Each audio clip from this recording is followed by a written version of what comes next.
gives me a break. You can't say the color black without walking on eggshells.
I say, hold up, cock my glizzy, bang, bang.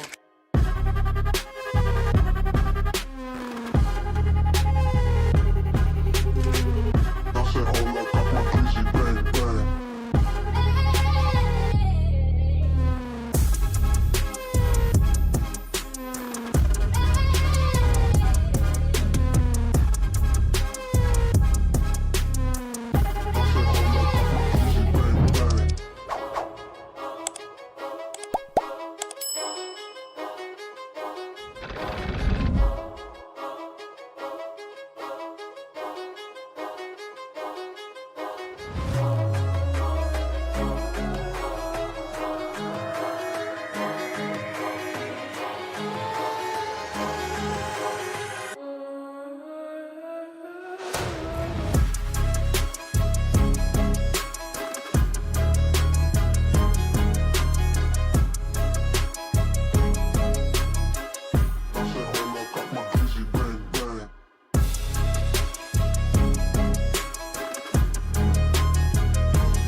You're tuned into Foolery. Make sure to hit the thumbs up button and subscribe.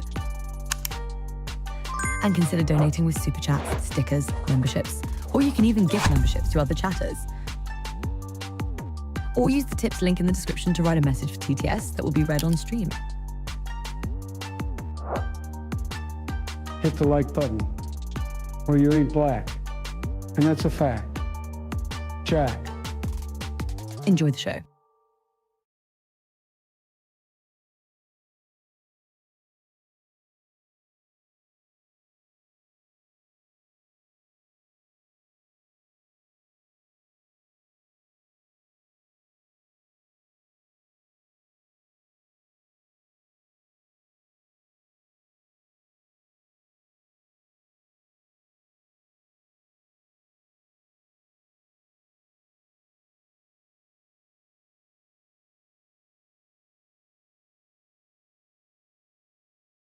Oi!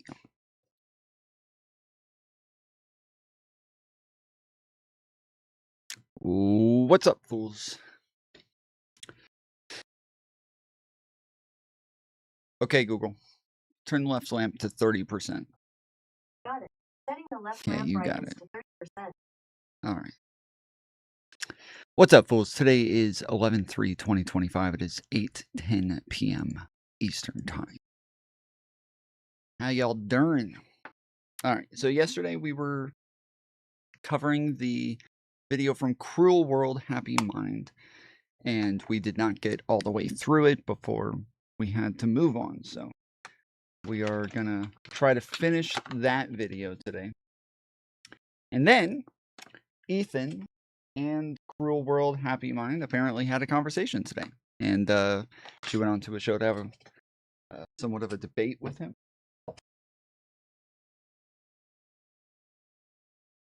So we're gonna watch that. I need to eat, but I'm waiting for my stuff to heat up. I will take a break in just a little bit to go grab my food when I get a chance.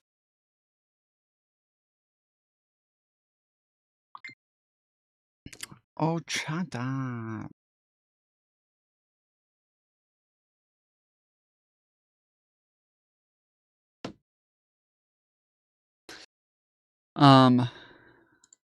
But there was some other stuff that I wanted to get to first.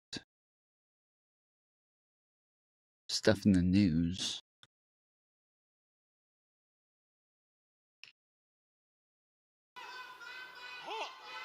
I love you, but hold on. I heard you, girl. Just settle down. I'm here to talk to everybody, not just you.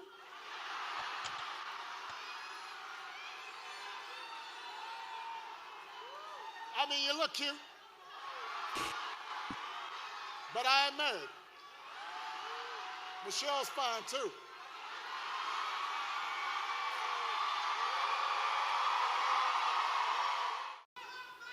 Oh, I love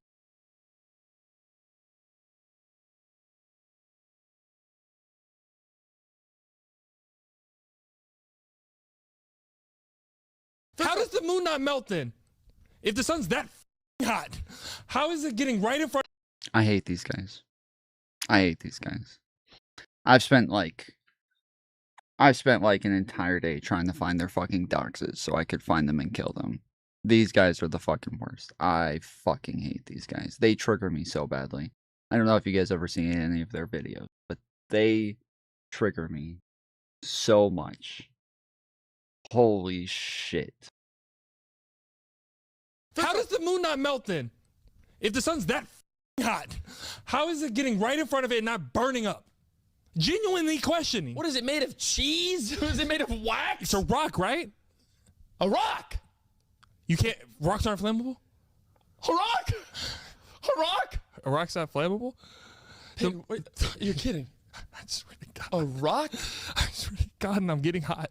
You literally put stones at the bottom of a fire and around it to encompass it. Okay. See, okay, so this is the frustrating part with this, okay? So, the black dude always says the dumbest fucking shit, okay? Has to be trolling. It is definitely trolling. I don't give a fuck. The black guy always says the dumbest fucking shit, right? But then the white dude acts like you're so obviously wrong, but then he doesn't actually give the right answer. He's like, he's so close, but he still doesn't give the right answer. So, yes, rocks melt. All rocks melt. They all do. Everything melts. It all turns into some sort of like lava or magma or some shit. Like, it all melts.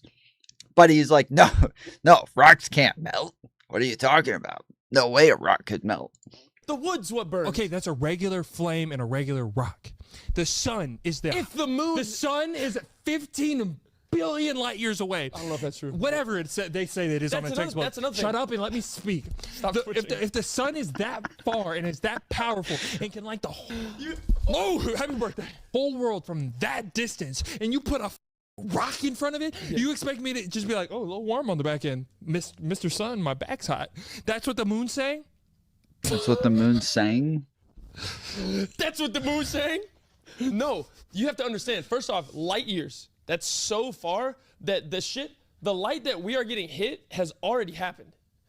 That might be a curveball for you. Time but traveling? do you understand? No, literally. The light that we're getting hit has already happened.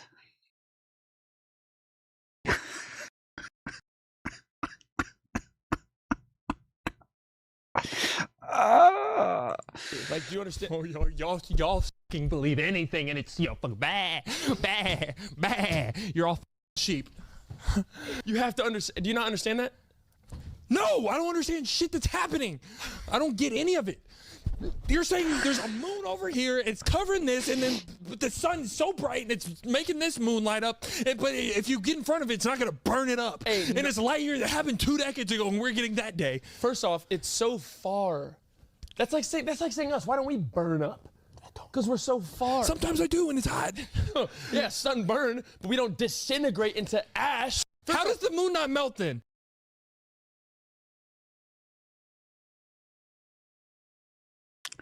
This feels so AI generated.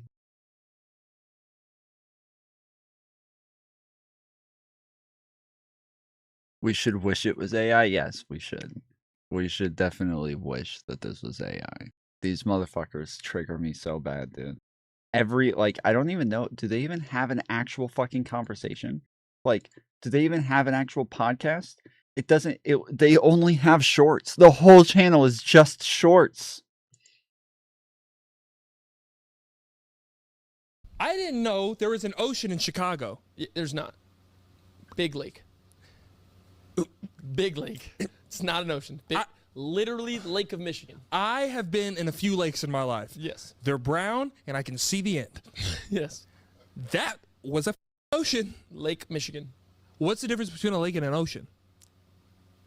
You're kidding? Or I'm dead ass. Because if the lake that was in Chicago is a lake, See, every time the white guy is like, really? But he never actually has the right fucking answer. He never actually has the right answer. He never knows. He never I don't know what knows. a lake and an ocean is. A lake is completely enclosed by land. Isn't everything enclosed by land? Are you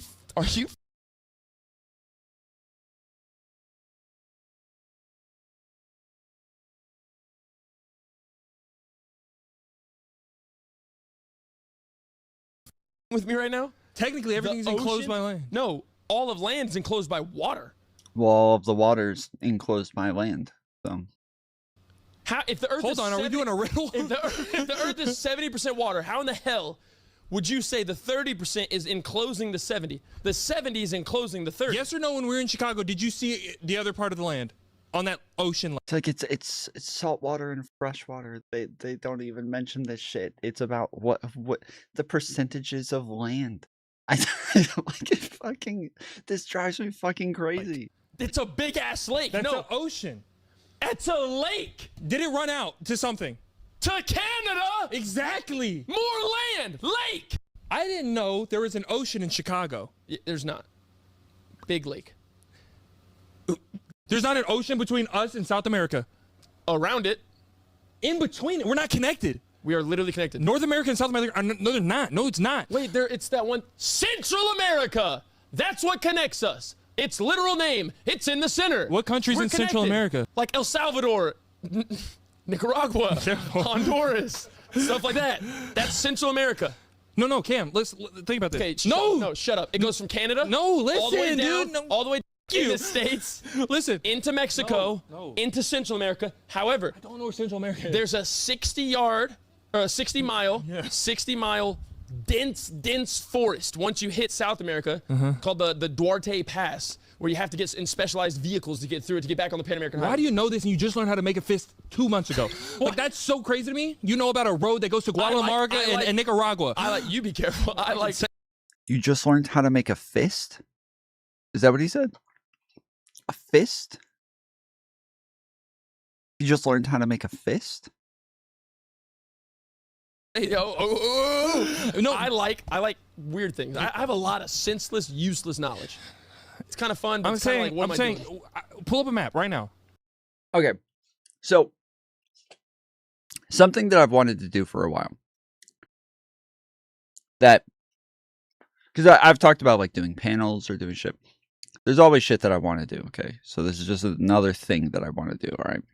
I'm always talking about all sorts of dumb shit that I want to do that I never do. But something that I have wanted to do for a while is a game show.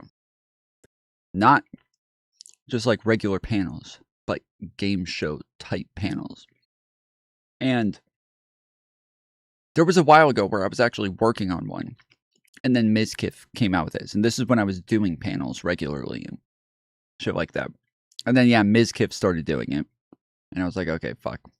Well, never mind. But isn't that the thing you did on Twitch?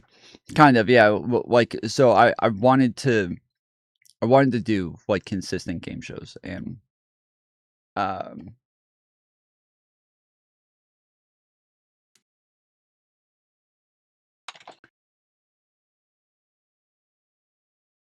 But Mizkif stopped doing his.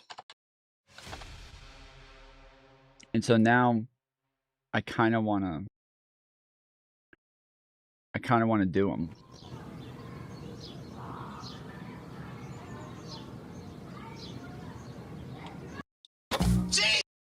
Here in America, kids don't even know what Europe is. Did I get this right? You did. What on earth? Hey, you're just a fucking moron. I won schooled!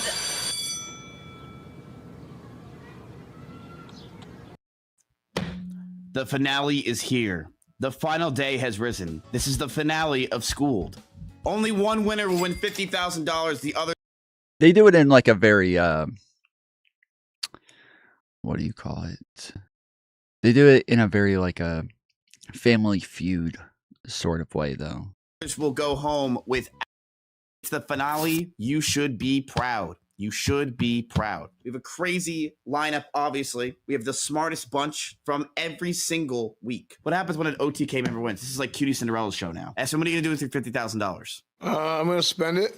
Cool. I'm going to give it to charity called the Charity of S-Fan. Nice. What does the Charity of S-Fan do? I'm going to use it to buy more tech that doesn't work. That's perfect. All right. Like I said, we have the finalists. We have everybody here from each week. Winners only. Only the winners. Okay? Yep. What do you say? Who was that? Or that, like, you need an extra Anyway, so. Okay, so teacher, I have another question. Yes, S-Fan? Is studying cheating? Yeah, it is. I'm sorry, Foolery, you've been eliminated. Wait, but...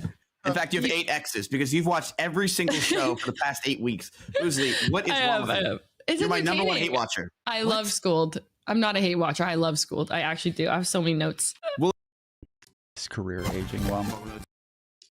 Fuck, what did I just click?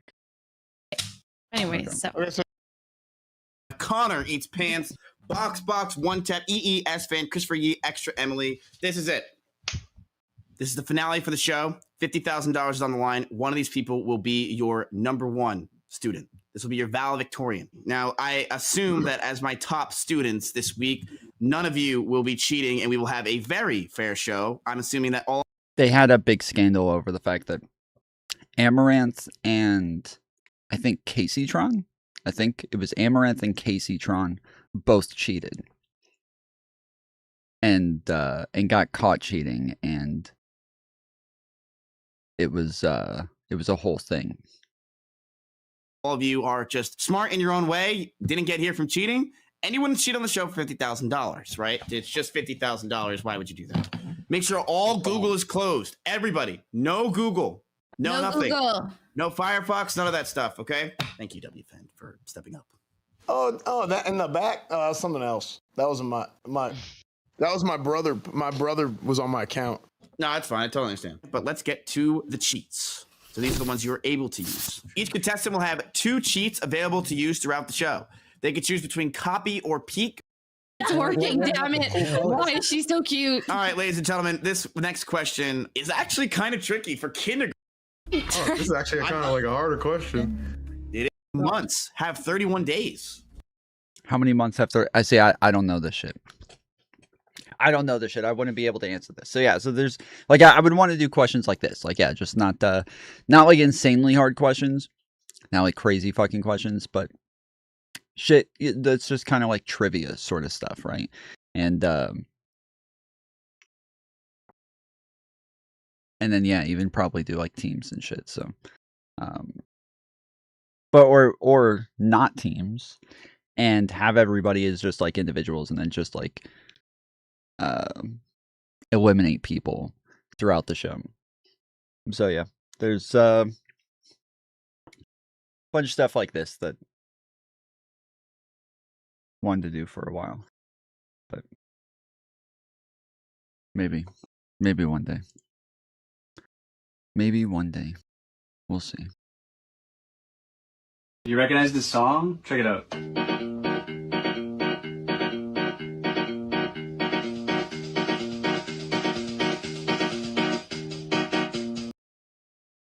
You know, they actually created the song on this. You know, they literally created the song on this thing.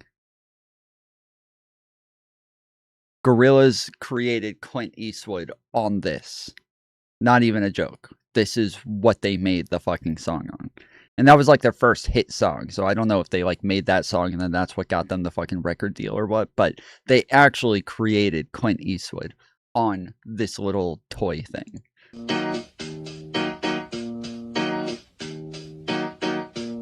might have got it now.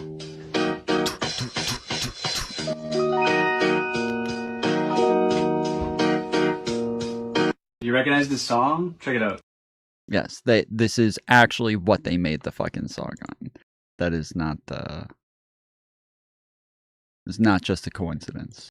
Do you know how to get to the village from here? The village? Yeah. I honestly don't even know what that is. What you're gonna do is you're gonna take a right, obviously off campus, the long way.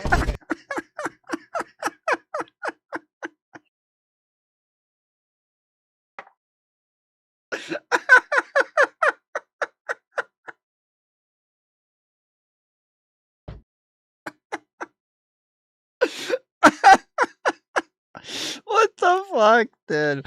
That's pretty good. That was pretty good. I like that. Do you know how to get to the village from here? The village? Yeah. I honestly don't even know what that is. What you're gonna do is you're gonna take a That's pretty good. right, obviously off campus, the long way. Wait, why am I going there? What? Wait, I'm confused. I'm going there? You didn't know how to get there? Yeah. You asked me. So right when you get to Owen Page River Road, you're gonna go towards Why Canada. would I go there? You asked me how to get there. You didn't know how to get there though. Bro, so I'm confused. I don't For real. know how to get there. Dude, what do you mean? NANI?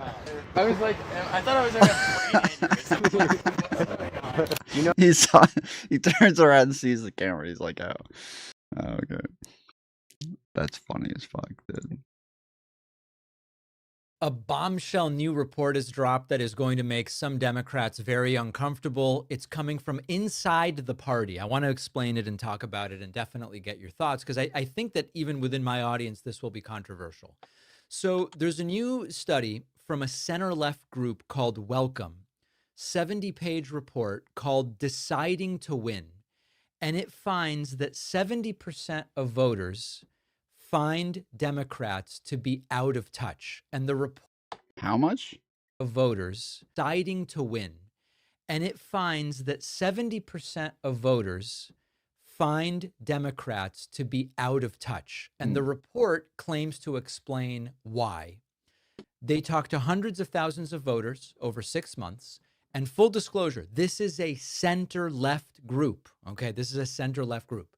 And what they have determined is that for Democrats to win, they need to abandon some of the unpopular things they've been recently talking about and move to the center. Now, again, Based. Let's go. Center-left group. Let's go. It's a center-left group, guys. Who would have known? Who would have thought a center-left group would say that everybody needs to move to the center-left? They want Democrats to move to the center. We're going to get back to that, okay? But first, we need to talk about what's in the study. The argument from the report is Democrats have been moving to the left on cultural issues for over a decade. This includes support for reparations being studied, going from 1% to 57% among lawmakers. Support for assault weapons bans going from 41% to 88%. Letting federal prisoners vote went from 4% support to 41% support. Whoa. Wiping out any state abortion limits went from 2/3 support to 98% support. And the share of Americans that now believes Democrats are too liberal went from 47 to 55%. Not that significant of a change. Now, meanwhile, the perception that Republicans are too conservative went down from 47 to 44%. Holy moly, bro. Holy moly, bro. Sheesh. Fucking propaganda, homie. What is happening? And so what the study says is that both on policy and also on language, the Democrats have a problem. The language about specific racial groups in Democratic Party platforms from 2012 to 2024 went up over 800%. The phrase environmental justice went up over 300%. Mentions of LGBTQ rights went up 1,000%. And meanwhile, mentions of men are down 63% in Democratic platforms. Mentions of fathers are down significantly. Mentions of responsibility are down significantly. Now, the argument that this group makes, and remember, this is, I'm not giving my opinion yet. I'm just the messenger, okay? Well, and Obama was somebody who did talk about that stuff. Obama is somebody who talked about the fact that like they needed more fathers in Black communities, that fathers in all households is something that's really important for people to grow up with a a really well-rounded lifestyle, and that these were important aspects that Americans needed to prioritize. And yeah, since Obama, that is not really something that's talked about from Democrats anymore. Report says is that this was a strategy meant to win over non-white voters, and it has failed to do so. That you look at Democrats have been losing ground overall with a whole bunch of groups. And in fact, Democrats have lost more support from non-white voters than from white voters. In other words, the argument is Democrats have done all this stuff to appeal to non-white voters, and it hasn't even worked. Okay, what does the report recommend? The report says go back to Obama-era positioning on immigration and on crime, two issues which Kamala Harris arguably did not connect. Yo, that's what I said. That's what I just said. That's fucking crazy, bro. Well, with voters on in 2024. Do away with as much focus on the cultural stuff, focus on the economy, nominate candidates willing to vote with Republicans when it makes sense to on immigration or on crime. And the report does say Bernie and AOC are doing something right. They are focusing on economic opportunity. They want Democrats to get away from some of the language on race, abortion, and LGBTQ issues and really focus on economic justice. Bernie told Tim Dillon, we should have a secure border. Trump did better protecting the border. That's a major shift, and Bernie and AOC kind of seem to get it. Now, what's the problem? I know you're all sitting, David, wait, but hold on. Oh, I don't think AOC would say that. I don't think AOC would say that. I think that Bernie has always kind of said stuff about the border and the fact that we need a strong border and that we need to care about immigration. AOC, not as much. I don't think that she would ever say that. She doesn't. If she talks about the border, she just talks about the fact that she doesn't like the way that people are being treated or anything like that. But she'll never mention that you do need a strong border. She might actually be somewhere around like an open borders policy sort of person, but she doesn't advocate for those sorts of things. But the type of language that she uses is always very much in one direction and ignores like any sort of security at the border. So he says Bernie and AOC get that. I think he's making some assumptions when it comes to AOC. Progressives aren't buying this at all. And this is where it gets really interesting. We have opposite diagnoses.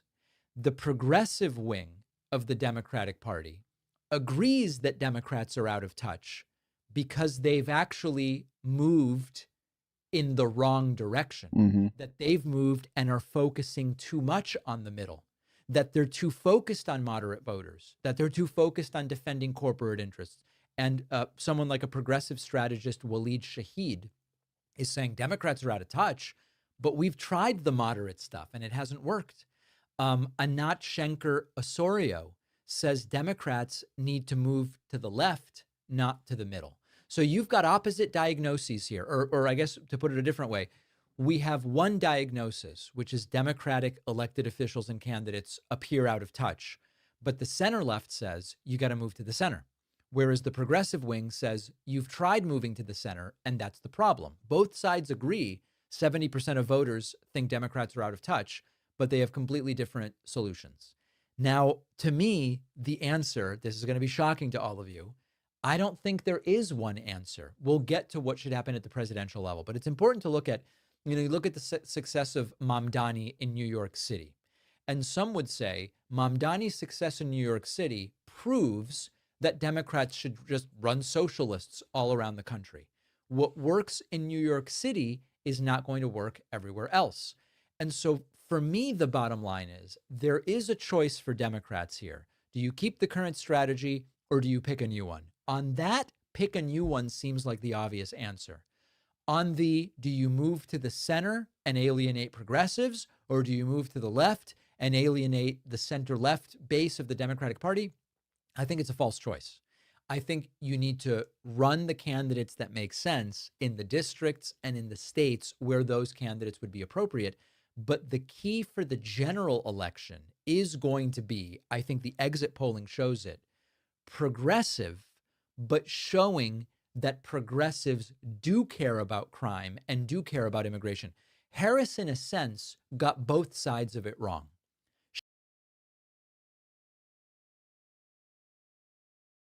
What?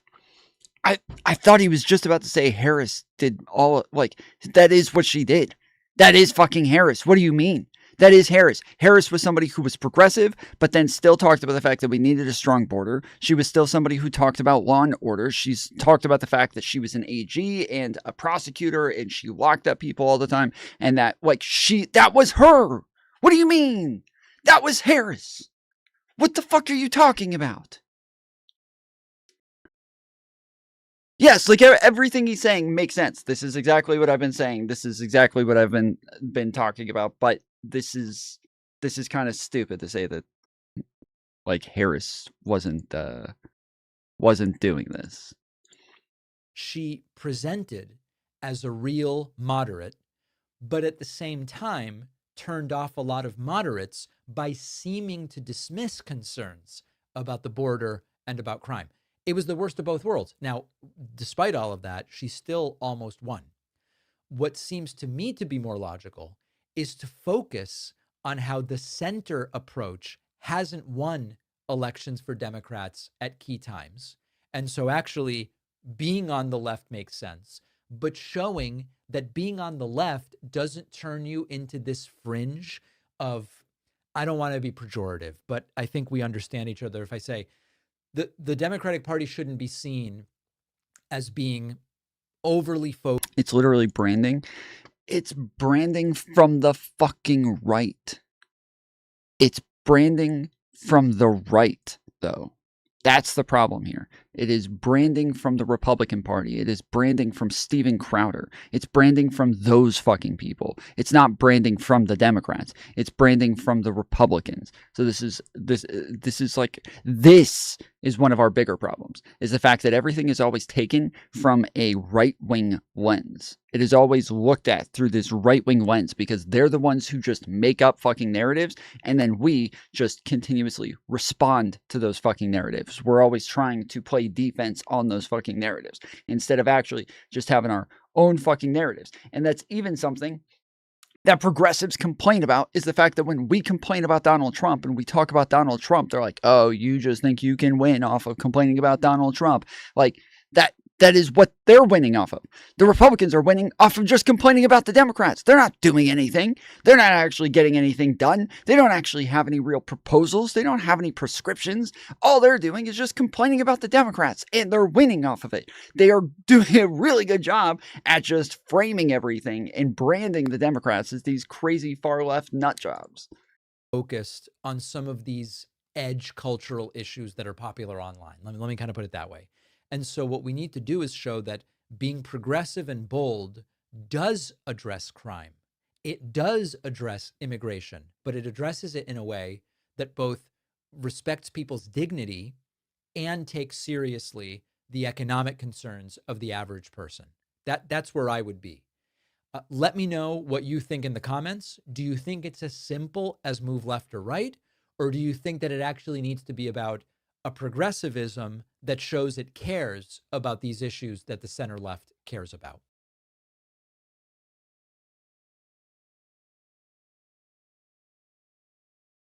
Voters across the country heading to the polls in what will amount to the first referendum on Donald Trump's.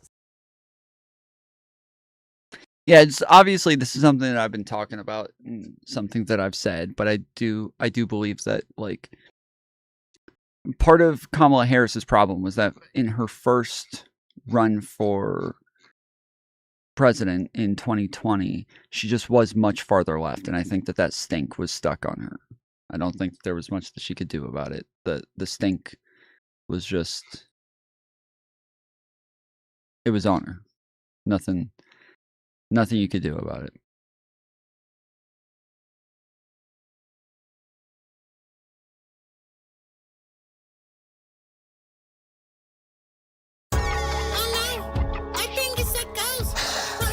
I like these guys.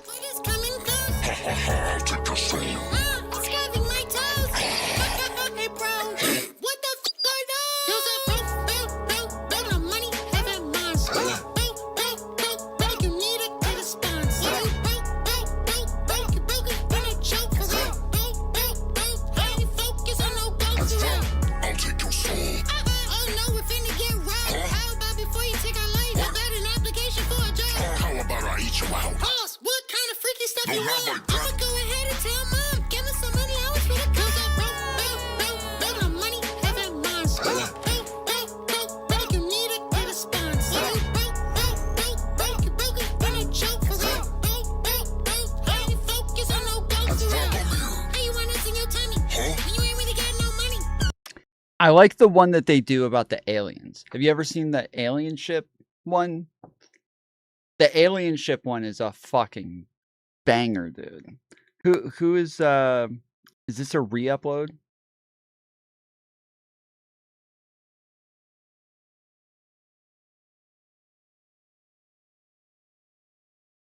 Here we go.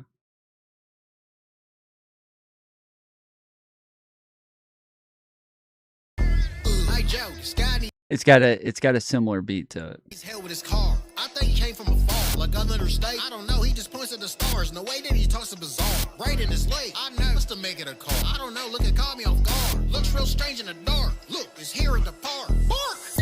What the heck are you saying? Probably speaking some Spanglish. Oh my God. Speaking some Spanglish. He's a foreigner, ain't he? No, not from Mexico, Braden. He crashed his car on the pavement. Dummy, that's a spaceship. We found the location. Patience. Sneak in and take them. Retrieve the spaceship with no hesitations. Don't let the locals know that we survey them. Force them with forces, they make altercations. Good gracious, how did they make this? Go get my tool set in some beer cases. Bullets are nations made by aliens. Like Toyota. Dummy, that's Asian. Got him. What the heck are you saying? Those are government agents. Knock it off, he's a harmless Asian. We're preventing invasion. Stop believing. He's a harmless Asian. Because he's an alien. He thinks because he's an alien, he's an illegal alien from another country. No immigration. Oh, right. He's not for the taking. Stand back. We're protecting the nation. Please. You ain't no patriot. Oh, that's a. Hey, Joe. This guy needs help with. Yeah. This is my favorite one that they do. This is a good one. There's a really good video that's on, I don't know the guy's name, and I'll see if I can find it quickly, but there's a guy who's on Instagram, and he does these songs, so he has this very, like, Cuban sort of accent, and he does all these songs where he does you guys remember Apple? You guys remember the Apple jokes where it had Apple and it had the eyes and the big mouth? And he would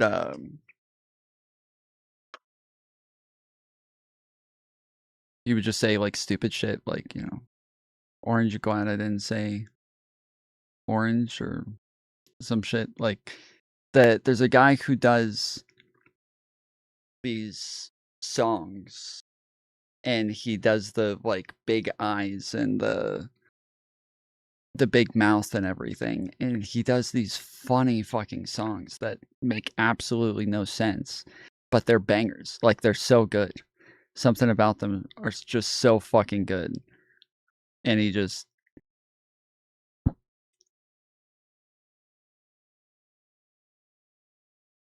it's fucking hilarious, but I don't know yeah, I don't think I'm gonna be able to find it very easily because there's not like a way to type that into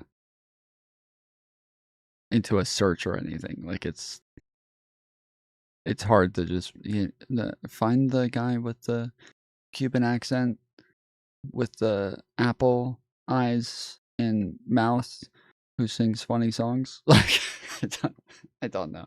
That's about all I got as far as the description. The annoying orange apple, yes. Yeah, that's exactly, yes. He has like that sort of face,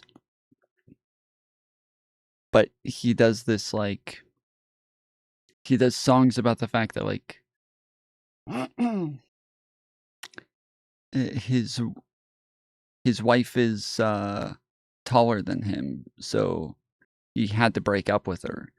And it's funny because you're thinking, okay, it's your wife, so you guys got married, but you guys got married and you never noticed that she was taller than you until like in the middle of your marriage. All of a sudden, you had to break up with her because you realized she was taller than you. It just seems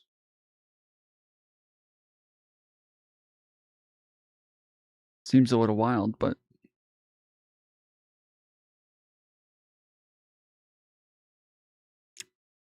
you know, well,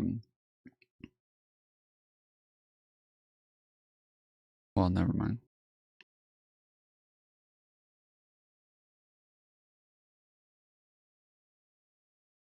Yeah, I don't see it, but it's there's a bunch of other things that like I'm scrolling over that I want to click on now because I'm seeing like all these other things that I like. Like there's there's this video of this guy who does all of these like funny videos where he's like overly gay, and it makes me feel homophobic like watching this shit because I'm just like so like grossed out by it the entire fucking time. I think it's a really good test. I think it's a really good test. It'll make you feel homophobic as fuck watching this shit.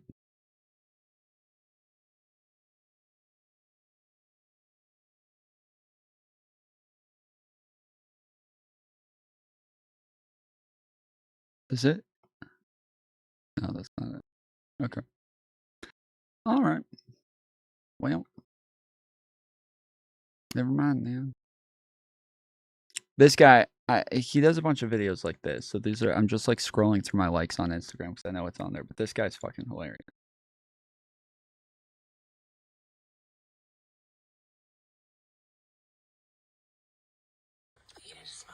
No. Oh, that's hot. What you been eating? Lava rocks? Ooh, that's hot. No way you just burnt my eyebrows off. Why your breath so hot? That's crazy.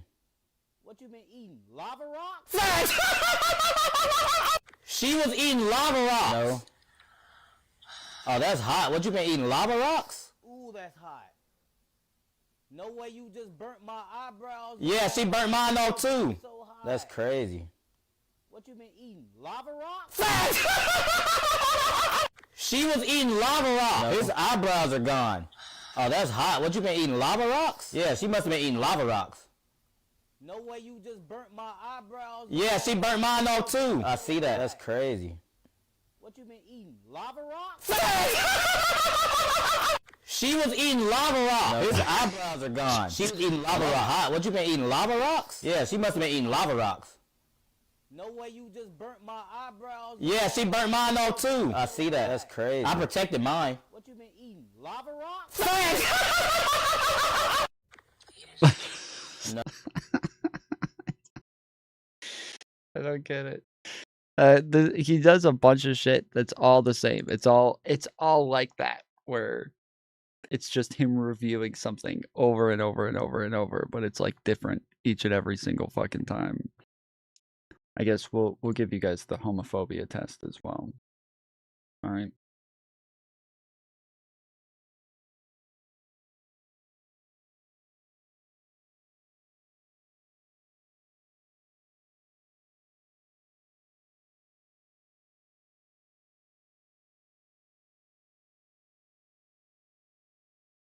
Wait, where the fuck is it?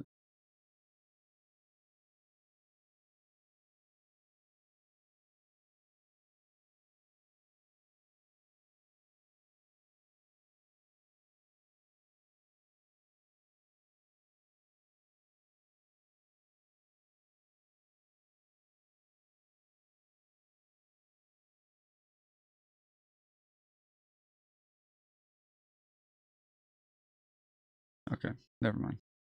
I hate my life. Second, voters across the country heading to the polls in what will amount to the first referendum on Donald Trump's second term. I got a really simple idea. How about we elect a Jersey guy? Are we ready to beat Andrew Cuomo? Your job is to vote tomorrow. Your job is to vote tomorrow.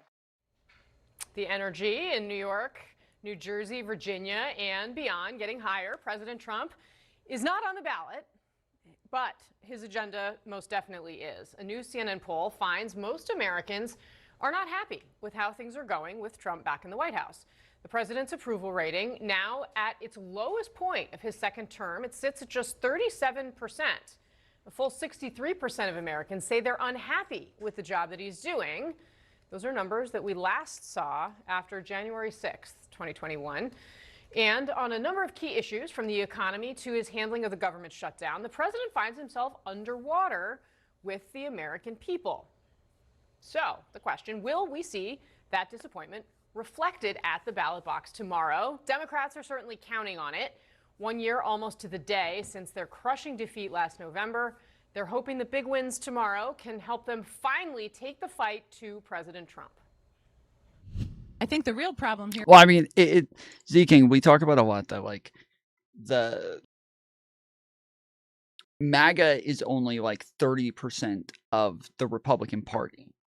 The like hardcore, like pro MAGA, pro Trump, like cult member type people. They're probably only like 30% of the entire party, and it's like, yeah, polling like this and numbers like this just kind of reinforce that idea that it seems as though they really are just a really small percentage of those people. And then obviously there's going to be other people who are not like the cult members and are just happy with a lot of the stuff that's happening regardless, or are just super uninformed, or are just super like anti-democrat to the point that they're going to go along with everything regardless. But yeah, the people who are like the crazy cult members, this is good evidence that they are a small percentage of the country. Here isn't who's talking about Trump. The real problem here is who is not taking on Trump and who is not committing to serve the people of New Jersey. The answer is that we stand up against the chaos and the division that we see coming out of this administration. They did not expect California. They did not expect all of you. They thought we were going to write an op-ed, have a candlelight visual, maybe do a rally. They poked the bear, and the bear is poking back. Ooh.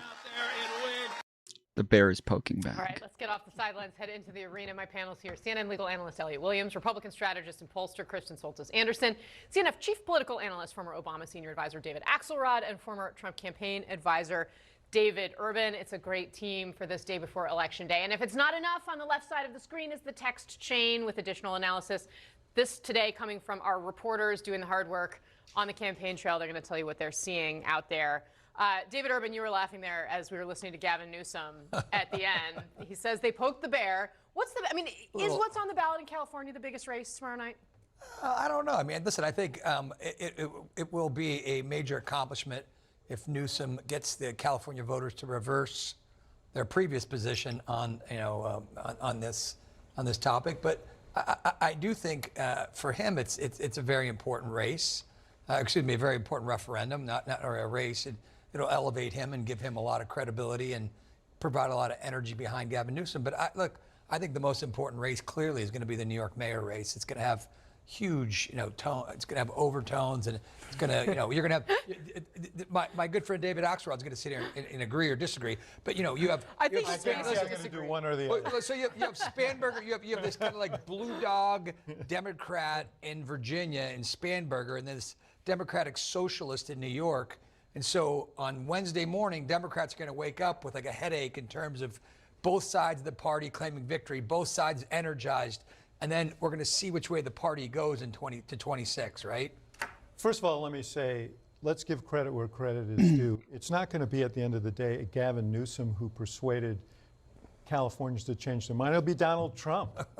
And but in terms of I was saying to Elliot before the show, what I anticipated for tomorrow was Democrats were going to win all these races, and that Republicans who don't want to read it as a negative verdict on the president will start saying, well, they elected a socialist. Now he's the face of the Democratic Party. What they're missing, and I think what is a through line between these races, is that the issue of affordability is one that Democrats have seized on, and it's a great vulnerability for the president, and you see it in this polling.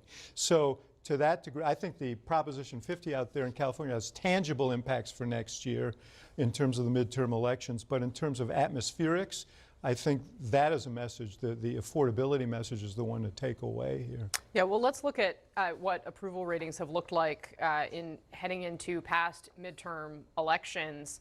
Ronald Reagan back in 1981 sat at 49%. You can see I don't have to read them all to tell you that Donald Trump sitting at 37 is pretty significant. Kristen Soltis Anderson, you read these kinds of numbers all the time. If we put up our new CNN polling on Trump's job approval, just 28% of independents say that they approve of what the president has been doing. Now, obviously, his number's a little bit higher among non-college voters, but still just 40%. Yeah, and look, this poll is significantly more negative than other polls that are out there, which isn't to say that it's not right, but it is to say, like, let's put it in context. If these numbers are true or even partially true, it ought to be a warning sign to the White House, because a lot of those voter groups that you just had up on the screen were critical to Donald Trump's victories, his coalition, the unusual group of people that he put together to remake the Republican Party. Yeah, the Republicans are out of touch. That's what it is. Republicans are out of touch with the American people, and they've just gone too far right, and they don't understand what it is that Americans want or what it is that they're looking for. And I think polling and all of the most recent elections really reflect all of that.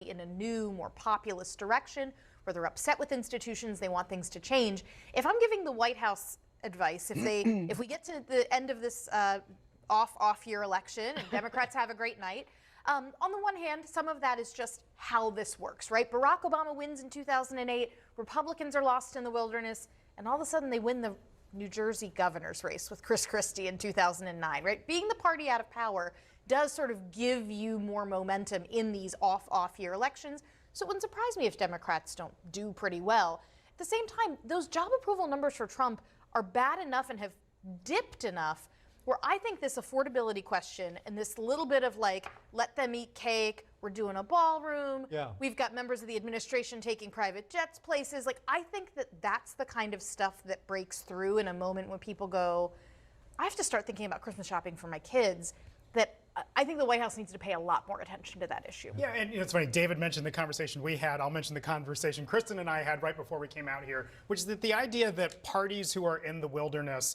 often look for different ways and different paths forward. And we were talking about Republicans after Mitt Romney, and there's always a question of, do we tack to the middle or do we go to the base? Now, different people can win in different parts of the country, and the mere fact that both Zohran Mamdani is likely to win and Abigail Spanberger is likely to win doesn't mean that any one of them, I think, is the future face of the Democratic Party. It's just, it's a big country and a lot of different people win different races. Yeah, but also remember how that post-Romney identity crisis resolved. Oh, yes. It resolved. I found a video that has the face on it right there. I don't know if this is actually the thing. Yeah, it's not the fucking thing. Motherfucker. Alexa, what's the temperature outside? The current temperature is 87 degrees Fahrenheit. You can expect the Alexa, shut up. I didn't ask you all that. Oh my gosh. Shut up sometimes. Every time I ask you a simple question, here you go with some fun facts. I asked you what the temperature was. I didn't ask you for a lecture on meteorology. Damn, Bill, not the science guy. It's always something extra. Interesting factoid. Yesterday I asked you what time it was. You said it's 5:45. Then you went to telling me who invented the clock and all that other bullshit. This is not class. You are not a teacher. You're a speaker. Learn your job. You answer my question and you shut your goddamn mouth. Oh, Lord, don't nobody want to hear all that all early in the morning. You such a nerd. I get your AI. Anytime I want to ask, like, Google what the temperature is in a certain place, I'll say, you know, what is the temperature in, and then by the time I get to the word in, it's already telling me what the temperature is here. Every fucking time. It's so frustrating. It is, or if I ask it like what time it is in, you know, in like Australia. Okay, Google. What time is it in Australia? It's 9:02 p.m. Every fucking time. Every fucking time. And I cannot ask the question fast enough for it to, okay, Google, what time is it in Australia? It's 9:02 p.m. I cannot ask the question fast enough. It's not 9:02 p.m. in Australia. It's 9:02 p.m. in Atlanta. It's 9:02 p.m. here. It's not 9:02 p.m. in Australia. I'm fairly positive it is not 9:02 in Australia. But it always cuts me off. And lots of times, like when I'm trying to get, like, trying to think, like, how the fuck? So I literally have to ask it in such a weird way. Okay, Google. Australia time, what is it? Australia has multiple time zones. Right now, the time in these zones is between 9:03 a.m. on Tuesday and 2:03 p.m. on Tuesday. The time in Canberra is 1:03 p.m. on Tuesday.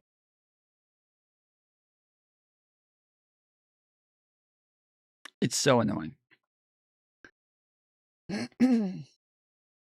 So fucking stupid. Donald Trump saying, what if we do both? What if I reach independent voters and I fire up the base? That's a really important point because, you know, we tend to sit in this business, we tend to sit on the back of the bus and look at what happened in the past. Which is a huge mistake often. And it could be here as well.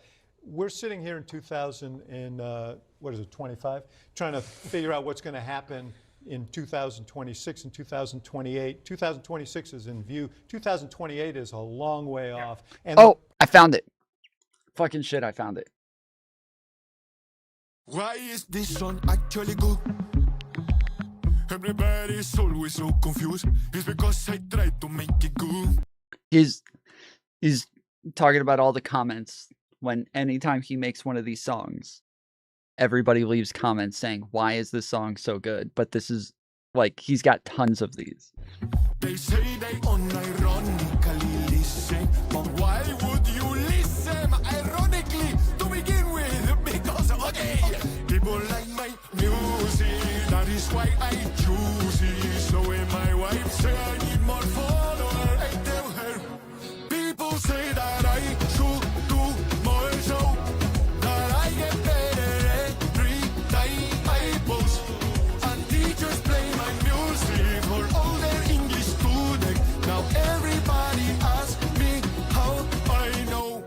I read it in the comment. Yes, I read all of you comment. And they are so nice every time. That's why I always give it back when I am reading all you comment. Why is this song actually good? Yeah, he's got so many good fucking songs, dude. I love so much of the fucking songs that he puts out.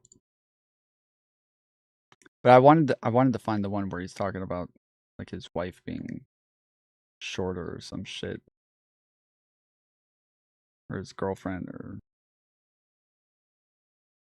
something like that.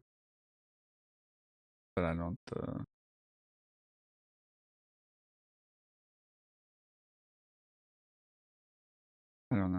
He's got so much other bullshit. Eating a bagel in the morning, putting the bagel in the microwave, putting the He's got so much shit on his sweater. He's got like food all over it or something. bagel in the toaster, putting the bagel in my mouth. Bagel in the afternoon. Put in the bagel in the microwave. Put in the bagel in the toaster. Eating the bagel with my mouth. Put in the butter on the bagel. Put in the butter in my bagel. Eating the bagel with my wife and son. Eating the bagel in my home. Bagel.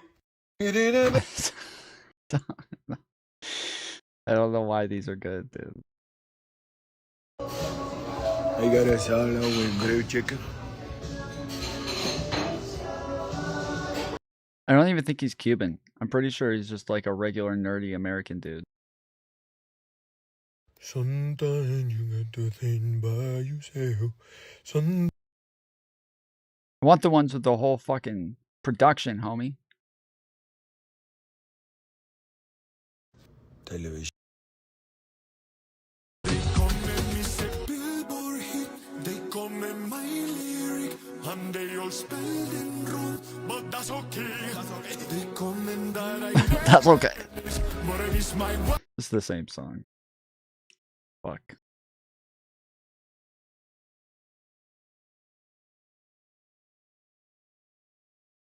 doing what I scared. Alright. I hate my life. I check in, I hate my life. Stop it.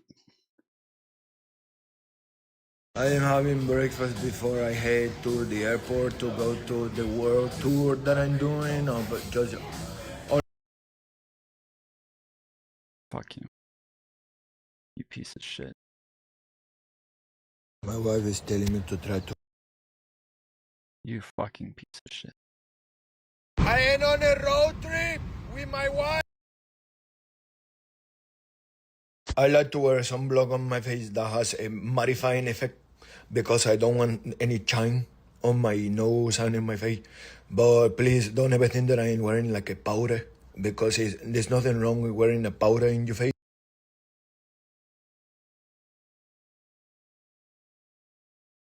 I love the accent though. It's fucking great.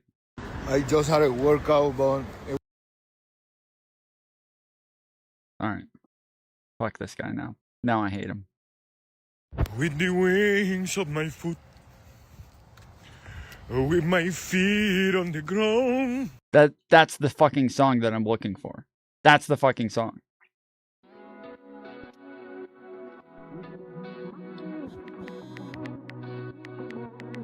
What the fuck? It's the same song again. Where is that fucking song? You piece of shit. I am. You fucking piece of shit.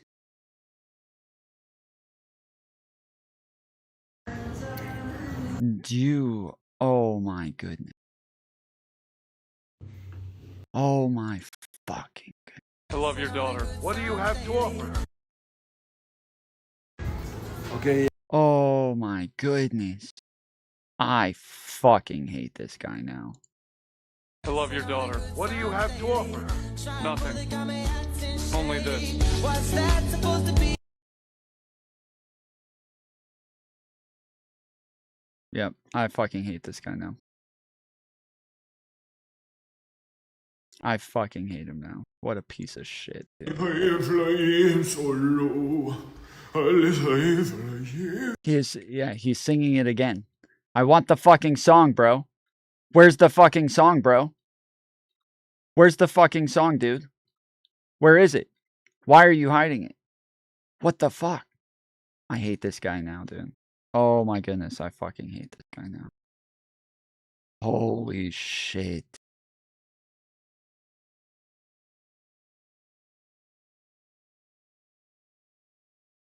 Oh my goodness. Alright. This isn't it. It is good to be near the water. Yeah, no. That's... Wait. It's a rumble in a town square. Okay. Well, time to fucking kill myself. That's it. It's time to fucking kill myself.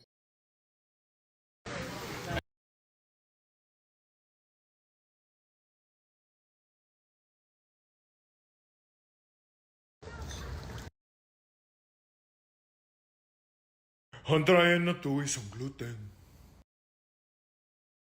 Dissolution to long.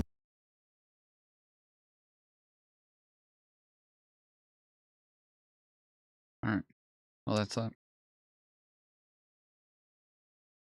Candidate of the party is going to define the Democratic Party, and I can't tell you as I'm sitting here now who that person will be. Well, so I want to show a little bit of the campaigning that Zohran Mamdani did over the weekend, because obviously there's been all this conversation about his ideology, the way Republicans. I found it.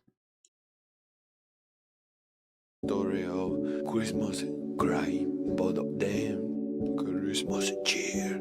You better listen to the end because it's gonna get emotional. Okay, bye. It's Christmas. Okay, I don't even want to watch it anymore. Fuck you.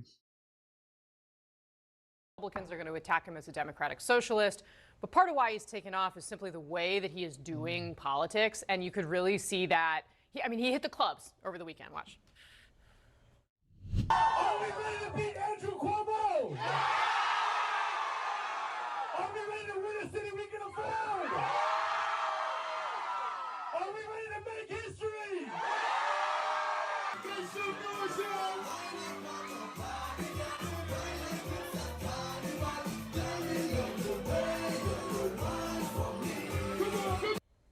So maybe only in New York City, David, but what do you make of that? I think people were in high spirits, that's for sure. But listen, I think one of the things that people have also missed about Mamdani, who's campaign.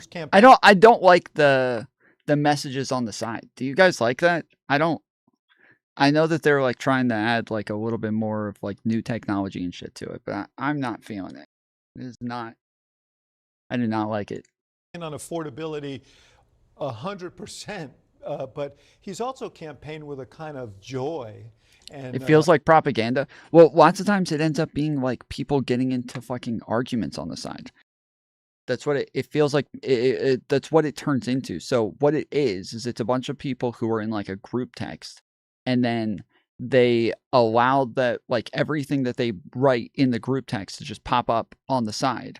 And sometimes they'll start like debating each other. So who's the guy who's always on the panels that we watch with like the white hair? He's like a Republican or some shit. Like he starts saying some fucking crazy shit in the text thread.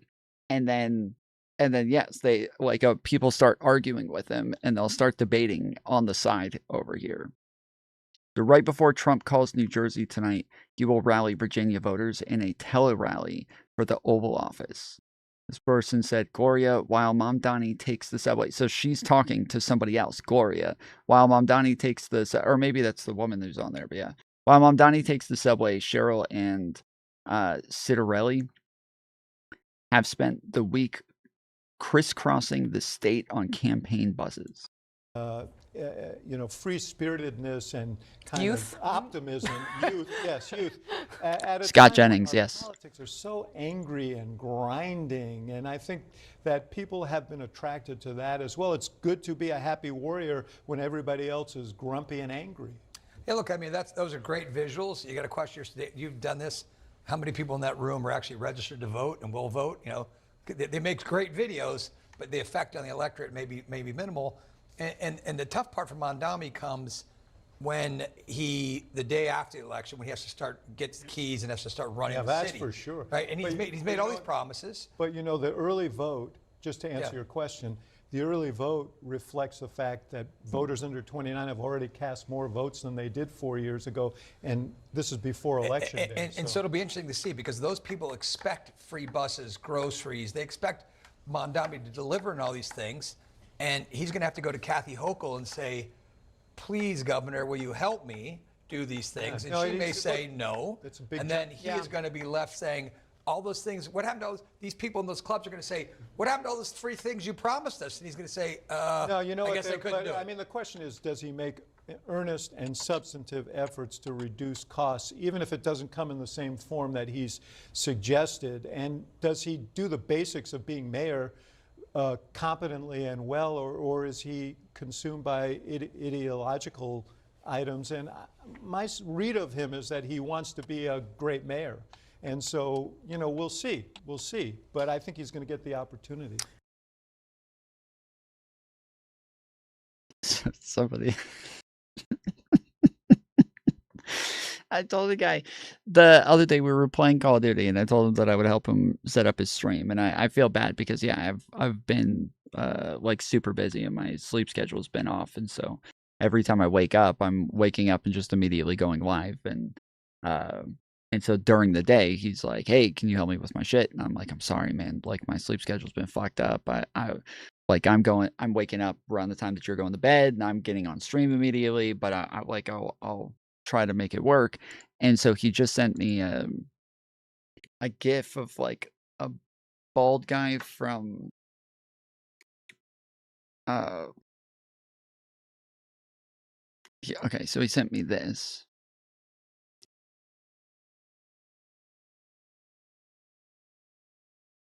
And he said, "This you?"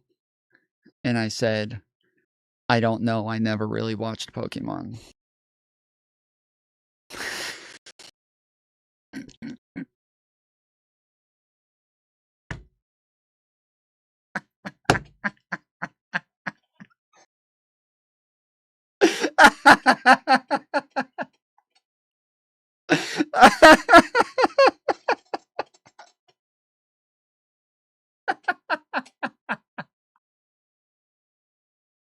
I'm just sitting here like right after I said, I'm like, I know this is gonna trigger him so much.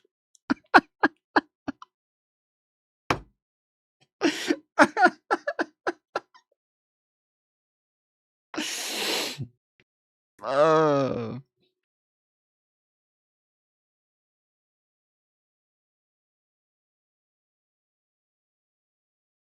President Trump endorsing Andrew Cuomo in the New York City mayor's race, just posting on social media this.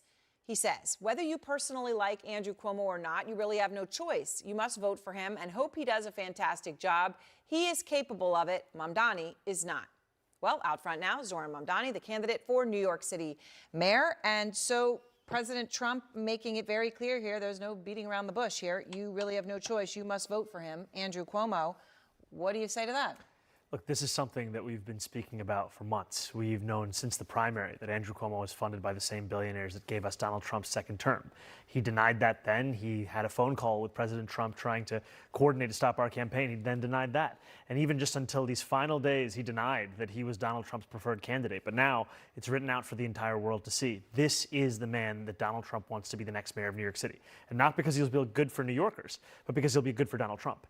And New Yorkers are exhausted of this agenda in Washington. They don't want to see a mimic of it come here to City Hall. Do you think it will help Cuomo at all in the polls? I guess specifically if you assume that Trump's trying to talk to that 15% of people who say they're going to vote for Curtis Sliwa. You know, we continue to be confident about what tomorrow will look like for us, but I do think New Yorkers must understand that Andrew Cuomo waited until the final day before the election to have this be revealed. He wanted to be able to make the message to Democrats that he was in fact the governor that he said he was, and then right at the last moment, the last opportunity to fully embrace the MAGA movement that we have long said he is tied to.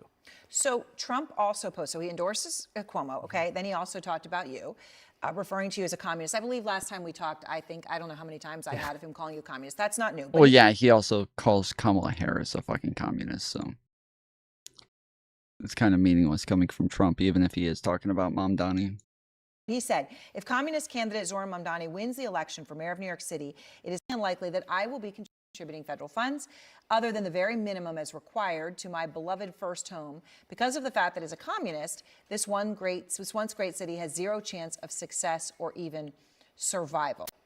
Okay, what do you think that means? Other than very minimum as required, could be an important clause, I suppose, in that sentence. But if he says unlikely he's going to contribute federal funds, I mean, what happens then? What will you do if that's how he goes? Well, I think you can clearly see that Donald Trump is threatened by our campaign. He's threatened by it because, like his, we've diagnosed the crisis in working class New Yorkers' lives, the cost of living. But unlike him, we're actually going to deliver on that.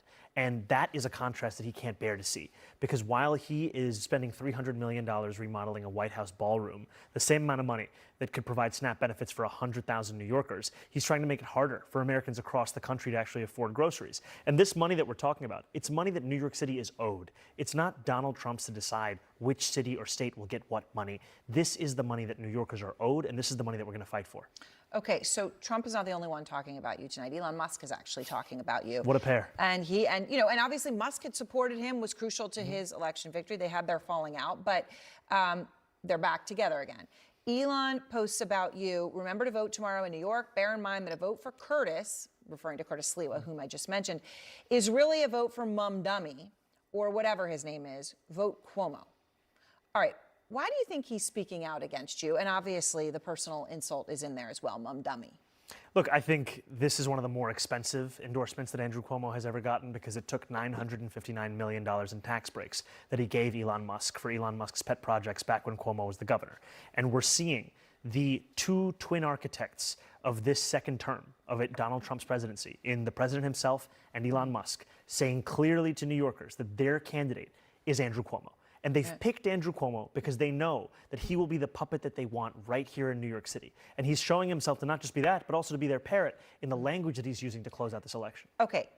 You talk about billionaires, and there have been some really wealthy individuals who have come out and put money in PACs against you in recent days, right?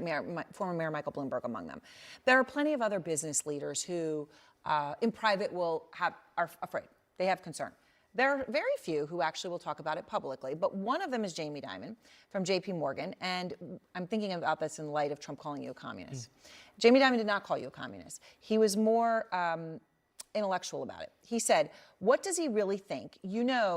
So I just realized something recently. The clock, I've always gone and made a new clock on the thing and then copied it over.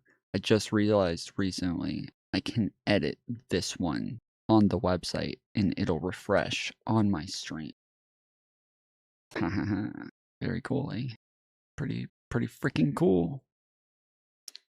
See, how is Avi gonna deny this hurts Cuomo's campaign? I don't know. Did they I was reading a bunch of messages. I'm getting a bunch of offers on my car right now. I literally have 30 something over the last 24 hours right now, so I'm trying to respond to everybody before it gets too late at night. But I heard them talking about the fact that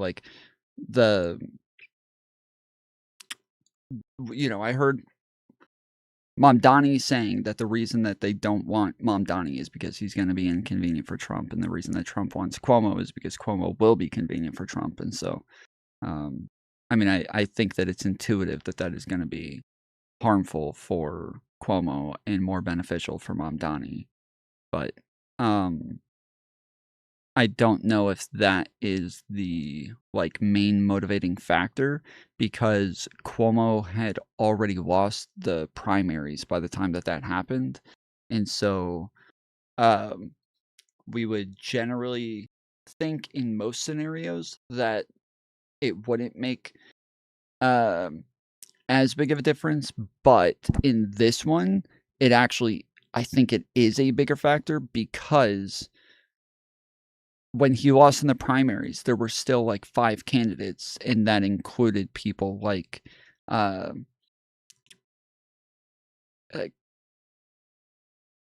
fuck, I'm blanking on his name. Erickson or Eric. It's the guy with 2 first names. I can't remember his name, but yeah, the black mayor, that's the incumbent right now. He is what I think that most people who would still vote for him would vote for Cuomo. Eric Adams, yeah. And so yeah, I think that yeah, if people were willing to vote for Eric Adams after all of his corruption charges, and then he decided to be even more corrupt and take a deal from Donald Trump to get all of his charges dropped, I think, yeah, if you're still willing to vote for that motherfucker, you're probably not voting for Mamdani. You're probably voting for Cuomo.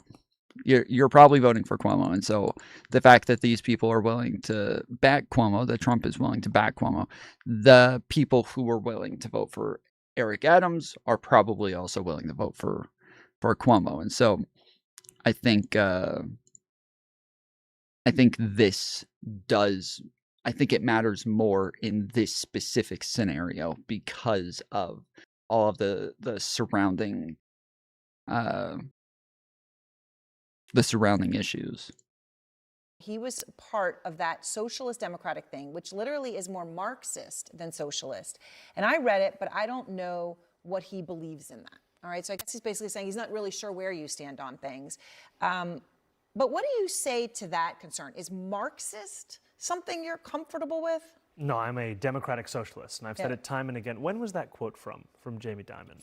From Jamie Dimon. It was from Fortune last week. Okay. A Fortune conference last week. Because what he's also come out and said in public is that in our success, this is something that business leaders would also hope for the success of the city. And I put that forward to say that despite where New Yorkers may stand on my candidacy, whatever qualms they may have, they know that I'm actually being honest with them about my ideas, about who I'm looking to fight for. And that's sadly unique in this race. Because what you have is someone in Andrew Cuomo who spent the entirety of a primary campaign on the premise that he was the best suited to take on Donald Trump. And here we are with the chyron that Donald Trump is endorsing Andrew Cuomo. So let me ask you, because that was October 17th, so it was actually a week and a half ago. But I want to ask you, because you asked me when he said that. Are you talking to him? Are people like that people that you're going to sit down with and eagerly work with, or not? Look, I'll have conversations with anyone. And I've spoken to Jamie Dimon briefly, and I've spoken to a number of other business leaders across the city about my proposals. I know that there are disagreements around my fiscal policy, that I think we should raise income taxes on the top 1% of New Yorkers who make $1 million or more a year by 2%, or the fact that I think corporations' top tax rate should be matching what they pay in New Jersey. And still, there is room for an immense amount of agreement on what it means to bring the city forward, and I'll always leave that door open. So let me just ask you about President Obama. I know that you had a conversation with him. What was that conversation about, your most recent one? I appreciated the conversation with President Obama, and we spoke about both the New York Post headline is that he's not endorsing you. Yeah, well, the New York Post has a lot of fun with their headlines, to put it lightly. It was a conversation where we were speaking about the importance of hope in politics, the delivery of that kind of an agenda, and I also shared with him that the remarks that I had shared outside of a mosque in the Bronx not too long ago was inspired in part by his remarks on race of a more perfect union many years ago. And I think there is often a tendency in our politics to think solely in a 24-hour news cycle, and the need to sometimes step back and speak to the soul of a city and not just the cycle of that city. Do you think that he, and he's never endorsed a mayoral candidate, so that's why I'm making the point, of course, he wasn't going to endorse, but do you feel that he has your back? That because there are plenty in the Democratic Party who are scared of you too, and they don't know whether you're going to succeed, if they're going to sit back and watch. Do you think he's someone who's going to be in there, in it with you? Well, I appreciated the president offering to be a sounding board, and that's exactly what we see as what the future of these next few weeks and months look like. It looks like speaking to those who've been in these very kinds of positions and putting together a team that reflects the best and the brightest that this city and this country has to offer, and then delivering on this agenda. And that's what actually terrifies Donald Trump and Elon Musk and even Andrew Cuomo the most. It's their fear that we will, in fact, accomplish the things that we have campaigned on. And that's one place where they're actually right. All right, Zoran Mamdani, thank you very much. Obviously, we're hours away. Yes. Hours away here. Are you ready? Do you expect it's going to be a big night for you? I'm hopeful. I'm confident, but I'll never be complacent. But look, if people want to vote for Donald Trump and Elon Musk, they should vote for Andrew Cuomo. If people want to vote for change, they should vote for me. All right, Zoran Mamdani, thank you very much. I appreciate it.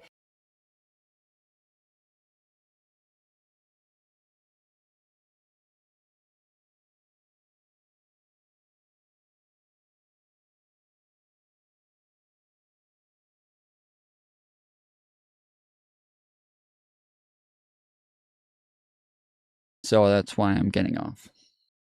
I love you.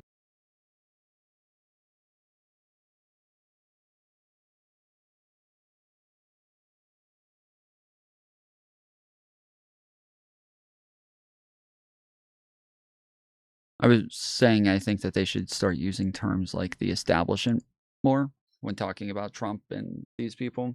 And so saying like, yeah, if you want to vote for the establishment, you want to vote for the status quo, you want to vote for Donald Trump and Elon Musk, then vote for Andrew Cuomo. I think that that's especially for people who like Donald Trump and who like Elon Musk, it does start to kind of like hurt their narrative a little bit when you start calling them the establishment. So. All right, we're going to watch one more video and then we're going to go to the Ethan Klein. We're going to finish up the Ethan Klein video essay. Yeah, if you guys weren't here yesterday, we were watching this from Cruel World Happy Mind, where she puts out, it's a 3-hour video essay on Ethan Klein.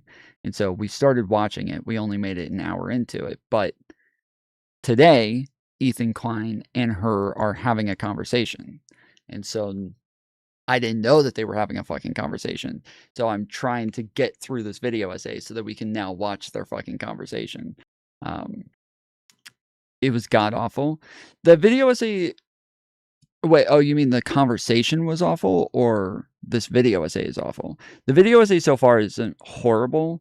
It seems as... It's very, very, like, a shallow analysis sometimes.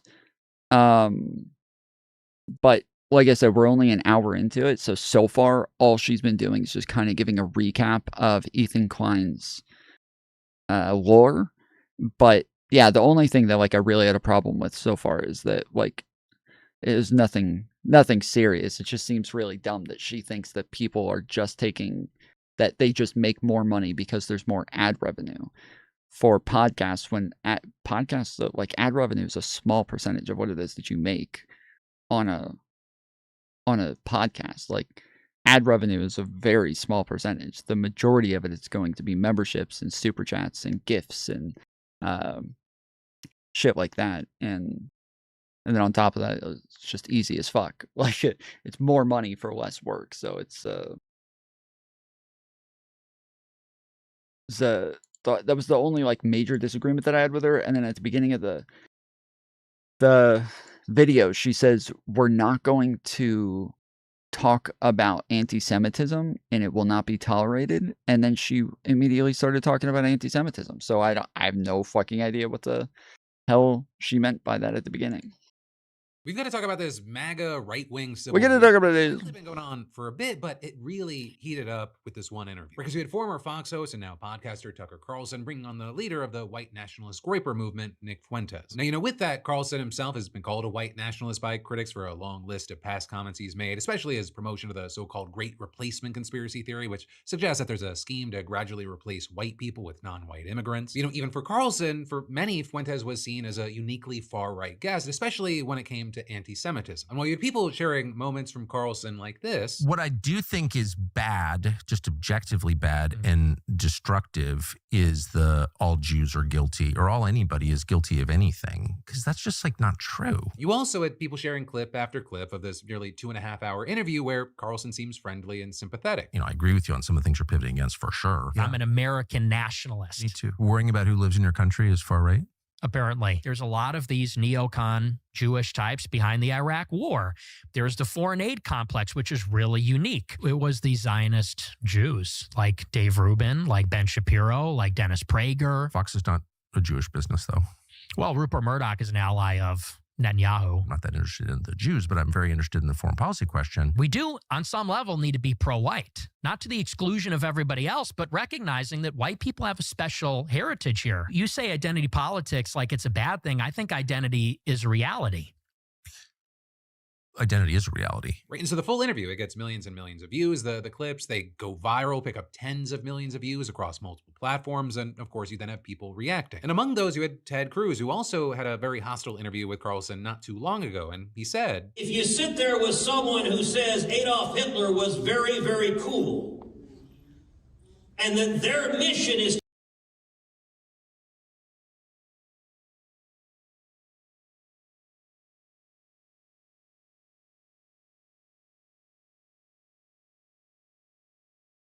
to combat and defeat global Jewry, and you say nothing? Sorry, I said he got old quick. Apparently that Tucker Carlson interview with him did not go well. He has aged with the quickness since that fucking interview. Then you are a coward, and you are complicit in that evil. Right, and that is you had Republican and former Senate leader Mitch McConnell saying, last I checked, conservatives should feel no obligation to carry water for anti-Semites and apologists for America-hating autocrats. But maybe I just don't know what time it is. But then also, someone with a lot of sway in the conservative movement came to Carlson's defense, Kevin Roberts. Right, he's the president of the Heritage Foundation, one of the most prestigious right-wing think tanks in the country and the creator of Project 2025. Christians can critique the state of Israel without being anti-Semitic. The Heritage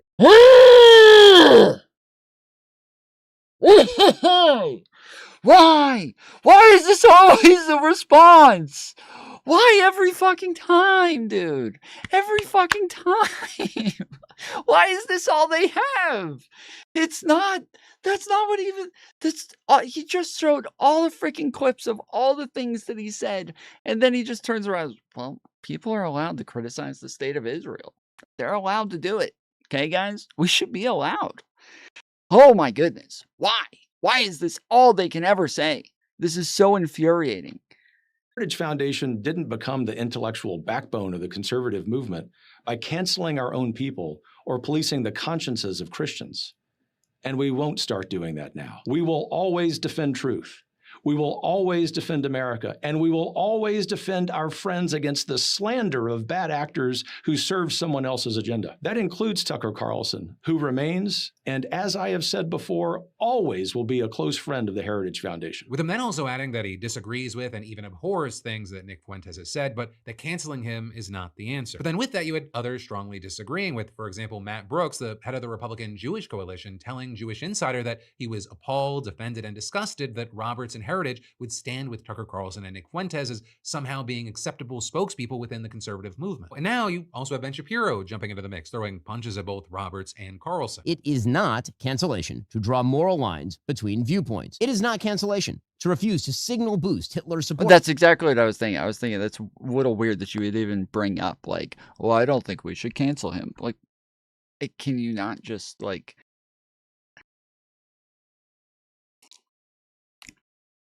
Canceling is just a lot of people at once kind of coming out and condemning something or someone, and then that person generally loses a lot of followers or likes or, you know, clout or whatever as a consequence of that. But it is generally just like the idea that people are coming out and condemning something or someone, right? But it's rarely the goal to cancel someone. Right? They're like that. I have been canceled numerous times. Every fucking time, the people who are at the forefront of this keep saying over and over, but I'm not trying to cancel him. I don't think that we should cancel him over this. Okay. It's not that big of a deal that we cancel him. And then they go on to just give like a whole lot of condemnations and criticisms and shit like that. And it just makes no difference that you ever caveated with, I don't think we should cancel him, because that is essentially what you're doing anyways. Like it's that is the outcome of these sorts of things. Your condemnation is like still necessary. Like it is good to condemn things that are bad. You ought to say that something is bad if it is bad. And so the way that these people talk about this stuff where they say crap like I don't think we should cancel him though. Like, just give the fucking criticism. If it's bad, it's bad. Just say it's bad. That's it. Like, if you're afraid he's going to get canceled because you said it's bad, well, then he probably ought to be canceled in that case. But you should still just say what is true. Just say it's fucking bad. It's not that difficult. Supporters like Nick Fuentes. It is not cancellation to criticize Tucker Carlson for rhetorically fluffing Nick Fuentes and other anti-American crackpots. In fact, Shapiro dedicated his entire show today just to the Carlson-Fuentes controversy, and he didn't mince his words. They are white supremacists. They hate women, Jews, Hindus, many types of Christians, brown people of a wide variety of backgrounds, blacks, America's foreign policy, and America's Constitution. They admire Hitler and Stalin. With Shapiro then warning that they're now being normalized within the mainstream Republican Party, and then adding, the main agent in that normalization is Tucker Carlson, who is an intellectual coward, a dishonest interlocutor, and a terrible friend. Now, with all this, for context, Shapiro's involvement here, it is likely something that he would already do, but also it is personal. Right? He's fought with Tucker and Fuentes before, but they also brought his name up a lot during the interview. Right? With Fuentes saying that he was actually a fan of Shapiro by the time that he went to college in 2016, having befriended many writers from the Daily One. He did mention Muslims. What do you mean notice he didn't mention Muslims? He did. What are you talking about? He did. I was actually surprised that he did. wire and getting cultivated as an up-and-coming right-wing debater. But then, according to his account, they first butt heads over Israel. I tweeted to Ben Shapiro. I said, I've never seen anything on the Daily Wire that's actually critical of Israel. He quote tweets me and says, to accuse a Jew of dual loyalty is the surest sign of anti-Semitism. So then I put out another tweet similar. I said something like, if you're China first, you should live in China. If you're Mexico first, you should live in Mexico. If you're Israel first, maybe you should go live in Israel. And again, he quote tweets me and says, you're an anti-Semite. So you're an 18-year-old college freshman, you're clearly talented and you're engaged, you're really interested, and you ask not crazy questions like, what is this? Mm-hmm. And rather than explain it, they just call you a racist, call you an anti-Semite. And so he claims that after a few months of what he said was just asking. That is not true. Again, like he even in his stories, he says that they did answer his questions, but because he was persistent and kept asking them, they started to get more and more uncomfortable. So it is that he's just refusing to accept the answers. That's what it is. It's not that he's not allowed to ask the questions. It's that when he asks them, he refuses to accept the answer. Questions about Israel, he was finally excised from the movement. And with that, he claimed that the Daily Wire was pivotal in blacklisting him. This even though, in his words, and not to be that guy and say that thing, but like, my best friend is a Jewish person. Right, but on his show today, Yeah, well, yes, and also he shared those beliefs. Yes, he had his own show. He was already pushing these ideas on his show, and it was as he starts pushing this stuff more and more very publicly, it's obviously going to make a bigger and bigger difference. But he tries to make it sound like, oh, I just asked questions, and then they all decided to cancel me. Shapiro going on the offensive, playing a series of clips meant to prove that Fuentes' beliefs extended far beyond just innocently questioning U.S. support for Israel. With Shapiro playing clips where it appears that Fuentes is saying that women actually want to be raped, instructing his followers to kill, rape, and die in his name, oppose civil rights for women, arguing that Jim Crow wasn't a big deal and was actually better for black people, stating that racism is justified, questioning the history of the Holocaust, and calling Hitler really fucking cool. Hitler was a pedophile and kind of a pagan. It's like, well, he was also really fucking cool. Though also with that, you had people defending Fuentes kind of landing in three camps or in a mishmash of them. Some seeing those clips and just saying base. To others have said some of these are not recent takes, and others saying that they're out of context. But then with all this, you had Shapiro turning to Carlson, with him playing a series of clips where Tucker apparently defends Vladimir Putin, defends the Venezuelan president Nicolas Maduro, gives a softball interview to the Iranian president, downplays Hamas, and ties Jeffrey Epstein to the Israeli government. And with all this, you had Shapiro pointing out that Carlson also recently interviewed Candace Owens, who herself hosted Nick Fuentes before that, and arguing that this is a pattern. You bring your dirty, ugly ideologies to Tucker Carlson's rhetorical car wash. He mixes it with some of the vestigial respect Americans have for him from his Fox News days, and voila, hideous ideas suddenly become mainstream. But there's no question that Tucker has become the most virulent super spreader of vile ideas in America. Also in this situation, Shapiro, he wasn't the only high-profile commentator targeted by Carlson. You're wrong. He said brown people, not Muslims. Yes, he said brown people of all. He said something like brown people of all kinds or brown people of all shades or something like that. Yes, that is why I'm saying yes. He did. He didn't say the word Muslims. He is. I think it sounds like he's talking about Muslims. Yes. And Fuentes. Because they also talked about Mark Levin and claimed that he was actually the one who first radicalized Fuentes in 2016. He goes live and he says, America's becoming a majority non-white country. Does anybody think that's a good idea?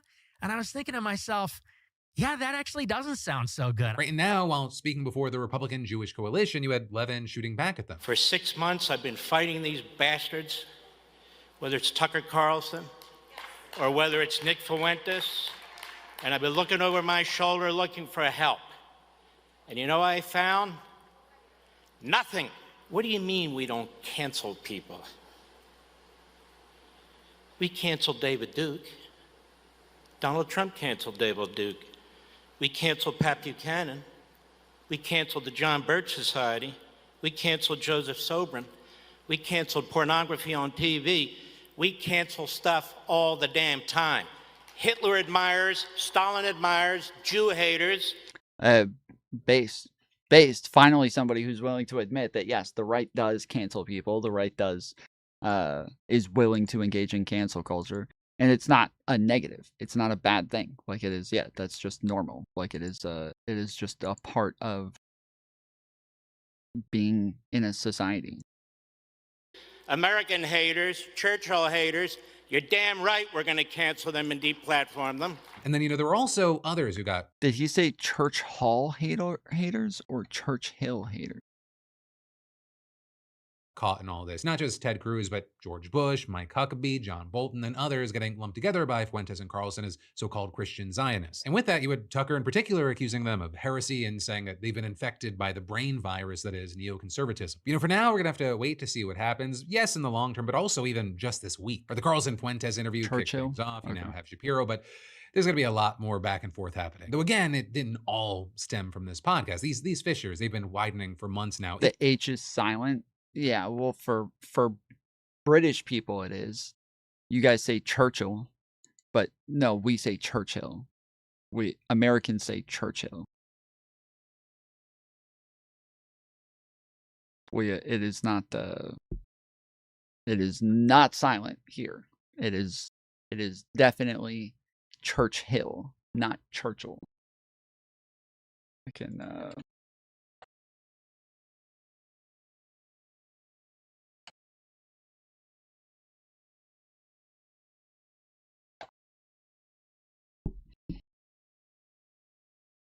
Winston Churchill.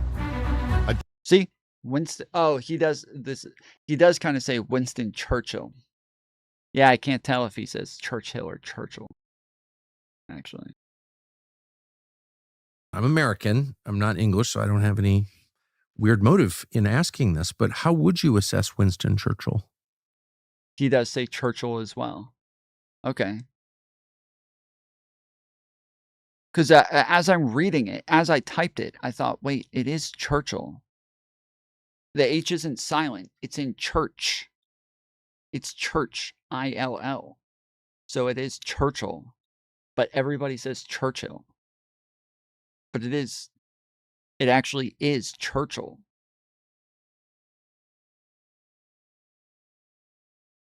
That's how we say his name in Canada. You say it. We keep the H silent. Interesting. Yeah, I've never even thought about that. Winston Churchill. Yeah, that did sound like Churchill.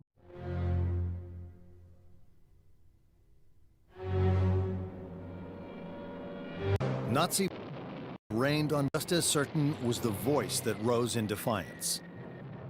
You aren't sweating up, policy. With all our mug against a monologue. Brilliant, arrogant, and energetic, Winston Churchill led the nation he loved. Yeah, see, that sounded like Hill as well.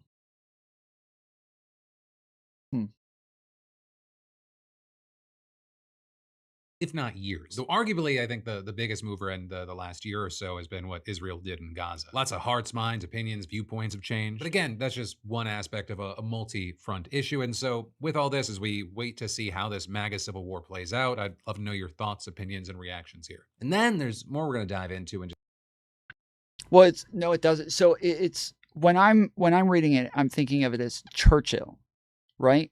But they're saying Churchill or Churchill, but I'm saying Churchill, and then they're either saying Churchill, yes. And so when they say Churchill, it still sounds like Churchill, but it's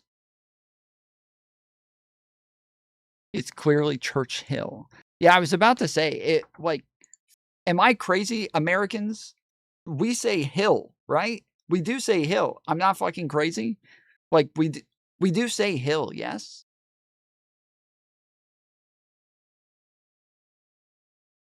Yes? Okay. All right. Just want to make sure I'm not fucking wrong here. Like we do say hill. It just yes, we say hill. Okay. But it may be wrong. Yeah, I'm starting like as I'm reading it, like even when I type it, I'm like, wait, it is Curchill. But you see the Hill and you just see hill, so you just say Churchill, but it is Churchill. Huh.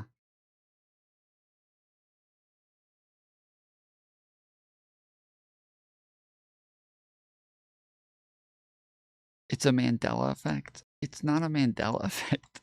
It's not. It's just that it says Hill. So we just pronounce hill. That's all it is. It just has Hill. So we just pronounce the hill. But it is Churchill. So yeah, that's interesting. Yeah, I'm probably going to change the way that I pronounce this from now on. Because, yeah, that is it. Yeah, it seems like everybody's realizing, yes, we all say hill. And we're probably wrong. Yeah, it is probably Churchill. Yeah, interesting. Churchill does sound like some British urchin type of pronunciation. Well, so like, I thought it was maybe a British pronunciation. That's what I initially thought until I looked at the spelling and I was like, oh shit, I am wrong. Because here in like Georgia, so like Southerners, when we say there's a place called Cartersville, okay? But they don't say Cartersville. They say Cartersville. And it is Ville, but they don't say Cartersville. They say Cartersville. And that, like, and people will correct you if you say Cartersville. They'll say, no, it's Cartersville. That's, like, it's just a very, like, Southern thing that you don't say the Ville. You say Vol. So you wouldn't say Cruella de Vil. You would say Cruella de Vol. So, aluminium. So do you know they actually spell it differently than us? Do you know that and aluminium has, well, you guys spell it differently than we do. We don't spell it the way that you do. We spell it with an N-U-M. You guys spell it with an N-I-U-M. So it's different. It's aluminium. And then aluminum. Aluminum is the most abundant metal in Earth's crust. So yeah, A-L-U-M-I-N-U-M.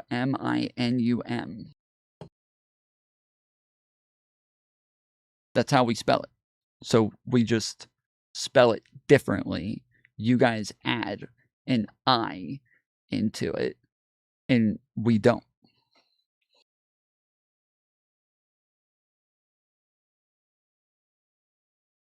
You've regressed? Yeah, as you guys all tried to be us. As all of you fucking fake Americans all over the place.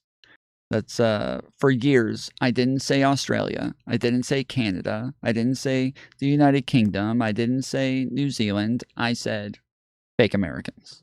That's it. Fake Americans. White people in other countries who speak English. Fake Americans. Just a minute, but first let me say, between gas, groceries, gifts, and the unexpected, holidays are basically a financial endurance test. And that's where today's sponsor, Upside, comes in clutch. Ooh.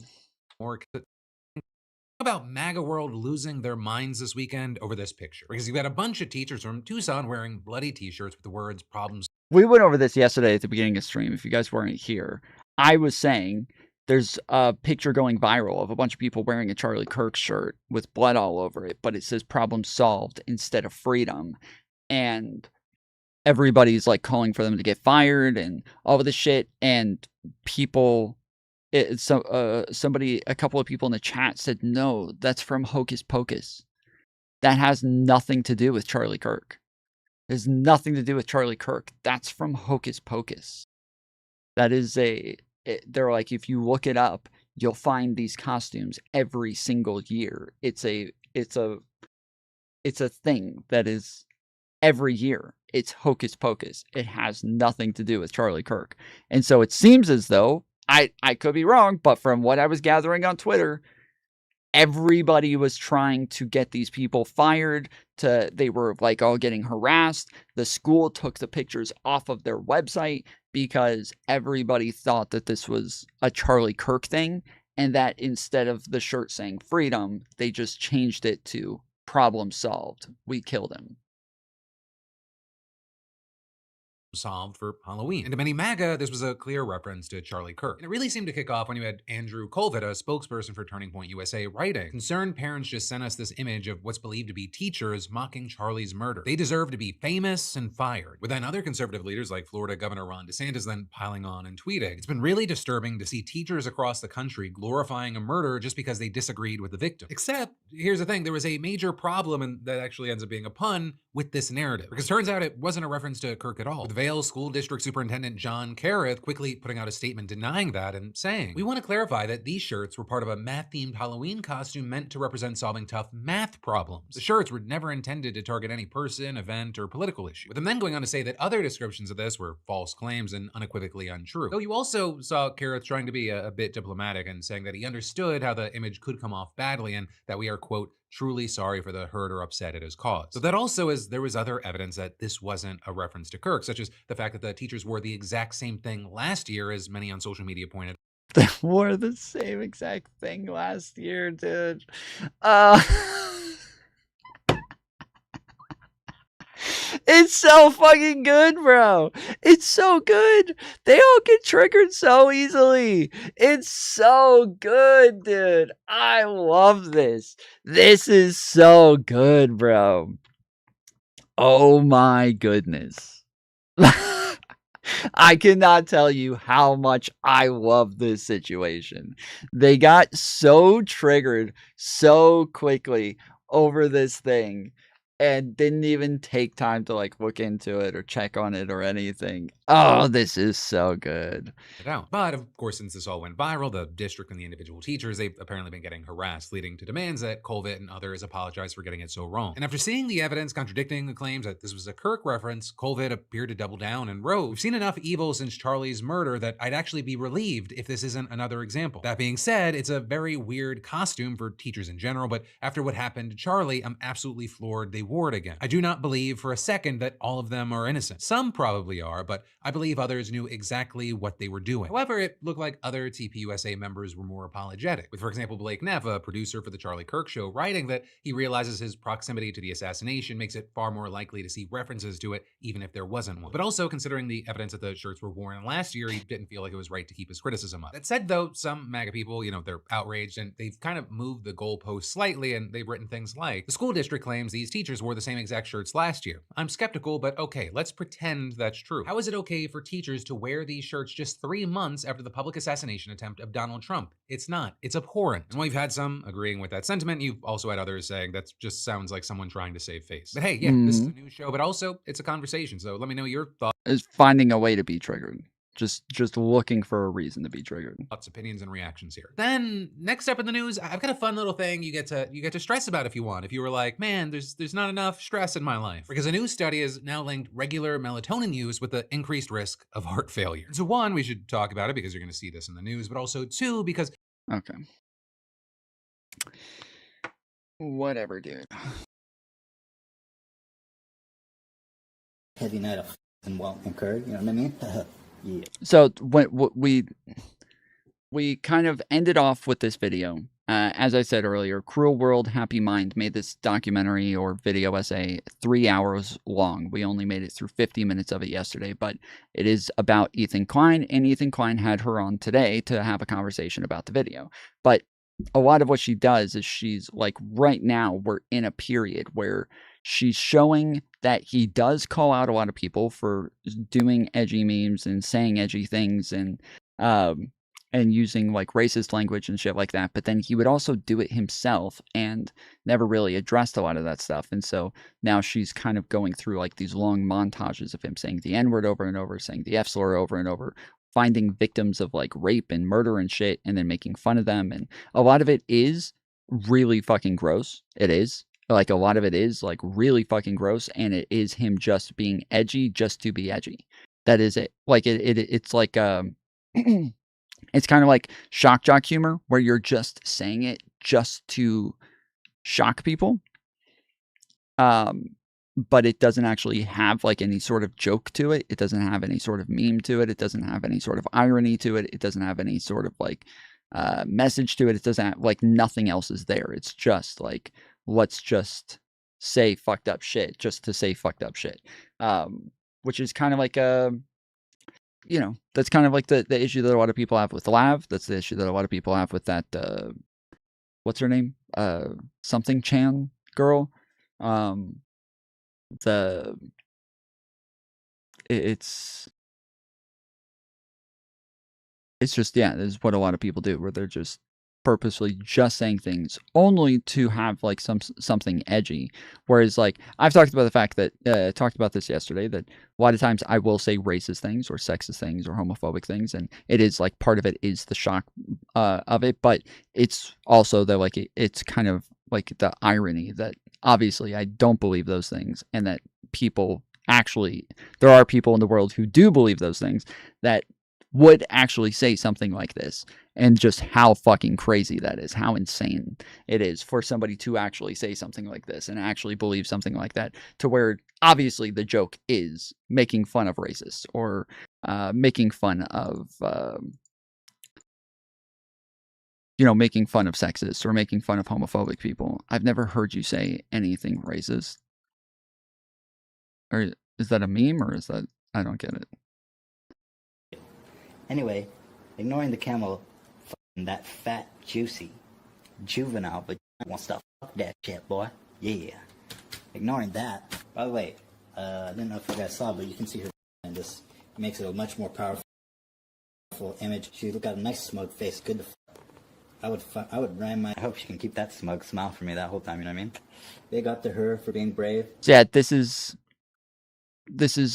he's looking at an image of a girl who apparently was around like a bunch of people who got murdered, and she and I think even like raped and shit, and she like wrote stuff on her body that said something like, never give up, I won't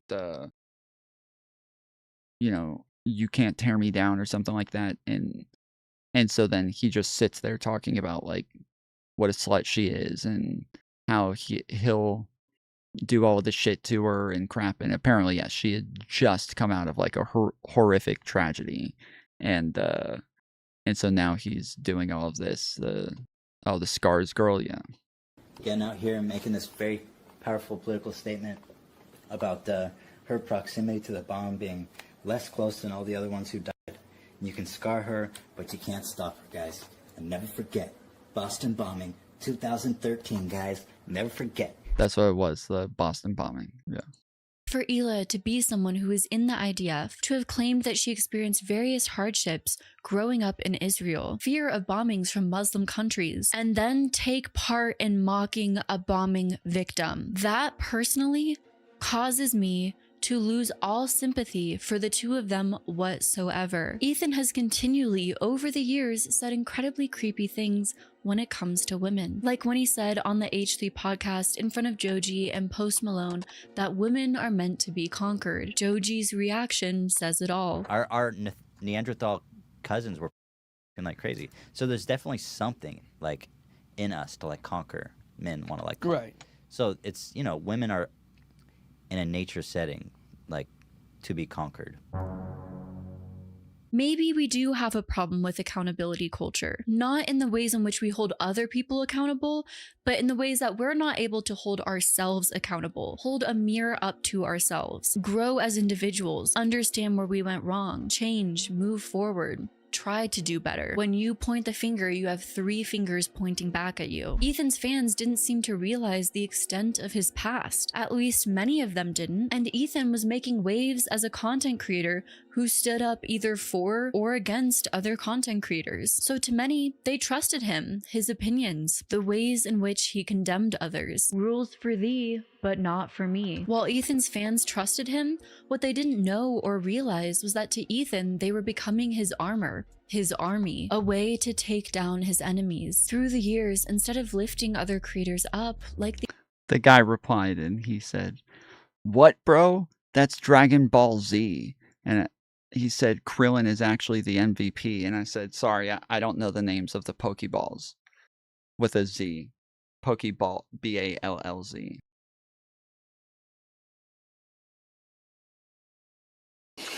the initial promise he sold to the world, Ethan tore others down to lift himself up. Ethan thrived off of having someone to hate. He always had many enemies online and few friends. Or when he had friends, they seemed to bond off of their mutual enemies. This is something he roped his audience into without even realizing it. For example, one of Ethan's biggest enemies throughout his career was fellow village troll Keemstar. Ethan's audience seemed to be sort of parasocially involved in Ethan's disdain for Keemstar without maybe even realizing such, to the extent that when Hila announced her pregnancy online, many of the comments were as such. Keemstar hearing about Hila and Ethan being happy and pregnant. Me if Keemstar bothers Hila while she's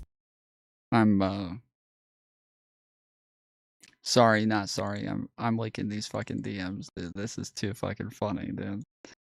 This is too funny. I'm gonna start posting this all over the place.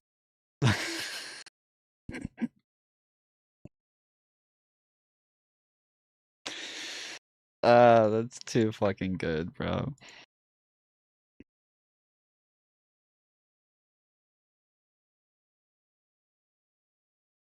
That's too funny.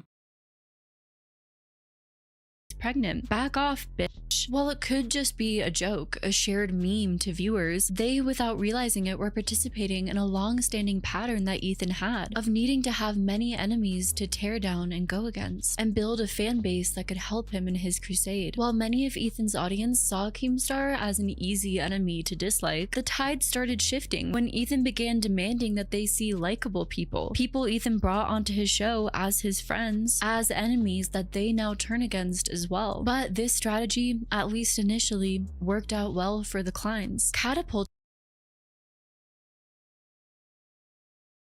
their online success and following, bolstering their net worth. Fuck, why does it keep muting? I said she has the shiniest face in the world. I don't know, she rubbed like Vaseline all over her face or something. Do girls do this? Do we have any... Is this like a thing that girls do on purpose to like make their faces really shiny? Because sometimes girls' faces are just really, really shiny. Is it on purpose? Do they want it to be shiny? Or is it that they're doing something else that just happens to make their face shiny sometimes? Out well for the Kleins, catapulting their online success and following, bolstering their net worth. Ethan Klein has a net worth of $20 million, and Hila Klein has a net worth of $25 million, though some of the ways this wealth has been acquired may be perceived as less than savory. In the fashion industry, the act of copying, or at least borrowing heavily from someone else's designs, is pretty common. In September 2020, Ethan Klein said that James Charles' new merch line looked pretty identical to items from Hila's recent Teddy Fresh collection. That hoodie is like our most iconic piece. It's our #1 seller. It has been for years. And like James Charles making, it's exactly the same hoodie. It's actually been ripped off a lot too, but normally like... Here, let me show it because people may not know. We wouldn't really do anything about it because what can you do? But I think in this case, it just kind of hurt because it's a fellow YouTuber who's actually got way bigger influence than we do. Yeah, way big. And so it just kind of hurts. Hila then shared photos of the 2017 sketches of her color block hoodie, revealing a pattern and color scheme. This is what I was saying. I really like these, the like pastel colors that she came out with. I really, really liked the clothes that they came out with in the beginning. They were very cool looking. Similar to the sisters' hoodies. Initially, James responded with a photo of the inspiration for his hoodies, saying that he's never seen the Teddy Fresh color block hoodies. Ethan released the DMs between him and James and spoke further about them, claiming that James Charles admitted that he did not care, even if one of his team members did steal the Teddy Fresh designs. This is the part that I really want to share, but you won't let me. The thing is, he brought up the DMs, so I feel like he's saying it's okay to share it. He's not. But he literally said after I confronted him, and I hadn't seen this colorway here, he says, oof, just to give you a heads up, it appears that this one has the exact same colors, and it looks like the design team totally ripped you off. He literally said that. My sisters. And I said, wow, so it doesn't seem like a coincidence, does it? And he said, it's not. He says, it does not appear to be a coincidence. So he literally admit that they ripped us off in the DM. It seems pretty clear that potentially he personally was not aware, although that is very questionable too. But let's say that it was not, someone on his team was, but it doesn't matter. I mean, Some like matte makeup and some like the dewy look. It's whatever one prefers. Okay, so it is on purpose. It is to be a little bit more shiny. Yes, they do want the shine. It's not just a like a side effect of other types of makeup that they're looking for, but it is. They want. Okay. Because yeah, I do see it more and more lately. I see more and more lately where yes, they have just like a very shiny face. And I started to wonder if that was just like a consequence of the makeup that they were wearing, or if it's on purpose that they want this like Vaseline look, which sometimes it looks good, especially like if you're in a darker area and then you have light on you. It does, like, it adds shine and kind of adds like a, I guess, like contour to your face to where there's a bit more shape to your face. Like you can actually see a lot more shape when there's darker, when it's darker, so that you're not just seeing shadows, but you're also seeing shine. So that would make sense. Mantis purchased full mesh track jacket from the Tom Foolery store. Happy birthday, baby 20. Thank you. Thank you so much. Let's fucking go, dude. Let's fucking go. Based as fuck, dude. The mesh track jacket is fucking sick. That is based. Thank you. Thank you, Mantis. Let's get some cheers in chat. Hell yes, dude. Hells to the yes. Where is this thing?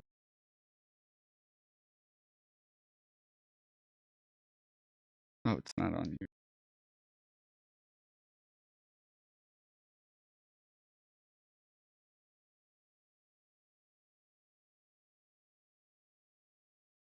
Let's fucking go, dude. Thank you. That is sick, dude. That is a good birthday present. Well done.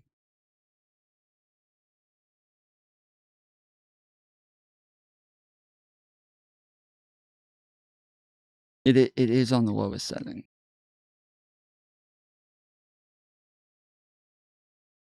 It is already on the lowest setting, so not much.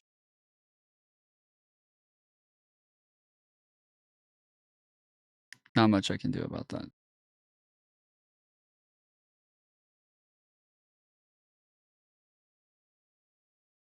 Is it the purple one? Yeah, I think it's this one. Yeah.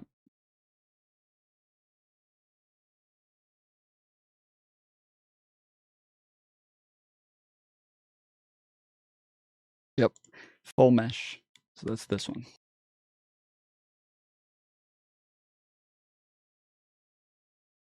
It better be good. Yeah. Yeah, I hope it is good. Yeah. I hope it is good. There is a fear that some of these will have like a bit of a blur to the pictures, and so yeah, that is it is a fear that they will be a bit blurry, but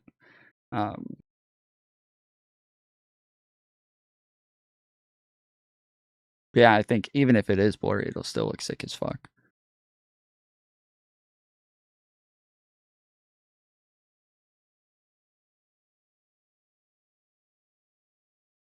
Not the jacket, but also a jacket. For $100, it better be damn amazing, yeah.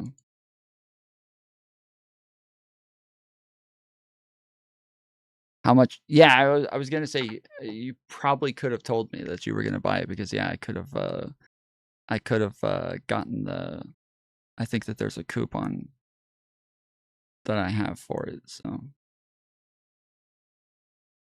Because that's what I was saving the coupon for. Yes, when I was gonna buy it, I was gonna go ahead and use it, but yeah, I have no idea how much of it. I think these are all like insanely expensive, and so most of the stuff I make like $5 off of. Some of it's like $10.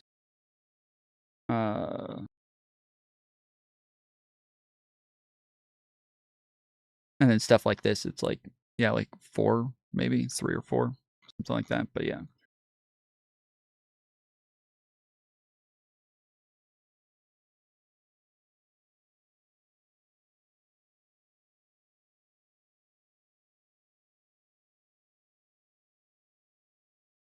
See, this is a like a single hat, but it comes in a ton of different colors, and it's got the black and white logo on it. So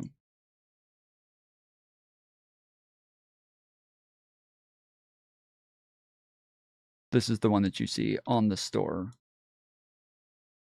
right there, and right there. It's the same hat, just different colors. Thank you, baby. Appreciate it.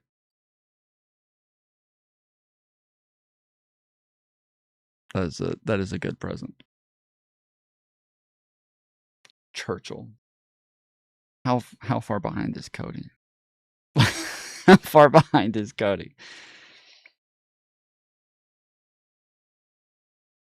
Ultimately, it's his responsibility. One would assume that Teddy Fresh having someone plagiarize their designs would make the clients against doing something similar. However, in 2021, a Reddit user came forward with allegations that some designs used by Teddy Fresh in a collection themed around dinosaurs had been copied directly from a 1990 knitting pattern booklet. The book, titled Dinosaur: 5 Knitting Patterns, was created by Gary Kennedy, who made various licensed knitting pattern booklets in the 1980s and 1990s. On the H3 podcast, Ethan admitted that the designs were plagiarized, but he claimed that the design was submitted by someone who was previously fired back in 2021, months earlier. Despite trying to pass the blame onto an anonymous former employee, Hila admitted in an interview with People that she's very involved in the design and all of the creative when it comes to Teddy Fresh. Regardless, Ethan still made comments like, "We could probably still legally sell it," suggesting that nothing would happen if Teddy Fresh still sold the designs without crediting Gary Kennedy. Okay, first of all, the Teddy Fresh thing. So Teddy Fresh is a company with 30 employees. And by the way, I love whenever someone's losing a debate to me, they bring this up. It's literally the lowest hanging fruit. Go ahead, we Ethan. have like a whole team of designers, and Okay. sometimes our designers are taking stuff way too close to the source. Yeah, bring out Gila. Hey, bring him in. Well, hold on. Let me finish. Teddy Fresh, we have designers, right? And we have a fairly large company. This is a common problem in all streetwear. We've had designers who have pretty much close to stole designs. We fired people over it, and every time it comes up, we have company meetings. 1 month later, in December of 2021, Teddy Fresh debuted another sweater. We collaborated with Gary Kennedy on our vintage dinosaur sweater, who in the 1980s and 1990s led a world-renowned company that produced intarsia knitting patterns. Much love to Gary, who was gracious enough to lend us his design. Despite seemingly learning their lesson, this would not be, allegedly, the last time that Teddy Fresh stole designs.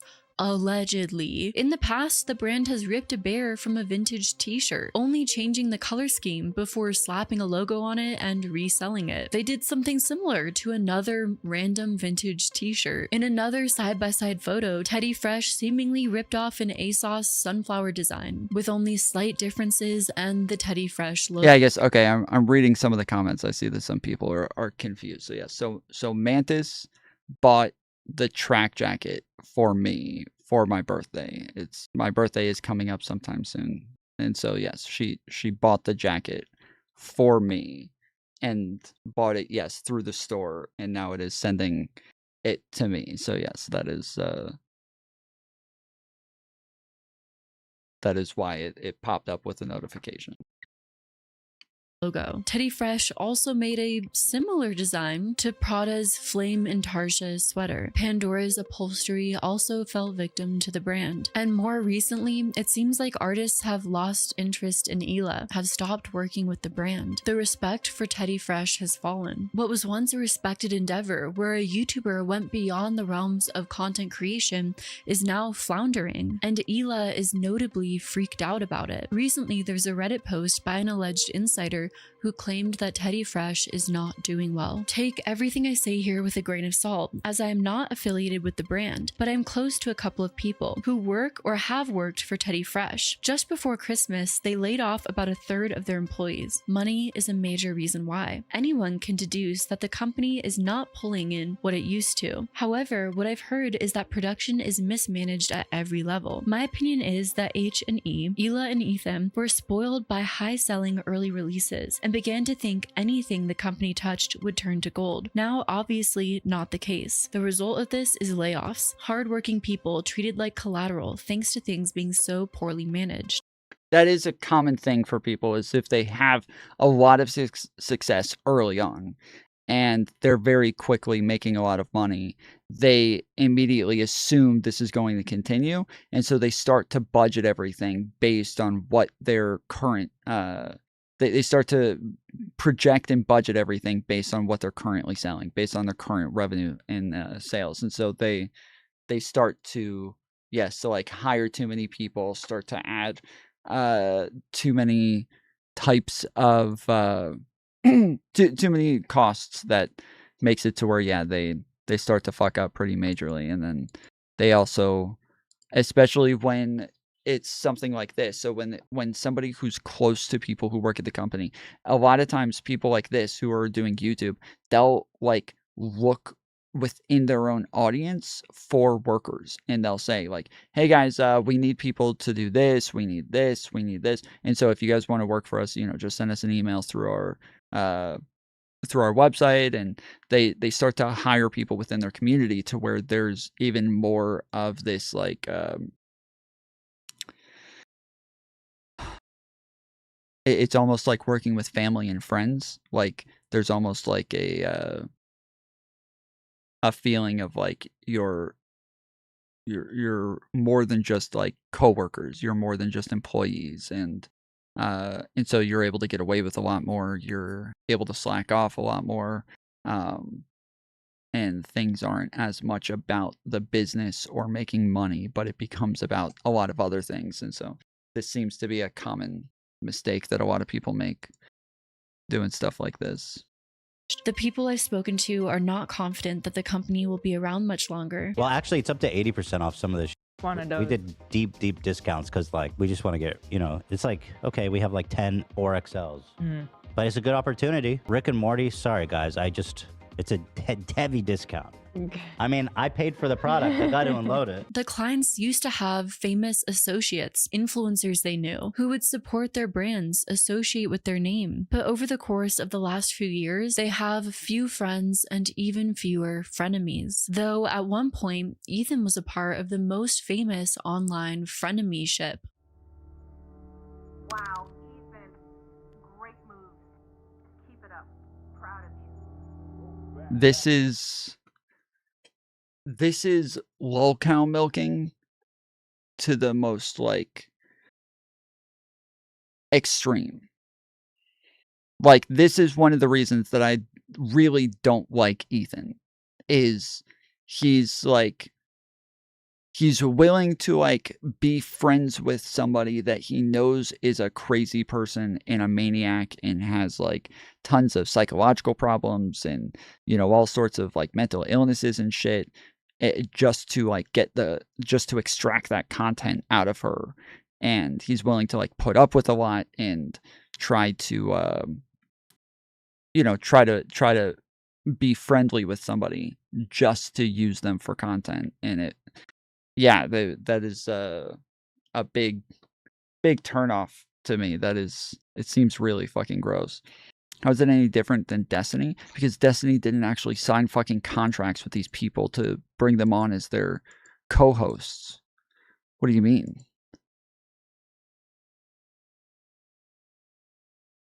What do you mean? Like, that's a drastically different thing. He still makes bank? Wait, that's not the same thing. What do you mean? That's not the same thing.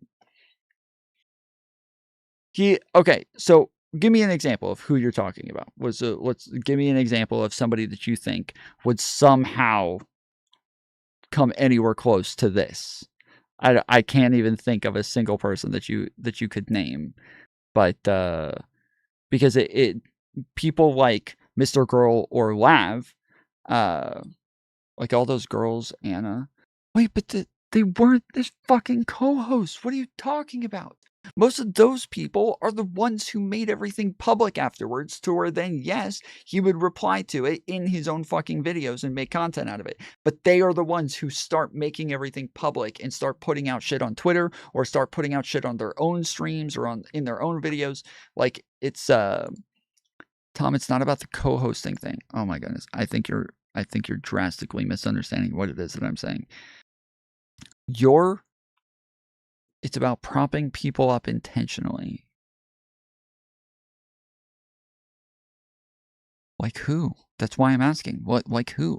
Like Anna, he was actually like in a like relationship with her that was private. He asked her to keep it private. He asked her to keep it to herself. They got in a huge fight when one day she started streaming while he was in the fucking room.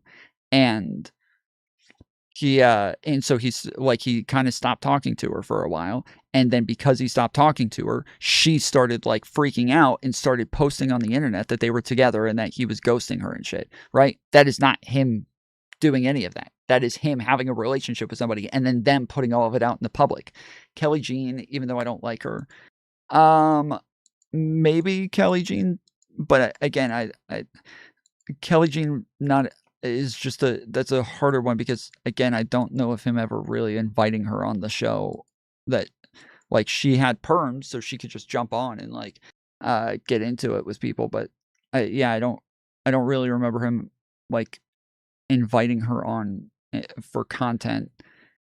Like, again, you're talking about something totally different, where you're talking about the fact Cherry did the same thing. She's the one who put all of that out in public. You're not like, okay. You're talking about the fact that he actually had real relationships with people that he was friends with, that they decided to come out publicly with a bunch of information. And then, yes, he starts making it content. But Cherry was not always this fucking bonkers and off her meds and shit like that. Like, I've known Cherry for a long time. She's had her ups and downs, but you're talking about people that he had like private relationships with, that he was not like making it all very public and shit. And then sometimes they might come onto his stream and talk to him, but it was not this thing where he was like milking them until they start trying to like fight him publicly and turn it all into a big like public back and forth.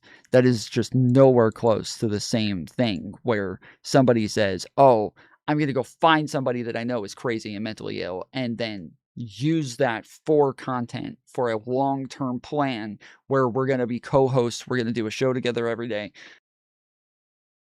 No, he gets into friendships and intimate relationships with after he's been warned. Then they fall out. It's a whole business. Okay, yeah, I think that's insane. I have no idea what you're talking about. I have literally no idea what you're talking about. Aram Sound tipped $10. Tom, if you brought more insane people on, you too could sell plagiarized merchandise based on children's clothing. True. Missed opportunity, really. Do better. True that. Yeah, I am trying to get like more memes for like graphic tees, and so I do want to have like phrases and shit on shirts. There was one that we were talking about last week where we kind of like copy the NASA logo and put it on hats, but then we'll have it on the back say like I forget what it was, like "Need America to be sane again," or I think is what it was, or something like that. Yeah, Mr. Girl, Nick Fuentes, a bunch of girls. Nick Fuentes is not the same thing. Mr. Girl is not the same thing. It is, was it Massa? Okay, it was Make America Sane Again. Yeah. But yes, no, those are not the same things. Like, he talks about the fact that, like, Mr. Girl was somebody that he actually connected with, that Mr. Girl was, like, constantly trying to become friends and, like, pushing himself into his life. And this is around the same time that Not So Erudite and Melina kept pressuring him, saying, like, you need more friends. You need people that you can actually talk to, that you can connect with, that you can, like, have a bit more of a back and forth with, that aren't just, like, random people that you talk to once in a while on stream. And so when Mr. Girl came around, this is somebody that, like, was actually trying to be his friend, and so he accepted him and didn't know that he was this fucking crazy person. He knew that he had weird opinions, but he didn't know that he was, like, going to go and do the shit that he did later. But then same with Lav. Lav was somebody that he knew personally, that he just had, like, a couple of hookups with because she was a fucking recording artist and was putting out songs and shit. And I get Mr. Girl and Nick Fuentes being different, but I was bringing them up to show that he's warned and still invites. I don't know why. Who warned him about? But Nick Fuentes does not even fall into this fucking category. So Nick Fuentes is not at all remotely the same as any of these things. He does not fall into the category at all. Mr. Girl was who warned him about Mr. Girl?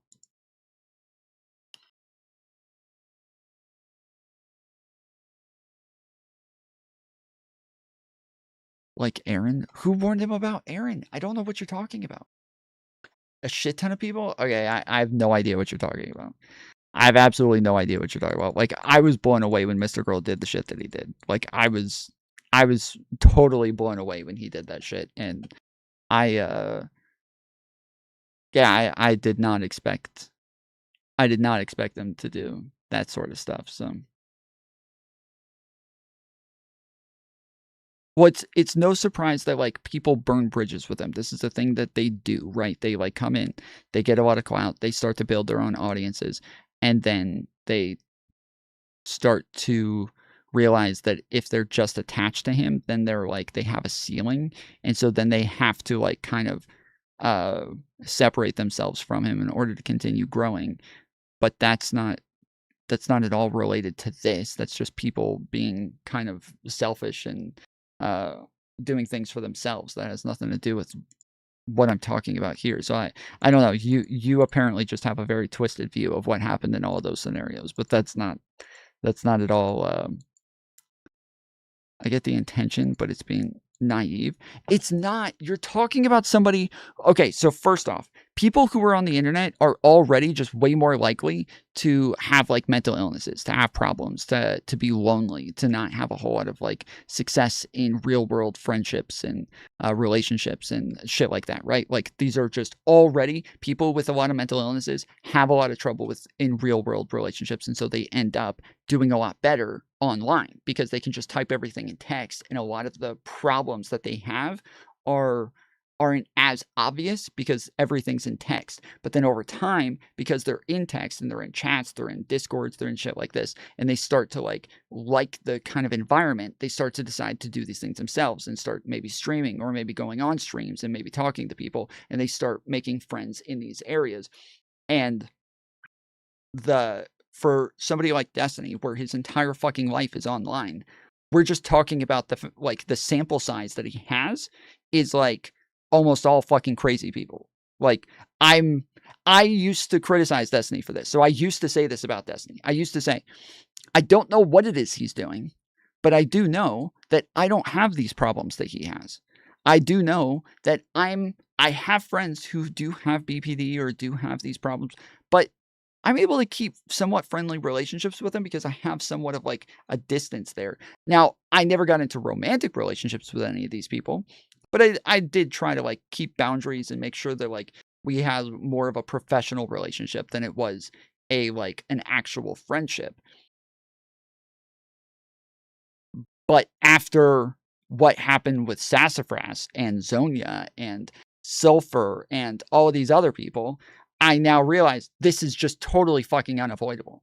It's just totally unavoidable. If you're going to be friendly with people, if you're going to make friends with people, if you're going to build any sort of relationships with people, this is just what's going to keep happening online. And it is what happens with everybody on the internet.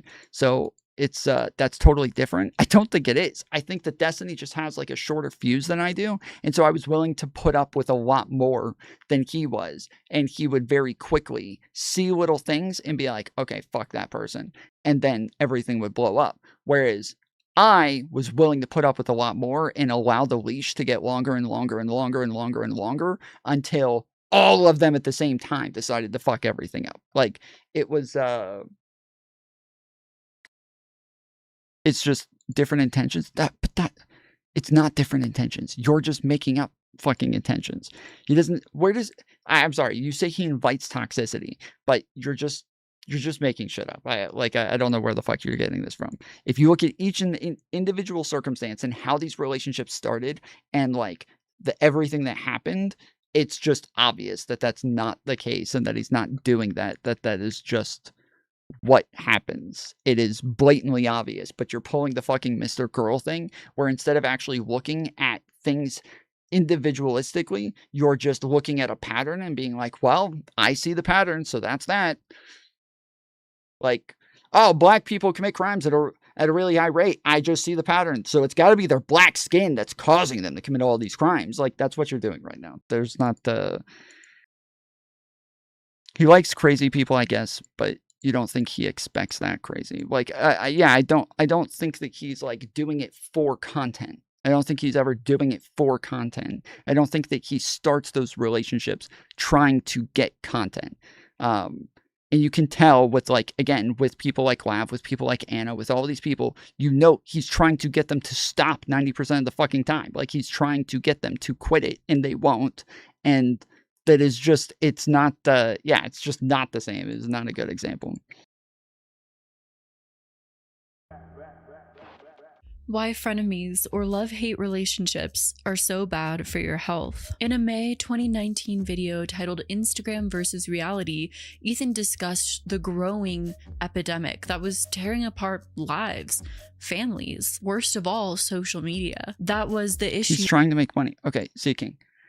I can go and jump on Destiny streams anytime I want, right? I have perms. I have the ability to do the same thing that all of those people do. And so do tons of other people like Pisco and like Pondering Politics and Hutch and like all of these other people. There's just tons of people that, like, if he has somewhat of a relationship with them, whether it's business relationship, a friendly relationship, like a, you know, whatever, that like he starts to just give them perms, and then a lot of those people use those perms and then just jump on a lot, right?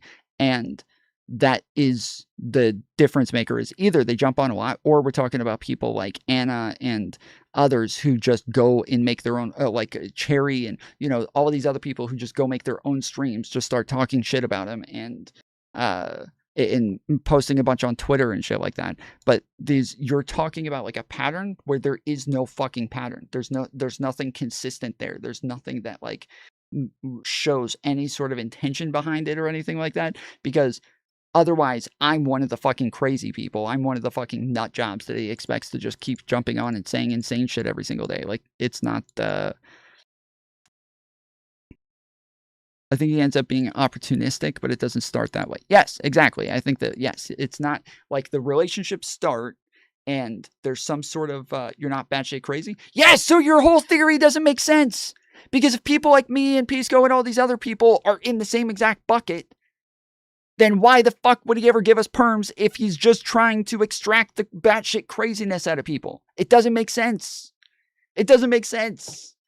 It's the point is that there's other things there. I knew Cherry for a long time. She was on debate panels. She was on she had her own streams. She had her own Discord. She had her own community. She had all of this shit. And she was not this like crazy nut job running around like a hurricane fucking everything up.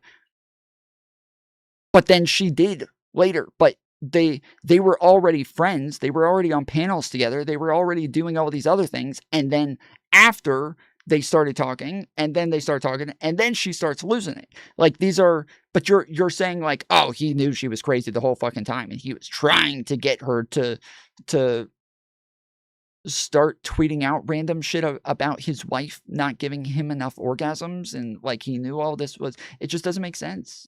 It's just that it doesn't make sense. that sometimes people looked differently in photos than they did in real life. This video gained 13 million views. People were really concerned that women were deceiving people, these tricksters, these witches. And the main person that Ethan called out in the video was Trisha Paytas, who he called the spokesperson of Instagram versus reality. Come on, people, let's get a grip here.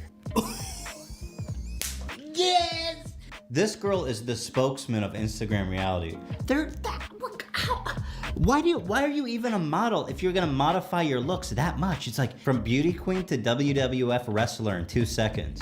You cannot Photoshop your heart and soul. Remember that. Trisha responded on Twitter, posting several tweets, including one calling Ethan disgusting and a bully. She posted a video titled H3H3 is harming young girls. It just made me so sad and upset that like there's this 40-year-old man shaming like girls. And I'm gonna speak for myself because I was featured heavily in the video, shaming girls for really just how they look.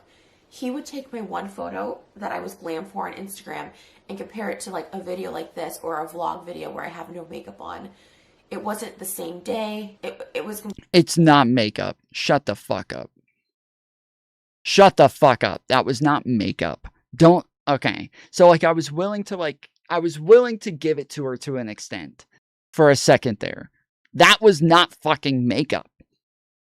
I was willing to give it to her for a second there where she was going to be like, look, like obviously people know that I look a little bit differently. I post those things on Instagram. I put a lot of filters on it. And so obviously I look very differently, but I'm like doing videos as well on YouTube and people know what I actually look like. So I'm not catfishing anybody. I'm not deceiving anybody, but yes, like I try to make myself look better by putting on filters and crap like that. But now she's like, oh, I just wasn't wearing makeup. Fucking bullshit, dude. Your face is the size of a fucking moon over here. Beauty queen, WWF wrestler in 2 seconds. You cannot modify your look. Your face is not this small. Your chin is not this small. Your cheeks are not this big. Your eyes are not shaped like this at all. Those are not the shape of your eyes. That's not the shape of your nose. This is not like none of this is, it's not makeup. It's not makeup. The difference here is not fucking makeup. The lips too. The lips is as well, but there's not as big of a difference with the lips. But the problem is, yeah, it's like when she's just like, oh, I just wasn't wearing makeup in one of those. Like, no, that the entire shape of your face is different. In one, you look like just a white trailer trash chick, and the other one, you look like fucking Beyonce's sister. Like, this is not that difficult. Harming young girls. It just made me so sad and upset that like there's this 40-year-old man shaming like girls. And I'm gonna speak for myself because I was featured heavily in the video, shaming girls for really just how they look. He would take my one photo that I was glam for on Instagram and compare it to like a video like this or a vlog video where I have no makeup on. It wasn't. Yeah, I still think that what he was doing was pretty gross, for sure. But she's also like, I think it makes sense to an extent where like she's kind of just a gross person. Like she's kind of mean. She does mean things to other people. Like I've talked about the fact that like with Kelly Jean, like there were a lot of things that I was willing to say to Kelly Jean and about Kelly Jean to be a lot more mean because that's just the way that she interacts with people. She's a mean person. It's you know, it's not something that she's going to be like super offended by because that's the way that she constantly engages with others. So yeah, I'm just matching energy of a person who generally acts that way. That is Trisha Paytas. Like she just is a mean person a lot of times, and she says really mean things about a lot of different people. And so it's and she'll make fun of people and their looks and shit like that. So it didn't matter all that much that he was going to come after her for her looks. It's generally, I think it's pretty gross. When it was Trisha Paytas, like it is just a person who does that. So you might as well spend an hour glazing Leo DiCaprio. I just did that like 2 streams ago. What do you mean? I just did that.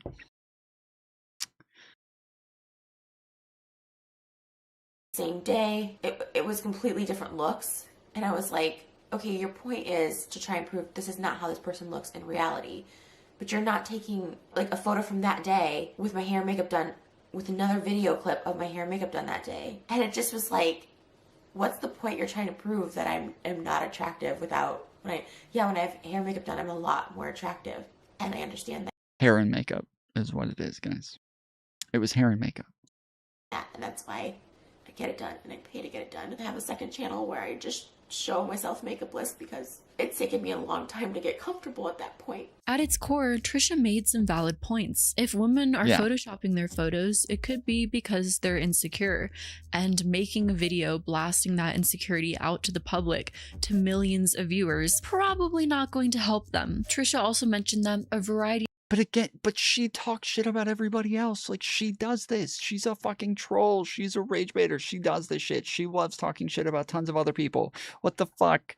Why would you buy this at all? Like, those are not good points when you take into consideration the totality of who she is on the internet, and the fact that he is bullying a bully doesn't make it all that bad anymore. Of factors could influence how someone's looking depending on the day. I definitely did not wake up looking like this, depending on whether I'm Wait, your face didn't look like plastic when you woke up? You're kidding me.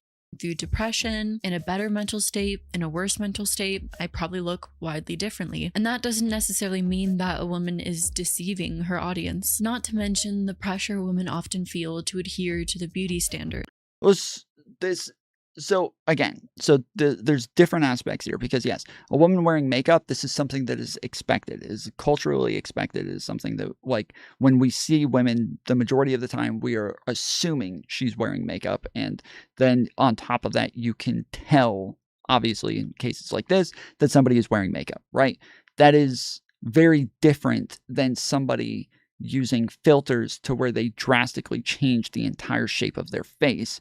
And if that is like the majority of the photos that they put on their Instagram, or all of the photos that they put on their Instagram, at that point, they're kind of like catfishing people. I had a girlfriend whose mom used filters. And when filters came out, like when they first started being a thing, she went and like deleted all of her photos. She was like 56, 57 years old. She kind of looked like a witch. She was a witch, just to be clear. Separate things, but she was a witch.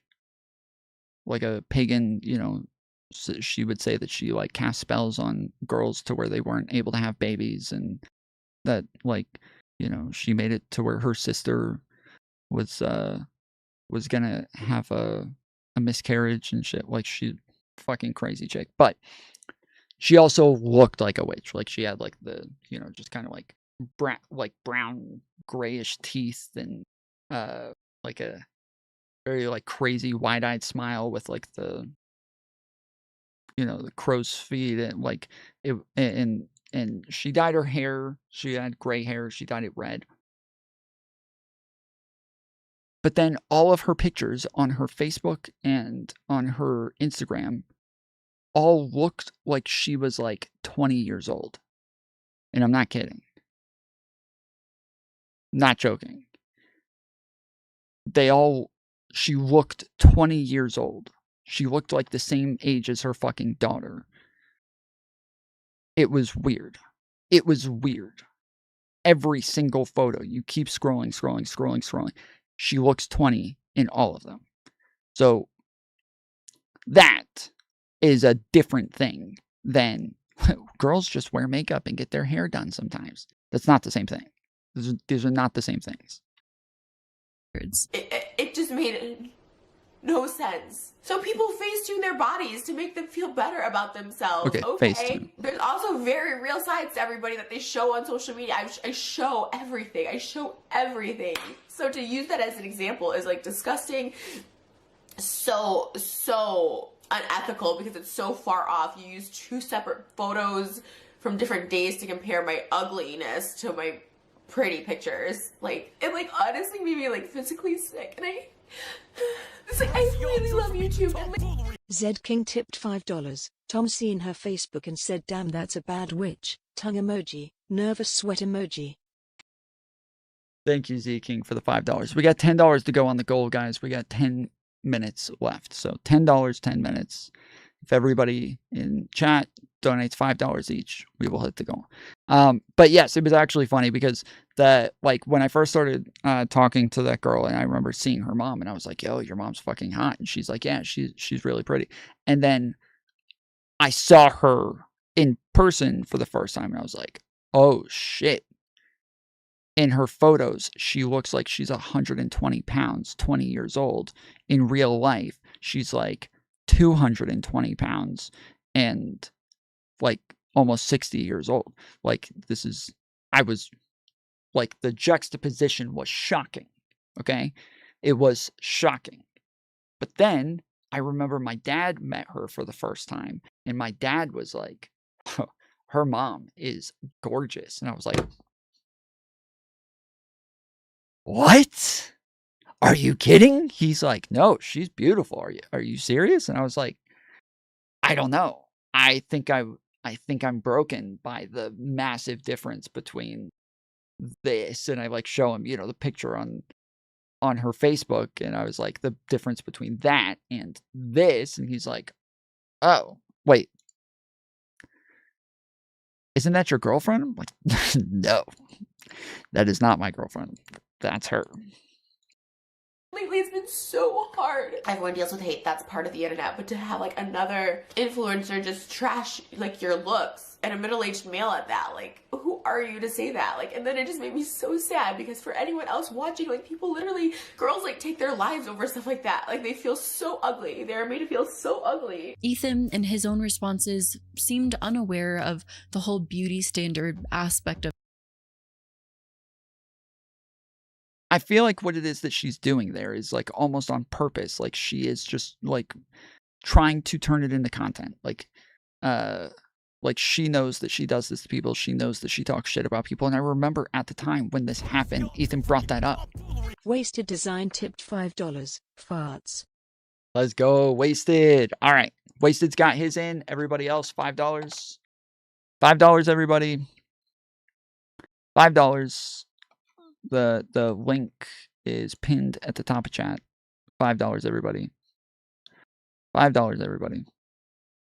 But yes, I remember at the time, like, I think Ethan replied with like, dude, you've made fun of tons of people for their fucking looks. Like, what are you talking about? And he like shows a ton of examples. But that is what she's doing. Like, she knows she makes fun of people for their looks. She doesn't think that that's off limits. She doesn't think that that's some horrible thing to do because people might kill themselves. She doesn't think that. We know she doesn't think that. She was just like using it for some sympathy, and that, like, I think generally, yes, I think it's a fucked up thing to go after people's looks for no reason. I think like it can be uncalled for. It can be this this really fucked up thing to do. But in this case, yeah, I think that it's I don't think it's all that wild that he did this. I think it's a little weird that she's just pointing this out by itself. Of it all, and preach that everyone should feel comfortable in their own skin. We need to understand collectively, nobody's that happy. We are all miserable. They're just so much better at faking it. And you know what they're doing? They're making all of us feel even worse. That's why today I am proud to present to you one of the best subreddits in the game, Instagram Reality, where they take a snippet from someone's Instagram or social media and show you the actual reality behind the post. Today, I guarantee you that you will be feeling better, more confident. We need to embrace that and lift ourselves up in the knowledge that we are all ugly, pathetic monsters that just want to eat McDonald's every day. You should listen to Ethan. This is definitely a man who feels very comfortable in his own skin. Ethan addressed the situation for the final time on the H3 podcast. I didn't know who she was, to be honest with you, but I guess she's actually quite a big YouTuber. She has like 5 million followers. Oh shit, he didn't even know who she was. Oh, okay, that's kind of fucked then. If he didn't even know who she was, then that's a little fucked.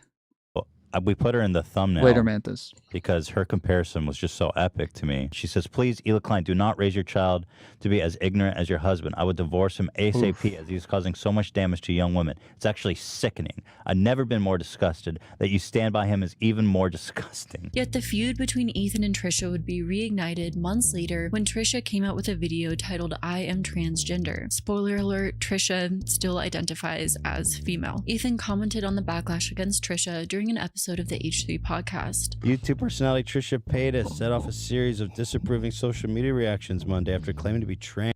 Yeah, she says she's trans, but that she's still a woman, but that she feels like a man. So that's what makes her trans. Right? And then she came out with her gospel song right after. Trans, despite identifying 1,000% with her birth gender. Checkmate. I mean, that's a direct quote from her. That's not editorializing. Still, checkmate.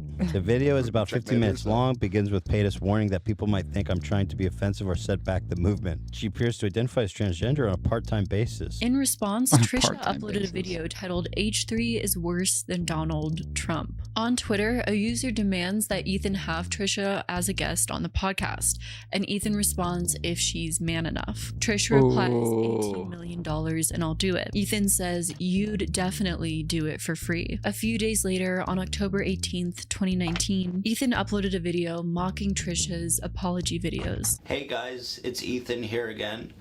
I just wanted to come on really fast and apologize to everybody. I totally did not expect the backlash from our last video. I wanted to basically apologize to Trisha Paytas, who is such a sweet, genuine person, and I just really, I wanted to first of all apologize for saying that she looked like she was at an open casket funeral, like she was the corpse inside of a casket.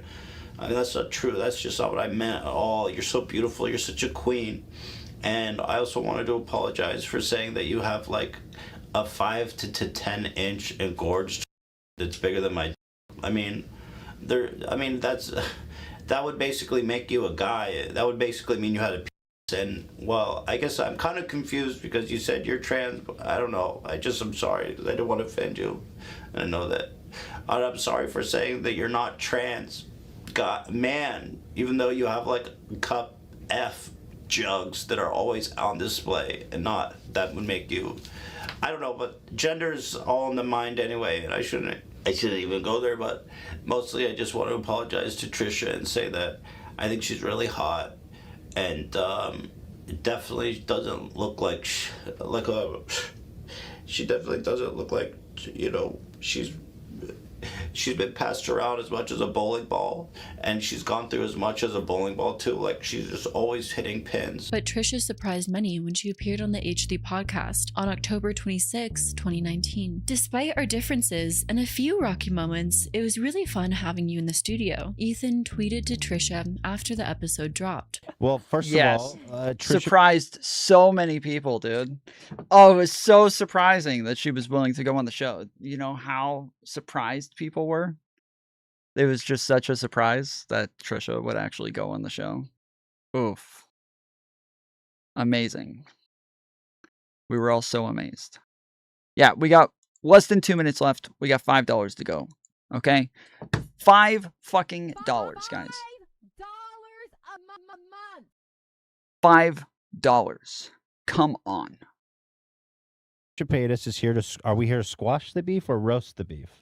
Ooh, I would love to squash it, but I like you guys talking about me. I actually genuinely hated you at the beginning of this year in May. Like, I genuinely, when you did that From video. the Instagram reality one? Yeah, like genuinely disliked you and thought you were like disgusting. I don't think I'm a troll. I think you're a troll. I think you're a troll. No. Are you a troll? No. Trisha and Ethan appeared to settle their differences. So this is part of it, is that I don't think she is always a troll. I think that Trisha is actually fucking nuts. But then sometimes she will play into a situation. I think that is I think that that is Trisha. She is genuinely fucking crazy. She will do insane things and have no idea that it's insane. And then once she gets the like feedback, she will play into it. That is Trisha. That is who she is. That is what she does. That is her whole thing. All right, guys, 30 fucking seconds left on the clock. We get to the bottom of that 30 seconds, I'm fucking shit. I will be gone. I will disappear forever. For the rest of eternity. I will be gone. Forever. Okay? Forever. I will never show back up for the rest of your life. And I will be waiting for each and every single one of you to die. And I will then pop back up and start streaming again and be like, yeah, you guys should have fucking donated that $5. You're all dead, bitches. And I will stay alive just to make sure that I do that. And I will make sure that you all die first. Well, you'll be on tomorrow. It's elections, liar.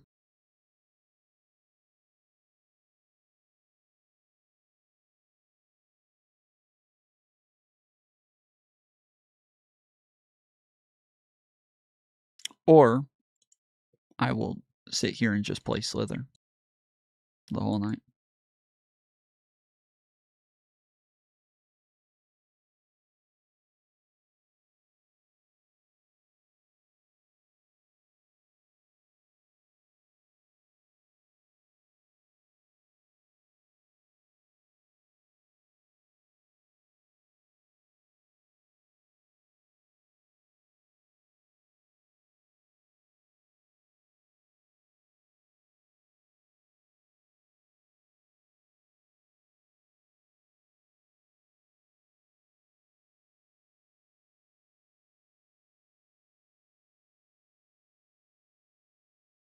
Tom Bottery hasn't donated in a minute. Yeah, Tom Bottery's fucking lazy as fuck, dude.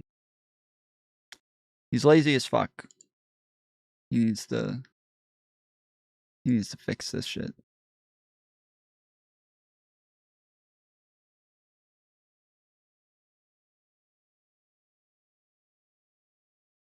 Yeah, views have been rough today. This is the first time I've actually looked at how many viewers we have. Is this real? Shit, that is real. We're at like 23 fucking viewers.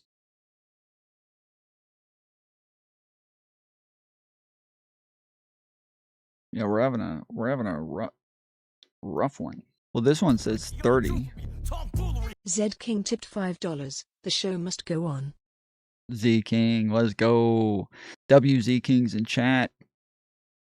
Okay, yeah, now it says 30. That was weird. I don't know what's up. What's up with this thing? Did I drop off for a minute? Because it does say that I dropped like down to like 10 for a minute and came back. Mr. Stantham and 3000 tipped $20. Keep the hope alive, guys. Fire emoji. Triumphant face emoji. Let's go, boy. Let's go. Well done, Mr. Stanthaman. W's in chat for Stanthaman. Is it Stanthaman or is it Stan the Man?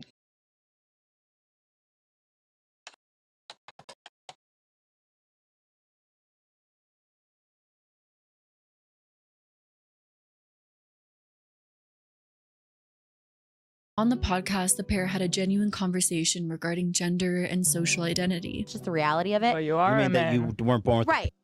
Yeah. Yeah, that I wasn't born with a penis is what they're Oh. saying. My point is, a lot of people are transphobic. Me coming out transgender is not going to help my dating life. It's not going to. Why would? Mr. Stantham and 3000 tipped $5. The 2-1.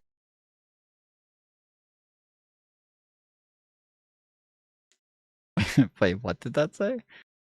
The 2-1. So you mean the second one? Okay, so it is Stan the Man. Okay, I have always called you Mr. Stanthaman, but it is Mr. Stan the Man 3000. Okay, I've always called him Stanthaman. I think I've always called him that because it just it always comes through as Stanthaman on the TTS. So yeah, that's fucking crazy. I just now realized it's Stan the Man. Also, Mantis left, so what's the point now? Yeah, true. Yeah, once Mantis isn't here, there's not even any point in watching the show. Stantha? It's Stantha.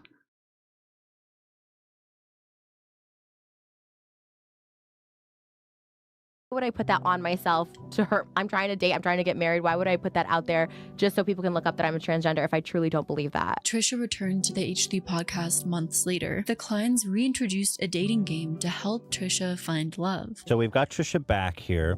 And the reason that Trisha's joining us today is, as you all know, Ian's... Okay, so let's see if this works, okay? I think I'm able to just hit refresh on the clock, and it will just come up with the new time. Let's go. This is sick.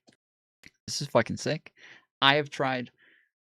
It has been so frustrating trying to get this every single day to go and, like, change the clock and then move it over and then put the link in, and then I had to add something to the code to make it update each time, and apparently all I had to do was just change it on the fucking site, and that was it. had a season of The Bachelor. We thought Trisha Paytas, now that's the next season of The Bachelorette. That has to be. Although Trisha did not end up dating anyone from the video, she did have interest in Hila's brother, Moses. Does your brother think I'm hot though? He like was down? Well, He I knew- don't talk to him about. But he knew it was. No, he wanted. hot. Yeah, he wanted to apply. He wanted to apply though. He did tell us he was going to. Like in a serious way? Yes. Wow. Why haven't you just hooked it up then? Why did we have to do all this? Why didn't you just be like, oh, like Hila's brother wanted to date you? I'd be like, yes. He doesn't want to marry you necessarily. How do you know? Oh, because Wait, doesn't she end up dating his brother? Because I remember when they, or her brother, because I remember when they did their show, there was some sort of like friction over the fact that she was like dating somebody or married to somebody within the. Yes, that's fucking crazy, dude. he's Jewish. Well, I don't know. That's literally my type, and he looks so good. Trisha later tweeted out photos of her and Moses social distancing together. There's more. We will see these on her Instagram stories. In bed with social distancing together, buddy. Yeah. And just see an we see a arm. hand, and I'm like, again, cryptic. I think that's his. I think it's his arm. Quarantine date night. This is a separate day, so whoever this is come back to her house. A date night. She calls it a date night, and whoever it is brought dinner, which by the way looks like quite a fancy dinner too. I know my brother, and I immediately spotted his stickers on the table. So he's hanging out with her now more, not telling us. I'm like, yo, what's Yes. going on with Trisha? Downplaying it. Towards the end of March 2020, she posted a photo of the pair together on Twitter. At the end, I won The Bachelorette. Hila responded at the time saying, "Stop this right now," with a vomiting emoji. At first, the internet wasn't really sure if Trisha was trolling or not, but as time went on, she seemed pretty serious about Moses, and often expressed her frustration about Ethan and Hila meddling in their relationship. I am just not someone who's comfortable with someone else sharing my narrative. On September 15th, 2020, Trisha and Ethan joined forces and launched the Frenemies podcast, where they relied on their tumultuous chemistry to carry each episode. The set even aligned with each respective host's personality and the energy they exude. Ethan's side was dark. It was a good show. Like, it was a good show. I didn't watch it, but I knew people who watched it religiously. It was like their favorite show of all time. They could not stop watching it. Gloomy, pessimistic. Trisha's bright, pink, and vibrant. Well, my friends, here we are. This is the gayest shit I've ever seen you watching. So, okay, so there's a video essay from this girl, but it's kind of like a hit piece on Ethan Klein. And so she's doing a whole hit piece on Ethan. And then we started watching it yesterday to watch the hit piece.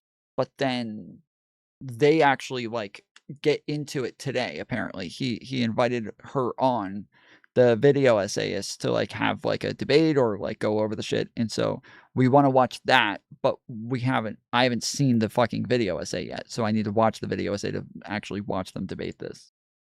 They said it would never happen. Me and Trisha making a podcast, and frankly, I thought they were right for a while. Despite both of them being very honest that things could go wrong very quickly, they embraced the idea of doing business together. Someday you'll be my sister-in-law. No, I don't think so. It's, I'm Ela's sister-in-law. you're still my sister-in-law if you marry my brother-in-law. I mean, I'll no? take it. Oh, our babies would be related. Cousins. Oh, cute, because they have the same genetics. Skinny. I thought you couldn't have kids because you had double gonorrhea or something. Yeah. I mean, I have a uterus still, so like I can still get like IVF or something. That being said, things often went wrong on the Frenemies podcast, which probably made it a very stressful working environment, but very entertaining for viewers. In one episode, Trisha seemingly blindsided Ethan by mentioning his substance issues out of the blue to prove that he's not as open as he claimed. Ethan responded by accusing Trisha of weaponizing his issues against him. Trisha storms out of the podcast episode, creating a viral moment that received millions of views online. You hide it more, just like Mikey, who hides Oh, really? gets brought to the surface I don't hide later any. on. I don't hide. You do hide the crazy. I'm all out there with You no don't fucking eyebrows and everything. You were into pills. You never talk about that you were a pill addict for a minute. What? Yeah, you said that. You said you were really into pills and you don't talk about that. Why do I need to talk about that? This is why you are such a dangerous person, especially to be close with. You'll take something that somebody told you in confidence and you'll use it, you'll weaponize it against them. That's not true. That's what you just did. You called me crazy. Knowing my history, Bro, you we called me always crazy. call you crazy. You're like Okay, upfront but crazy. if you're gonna call me crazy, then I'm gonna say, Yeah, hey, but why then don't you own up to what you've done? That's That also doesn't make me crazy. I'm joking around, and then you go, okay, so what do I have to No. weaponize against Ethan? Oh, he told me he used to take bills in Israel. You want me to weaponize you? Because I have things I could actually weaponize you with. Ultimately, when you look at the way that Holy Trisha was shit, used on the H3 podcast, it seems like she was often used as a way to stoke her flames for views and engagement. This is something that Ethan has done in the past to other content creators that he's seen as easily provoked for engagement. Yeah, who was the other guy? There was another like a crazy guy who was always like sending like raging fucking screaming videos about Ethan Klein, and it was like a New York guy with a New York accent, and he would just say the most like outrageous fucking shit, and Ethan would like reply to his videos on stream all the time, and then would even bring him onto the podcast and talk to him and shit. That's right, I forgot about that guy. Engagement. Ethan Klein used to associate with the creator JonTron, who was exposed for some incredibly horrible, like blatantly bad takes that had him virtually cancelled. Yet after the fact, Ethan invited him onto the H3 podcast to have a discussion. So after 8.5 months, now you give JonTron a platform to defend himself? It happened, how long ago was that now? I don't keep track. 9 months or something. Ethan What that seems a little weird. I don't think JonTron, from what I remember, said he like put out a tweet and just said like, you know, yeah, I fucked up. I need to like kind of re-examine these things, and I don't want to talk about it. So from my understanding, I think he even put out a video about this afterwards, talking about the fact that he didn't want to talk about it for a long time. And then he decided that he did want to talk about it, and that Ethan was kind of like helping him massage his image at the time. This was the fact that they like said, oh, he brought him on to milk him and to talk. No, the whole thing was that Ethan and JonTron were kind of talking about the fact that like Destiny was super disingenuous, and that because he had a debate with Destiny. Destiny kind of exposed him for having these very like far right white nationalist sorts of beliefs, and he started he just disappeared for a while, and then when he was like willing to talk about it, he went on to his friend's show, who he knew wasn't going to throw him under the bus, wasn't going to call him a white nationalist, wasn't going to say that he was racist. And so that was the whole fucking thing. Why are they framing it like this? This is not at all what happened. Continued to say things that seemed intentional to sort of garner a reaction within JonTron. I don't really want to get into this. It's a minefield of sorts. I'm not Sure. going to go back and nitpick everything I said and say and qualify it or anything. The main question on everyone's mind is, oh, is he a racist? Is he a Nazi? No. Do you feel like you said some things that you regret? I don't like reliving it. Did you have a lot of self-aware moments during that where Of course, you're the like, whole time. Jimmy Lee was a former Because Destiny even talked about the fact that like Ethan always hated him because Ethan was friends with JonTron. And so the fact that JonTron and Ethan were so close and that they were like friends, and that like Destiny was annoyed with the fact that Ethan kind of tried to help JonTron like massage his image and act like nothing ever happened and shit like that. Like it was, yeah, this is a little weird the way that they're framing this. Dentist turned comedian. He gained widespread attention around early 2016 when Ethan Klein reacted to one of his videos. This guy's on fire. Hey, I'm one f***ed up dentist. What? The thing that's f***ed up is that he's a real dentist. Yeah. So when he's saying, hey, I'm one f***ed up dentist, hey, Yeah. little shop of Oh, you got to do the filler episode to get to the good art. Kinda, yeah. Like we had already started this, but it's a fucking 3-hour video essay. So we'd already started it yesterday, but yeah, it's 3 fucking hours. So it's taken a really long time to get through. horror. He's actually a real dentist. I don't want to go to your little shop of horror. You know what I mean? No, man. Then Jimmy appeared in an HD podcast in 2017, where Ethan started the episode by making condescending remarks about Lee. He opens the podcast by basically bashing him and discrediting him as a comedian. His comedy style is essentially roasting people he's never met before. Then after talking shit about him, he welcomes him onto the podcast. Jimmy Lee, welcome, the legend. The guest actually reveals himself to be kind of, a decent guy. Is it possible? Are you gonna be there the whole time? Are you filming? Are you filming? We have 3 cameras in just- here, Jimmy. I mean, I He's don't mind B-roll. the... Get out, dude. Yet another, more recent episode is a frequent segment the HD podcast would have with a disabled creator named Gabe, who Ethan would often use for content through baiting Gabe to say outlandish things for essentially a good clip or good content. Like in this clip where Ethan asked Gabe about his experience in doing a sexual act. You ever gone down on a girl, Gabe? Have you ever? You haven't. Is that something you're looking to try? Yeah, someday. Yeah. Okay, that's good. Well, it is your birthday coming up. like practicing. How do you practice? Do you ever practice on like the corner of your elbow? Right here? Just being a gentleman, I guess. Yeah, you're a good man, Gabe. You're gonna make a girl really happy I someday. practice in front of the mirror. Oh my God, can you do it right now? Pretend you're in front of the mirror. Oh, you're ready to go, Gabe. You're gonna make a girl very happy. Poor Gabe, not realizing he's being used. Right after this, Ethan says, "Looking forward to your birthday next Friday," which of course they didn't attend. When Gabe is on the show all the time for frequent segments to be laughed at. I'm so glad Gabe has actual friends and, by the looks of it, a fulfilling life with lots of positivity. Nowadays, at times, Ethan will claim that his mental health is being used by others, that he's being baited into reacting, or others will claim that in defense of Ethan. But Ethan is one of the content creators that set that sort of system up. Again, rules for thee, but not for me. If you can't give Ethan something, either an entertaining clip. Okay, I don't think, hold on, the Keemstar situation was drastically different than what it is that Ethan's doing with these situations. Like, he's taking people that are a little, like, socially awkward or autistic or some shit.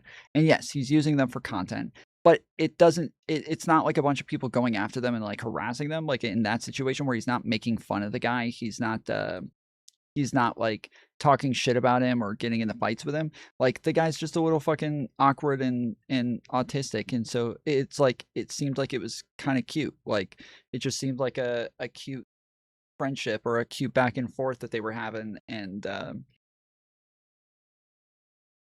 then yeah, it was more friendly. Whereas the like Keemstar situation with the kid who like ended up killing himself or whatever, that is drastically different than what it is that she's pointing at here. Or enough views from your own platform, he doesn't care what you have to say. William Osman is an engineer who created a beanie that could talk, an invention his audience suggested he make for Ethan specifically in 2018. Today's project is an animatronic beanie for the Fupa King himself, Ethan. of H3H3. During that summer, Ethan invited William onto the H3 podcast when William's subscriber base was almost at 700K. But Ethan didn't seem to view William as a valuable person to have on the show. The interview was limited to 20 minutes, instead of being the main focus of the show. Once his 20 minutes were done, William was ignored and awkwardly instructed to leave. They basically just talk about how his house burned down for a good 15 minutes of his 20 minutes. Immediately after this, they transition swiftly into the talking beanie. Well, I'm happy that you made it out. Me too. I mean, you really saved the most important thing, really. I agree. You went and you got the beanie. And let me try this thing on. Let's see. Let's We got sound effects. turn it up, Dan. God bless. I think I did the bit. Nice. That was good. Thank you, everyone. Round of applause for the beanie god. So far they've talked about his house burning down, and he's presented them the beanie. So what's next? All right, that was great. I had a lot. So, thank you very much. I'll say, William. Yeah. Thank you very much for joining us.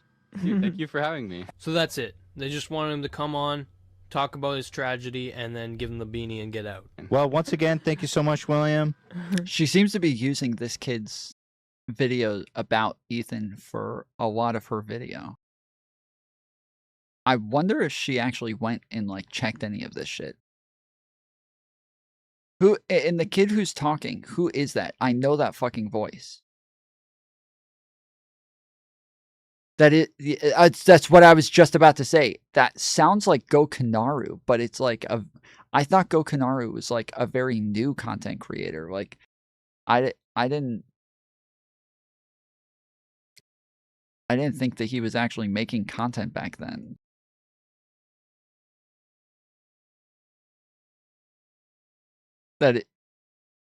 That's totally out of context.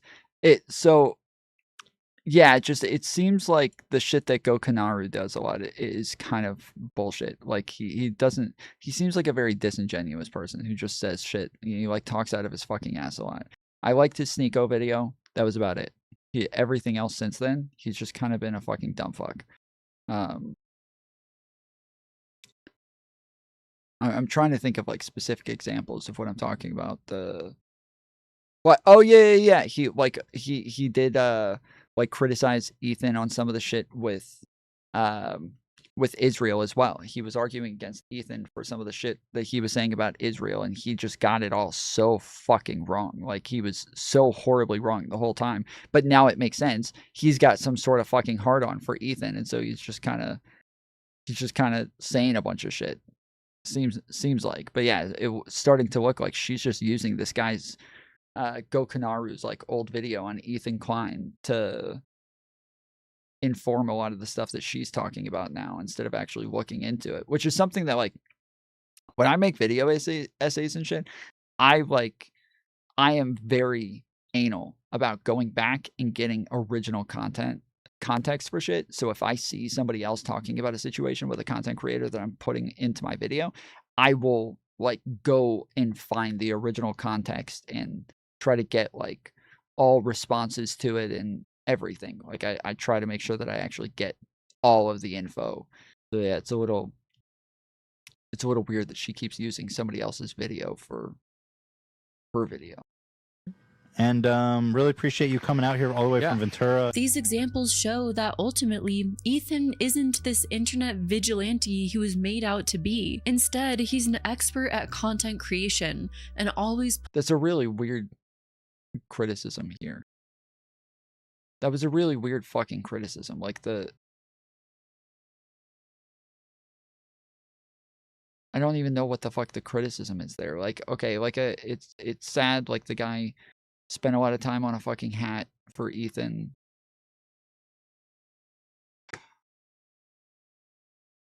If Ethan didn't really care all that much and didn't have like a huge interest in it, like, did the guy know that he was going to be there for like a 20-minute segment? Like, did they tell him, hey, you're going to be here for a whole 3 hours, and then they kicked him out 20 minutes in? Like, what is... I don't understand. There's not even like enough context or information here for me to understand this at all.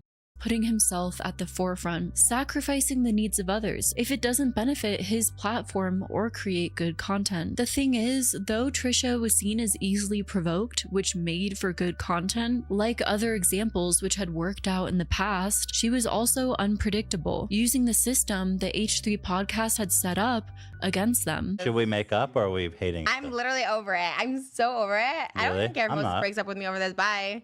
Why would Moses break up over a Because podcast? I don't like his family. And I don't like hanging out with you guys, and you guys are awful, and that's it. And yeah, I Whoa. said it. But you liked me when we started. No, I was trying to be nice and fun, but I actually don't really care that much for you. Really? You never liked me? Nope. She seems very BPD. She comes off as like very, very BPD. I feel that you're really upset now. Okay. Especially since Trisha had been dating Moses, she had a view into Ethan's personal life and ammunition she could use against him. When Ethan directs the heat at her, tries to embarrass her or make her look crazy to garner a reaction, she's able to fire back at him in a way that other This is fucking stupid, dude. Her bringing up that in private he has a fucking drug problem or had a drug problem, and that's something that he doesn't talk about, compared to him calling her fucking crazy? Are you kidding me? Are you kidding me right now? This is supposed to be the equivalent? That is so disproportionate. There's no way. There's no way. This is insane. He's the one who set up this sort of dichotomy. So now she's just playing into the system that he created. You gotta be kidding me, bro. There's no way. This chick is nuts, dude. This is insane. I cannot believe she's just like kind of leaving it at that.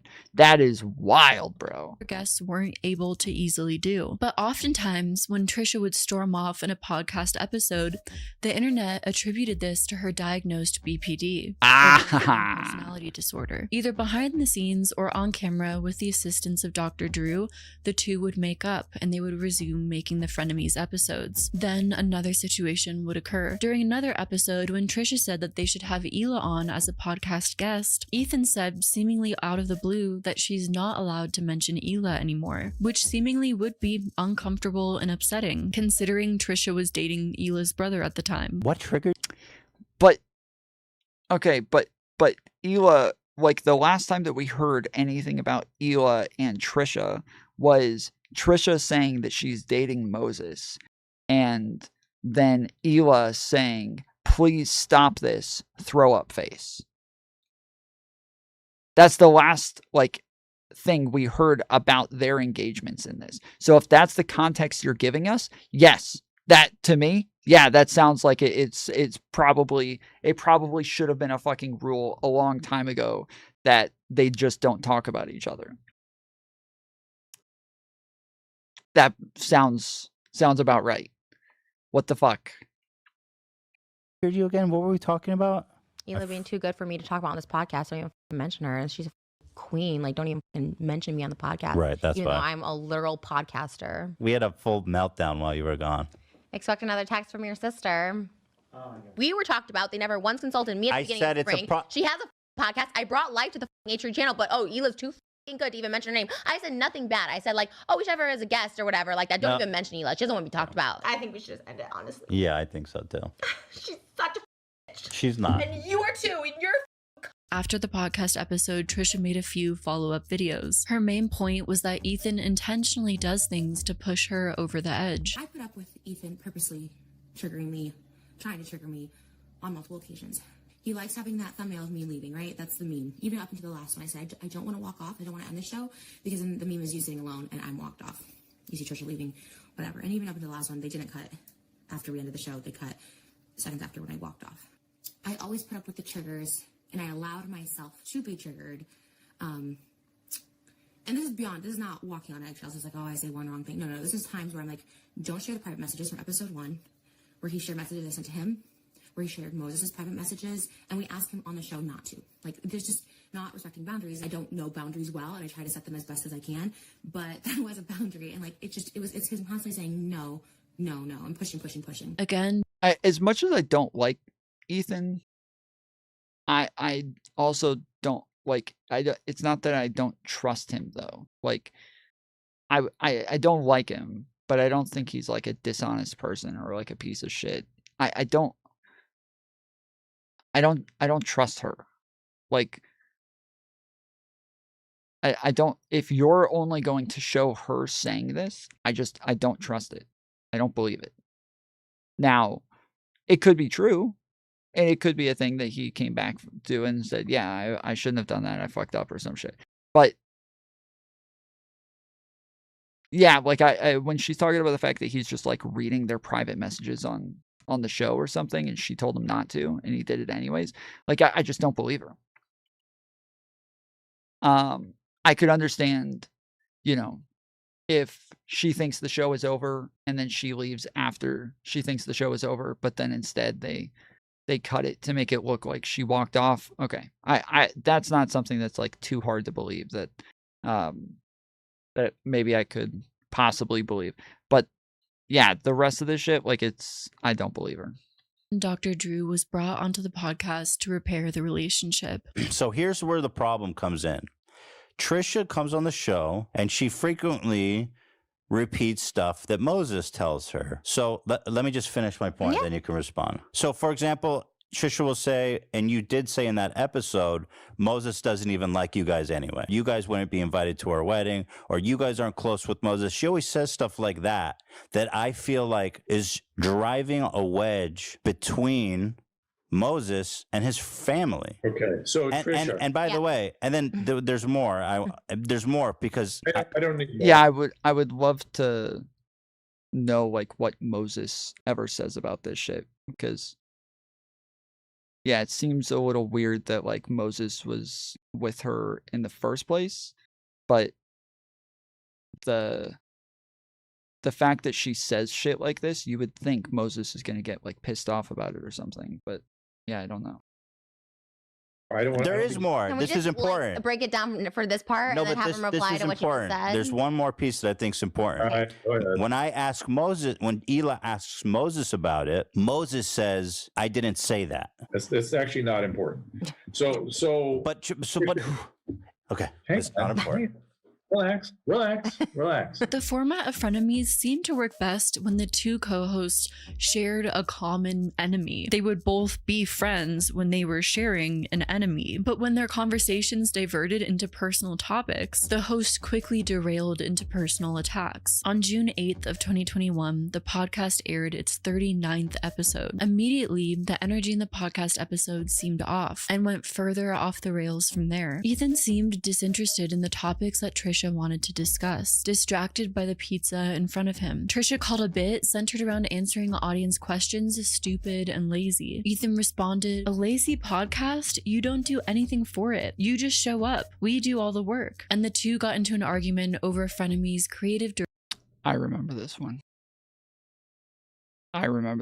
Yeah, this was something that I was made to watch back when it happened, and yes, I remember this. Direction and finances. It's like the fact that you just talk about what you talked about the week prior. Sometimes I forget what I've talked about, honestly. But you're saying you have all this crew that does all this work for you, and nobody could remember that you talked about that 2 days prior? I agree. Somebody should have said something. But I feel like you're so angry about this. I'm literally not, but it's Yes, so you funny. are. I'm not. I'm angry when you say Don't something. you need to admit when you're angry? I don't get input on like people we hire, like all this stuff like that. I don't get. People I we don't. hire. Why would I ask you about people I hire? Because it's frenemies and you take the budget for paying the crew. That's what you told me. You take highlights, you take 5% to pay the crew. I just want everything to be a lot more transparent because I'm like. But they work on H3, right? And so it is part of the H3 like channel. It was part of their production. It was their studio. It was their like it was all their shit. And so that just sounds like that's what you fucking signed up for. Like, what are the Everything, production I costs? can't be more transparent. Can you with show me all the costs of production It's that you? not like an itemized thing. We are doing the show. Trish receives a 45% cut of the show, while Ethan Klein receives an extra 5% that goes towards production costs. Now, first off, if the show is incredibly successful, incredibly successful, and all you're doing is paying your employees a base salary, putting up a fabric. No, no, no, no, no, no, no, no, no, no, no, no. No, that's not how that works. That's not how that works. No, siree. Fuck that shit, dude. Fuck that. No. You put 5% on it as just like a baseline cost for you as the person who started the fucking production company, who is in charge of all of this, who who has to pay the cost in general, but just as the person who just fucking started the fucking company, went through all of the work of like investing in all of this and putting all of your money into it in the first place, for the one being the one who has something to lose, to where if the show goes under, you're the one losing your fucking shirt over the whole thing. It's like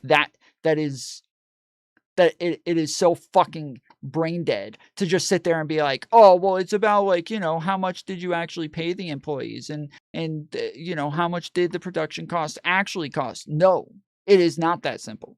It is not that simple. There is other, there's so much more that goes into this, just in the fact that it is your company. You are the one who's going to be there. Trisha, if she quits the show, she's just fucking gone. If he quits the show is over. Like, that if he quits the show, there is no more fucking production company, right? Like, it's all gone. So it's his. That's not how that works. Backdrop, a basic table and mics, that 5% can get pretty chunky if your podcast is getting tens of millions of views, incredible success. That 5% can really numerically change quite a bit. It doesn't matter. It doesn't matter. It doesn't matter. What is wrong with her? It doesn't matter. Do your employees get a raise because of that 5% production cost? Are you investing a ton into production costs, or are you taking whatever isn't allocated? Well, they probably do, yes. They probably make more money the more that the show makes, yes. To employees, to the set, for yourself. While to the public, 5% can feel silly to argue about, like a very small number. Remember, 5% for this, but you guys remember Lycan wanted 1/3 of the Anything Else podcast for just doing sound. Number, especially if Ethan's argument was that 5% was for production and the staff, which makes Trisha appear like she didn't care about H3 employees. I could also see why Trisha may start to feel like she was getting undercut when it came to frenemies. Literally half. No, there's no way. Undercut? It's 5%.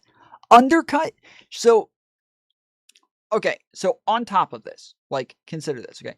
On top of this, he owns the fucking production, right? Like, he owns the set, he owns the all of the shit. So on top of this, he is the one who's like probably doing all of the scheduling and all of the like, he has to deal with the actual paperwork and the paychecks and the all of the administrative shit. Like, there's so much more that goes into this, but because it's just part of his overall thing, where he's also still doing podcasts. He still does his own podcast. He still does other shows. He still does other things with the H3 Productions, to where they're just doing a baseline 5%, saying whatever 5% of the show brings in, it'll just go to the production company. That is a normal freaking thing. This is what is wrong with this chick. The name, image, thumbnails, everything having to do with frenemies had Trisha's face on it, her image, her brand, and the whole podcast gave the H3 podcast a huge boost in viewership, likely not only to the frenemies podcast videos, but across the H3 podcast channel. How much did she say she makes? 30%? Is that what she said? She said 30%, right? She makes 30%. And so when she's talking, she keeps like when she gave her production example, she's like 5%. Like if they're getting tens of millions of views, that 5% can be a lot. But then now she's talking about Trisha as though like she said it just 30%. She's stuck at 30% and it's got all of her images and she brings so much value and so many more views to the show. And it's yes, but that it's a percentage. So when more views come in, she makes more money. Channel from new viewers who found out about the channel through the Frenemies podcast and became fans and decided to subscribe. I mean, think of the long-term upside, the amount gained beyond just the revenue made on the videos itself. When it This comes is so to viewership stupid. across all videos, subscribers, audience. This is, I feel like I'm listening to a fucking child talk about this shit. This is so annoying. Members and a fan base that Trisha never reaped the benefits from because all of this was not done on Trisha's YouTube channel. Again, this used Trisha's name, her image, even her mental health issues in a podcast for viewership, then cut 45% to her. And I could see why Trisha started to see Okay, so she makes 45%. I'm sorry, this is insane. Oh my goodness, this is insane. I cannot. What do you think she should make? What is the percentage? What is the percentage? I thought it was going to be fucking like 30, 35%. 45%? What do you think she should make? What should she get? What is it? How much? What is the right amount? a huge boost across the H3 podcast channel, and she may have begun to feel like that was a bit unfair. The same day as the big blowout podcast episode, Trisha uploaded a video announcing that she was leaving Frenemies. In the video, she expressed how she experienced a lot of anxiety while filming the most recent episode of the podcast. I had this feeling in my heart that I need to step away from Frenemies, and it's really, really with a heavy heart that I say that. And then last night, of course, I talked to Ethan, and he was saying the crew is really upset with me. The money is not the issue. I thought like I would have more of a say. Ultimately, she wanted to be more involved in the production side of things. I had a producer in mind that I think would be really, really great for the show. The thing that set me off, I was talking about like gay rights and like hate crimes against gay people and trans people, and I really wanted to talk about it, and he was just talking over me, and he's like, well, you don't do anything. But I put out so many ideas for the show, and I like listed them, like aerial gymnastics, like Dancing with the Stars, like clay pottery and the thing, and I like it just got really frustrating, and I did get frustrated. In hindsight, I'm sorry, this is so fucking stupid. This is so dumb. This cannot be real. You cannot be this fucking stupid. You have to be a child to think that this makes sense. I'm sorry, you have to be a child to think that this makes sense. Like, I would bet anything this is all in the fucking contract. I would bet anything this was all in a fucking contract at the beginning. And then when she's talking about, well, I thought that I would be more involved. Well, that was probably in your fucking contract, that like they're just bringing you on as part of their production and part of their channel, and the show is going to be done on their channel, and that is going to be done through their production team. And so if he takes 5%, no, the production takes 5%. So it sounds like Ethan's probably getting about 50%. She's getting 45%. Production gets 50%. Or sorry, production gets 5%. And so I think she's saying that she's mad that they get, like, instead of her getting 50%, production gets okay, I got you. But yeah, I guess, yeah, she's mad that she's not the one who gets the 50%. But again, they're like, if they're the ones who did all the administrative work and all of the production and everything, and it's, yeah, his businesses, his companies, his channels, his staff, his everything. Like, yeah, it's just, there's no way this is real, bro. There's no way this is real. This person is a nut. This person is a fucking nut. This is pissing me off. After all that's transpired, one must wonder if Trisha was simply asking to have more involvement in the podcast. She didn't want to just show up and have all the work done for her. But Ethan... Well, that's what I was about to say. It's like, it sounds like she could have maybe negotiated these things and asked if she could do more and ask if they could like move away from the production team. But the problem is that like, it's really weird if you're saying that you have like your own producer in mind, yet they already have their own production staff. Like what, you're just going to fire everybody? Like, what are you even suggesting? It's just weird. Ethan didn't like giving up control, not just to her, but to anyone. So Trisha wanted more involvement and was shut down. She was painted as a selfish person who was betraying the employees and wanted all of the money for herself. Ethan tweeted that because the podcast was ending, the production crew was now getting hate. The crew has done nothing but support them and work their off every week, and the treatment they get is unacceptable. Ethan tweeted, okay, I'm starting to get upset. Yes, yes, she's talking about just firing all of the fucking production staff and bringing in new people. It's weird as fuck. Like, that is a weird thing for her to just be saying out in public like this. That is weird. I don't know what the hell is going on. Why is this person not pointing out any of the fucking problems with this? Upset about all of this. Our crew is getting hate from Trisha's fans on their personal accounts, and I'm losing my cool. This is the exact problem I knew was gonna happen. He's gonna deflect on his crew that were all fans of Ethan before being hired and their girlfriends/wives. Like, of course they'll always be in his favor. And I'm made to look like same old Trish. Though afterwards, Ethan deleted all of his initial tweets and tweeted, "At the end of the day, Frenemies was a beautiful experiment that I will always cherish." On June 9th, Ethan uploaded an episode of the H3 podcast where he shared his side of the story. Ethan claimed that Trisha asked for an entirely new crew for production of Frenemies. He claimed that's what it sounds like. Yes. That's what it sounds like when she says that she has her own ideas on who should produce the fucking show and everything. Yes. It sounds like she wants to fire everybody. Yeah. That Trisha wanted the existing crew to be fired, which he ended up telling the crew this information. To be like, we need to get rid of all of them and hire new people. The people who have worked their asses off to put this show, to make this show possible. This is where maybe I fucked up. Okay, is that I was talking to the crew like, listen, Trisha wants to hire a new crew. I was just being transparent with them. I was like, Trisha wants to hire a new crew. Trisha wants to fire you guys and hire new people to do Frenemies. And also, do you want to go meet with her and shoot tomorrow?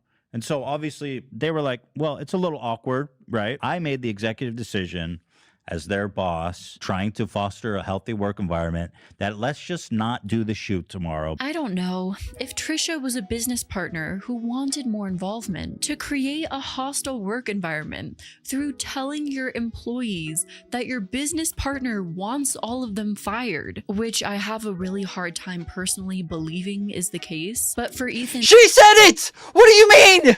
Oh my goodness, you just played her saying it! What are you talking about? This fucking bitch, dude. What is happening? Holy shit. What the fuck is happening? She said, you just played her saying it. You just played her fucking saying it.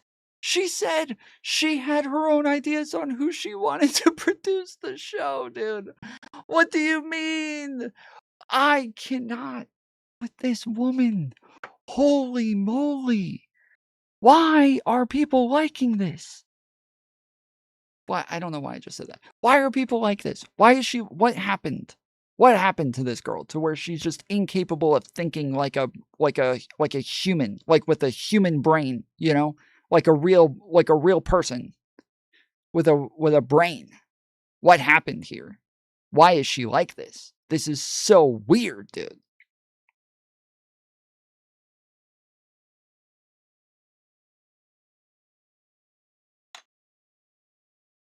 You played her saying it. You played her saying she had her own ideas on who she wanted to produce the show. And as soon as I heard that, I said, that's weird. Like, what are you going to do? Fire everybody? Like, that's an odd thing to say publicly. And then they say, yeah, she wanted to fire everybody. So, well, I have a hard time believing that she actually wanted to fire everybody. What do you mean? And to essentially paint himself as the savior to his employees, to tell them that his business partner wants to fire them. Well, okay. So part of this, I think, all right. Yeah, he fucked up. He shouldn't have, he probably should not have said anything. Fuck, my monitor cut off. He probably shouldn't have said anything to them. But also, it sounds like he was actually considering it. It sounds like he was actually considering doing what it is that she wanted, and that he was just kind of thinking like, okay, how is this going to play? And like, how would we actually go about this? And how is my staff going to take this? Because if I fire them from my show, but I still have them doing my other shows, this will get really awkward. And so I probably at least need to like bring it up to them and talk to them about it and see if they're like, oh yeah, like, this is a lot of work right now, and so having to do this show is kind of hard. And so, if you guys brought in somebody else for the show, that probably wouldn't be so bad. And like, we actually don't get along with Trisha so well, so it might actually work out if you got somebody that she likes a little bit better. And like, they're just that is my first thought in hearing this, but it could be that, yeah, he's just a fucking idiot who went and told them what it is that she said for no reason. I have no idea. Does she have an entire new crew that she was looking at? Her own ideas may include some or many of the current crew. I don't know. Well, so when she says she has her own ideas on who she wants to produce the show, if Ethan has his own production crew that he uses for all of his shows, that do all of their production together and everything, I don't know what you would do to bring in like a new producer who doesn't have like their own staff and their own people and their own shit. But maybe it's possible that she just wanted a guy. I don't even know I don't even know what he would be doing. Like, I don't understand how that would work. It just doesn't. I have no idea how that could be a thing without them firing everybody. I'm trying to think of of like a scenario where that's the case, but yeah, I don't know. Them all, but he's not going to let that happen. Well, it kind of feels like you're villainizing someone before fully handling the situation privately, involving other people, aka triangulating people in the situation to make that business partner feel like the enemy, and now telling the general public this story as well to further paint that person as the enemy. Ethan also spoke about the financial aspect of the food, saying Trisha gets all the security of getting that check, of promoting her shiz. He added that he's screwed. Yes, that's what. Yes. Oh, so fucking crazy. Oh, wow. So fucking nuts that, yes, Ethan has everything that he's doing invested into all of this shit. And that if somehow this totally just fucked up everything, he loses all of his money and his investment into everything. And she gets to just walk away because all she's getting is a fucking percentage of the company without any investment whatsoever. He's the one who has built all of this shit, and she hasn't built any of it, and then she just gets to profit off of all of it without ever having to invest whatsoever. Yeah. Wow. What a fucking crazy concept. Who could have thought of this? Because of all of the money that he had tied up in the Frenemies merch, which was set to be released that month. For Trisha to just like walk out. I mean, we have this merch release. Every penny I've made from Frenemies, by the way, if she wants to talk about money, is tied up in this merch. And now I have hundreds of thousands of dollars tied up in merch that I'm probably not going to be able to fucking sell, that my wife works super hard on, her staff works super hard on in 1 month's time.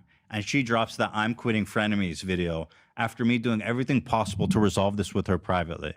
The nerve of her to complain about 5% when I'm literally not making a penny at this point. Trisha responded with 3 separate videos. Part 1, Ethan's lies. Part 2, Ethan's lies. And can you guess the third video's title?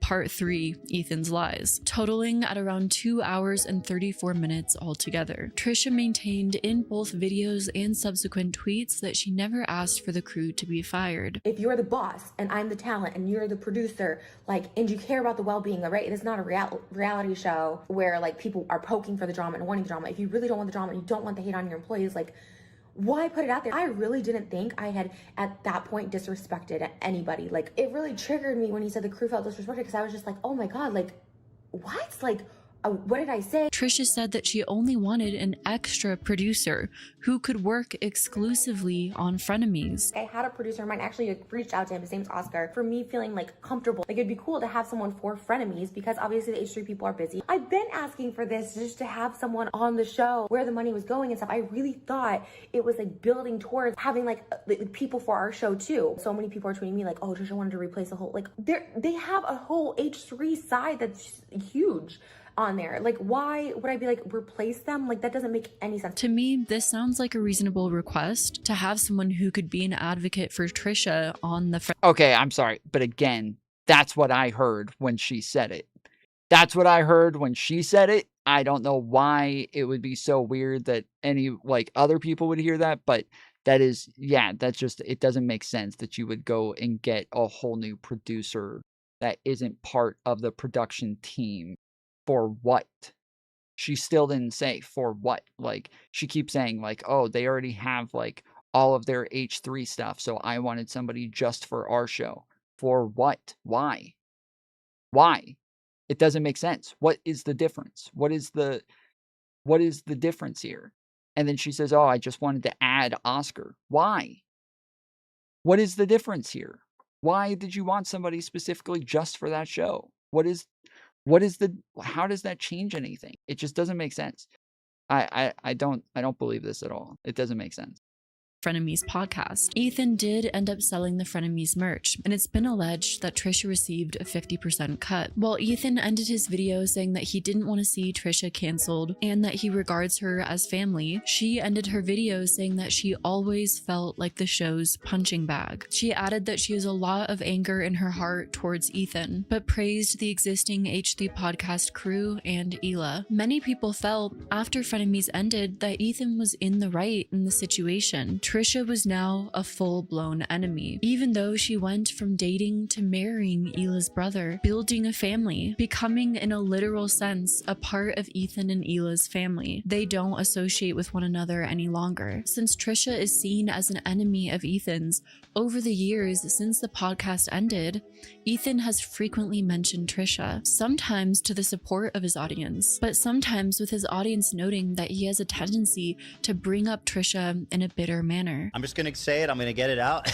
Trisha lied about being infertile, and that's a disgusting thing to do. She had 3 kids back to back without a single hesitation.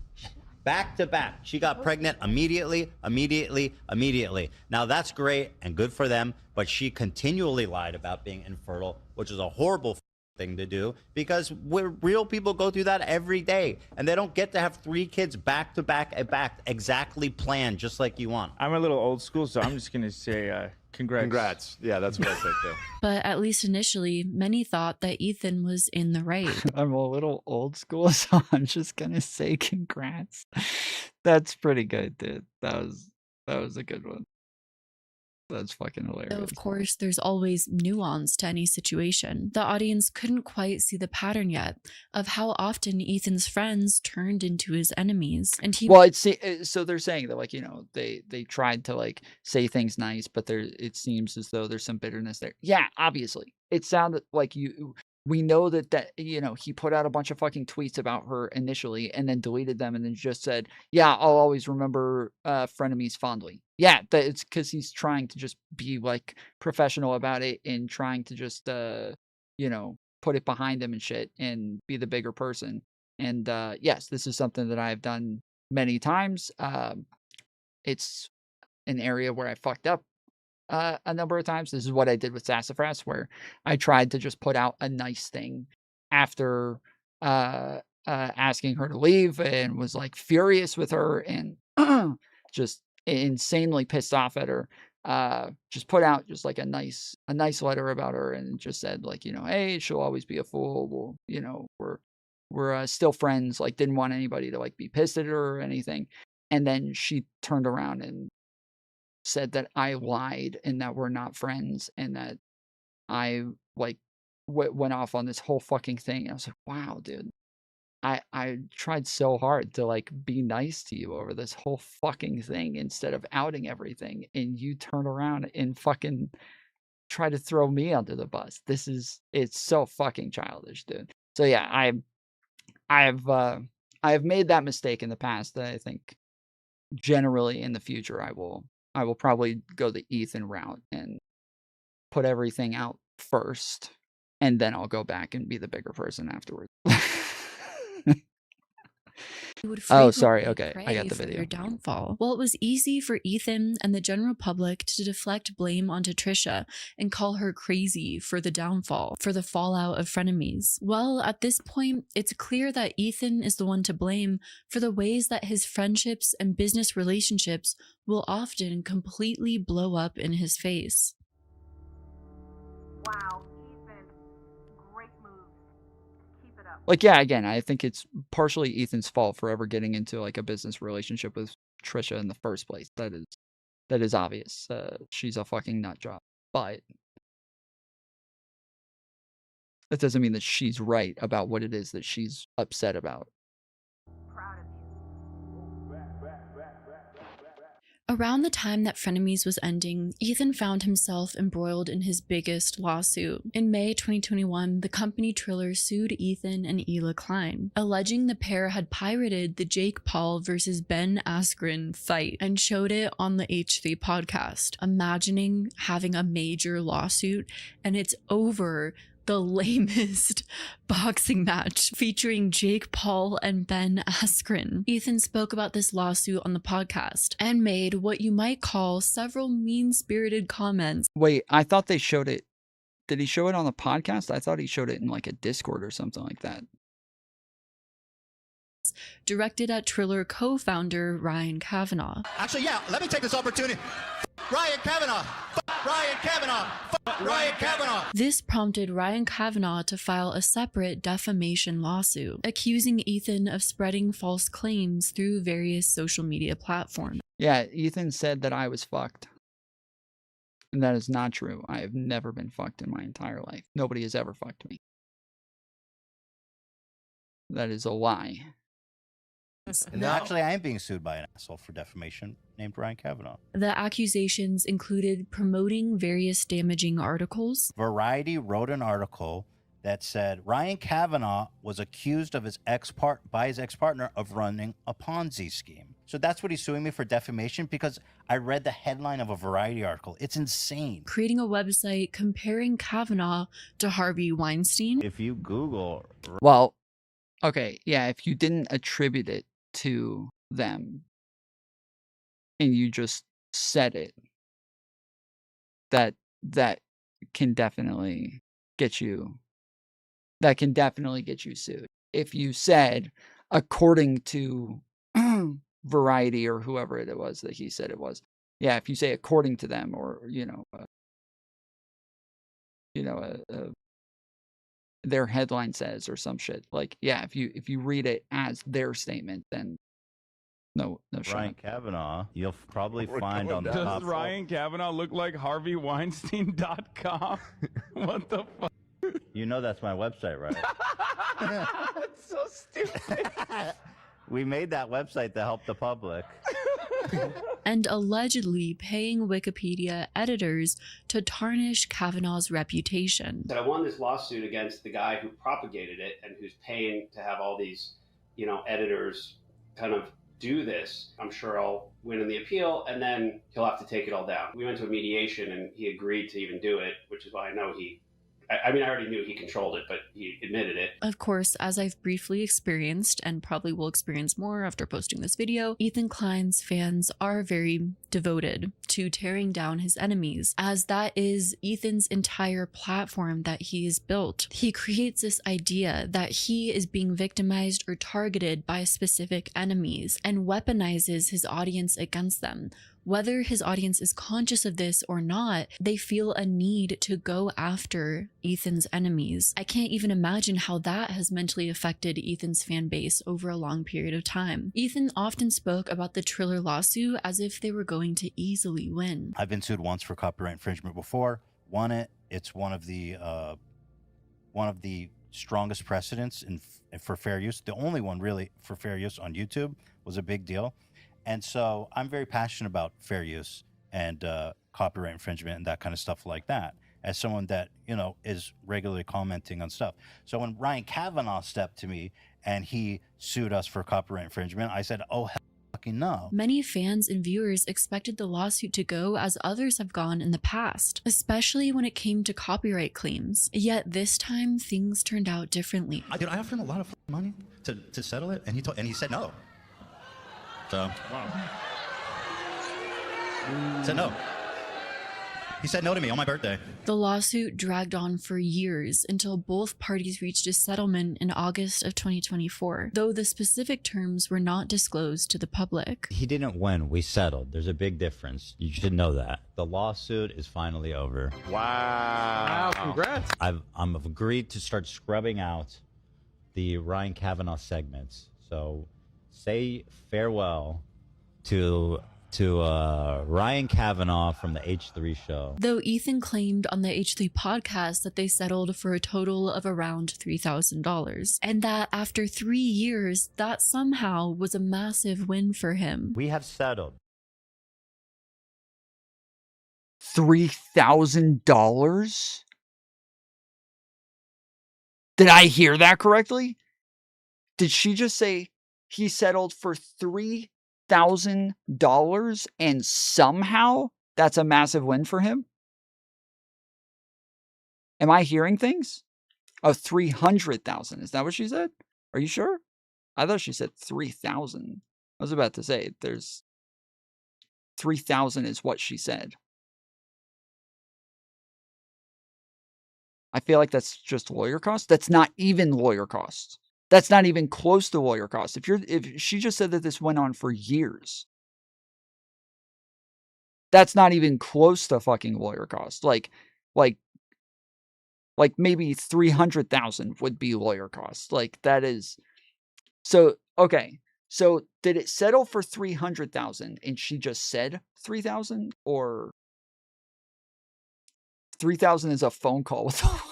Yeah, you would think, yeah. Yeah. Hold on. Whoa, I'm not. So you want to know what we settled for? This is going to make you guys laugh. No way. However many views it had on that video, times 50, which is the PP view price. Okay. And it ended up being like $3,000. That being said,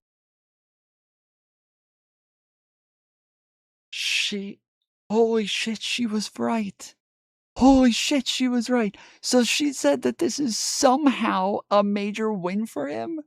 Somehow? $3,000 fucking dollars? Holy shit.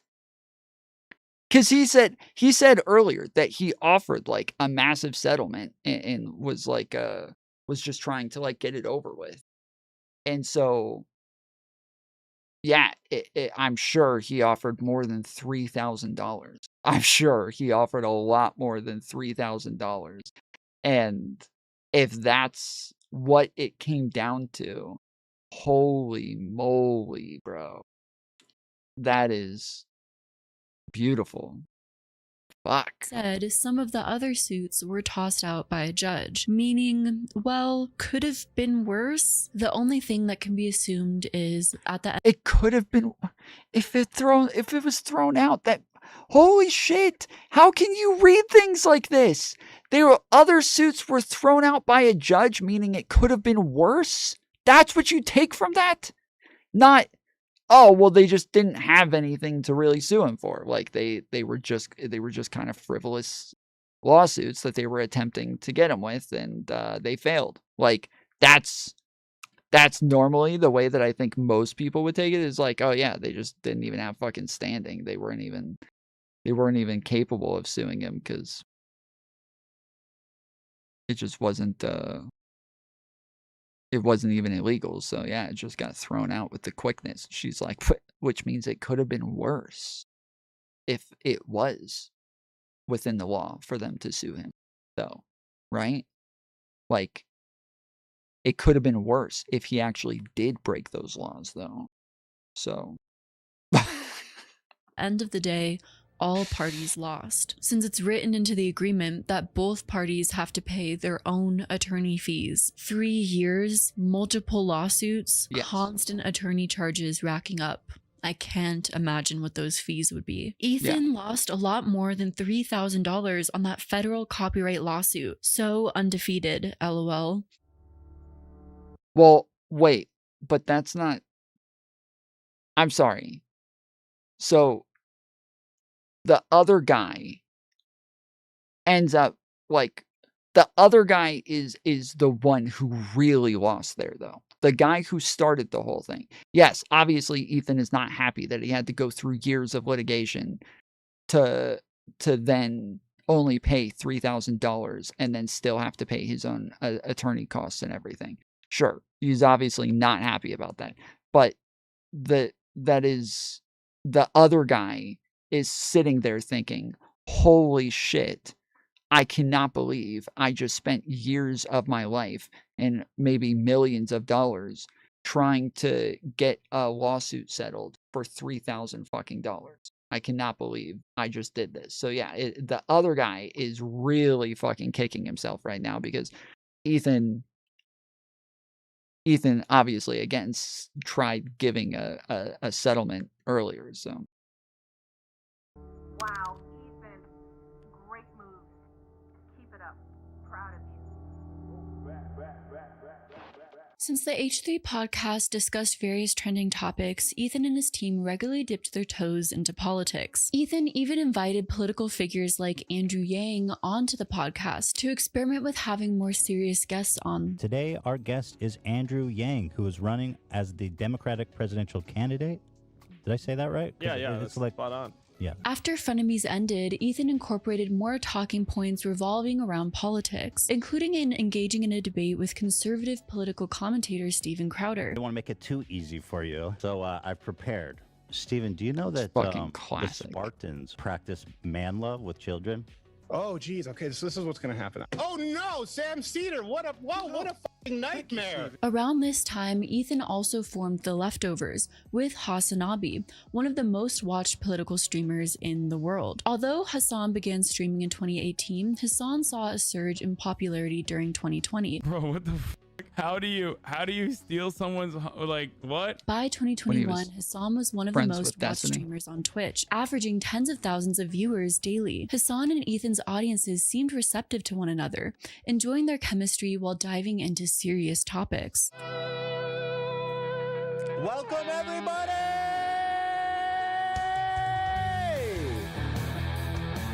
To The Leftovers! The wait is over! That's right. Welcoming to the H3 family and our $3 million set. We spared no expense. Hassan Piker. Thank you for having me. While working with Hassan, Ethan continued debating various controversial figures. But because well, I wonder if Hassan's going to get upset that he only gets 45% of the show and that he doesn't get to pick his own producer. Huh.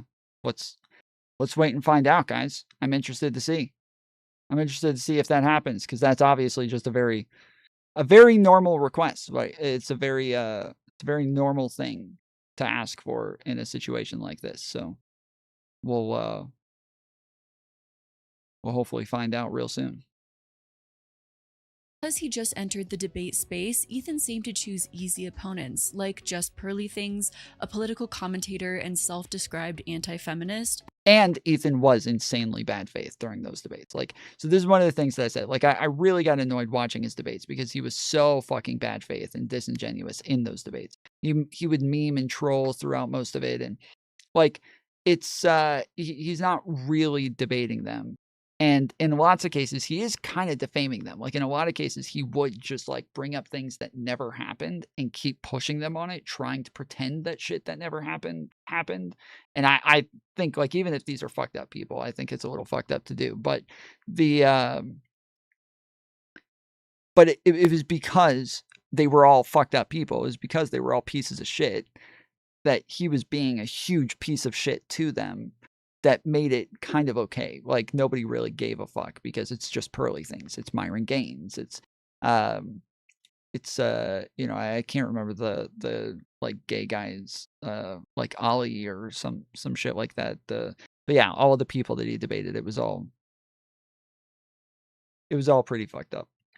I think women are happier when we have, you know, a family and kids over a career in the long run.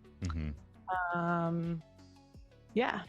Sorry, I'm a little nervous. It's I'm a okay. little- Yeah. And Ollie London, a British man Ollie who London, underwent yeah. several cosmetic surgeries to resemble a South Korean boy band member. No, look, I just don't think kids should be anywhere that is putting ideas into their heads. I still don't think You're not kids in should be favor. exposed to gender ideology. So, but what about you this know, if a kid- lunchbox you're selling to kids? That has nothing to do with any kind of ideology. It's a K-pop picture. Hassan regularly watched Ethan's debates on livestream, actively supporting his friend at the time, while occasionally texting him talking points. Ethan got to bust out the left-handed. The number of people who are left-handed. The amount of left-handed people back in the day was really low. I sent him that. Ethan's confidence skyrocketed, but his ignorance sometimes occasionally shined through. While debating, Well, thank goodness Hassan was there to give him debate tips. Hassan, the great debater Hassan, really really helped Ethan Klein step up his career. That's is that what we're supposed to get from that? Is that the implication here? We're at 77%, bitches. All right, fucking 77%.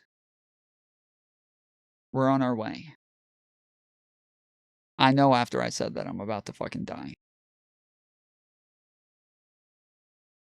more complex topics. In a social democracy that's run ideally, the homeless and whoever else needs a home for whatever reason would be provided one. So I don't understand what socialism does better in that case. Ethan and Hassan worked closely together, despite having some different stances on major issues. A huge point of conflict, for example, was the conflict between Israel and Palestine. Ethan is an Israeli American. Often in Ethan's early content, he seemed very conflicted about the conflict. Ethan spoke about family and friends residing in Israel. When you come out and say free Palestine, after they just lost everybody, they have children taken away from them. That's not what you should be saying right now. And I'm free Palestine too, right? It's just the timing. Hassan is a Turkish American and a strong voice of support for those often not given a voice in the Middle East. Hamas is a Muslim Brotherhood fundamentalist cutout. It also happens to be the only popular form of governance amongst Palestinians. Do you want to know why that is the case? They want to support Palestinian people, but they think the only support Palestinian people can get is if they are perfect victims. While over the past few years, Hassan has been frequently very vocal about Palestine, recently, when a black person expressed frustration over Hassan's silence over what is taking place in Sudan, Hassan seemed to kind of completely go off in a stream. Hassan's response seemed unreasonably angry, himself directing his anger at black people in general, it seems. And overall, his response raised a lot of concerns, red flags, and disappointment that it's worth mentioning here. Can you shut the fuck up when it comes to black folks? You really don't want to talk about us unless it comes from voting. When is the last time you spoke about Sudan? I'm gonna fucking ether you. Any other black folk want to engage in radical activist language in this fucking chat? Suck my cock, okay? You stupid fucking radlib. Get the fuck out of here. Get the fuck out of my chat. Fucking stupid, moronic, fucking radlib nonsense. Suck my fucking dick. Fuck you. You think you have a pass in here to fucking speak like this? Get the fuck out of here. You immediately got root.com article regurgitators in here instantly being like, sweetie. I don't know what root.com is still. I still don't know what the fuck that means. You don't understand black people. Shut the fuck up. So, what is happening in Sudan? Sudan is in the midst of a civil war, which has resulted in a humanitarian crisis. There has been a displacement of over 13 million people, ethnic cleansing, famine, and violence. The healthcare system has collapsed. So yeah, I think it's absolutely something worth talking about and spreading awareness of, because this is a devastating issue for millions of people in the world. Information gathered via International Rescue Committee. These controversies that Hassan has encountered shared may show that in the end, birds of a feather flock together. Or something that I've been reflecting on lately, too much exposure to social media. When you have a large platform and when you interact with too many voices online, a following of quote unquote yes men or yes people may degrade your mental health over time. While the two of them shared a podcast, there was no way of knowing that the situation would escalate across the world into what it is today. Well, at least for those who weren't extensively educated on the conflict, settlements, and the ways in which Israel was systematically encroaching on Palestinian land. Again, I highly recommend the Throughline podcast that I spoke of earlier in this video. On October 7th, 2023, Hamas and allied Palestinian militant groups launched an attack against Israel. Wait, isn't the Throughline podcast the one that does like the both sidesing of everything?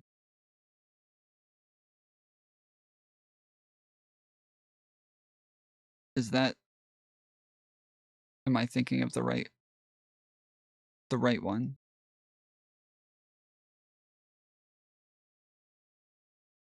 Fuck. I need to get this motherfucker out the way. Thank you. Thousands of rockets were fired from Gaza into Israeli towns and military sites. These 5,000 projectiles fired by Hamas marked the launch of a terrorist attack. Alarm sirens sounded in Israel. The Iron Dome, Israel's defense system, was put in place. The Nova Music Festival was the scene of the largest massacre, with over 360 festival goers killed and 44 taken hostage. This is undoubtedly where this video could probably become extensively divided and controversial, as many people have widely different algorithms online, or even know different people who are directly affected by this conflict, which makes everything very personal and causes them to view everything from a personal but deeply divided lens. It's a huge reason why I always felt very hesitant to speak in depth about the situation.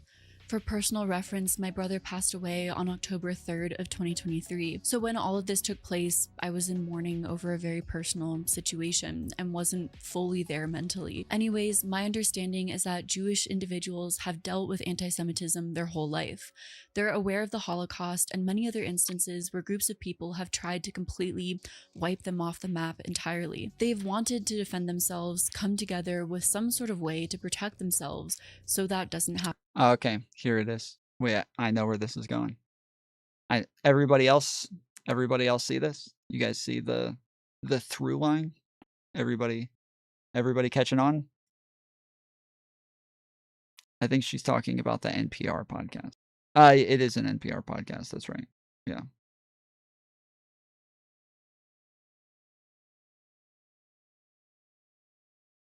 So yeah, this is the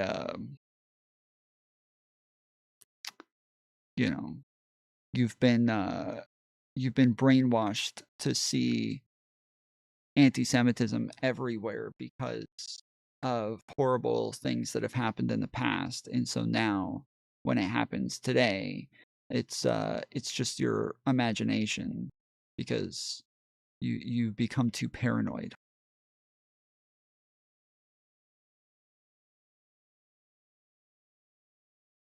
Yeah, the through line does woke Zionist propaganda.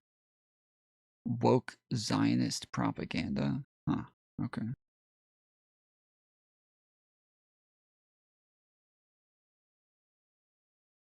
Happen again. Now, when something happens that feels like a situation that threatens their people, well, it's traumatizing for that very reason. From the river to the sea literally is all of Israel must be ours. People who don't know what it means all of the Jewish people will probably die.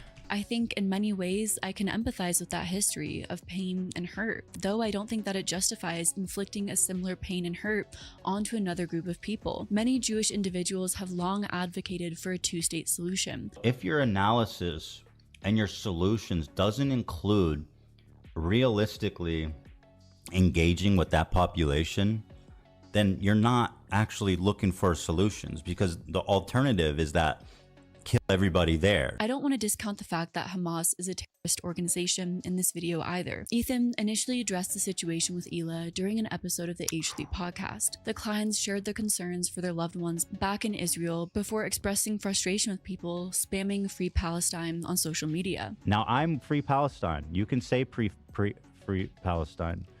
But the timing to me made me uncomfortable. It seemed like they were cheering on Hamas. But why were people saying Free Palestine? While there are many sites online that will tell you that the phrase Free Palestine is a rallying cry for the elimination of Israel, to many using that hashtag on social media, they're intending to speak about the predominant number of Palestinian civilians, children, women, families who are dying due to the conflict taking place, and the ways in which a land has been taken through practices such as settlements and illegal raids. They're intending to advocate and be a voice for people who they feel have been given little power and no voice for themselves. Ethan rubbed people the wrong way on a follow-up episode of the H3 podcast when he called out a Muslim woman named Frogan who had close ties to Hassan and supported Palestine. This girl Frogan. Frogan. Me and Lena are friends with her. I didn't like the tweet she was making. I thought they were like leaning too much towards pro-Hamas, but like she got to turn it into this whole big thing that turns into a drama that's now being posted all over the internet. That face when one of your favorite content creators unfollows you for being pro-Palestine. Ethan victimized himself for a woman tweeting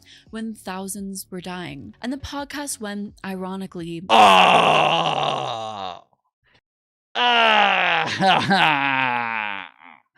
There's, you guys, how could you care about a tweet when there's a genocide happening?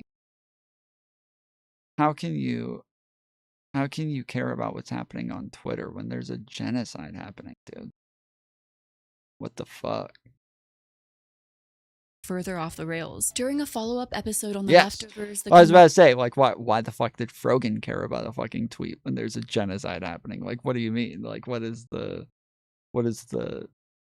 is this just on him? camaraderie between Ethan and Hassan took a bitter turn while discussing the subject. The clients defended Israel, failing to see how the ways in which Israel was set up could have continually threatened the peace of others in the area. Ethan and Ela mentioned how Israelis felt threatened their whole lives living in Israel, but refused to see how others in neighboring countries may have felt the exact same way from Israel as well. So many people in Israel just feel like it's an existential threat. It's just this, everybody wants us dead. That's how we grow up. I grew up like that. And it's not about right and wrong. I have to say that. I have to emphasize that. It's got nothing to do with that. Ethan somehow framed support for Palestine as death to Israelis and could not fathom a world in which people supported Palestine while simultaneously. That is not. He just said that he is pro-Palestine, but that if right after a bunch of Jewish people are massacred, you reply with free Palestine, it sounds as though obviously the implication is that you think that this was justified in order to free Palestine. That is the obvious implication. So while I think that they did sometimes get like a little bit too sensitive about that term, it based on the timing, they're not wrong. Based on the timing, like they are not wrong. That is the implication. Is that like you support what just happened, and that this is a way to free Palestine. Not wishing harm on Israel. Palestine will be free. And okay, so like at worst, the worst interpretation of that would be like someone like Hamas or Hezbollah or like terrorist organizations who are like, yeah, we want to actually kill everybody there. At the best interpretation of it, it basically means, as I've said, this one state dissolution of the state of Israel. The vast majority of people in Israel see that as a genocide. After this live stream, the Leftovers podcast and the relationship between Ethan and Hassan quickly deteriorated. Though honestly, to many, it seemed It's a little weird that she kind of like skipped over everything that led up to that moment, because they had been having like debates about Russia, Ukraine, about the Uyghur Muslims, about socialism and communism. Like they had been having arguments about all sorts of shit that was starting to like that immediately people were going like, oh shit, this is like the beginning of the end. Like, and I didn't think it was. I thought that they were going to be able to like get through it, but I also didn't see, you know, October 7th coming. And so Yeah, it was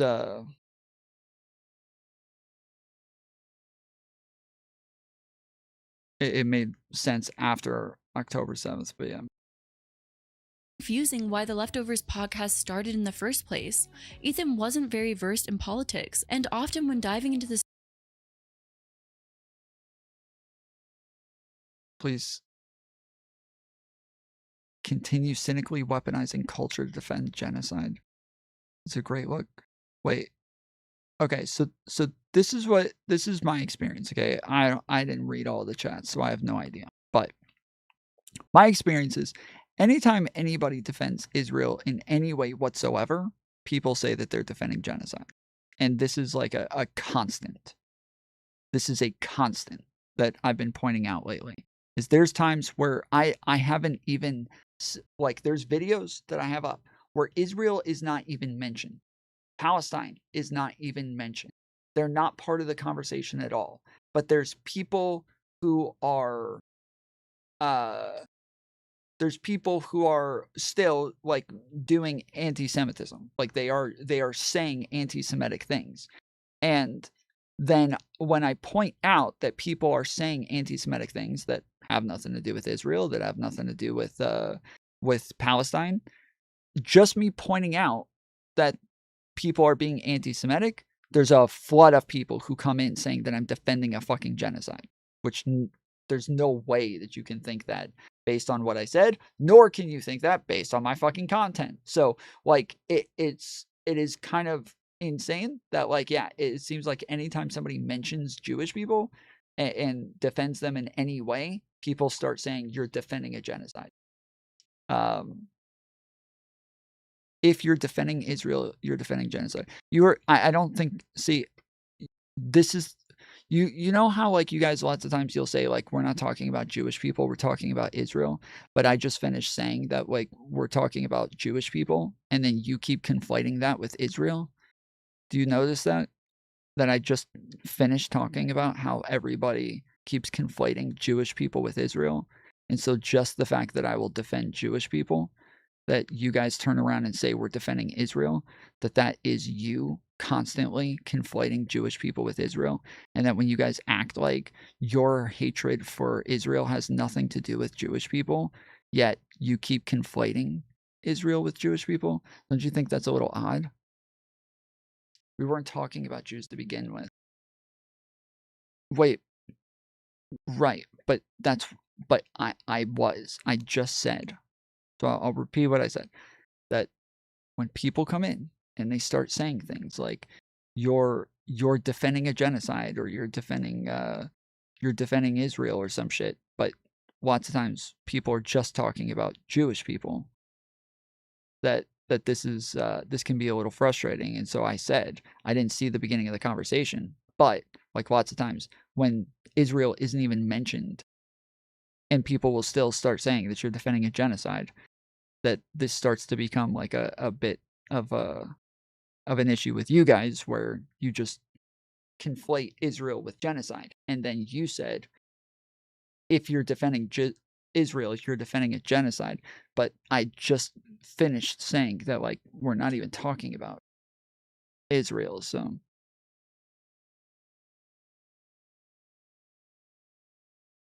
you brought up Jews. Correct. Yes. And then after I brought up Jews, I said, when I'm defending Jews, people conflate that with Zionism. And then you said, if you're defending Israel, you're defending a genocide. So in response to me talking about Jews, you bring up Israel and a genocide. Don't you think that's a little weird that you can't like separate those two things?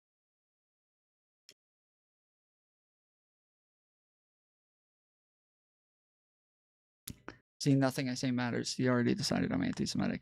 I didn't. I explained it numerous times to try to get you to understand what it is that I'm saying, because you seem to think I'm talking about Israel. Because we're already talking about Israel and you brought up Jews. Yes, correct. Yes, that's what I said. That is what I said. Yes, correct.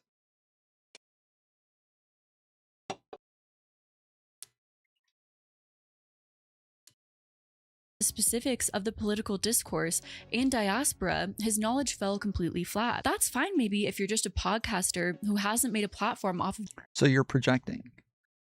No, I explained what I was doing, but you didn't listen. You heard the word Jews and went right back to Israel. So I think I've explained it 3 times now, and you're still going on about the same thing. So yeah, I don't think you're capable of separating these things. Discussing these things. Also, I just won paper again. Suck it, bitches. I'm the fucking best. But when you create an entire podcast off of it and base your platform off of being left-leaning. Tom, you did say at the start that you can't defend Israel without people saying you're defending a genocide. Correct. Yes. Yes.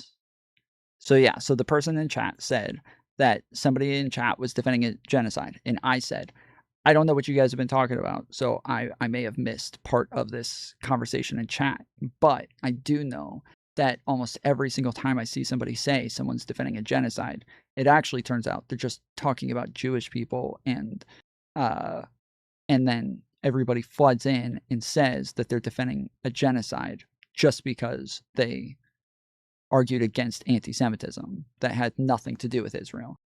And that's what I said. And then he said, if you're defending Israel, you're defending a genocide, as though he just didn't understand the entire thing that I just said. So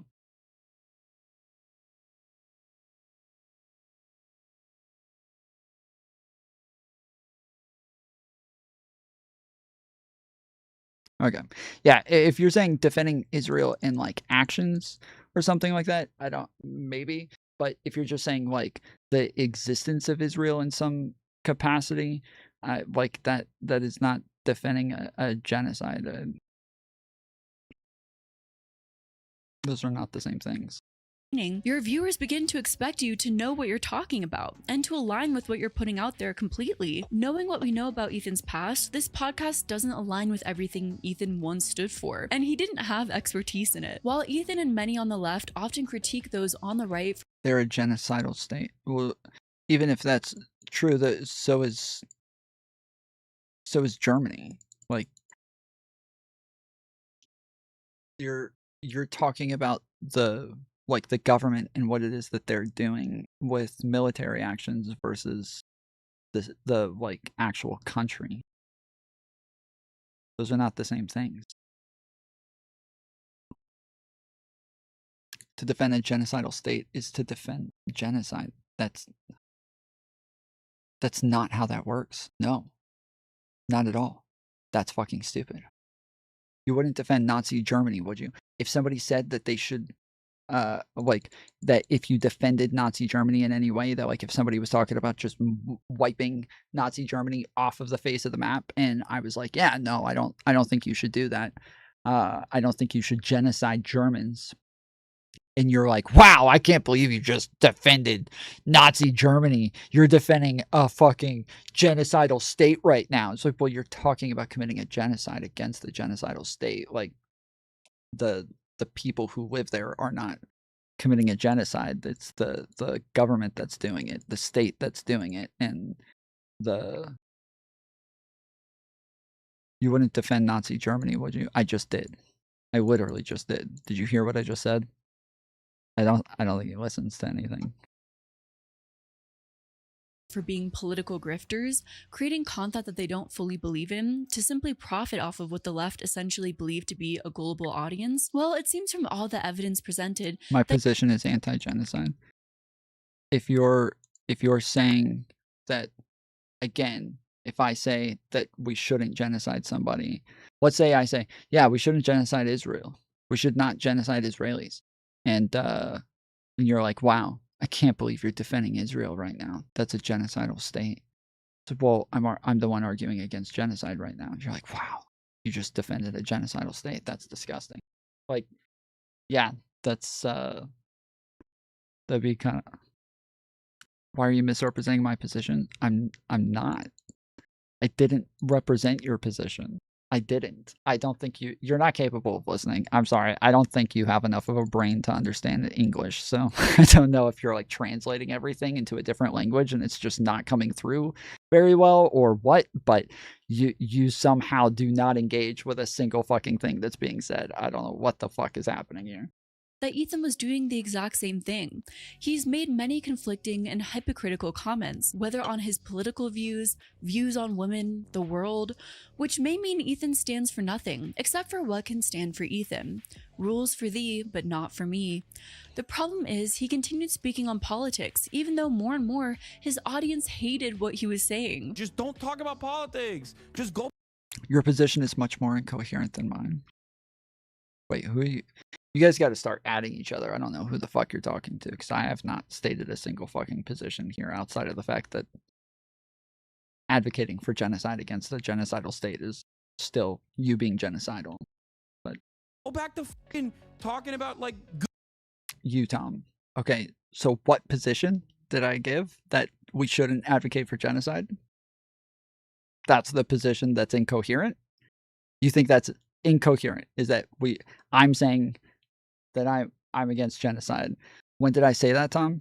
When did you say that my position is incoherent? Just now.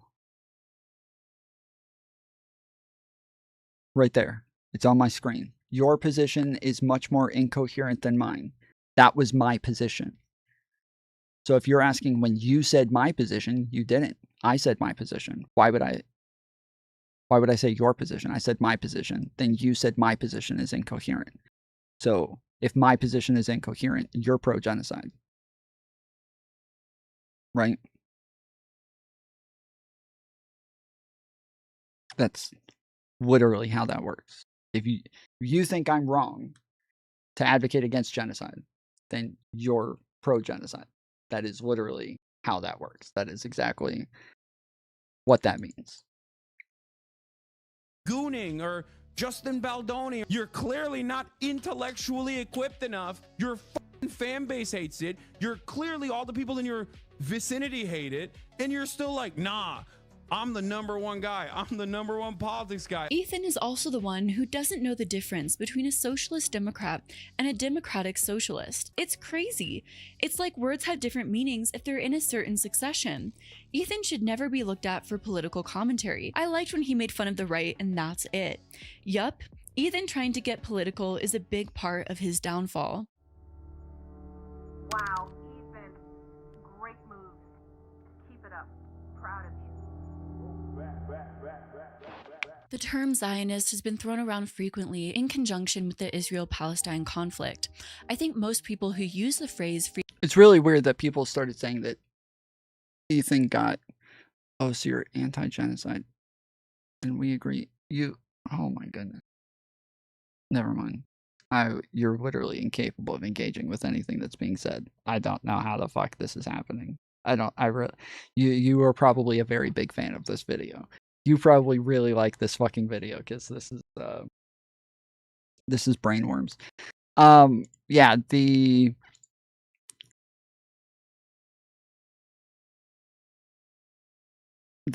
fact that they say like him getting political is part of his downfall. He had been political for years before any of this shit. Like before he was even engaging with Hassan on a consistent basis, he had already had like a lot of stuff on the.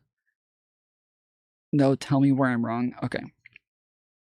You said any defense of the state of Israel is in support of genocide. That's what I argued against. And when I argued against that, and you said, well, you wouldn't defend Nazi Germany, would you? And I said, well, if people were advocating to genocide the state of Germany, and I said, yeah, you shouldn't genocide these people because it's like more so just the government that's there that is engaging in a genocide, but to like bomb the whole fucking country would be a genocide. And then you said, wow, so you would defend Nazi Germany? And I said, yeah, yes, I would defend people from not genociding Germans because the government was engaging in a genocide. and then you called my position incoherent. So I'm saying that there are people within Israel in the government who are against what it is that Netanyahu's doing, and that are against the way that he's acting. And it is a democratic system to an extent that has a mixture of beliefs and positions, and they are not in a unison, like one mind of how they should be doing things. But they're doing a genocide now. If you think what they're doing right now is considered genocide, then sure. I don't care about like the semantics of the word genocide. Like if you're saying based on what they've done so far, you would call this a genocide, then sure. But that doesn't. I don't think that changes the fact that like people can defend the state of Israel without being in favor of anything that they're doing with Palestinians. Free Palestine are advocating for the right of Palestine and are not against a group of people, but also words are powerful. They stand by it, like just waiting for any reason to call me. And by the way, Because that is obviously Ethan says some shit that he probably shouldn't say sometimes. He does get a little too sensitive about some of the shit sometimes. He does. He gets really sensitive and starts taking some things as anti-Semitic or as anti-Israel as a whole that he shouldn't.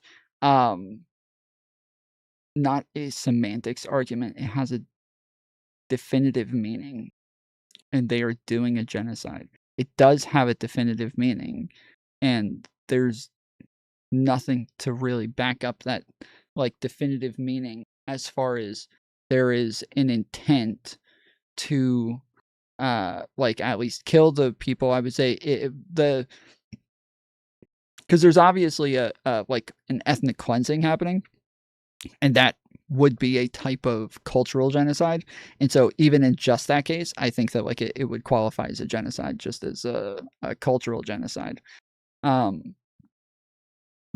in the sense of like it is a like an intent to kind of like kill all of these people off so that the group just doesn't have any sort of existence anymore. That one, I don't think we have like the actual intent behind that to make the claim, and that there will be like investigations and shit into it. But it does seem as though that's the case, and it does look like that's the case, but we don't actually have the evidence of that being the case just yet.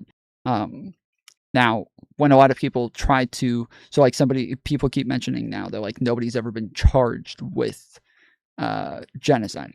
That is like, yeah, a lot of people keep trying to make it as though they have to wait for like them to be charged and convicted with the crime of genocide, and that's ridiculous. Like that is way too high of a bar to think that like they have to have that in order for that to be the case. But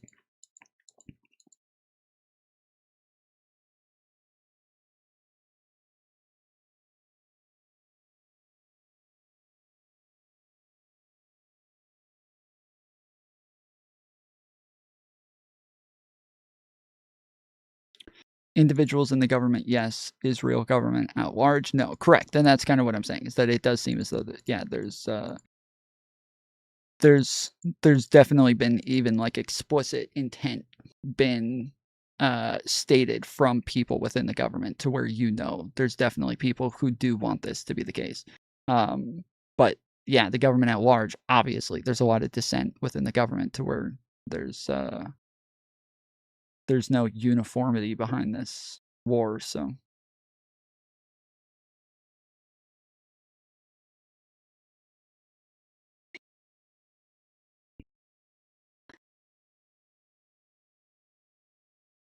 they do. That's how we decide if it was one or not. It's literally the bar.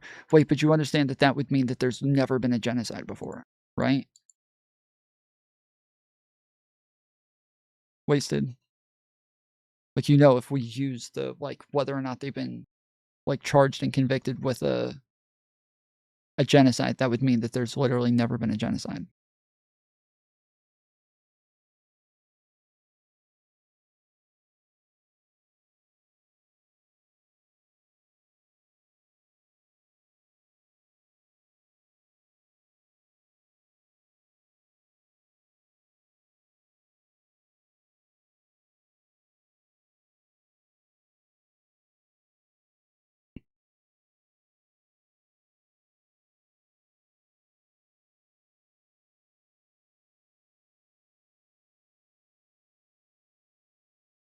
call me a Zionist, make it about how I support genocide, about all this horrible fucking shit to call me racist. All right, Since I'm the word speeding this Zionist up. is likely and I has don't come up like alongside. I don't like speeding up videos like this when they have music in the background because it totally fucks up the mode, but we're only like 55% through Youth and this. So. crime, I thought I would define it here so you at least know the term. Zionism is an ethno-cultural nationalist movement that emerged in the late 19th century Europe, seeking to establish and support a Jewish homeland through the colonization of Palestine. You think you say what your definition of Zionism is? Zionism is the belief that Jewish people should have their own homeland. That's all it means. Zionists wanted to create a Jewish state in Palestine with as much land and as many Jews and as few Palestinian Arabs as possible. There's like a whole ass country there. And so if your analysis and your solutions doesn't include realistically engaging with that population, then you're not actually looking for a solution. Why did she just put up the definition of cognitive dissonance? That, like, what he's saying is true. And this is why a lot of times they talk about the fact that after slaves were freed in America, if they all wanted black people who had no connection to any other land or any other nationality, they didn't have an identity outside of just being slaves for their entire lives, and their parents were slaves, and their parents were slaves, and their parents were slaves. There's no place for these people to go and have any sort of real identity. But within the United States, they were going to continue facing some radical discrimination against them after being freed as slaves. So if there was an actual plan for somebody, for them to have their own like state in their own place where they could feel safe and feel secure and run that by themselves and have like a time for things to kind of cool down to where they were able to secure the state as a black former slave or African American sort of state that was an ethno state to an extent, for them, that would have been totally justified, totally made sense, and they would have been a lot better off if that had happened. That is a thing that like ought to have taken place. And I think with Jewish people and in Israel, that is something that is just beneficial for them. But the lengths that they have to go for that to be the case when other people are currently there and don't want that to be the case is also an issue. So the like the state of Israel existing, they're already there. They already have it. They already like have this land. Okay, cool. You got it. But this is why I consistently bring up the colonizing farther out, spreading their borders, continuing to move into new territories, buying up more land, moving into the West Bank, and like all of this. Like this is where it becomes more and more problematic, is that they're purposefully like trying to spread their fucking borders into other sections that they shouldn't be, and that there has to be like a line at some point where they just fucking stop. Like you just have to stop at some point. And this is these are acts of war, like them continuing to encroach on other territories. This is an act of war. And the idea that they're like they're antagonistic to everybody else around them, and everybody else around them is engaging with them as though this is an act of war makes sense. But the fact that they like shouldn't have the ability to exist there whatsoever, and that they should just disappear themselves, would just be another type of genocide. So this is why I gave the Germany example, is because yes, this the idea that they should just disappear is just another type of genocide. Solutions, because the alternative is that everybody there. So you could see how the term Zionist directly relates to the conflict. Yet often the term is related to a lot of anti-Semitic conspiracy theories, which is what can... Again, the term Zionist does not directly relate to the conflict in totality, because there are types of Zionists, yes, who wanted just a full-on like pure ethno state that was going to be 100% Jewish. But then there were other Zionists who didn't, who wanted like Arabs and Jews to be able to live together in harmony, and that this was part of the plan, and that this was what part of the declaration of the state of Israel was, that they wanted Arabs and Jews to be able to live in peace together in Israel, and that they wanted to govern together and all of these things. Like, this is not a one-way thing. But even though there's Zionists who want to just kick everybody out, and then there's Zionists who want to keep everybody and everybody to work together, they're both Zionists. Why? Why are they both Zionists? Why would we call the other ones who don't want to kick everybody out? Would we say they're not Zionists anymore? No, we would still say they're Zionists. Why? Because they share the fact that they just want a place for themselves there. That is it. That's it. That's what makes them Zionists, is the fact that they just want a place for themselves to feel safe.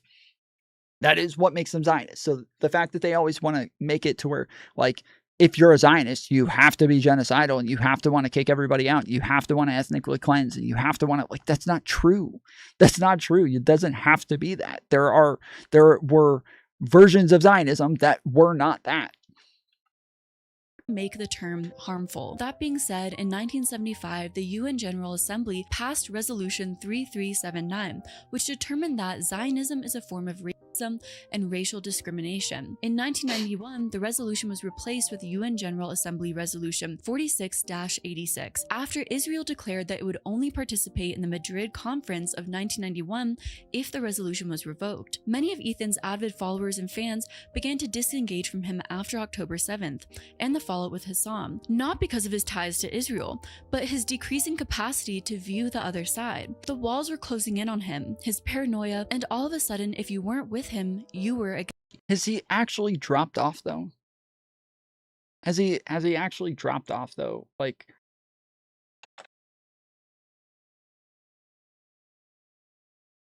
I don't want to correct Tom on misinformation. Okay.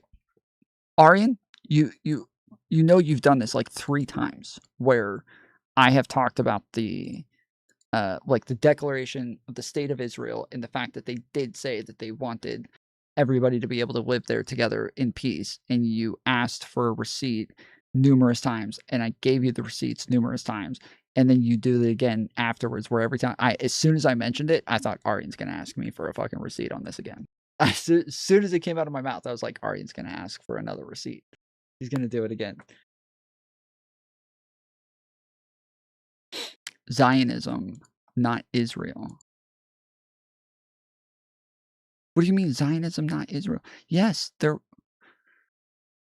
So if you're talking about just the creation of Zionism, sure, but you're talking about the creation of Zionism was the idea that Jews would have a place for themselves. And then there was a strategy behind that was to ethnically cleanse other people. But there, again, were other people who were Zionists who did not have the plan to ethnically cleanse people. So I don't know why that would even be controversial, is they still consider themselves Zionists, while also, like, it's not, I'm not saying that it's, oh, well, they just want the state of Israel, so that, I'm saying they all were Zionists. All of them were Zionists because they wanted a state of Israel. So there isn't a separation. You make it sound like that was the only part of Zionism. Oh my goodness. Never mind. I'm just going to keep repeating myself, so.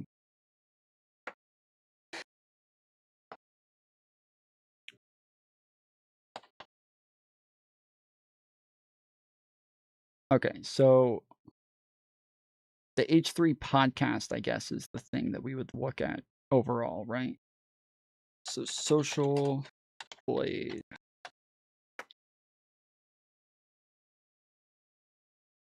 H3 podcast.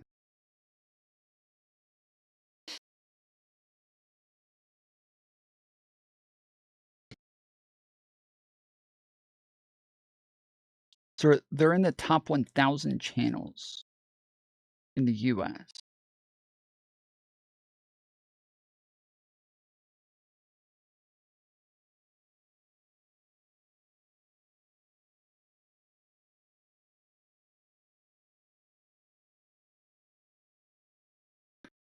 Oh shit. Subscribers for the last 30 days down 20,000.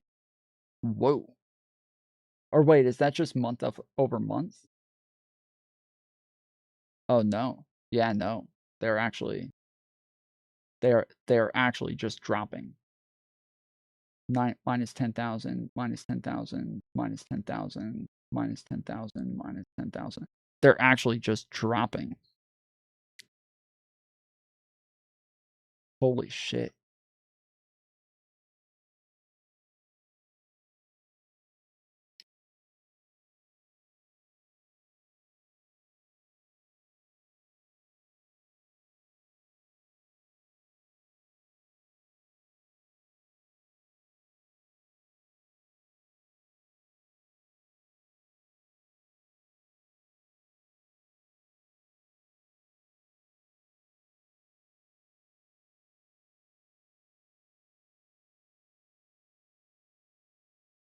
So they went up 30,000 in July.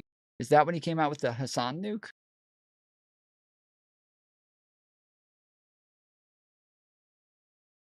And then, so 10,000 June, 30,000 July, so it's 40. Then August, 10, 50, 60, 70. And then minus 20, minus 10, minus 10, minus 10, minus 10, minus 10. Damn. Okay, yeah, they have been dropping in subscribers. Their views have been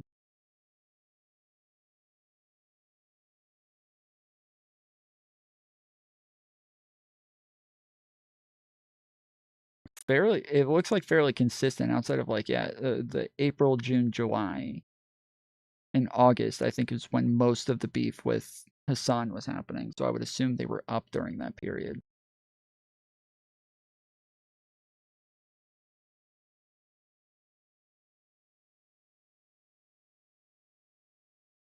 But it does look like it might be stagnating. So I can't, yeah, without knowing what happened. Oh, wait, no, sorry, this is 2023. Okay, so yeah, so they're way up. Okay, my bad. They're way up in 2023. And then, yeah, they've been fairly consistent after 2023, 2024 into 2025.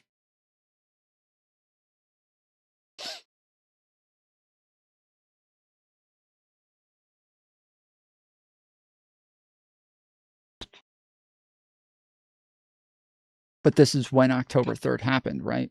It was October of 2023. And so after October 3rd, yeah, it looks like they're just dropping off.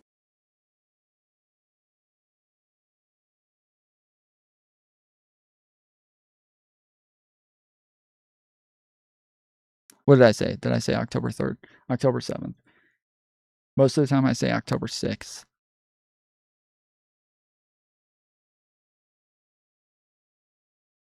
So yeah, it looks like their views after October 7th dropped off.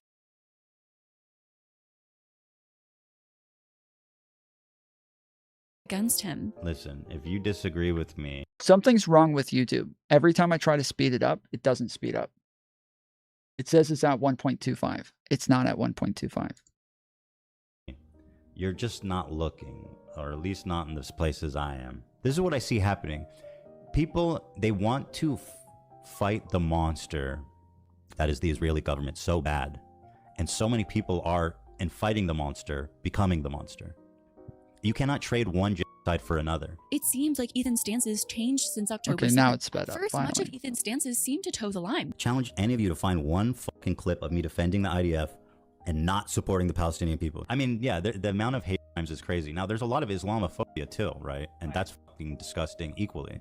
Yes, and I hate to see Islamophobia rise as well. He condemned the Israeli government for denying food and water to That's Gaza such and an accused awkward Israel clip. of genocide against Palestinians. I saw videos of Palestinian dads holding his dead, like, 5-year-old daughter. As a father, it's even hard to talk about.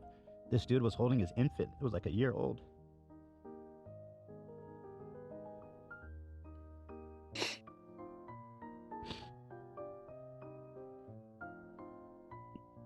And he was like patting her on the back and saying like his final goodbye. I mean, he's holding her like she's alive, like he's just burping her or something.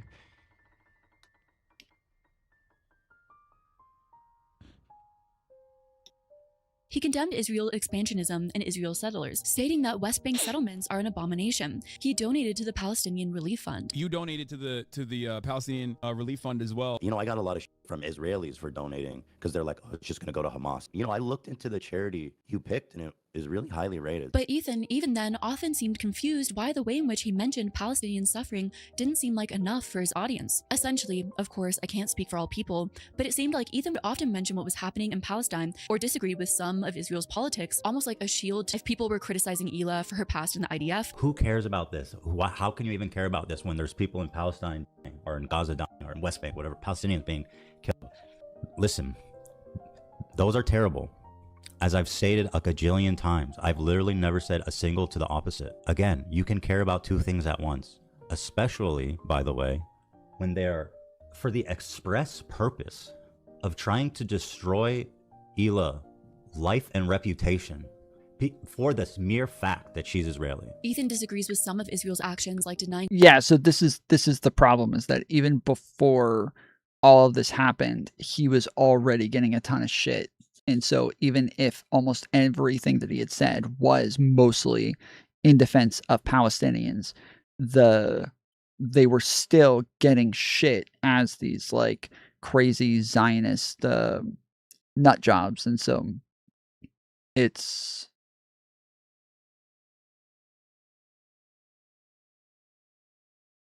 is like over time, yes, that is just like what they're going to end up fighting against. But then once they start fighting against it, then people will take that out of context and be like, wow, they're so obsessed with defending Israel and defending this and that. It's like, well, they're responding to people. They're not just saying this out of nowhere. They are responding to people. But people love like just taking what it is that people are saying and without showing why they're saying it and what it is that they're saying it in response to. And it's just a thing that has happened to me. It happens to tons of content creators, is that they just love like isolating things. She is being dishonest for describing Ethan's disagreement with the Israeli government being some rather than almost everything they are doing in Gaza. Yeah, well, on top of that, yes, like he generally just doesn't like the Israeli government and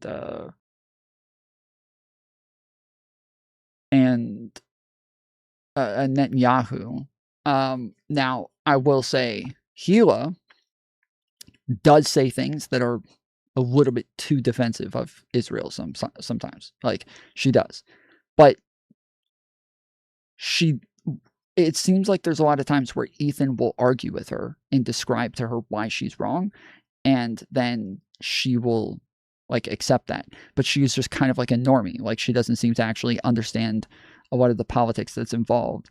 And her family is all Israeli, and so a lot of what she like believes is all just going to come from her family. And so it's yeah, it doesn't seem like a malicious thing in any way. It just does seem like it's just a cultural difference for her. But Ethan is the one who actually like seems to understand the issue a little bit more, and he does explain it to her a lot. So food and water to Gaza, but others who are doing the same are anti-Semitic. It is not anti-Semitism. It is not. It just isn't. Like, taking one example in isolation, which is what we've done here. I don't have stuffed animals. This is a studio, okay? This is a studio. I've got producers and everybody over there. I got my sound guy over here. I got fucking Cheryl, who keeps forgetting to bring me some water. Just fucked up. But you guys see I got to get up a lot of times and I got to go deal with stuff. Just because these motherfuckers will not do their fucking jobs. Talking to you, Cheryl. Talking to you. You're the one who gave it to fix it. Ethan's own employees noticed this as well, becoming frustrated with how the dialogue would always be phrased, people are dying, but... Civilians are dying in Gaza. Yeah, and it's always but, civilians are dying, but, and then there's a reason for justifying it, and I can't understand that. You're saying that the civilians need to stop dying. I mean, Mhm. essentially, the war needs to stop.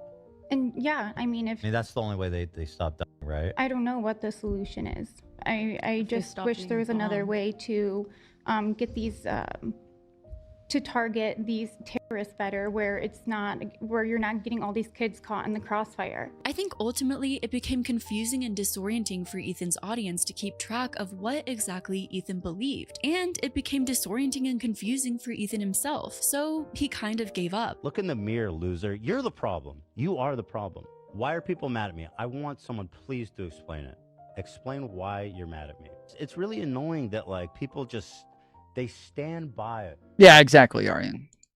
Yes, exactly. That is what I've said about Hassan in the past as well. Is that yes, there's sometimes just like cultural differences that exist there, but to me the difference is like if you're able to have a conversation with a person and explain it to them, and they're capable of like actually understanding, and they don't continue with that sort of rhetoric, then it'll then it's generally I don't think of it as like as much of as big of an issue.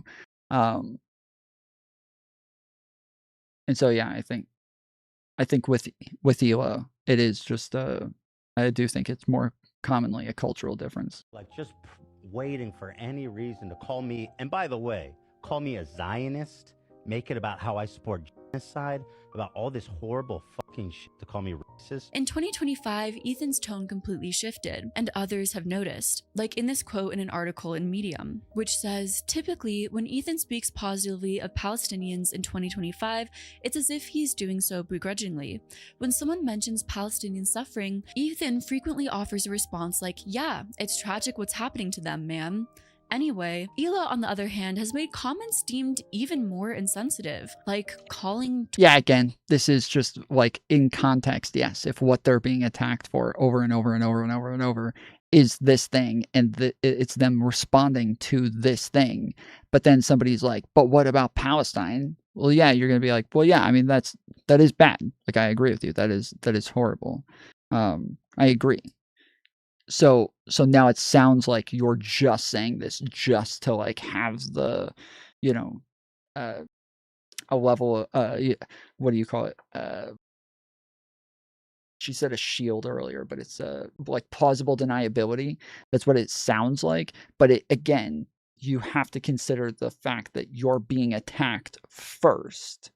That before you were being attacked, you were just saying things that were very pro-Palestinian. It wasn't begrudgingly. It wasn't like you see him crying and stuff and talking about how horrible this is. Like that wasn't begrudgingly. But yes, once you're being attacked over and over and over, being called like this genocidal maniac, and your people are making up stories about your wife going out and killing children and burning down villages and shit like that, and that she's a high-ranking officer and all of this, like, yes, now you're just responding to those things, and then when you're responding to those things and they're like, wow, you don't even talk about Palestine, like, don't you even think that's bad? And you're like, well, yeah, that's bad. I agree with you, like, that's horrible.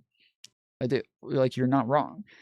Yes, now it sounds begrudgingly, but it's because it's everything else that you're doing is a response to all of the shit that people are making up about you. This is like pure gaslighting, dude. Toddlers terrorists? Rudy was saying that Palestinians are taught at 2 years old to kill Americans. And the Palestinians are taught to kill us at 2 years old. That's pretty spicy. Yeah. Do we have that one? Like, What do you mean? I mean, so you agree? So you think 2-year-olds? I can't fathom how they still have a podcast, and I can't fathom how after all of this time of people trying to awaken her to the truth, she still comfortably says things like this. Yeah, okay, they're not handing them fucking guns and rocket launchers at 2 years old and showing them how to kill people, but they are being propagandized from a very young age with cartoons about these Jews with the long noses and the fucked up shit that they're doing, and the demons that they are and shit like that. Like, that is happening. That's happening on the Israeli side too. But you guys will happily talk about how they're all being propagandized from the Israeli side, and that they're all being taught to hate the fucking Palestinians from a very young age. But then anytime somebody mentions this about the Palestinians, you guys are like, wow, really? You guys think that? Oh my gosh, I cannot believe you think that would actually happen. It's so disgusting. Many have criticized the guests Ethan has brought on to speak about the Israel-Palestine conflict, as they felt a bias on that front as well. And at times people have also felt when the H3 employees try to speak about the issue, they are misunderstood or silenced, particularly AB, who is Muslim. I've never heard of another movement who can't have a slogan. So my whole life, I'm Lebanese, I'm Muslim. I've always heard river to the sea. I've never understood it as a phrase that meant eliminate Israel. Now we're not. By the way, this is a good conversation. Yeah. So we're not able to have a slogan. Now we're not able to identify the enemy because now I'm being told that Zionist is being associated with Jewish. We can't have a slogan. We can't identify the enemy, and now we can't give aid. That's another thing too. You can't give aid because there's this fear that Hamas is going to take the aid. And either way, both sides don't agree on anything. Everyone has their own talking points, but we can all agree, at least for the most part, on the numbers, and that's what. Okay. This again is very much out of context because it seems as though he is criticizing the far left and the fact that they are the ones who are like appropriating, language like Zionist to use it in like an anti-Semitic way, or they're the ones who are appropriating, from the river to the sea, or they're the ones who are appropriating, a lot of these things and then turning it into something that is a bit more bigoted, and that it is probably a small minority of people who are actually doing that. It's probably a minority of them, but they are these loud people who are doing it. And so it makes it to where, yes, now it's hard for other people to even use those terms anymore because this is how it's being popularized. It's kind of like, I've talked about how like having an American flag in your background as a streamer, this starts to become this very cringe right-wing fucking like just this very like performative bullshit that people do on the right as Republicans that comes with all of this other baggage that now like I want to be a patriot, like I want to love America, I want to have a fucking flag in my background, but I can't anymore because then I look like one of those dumb motherfuckers. And so it is, yes, it is just like a minority that kind of they just kind of ruin it for everybody. It's one bad apple spoils the whole bunch sort of thing. I think that is what he was talking about because I've heard him talk about this before on the show as well. What worries me is because this is happening. I don't know what the proportional response is. I condemn Hamas, but whatever it is, it's not this. Ethan has continually disagreed with Creators for Palestine as well, and those involved have disagreed with Ethan, creating a creator-on-creator battle over something that's supposed to be a helpful cause, or at least trying to do something. Ethan Klein went on his podcast yesterday and said this about Creators for Palestine. Oh, this was very much out of context. We disproved the fucking shit out of this. This was very much out of context, okay? Just what? I don't know if you guys want me to show you the fucking context, but I am telling you, this was horrifically out of fucking context. This was grossly out of fucking context. The Ethan here, I have all the fucking receipts ready to go. I got them all sitting ready to go because I already did a video on this. But he was sitting there talking about the fact that like all of these leftists who were against voting for Kamala Harris, all they did is help Donald Trump get elected. But then afterwards, they all sit around whining and crying about Palestine and raising money for Palestine and all of the shit when the most important thing was getting Kamala Harris elected. That was the most important part. And then the person who was going to be the worst for Palestine was going to be Donald Trump. Everybody knew this. Everybody in the fucking world knew. The person who was going to be the worst for Palestine was going to be Donald Trump. And when you could have helped get Kamala Harris elected to make it to where things would have been better, you chose to virtue signal instead and not help Kamala Harris get elected. And then you sit around afterwards saying, oh, well, we need to raise money for fucking Palestine. If you're the one who told people not to vote for fucking Kamala, you don't get to fucking virtue signal afterwards. You don't get to sit around pretending as though you give a fuck. You don't get to sit around acting as though you really care about Palestinians if you tried to stop Kamala from getting elected, or told people not to vote for her, or tried to make it to where people were less likely to vote for her, or you just shit on her the entire time and didn't actually advocate for this in any way. If you were worried about Palestinians, the most important thing you could have done is advocate for Kamala Harris to get elected. And if you didn't do that, then you're not doing anything. That is what he was saying. That is what he was saying. And so then he's talking about the fact that, like, okay, you guys raised a bunch of money. Like, that's good. Like, I'm not saying you shouldn't raise money, but it's nothing. You did fucking nothing. Okay? You did nothing. You raised money, but big whoop. These people are all going to fucking die after they ate the food because you helped Donald Trump get elected. That's what he was saying here. And they totally cut it out of fucking context and pretended like he said, you shouldn't even try raising money. That's what they tried to say.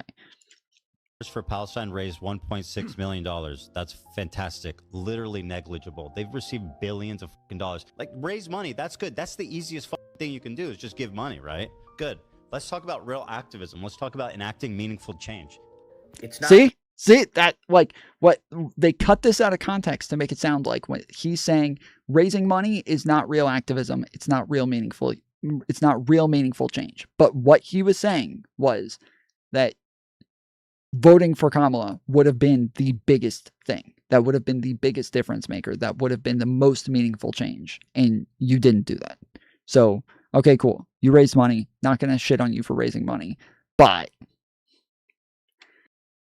real activism. It didn't make a single difference in Gaza. He's lost his mind. It's crazy. That's not what he said. To look up to H3, they were the fathers of fair use, and now he's just sitting here crashing out for days on end. So Ethan's constant self-pity, claiming he's being attacked online, while having little pity for those who are being literally wiped off the earth, well, started to look ridiculous. The stark contrast of the two things happening at the same time was hard for a lot of H3 fans to see and justify, and this was when a lot of fans started to disengage from Ethan Klein. Unfortunately, unable to see the reasons for why, this only fueled Ethan's victim complex and fears of Reminder, Netanyahu named a suburb of contested Golan Heights as Trump Heights. Yes. Like, you're saying nuance is lost on the word. It's not that nuance is lost. It's that Donald Trump was the more pro-Israel candidate by far. Everybody knows he is the more pro-Israel candidate. So where Freddie says like, oh, well, not everybody knew that. No, they knew. Everybody knew. Trump was the more pro-Israel candidate. Everybody knew this. Everybody knew that. There was no question about this. He was loud and proud about the fact that he was the more pro-Israel candidate. He talks about the fact that he has been the best president in American history for Israel. That he talked about the fact that he was going to help them. He even before he got into office, he was talking about the fact that he was going to get rid of Gaza and make it like an investment center and give them no right of return and all this shit. Like, it was blatantly clear. Anybody who tried to deny this is just brain dead or a fucking liar. I don't know which one of the two, but there is no doubt about it. Kamala Harris was going to be better for Palestine. Now, if you say, well, Kamala was still pro-Israel, like she was not like anti-Israel by any means. Okay, I didn't say that. But I am saying she's not as pro-Israel as Donald Trump, and she's not as much of like a fucking crazy person as Donald Trump. She's not as in love with Netanyahu as Donald Trump. So there's just like it's again a lesser of two evils. One was just a lot less evil. Anti-Semitism, not realizing that it was the lack of empathy and compassion, while expecting others to hold an endless well of empathy and compassion for himself. Again, this is he's responding to others. That became draining for many. Alongside Ethan's inability to listen to his audience, or really just form a strong opinion and stance that he was able to stand by, he began making further insensitive comments and reactions, like when he made fun of a man who was burning alive. Again, not to put this uncouth, but he's a champ at fucking burning alive. I mean, that sounds bad, but he did it really good. Does that sound bad? And what I said was he's really good at burning alive, and I mean that as the most sincere compliment possible. If you're coming at me with those kinds of takes, you are ensuring peace will never happen. The mask began slipping, it seems. The old Ethan, who his audience forgot existed in the first place, was... Yeah, dude, he was complimenting a pro-Palestinian protester. Like, if you're still mad when he compliments pro-Palestinian protesters, there's just no saving you, dude. Just kidding. Just kidding. making a return. Wow, Ethan. Great moves. Keep it up. Proud of you. On January 30th, 2023, a clip exposing popular Twitch streamer Atrioc quickly spread across the internet. In the clip, Atrioc inadvertently showed a browser window, which was open to a website that hosts non-consensual AI-generated images. The window showed that Atrioc was viewing images on the account of someone who specialized in making deepfakes of popular female streamers. Viewers of the stream noticed the leak and screenshotted the site, then shared the site, images from it, and names of the women who were deepfaked. Deepfaking websites make it easy for anyone to create highly realistic but fake content. This has a range of implications, from spreading misinformation to damaging someone's reputation with fabricated content. A few hours after the clip went viral, Atrioc appeared on stream with his partner Ariana to address the situation. Everyone here probably knows what's going on. I want to say, first of all, that it's true. It's 100% true. I looked at a deep fake video of streamers. Cutie Cinderella was one of the women who was deepfaked, and she responded to the situation on Twitter or X, writing, "I want to scream. Stop. Everybody effing stop. Stop. Stop spreading it. Stop advertising it. Stop." I don't even think she was. If I remember correctly, I don't even think she was one of the girls. If I remember correctly, she even said, hearing that this happened and just imagining that people might deepfake me and do this is horrifying. And then she threw a fit and cried and made a really big deal about it. And that was, I'm pretty sure that was part of it, is that she was not even on the site and was not even deepfaked and was still throwing a fit as though she was one of them. When it was like Valkyrie, it was Pokimane, it was I don't know. It was a bunch of Twitch streamer girls. Being seen naked against your will should not be a part of this job. Hours after Atrioc's apology, Cutie Cinderella went live on her Twitch channel. She addressed the situation, opening up about the negative emotional impact the site was taking on her mental health, before vowing to sue the founder of the deepfake website. Ethan reacted to Cutie's statement about the website during an episode of the H3 podcast. During the stream, Ethan told Zach, one of his crew members, to play a slowed down version of Nat King Cole's Christmas song. When this song played, it caused Ethan to burst into laughter during Cutie's emotional stream. Why?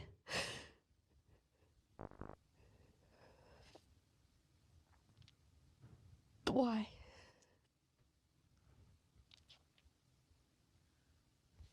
What is going on with you? Sorry, don't mind me. If you are able to look at women who are not selling themselves or benefiting off of What is being going seen on? sexually,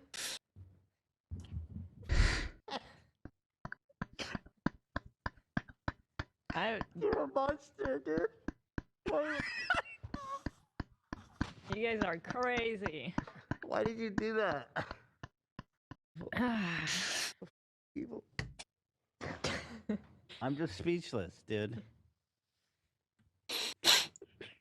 Ethan was met with immediate criticism from his own crew, including Sam, who was visibly upset. After a moment passed, he apologized for laughing and claimed that he supported QT amid the ongoing situation. Still, the clip went viral on social media, prompting Ethan to issue a full apology to Cutie Cinderella. It's weird. Like, I don't know why. Like, obviously, there's something a little bit off about me, right? Because I always find myself in these situations where I am doing and saying impulsive things that I regret. Ethan wrapped up his apology by offering to get Cutie in contact with his own legal counsel. If she needs resources, I would love to donate. Even if she's open to that, to fund this kind of thing, I strongly believe that this whole deep fake thing is like super insane. Recently, Cutie has come under fire for controversial statements made in a stream where she essentially, paraphrasing here, said that it's okay to be friends with people who have very blatantly bad views and bad takes. Her general phrase throughout the stream being, "You can't fight hate with hate," which is generally not always a bad take. But not everyone is in the position to do so or to be around hateful people. You guys can believe what you want to believe. I understand. But you're not allowed to coach me. And what's most important to get people to love other people. This slowed is down love again, them. didn't it? Fighting hate with hate It will did. never get anything Fuck you. anywhere. It's like telling someone they suck because they're racist, and these are on so different terms. Like, you know, racist people telling someone they suck because of skin color is obviously worse. But like, all we're doing is telling people they suck. Why are we like? Come on, gotta figure this out. Cutie making this statement was because she was under fire for streaming with someone who is transphobic. Cutie claims that she's friends with this streamer because she's helping them. Okay, I think I missed that part. I think I missed that part where she's saying like racism is just saying you guys suck. Like, okay, I think I missed that part. I simply believe that I can. Fuck, coach it slowed people in down love, again. and I know that's fucking insane of me to say. To me, I fail to see this logic, or at least I see the other side, that possibly this streamer could be helping Cutie's career. Numerically, numbers-wise, engagement-wise. Cutie also offers anecdotes of her stepbrother who's trans and does not talk to her father because her father refuses to use the correct pronouns. But yet, Cutie still talks to her father. They hang out together and have a relationship. My stepbrother is trans. And my dad refuses to use the correct pronouns. He doesn't understand why it's so important, right? And it drives me crazy. And it drives my stepbrother crazy, of course. You know what the difference is I'm able to have this conversation with my dad because I'm open-minded and we love each other. My stepbrother just says fuck off and won't talk to my dad. So there's no progress being made. I don't. Okay, yeah, I missed this part as well when she says it's because I'm open-minded. Yeah. Okay, yeah. This is much worse than I remembered. Okay. Yeah. This is much worse. Because yeah, it's like I was saying before, where she kept saying, like, I'm not offended, okay, guys? Like, I know he's racist and like he says racist shit, but I'm not offended. All right? I'm able to get over it. So we know you're not offended. You're fucking white. Nobody thinks you're fucking offended. Stop saying it as though like he's gonna call you the N-word and you're gonna be like so offended by this. Like, chill, motherfucker. Like, nobody thought that. The fact that you think that's the issue here is whether or not you're offended by him being racist is weird as fuck. So yeah, that is.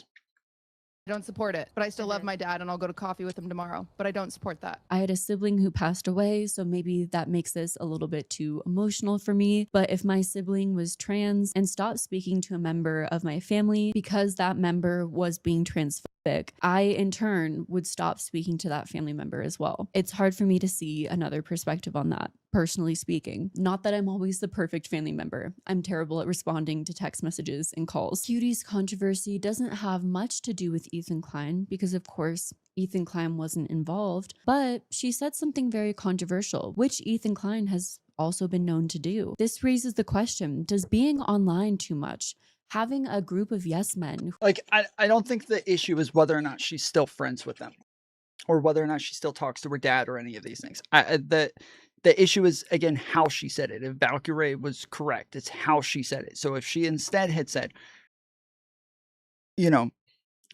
my dad refuses to use the correct pronouns with my brother, and so he doesn't want to talk to him anymore. Obviously, I don't have gender dysphoria. I don't have like as much of an issue, being around that, and so it's a lot easier for me to try to influence them. And so I'm able to still be around them and talk to them and try to have these conversations with them so that maybe someday they'll be capable of recognizing the problem here. That would have been like 1 billion times better. And I don't think anybody would be saying like, wow, I can't believe you're still talking to your dad, blah, blah, blah. I don't think anybody would be saying that. But yeah, because of the way that she said it, where she's like, I'm not offended. Like, it's not, it's just, you're just being a little too sensitive. Like, yeah, she voted for fucking Trump. So I think we should expect this. who are following you, or yes, people, start to erode your reality testing. Maybe large social media followings can, at times, overall, be bad for someone's mental health. After the incident with Cutie Cinderella, the crew purchased a button which allows Ethan or the producer Dan to have the podcast live stream on a 30-second delay, so they can erase the last 30 seconds of footage from the live stream before it airs. The main goal of having this button is to prevent future YouTube content strikes or predominantly any further backlash. But the question is, if your content is getting to the point where you need to purchase a button to delete the controversial things you say, should you maybe admit you have a problem, pause, take a breather, a mental health break? No? Oh, okay. Instead, Ethan kept going, and his content spiraled further and further off the rails. Wow, Ethan. Great move. Keep it up. The button is a Ross Air Cleaner 2 brand kill switch that keeps the podcast live stream on a 30-second delay, allowing for the crew to erase the last 30 seconds of footage in real time. So here's the button. You've got a video and you've got an audio. We're hitting both.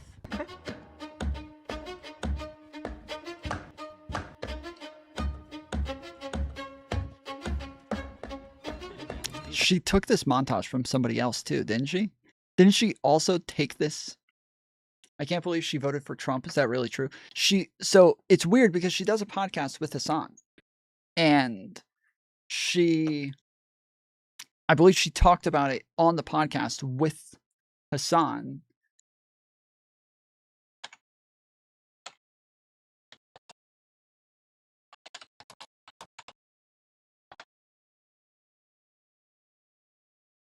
What is insane is it is cheaper and better for my business to buy my assistant a first-class ticket to Japan with 3 empty suitcases and to come back. That is like a fifth of the price. Trump is killing your business. He's killing her business, which is weird because she voted for him. So do you regret voting for Trump, Cutie Cinderella? I'm going to do it next election. Yeah, she just wants change. I'm doing the Trump Yee 2028. Is that what it is? Yeah. Oh, God in heaven. He dropped some new music recently. I don't know if you heard it. Oh, God. What is insane is it. Like I thought the first time I saw this, it was a fucking meme. And then I had to go look it up. And it turns out that it's very real. I thought she was fucking joking.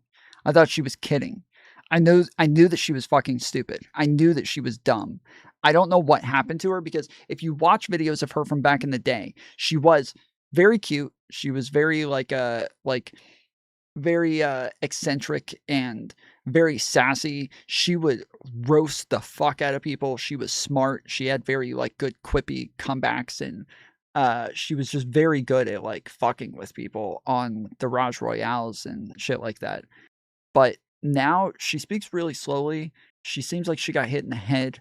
She just seems really fucking off. And it's hard for me to tell because I first found out about her when she was very different and very faster and all. I still expect that of her. And so I still think I don't know. Yeah, she's odd.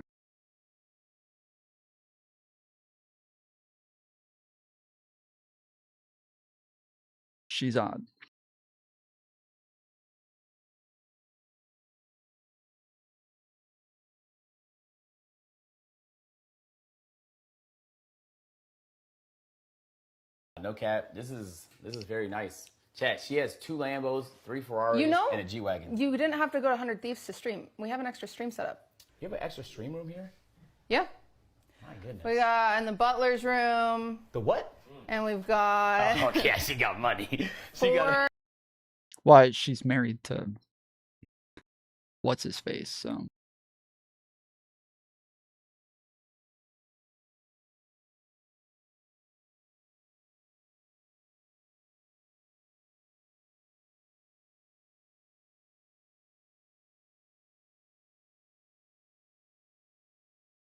My dick. Oh my God! I'll Okay, say it. I thought we were barely touching this. No, God, that guy is so.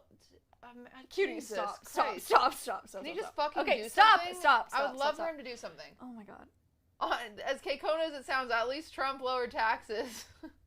What is Biden doing? She's married to Ludwig. She's married to Ludwig. Yes, she's married to Ludwig. So yeah, they're fucking loaded. They're not married? What do you mean they're not married? I thought they got married.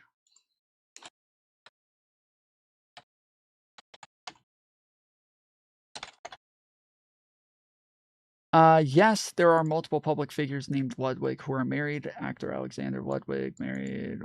Let's see. Whoop.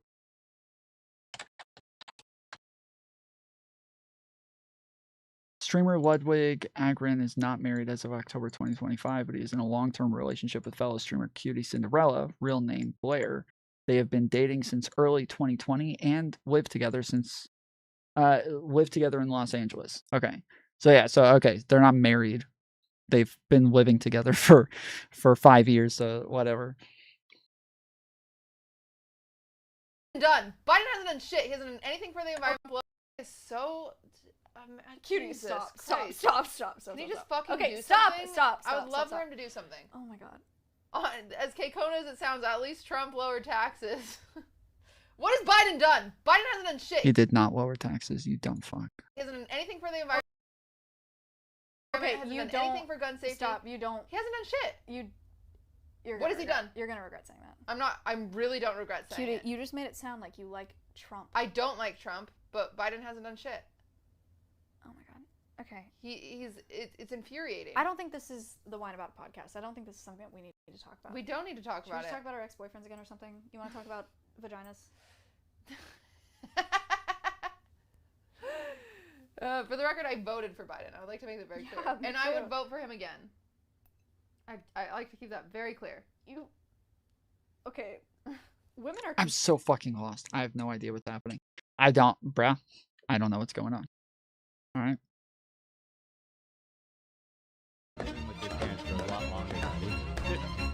Yes, please.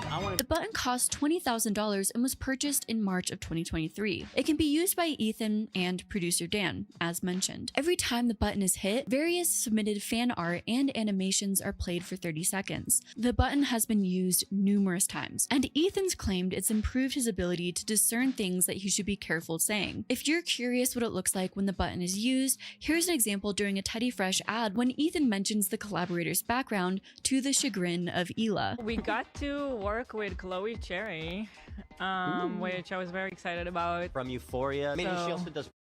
That's her main thing. I don't know if she does that anymore. She's been really great to work with, and she was very hands-on with the collection.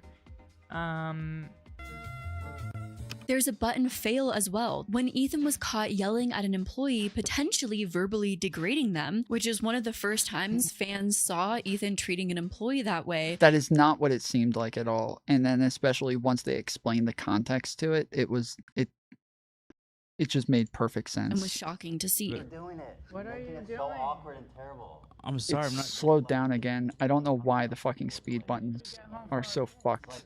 Oh no, I didn't want to finish it right now. I just thought about finishing Wednesday. You guys, like... All right, I'm taking my hand off. Okay, well, all that. Thanks, button. All right. Well, I'll just explain myself then. Like, it's like, first of all, I appreciate the hard work. I know you've you done, do, and I I know. loved it, and I really enjoy it. But it's like every time we do it, it's like the show is what it is, and I know. it makes it. I was being selfish. No, fuck it, dude. That button fucked me, dude. Can you imagine that button fucking me over like that? Like, dude, I mean, it could have been worse. iDubbbz has a decent explanation. It's not even that bad.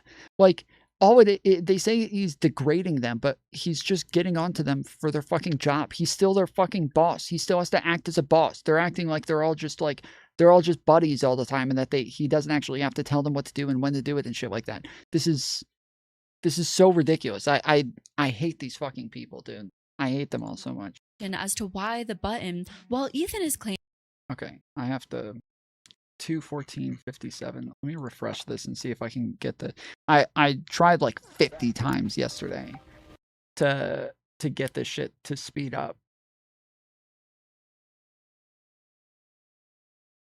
Worse. iDubbbz has a decent explanation as to why Yeah, the button, it's already stuck while there. Ethan has claimed has helped his content, could actually lead to more problematic content over time. Because you're actively going into a live stream with the mentality that if anything goes wrong, you'll be able to control alt delete. So you're not actively thinking about the quality of your content or what you're saying. Over time, your content becomes an emotional dumping ground. I think if That's what live streaming is. That's what live streaming is. A lot of it is just like general plans to do something, but you kind of come up with it as you go. And that, yeah, like having a fucking dump button is beneficial, especially when you get to be like a larger person where you start to deal with a lot of blowback anytime you say anything remotely edgy whatsoever. Yeah, you have to, like, it starts to become probably a better choice than to just live stream and just say, fuck it, whatever happens, happens. us had buttons, we'd hit the button all the time. But if you don't have it, you operate differently. You think about what you're saying. You maybe plan for your show a little bit more. You maybe say, I'm not going to have my podcast be an emotional dumping ground for today. Wow, Ethan, great moves. Keep it up. Proud of you. When Ethan had his fallout with Trisha Paytas, for the most part initially, the internet was on his side. But when Ethan had his fallout with Hassan Piker, things were different. Hassan retained his fan base and even some of Ethan's fans because they shared much of their audience.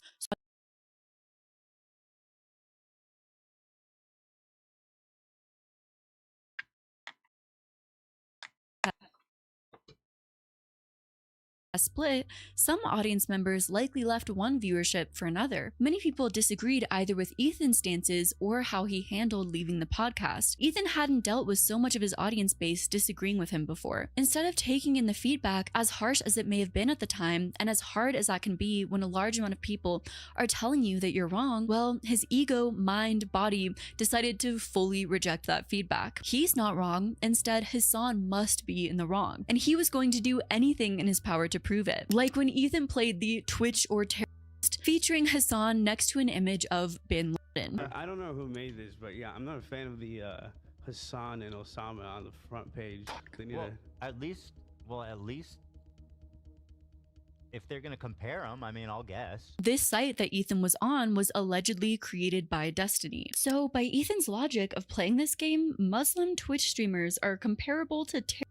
Also, the fact that Hassan, Frogan, and Denims are being conflated with the likes of anti-Semites, Sneeko, and Myron is extremely bad faith. Ethan's Islamophobia is becoming more and more blatant, and he doesn't even realize it. Now, of course, I know Hassan Piker is an incredibly controversial figure. This video isn't to claim otherwise, because this video isn't about Hassan Piker. Instead, I want to document how unhealthy Ethan's obsession with Hassan was becoming, and how it could have potentially been destroying his mental health. I personally have learned over time, through the course of my life, if someone is truly a bad person, they are going to get in their own way. You don't need to obsess over them or ruin their life for them. They're going to do it in their own time. And by you obsessing over them, watching them constantly, the only person whose life you're going to destroy is your own. All of a sudden, Ethan was posting about Hassan Piker every day, which Hassan Piker was informed while streaming. I didn't know he was posting about me this much. Oh my God. Every day? Every single day? No. And the content made regarding Hassan became more and more petty and random. Oh, he changed his background. I hate Baby it. would love that. Lights. Although, Hey Hassan, I looks hate like a your new Hex War, background. frankly, doesn't it? It looks ugly as fuck. Yeah, I'm gonna agree with you. After some time passed and things had only gotten worse and worse, Hassan and Ethan finally both agreed to debate. They went from having a podcast together to being on totally opposite sides. During this debate, Hassan and Ethan continued to fight over stances surrounding the Israel-Palestine conflict. Do you believe that Israel is committing a genocide in Gaza? Yes. Great. No, that's important. Thank you. Thank you for saying that. I also agree on this. Do you feel like you have used your limited amount of... Just to be clear, Hassan has a skull and crossbones right here. And he also has a sword with a Nazi logo on it. So amount of time that you have as a content creator speaking out against Israel doing a genocide on the Palestinian population living in the Gaza Strip? Or do you feel like most of your commentary on that issue has overwhelmingly been to rail against people that are doing that? Do you think my coverage has been like totally balanced? I would say no. I've obviously given less time to the Palestinian perspective. Another aspect of this debate was Hassan bringing up Ethan's obsession towards him, posting about him numerous times a day. Not including clips, since January 31st, you have mentioned me 110 times. What? Based on what? I don't believe that. Ethan felt Hassan fed into his own harassment online through often reading from a snark page on his own platform. Okay, Hassan, can I ask you a question? Why the f were you browsing H3 Snark the other day and pulling clips from that? I don't know. Someone sent me a clip in the chat. I'm going to mute you and just keep talking. Okay, that's great. I think that means you won the debate. Someone who comes into play around this time in Ethan's online career is the controversial streamer Destiny, a liberal streamer who advocates for social democratic policies and aligns more with Ethan's beliefs, yet has been essentially fully deplatformed online on various social media platforms due to some of his very controversial moments online, such as using the F slur while streaming and being accused of using other slurs in private. He was banned from Twitch in 2022 for hateful conduct, which could have been either frequently streaming with horrid Nick Fuentes or saying trans women shouldn't compete with cis women in sports. And Destiny and Ethan had seemingly formed a friendship in recent years, notably bonding over their mutual hatred towards Hassan Piker. The fact that you have been corresponding with Dan Saltman, and you did, and he is Destiny's podcast co-host. You know what? I think you're hallucinating, buddy. There's even a Reddit post that shows proof that Ethan was being fed clips from Hassan's stream directly from Destiny's Discord server. Like, I agree with you and everything, but it's also important not to like put random crazies, like not to give These them are the not time. dude. No, the these Reddit are not posts random are crazies. random people.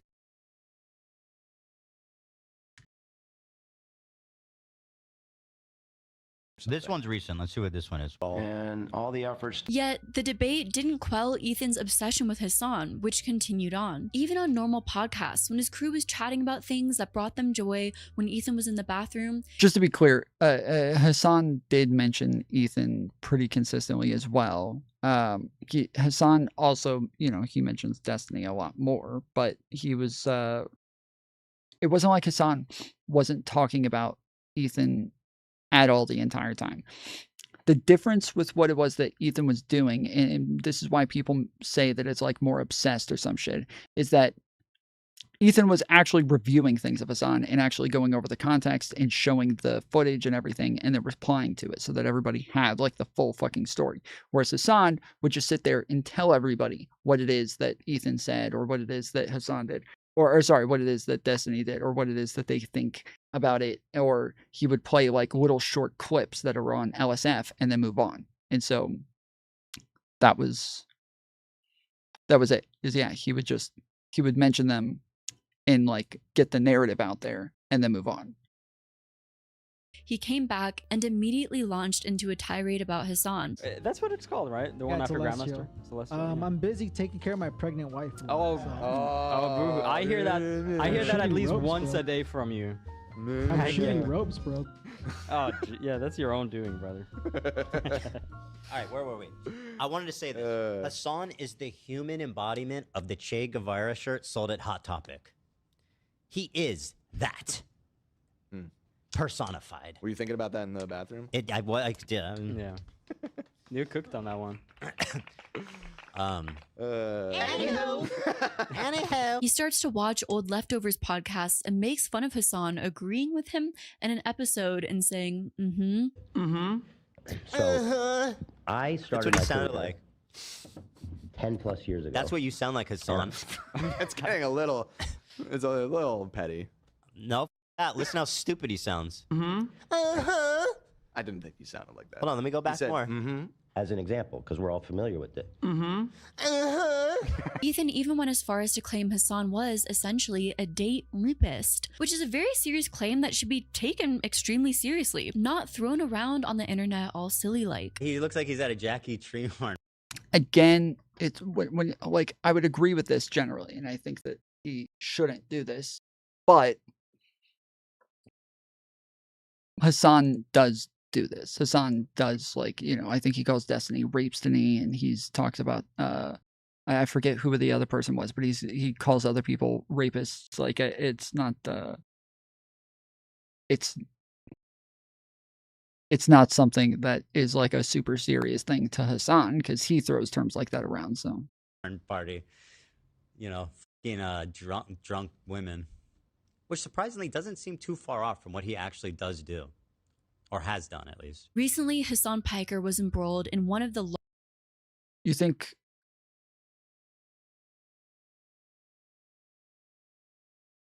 Ethan takes, like, Adderall or Vyvanse? Ethan? largest controversies to date in his career, surrounding his dog Kaya. See, every time I pause it, I have to speed it up again. This is so fucking obnoxious, dude. I think I downloaded a speed thing the other day that has I downloaded a Twitch speed thing, and it might have fucked this up. Many deemed to be Hassan's unfair treatment of her on his stream. Due The freak who keeps looking at his fingers twitch. Okay. Yeah, there's no shot. You're serious. to the perceived use of a shock collar. This is a moment of fucking anger for like something that is just so routine, so silly. It's the same reason as to why America, Kaya, please just fucking go back. Just stop. Yep. Jesus Christ, what are you doing? It's probably this. You're being such a baby. Because of Ethan and his followers' crusade essentially against Hassan, the H3 Oh wait, subreddit no, was it's one still of the first sped up. to post about the situation and continually post about the situation multiple times through the course of a singular day. In fact, I kind of feel like I was one of the first Yeah, to it's find still out sped about up. the shock Okay, collar finally. situation Holy because I was shit. researching for this video as the news broke and happened to be scrolling on the H3 podcast subreddit the moment that the shock collar news was posted. Ethan also Kaya, immediately took to social please. media to state his moral stance. His fans, who had seen Hassan as essentially an online villain and an enemy against Ethan ever since the leftovers divide, had felt almost vindicated after this news had surfaced as well. Many of you guys know that I'm a dog lover, and there are few things that horrify me more than people that abuse their animals. These are precious creatures that need us and depend on us, and abusing that trust is such a horrible crime. I always found it bizarre how Kaya, who's this young, energetic puppy, stayed in... Could be anything, honestly, though. He has Tourette's. Guys, he has Tourette's syndrome. It's not that it could be anything. He has Tourette's. He's always had Tourette's. It's not a new thing. It's not something that just happened. He's always had Tourette's. He's always had fucking Tourette's syndrome. So it's not that it could be anything. No, you guys are fucking with me. 1 square foot Look at those of pupils. Hassan's room. He has pinpointed pupils. What do you mean? He has small pupils. Meth makes your pupils big. He has small pupils. Right in sight of camera, almost like just a prop in his room. Well, now we know why. He's using extreme austerity measures to shock and abuse his animal. Hassan Piker himself claims that the clip, though it really looks like the dog was shocked and that Hassan was messing with something off camera, was not as it appeared, and that Kaya the dog simply got her foot caught on the bed and... No, meth gives you pin drop pupils in the light. No, it does not. It gives you big pupils. It gives you big pupils. It does not give you pin drop pupils. So uppers, like cocaine, meth, speed, shit like that, they make your pupils bigger. Whereas downers, like pain medication, makes your pupils small. I take pain medication. I have very fucking pinpoint pupils. I have very small pupils. Let's see. We got a...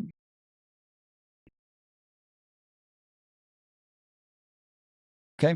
Now, understand, I have small pupils, and it's from my pain medication, but also, I do take Adderall. So,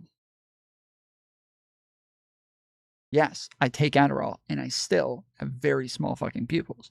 So, whatever you think is going to happen from that is wrong. It will make your pupils bigger, but mine are counteracted by my pain medication. Okay. Does Adderall make your pupils bigger?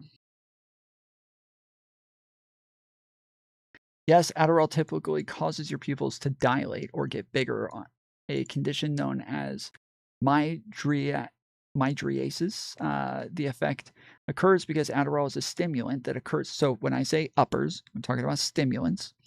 Is a stimulant that increases the availability of certain neurotransmitters, primarily norepinephrine,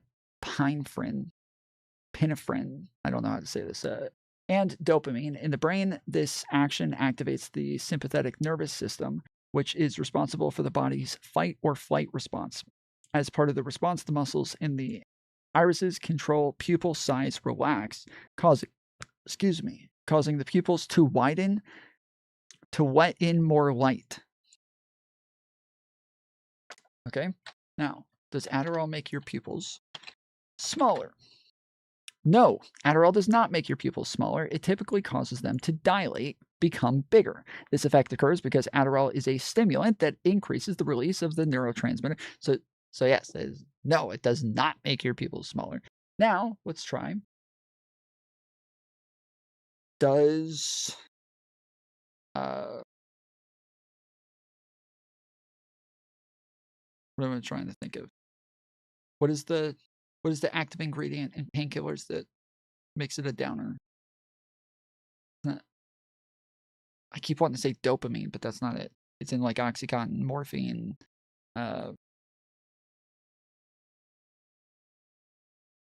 Adderall makes your pee bigger. No, it makes it smaller as well. But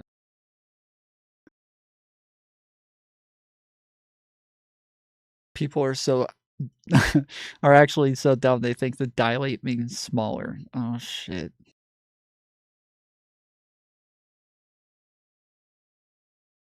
Yes. So no, not morphine. Okay. What is the active ingredient in Oxycontin?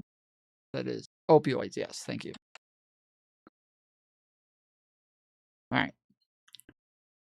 So do opioids make your pupils smaller? Yes, opioids cause pupils to constrict or get smaller, a phenomenon called meiosis. This is because opioids stimulate the part of the brain that controls the pupil size, leading to pinpoint pupils that may remain small even in low light.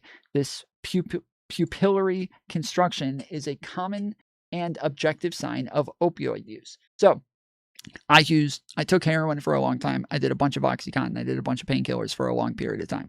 Even after I stopped, my pupils stayed small. There's nothing I could do about it. Like, they stay small. If I take Adderall and I don't take my painkillers, they still stay fucking small. There's like not much I can do. And I have bad vision because of it. It causes really bad vision for me. My pupils don't ever dilate. Even when I'm in the fucking dark, I just can't see anything. I'm literally just blind. So when I walk outside with everybody else and they get the moonlight and everything starts to light up for them and they can see just fine, I can't. I'm in a fucking pitch black thing that I just can't see shit. And so it's a real problem when I drive and, when I'm in dark rooms with people, is because, yes, my pupils just don't really dilate anymore. And so it has become an issue. Why are you on pain pills though? So I was addicted to painkillers when I was younger. I don't take real painkillers now. I take what's called Suboxone instead, which is an opioid. It's not an opiate. It is an opioid, which is like a cross off where it blocks your dopamine receptors to where you can't get high off of it, but then it still gives you the relief from pain. And so, yeah, it makes it to where you're not capable of getting high, but then you still get the pain relief so that you're a little bit better. And then also makes it to where if I wanted to go get high and I wanted to go use like opiates or some shit like that, it's still blocking your dopamine receptors to where you still can't get high. So, yeah. And yelped. The clip looks horrible. And they're like, oh, he was like hitting a button on his desk. I do not have a shock collar. Do you just take that forever? I mean, you can. It depends on the situation. I don't know if I will take them forever. There's a lot of times where I feel like my knee is getting better and that I'm healed, but most of the time that happens in the summer. So when it's hot, I feel way better. I take way less. I feel like everything's healed every single summer, where I just have small issues here and there with low pressure systems. But then all of a sudden, when winter comes, I'm fucked. Like, winter is rough on my joints and it causes a lot of problems. So I think it's getting better over time. I think it is, but I don't know. For Kaya, as I said yesterday, but it doesn't matter. This is one of Kaya's many collars. This is the one that people are talking about. It has the capacity to vibrate, and that's it. And also, shock collars aren't always that bad. They moved away from the initial conversation, which was that, like, she didn't even have that collar on to begin with. E-collars that have shocking components that feel like a TENS machine, which I've used on myself in the past, because, I'm around dogs that have been trained with that and use it, is not only is it not illegal, but it's also straight up. Well, yeah, the difference for me is that I got clean. I went to prison. I got clean. I was locked up for like a year. I got out. I was out for like 2 or 3 months. but I was still having a lot of problems with my knee because the cops had attacked me when I was locked up, and it fucked up my knee. And so when I got out, I still needed some help with this. And so then I went to some doctors. They tried prescribing me Roxaset, which is a type of opiate. And I kept telling them, I was like, guys, I'm a fucking addict. I don't want Roxaset. They're like, well, you actually need it now. You didn't need it before, but you need it now. I was like, no, I don't want it. Like, I don't want fucking opiates. Like, I need something else. And so yeah, finally I found a doctor who said, like, yeah, you'd be better off just taking Suboxone instead. And so yeah, after I'd been clean for probably close to 2 years at that point, and started taking Suboxone for my knee pain. Used in the e-fencing for people, and it's used in the training of like dogs in general. This doesn't necessarily quell all concerns, like concerns regarding Kaya sitting in one spot for long periods of time. Kaya, please just go back. I love her. I think her collar's too tight. Of course, we aren't all privy to Kaya's diet and exercise routine or her specific health needs, but this is a bit besides the point of what I'm wanting to say here. My own point is Ethan and his fans focus on their enemies and their deep want to prove their enemies wrong. And the question is that mentally healthy? Or is it causing Ethan to be mentally unwell to have such a deep focus on the downfall of his enemies? It's an assertion of control, right? That makes them feel strong. That makes them feel like an authority. And that's why he's doing it, in my opinion. My humble, I do have a PhD in psychology. Is that ultimately the very thing that caused Ethan's own downfall? This obsession Ethan has surrounding his enemies could be described as rumination and holding a grudge. According to research, excessive rumination can negatively impact health, both mental and physical. Signs a person is a grudge or resentment collector can be spitefulness. I'm trying really hard to get through this fucking video. I really want to respond to your question, only fools, but I gotta. This is taking way too long. I'm trying to speed this motherfucker up so we can get through this because we still have the whole fucking debate between the two of them. So, if somebody else wants to describe it in chat, I feel free. Wish suffering on the person, or I can come back to it another time. You believe you will benefit by exacting revenge. Revenge seeking, rumination, obsession, and revenge fantasies dominate your thoughts. Arrogance. You truly believe others are plotting against you, which prompts you to destructive actions, such as destroying property or thoughtlessly causing physical, psychological, or emotional harm to others. Pessimism. You harbor resentment against many people, which warps your personality, causing you to become a promoter of cynicism. In many of Ethan's streams, he began to say things like he was struggling to make friends, that he was encountering people who were pathological liars or shysters, seemingly representing a larger pattern of paranoia Ethan was exhibiting. Everyone is against him, everyone is wrong, and he's the only one who's right. And yet, that isn't how you build an audience of supporters, but how you slowly drain them, and how you blow up your entire platform, or nuke it. Wow. While I agree with this to an extent, it is also... It's also... I remember there was a period where I was... where I wasn't growing much, and I remember people telling me in chat that I was too open to like everybody's ideas, and that like people want to watch somebody who's right. People want to watch somebody who says like other people are wrong, they're right, they know what they're talking about. And lots of times I would try to give like both sides of a thing and then say like, yeah, I lean more towards this area, but like, yeah, I want to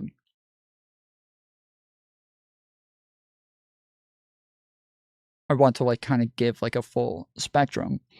And then, yeah, over time I did. I became like way harder with my fucking positions, way stauncher. Part of the issue as well is that I didn't ever want to like burn bridges with any streamers. I was really good at like creating lots of relationships with lots of streamers, but it didn't help me grow at all. So then I started like actually calling people out, telling them that they're dumb, like, you know, being like a lot more staunch on my positions and what I think is right, and fuck everybody else.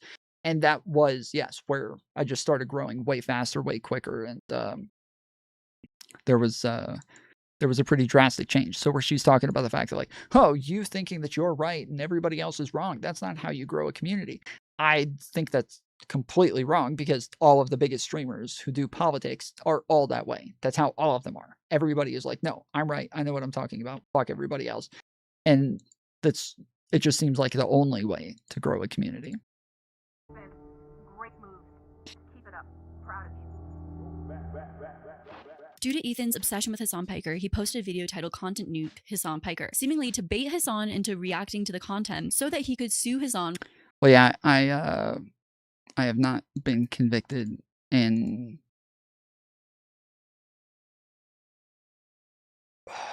I want to say I think it's 16 or 17 years. When I went and looked at my record, so I thought it was 18 years because I thought I got arrested when I was 18. Apparently, it was 19 and 20, I guess. So, but yeah, I'm 30. I turned 37 soon. So, I'm. But yeah, I had a bunch of felonies. I had a bunch of like burglaries, debit card thefts, debit card frauds, some like small drug possessions, shit like that. So, but yeah, ever since I got out in 2009, I have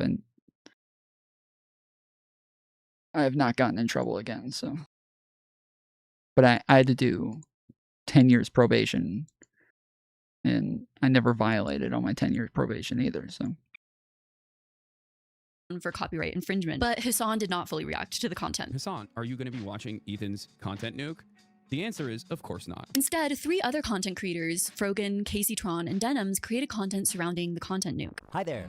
My name is Ethan Klein, and my favorite hobby is spending hundreds of thousands of dollars on lawyers. There were a few people that went above and beyond to commit copyright infringement. Denim sits here silently with nearly 50,000 live viewers. She's working directly with the Snark subreddit moderators to siphon views. Because of this, Ethan uploaded a video claiming to be the mastermind all along, who's now planning to sue these content creators. Okay, can I skip the rest of this and just go to the argument between them? Or is most of it going to be about this shit? Irresistible piece of content that I knew that these streamers couldn't resist. They couldn't avoid the temptation of watching it the second it was published. There's one thing about copyright you should know is that you got to register it before you publish to be eligible for statutory damages and attorney's fees, which is... Again, that's not true. You can register it within, I think, 60 days of publishing, and you still get statutory damages, but yeah.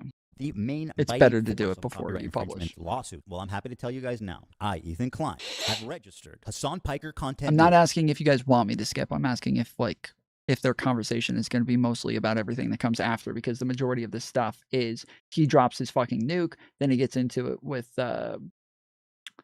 whatever this guy's name is. I can't remember his fucking name. And then, it shows the kind of all of the other shit that happens after this. And so, or sorry, not the Hassan nuke. He's dropping the lawsuit. And so, yeah, it's everything else that happens afterwards. With the United States Library of Congress. Some of you guys out there sweating? This is a blatant 180 from the Ethan of the past, who fought for creator rights and for fair use. Additionally, the content nuke attempts to get further revenge on Frogan, the Muslim woman who the content cop, all that, her for being Free Palestine, and does so by using doctored information gathered from the Destiny subreddit. This is a totally fake image. She was not nominated this year. And when I did a bit of research, I did a reverse image. I think I think it should be fine for the visa. It should be fine. Like when they say that it generally matters if it's within the 10 years, I think as long as it's not a serious thing like murder or, rape or something like that. And as long as it's not like a federal crime or anything. So yes, I don't qualify for any of those things. I was very young when it happened. It was well over 10 years ago. And so yes, I'm good to go, I think. I think I should be all right. I'm sure that they'll have like a lot of questions. Like a lot of the last job that I had in corporate, they made a really big deal about the fact that I was the first felon they ever hired. Like they made a very big deal about the fact that they never fucking hired a felon before me. And I had to keep going through like lots of meetings with them where it seemed like most of what they were trying to do was just kind of gauge my character and try to have conversations with me and try to figure out like who I was. But I had already had like a long history of running businesses and having lots of money that I was in charge of for other companies and other people. And that like I'd proven that I was trustworthy and responsible. And so it was... like anytime I get a new job, they make a really big deal about it. But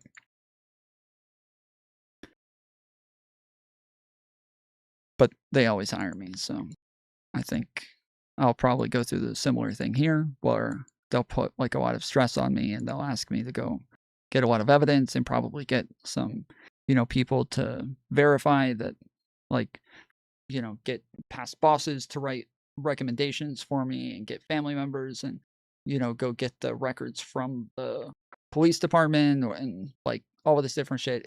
They'll probably put me through the ringer, but I'm sure it'll be okay. Image search, I find out this fake image came from Destiny's subreddit a few months ago. Okay, it was like a very niche post. Well, I think I'm done. After the content nuke, it's been made quite clear who Ethan is and always was. He grifted the left until his own bigotry, ignorance, and ego took over. This man is a full-blown right-wing influencer. Something did switch. Ethan went from being an advocate for fair use to suing other creators over copyright infringement and creating essentially a content trap so he'd be able to do so. Everything changed, and one of Ethan's longest friends on the platform came out against Ethan Sandwich as well. chef. Wow, Ethan. Great move. Keep it up. Proud of you. Throughout a large portion of Ethan's career, one of his closest friends was the content creator iDubbbz. Yet recently, due to the She hasn't convinced me. You missed some of the worst fucking shit. You missed the worst shit. When she was talking about his Frenemies podcast, she took Paytez's side on everything. On everything that fucking Paytez said. She kind of took her side the entire fucking time. It was insane. Like, some of the shit that Paytez said was insane. And she still took Trisha's side. It was fucking insane. This chick is nuts. Differences and opinions, iDubbbz released a content expose on Ethan under his infamous format titled Content Cop. Your old friend iDubbbz just released a video. Yeah. It's about you. No, it's not. Yes, it is. Oh my god. That is no, it can't be. Well, it actually can't be. Holy dude. It sure is. Oh my god. Holy From a quick scrub through it, I think, well, it's gonna be a little spicy. Oh my god. Like what? Like what? Why? What did I do to like what kind of bro? What kind of cowardly bullshit is this? Like, we have one disagreement where I get upset because you guys aren't defending me publicly after everything I've done to support you guys, and like you bring on people who are denims and Frogan who did a anti-Semitic tier list and you're platforming them. I didn't plan on making a content cop on H3. It sounds very stupid even saying that. H3 content cop. The thing is, iDubbbz has also lost a big portion of his original fan base, in a similar style to Ethan, the two being mirrors of each other. I've got iDubbbz is the known exact for being pair an of edgy underwear, content like creator 20 who of garnered a them. certain fan base because of that. To come out with a content cop that went against much of those original content styles and platformed many creators that his original fan base disagreed with meant his video received a ton of dislikes. Consider the oh my god, brother, 93,000 dislikes.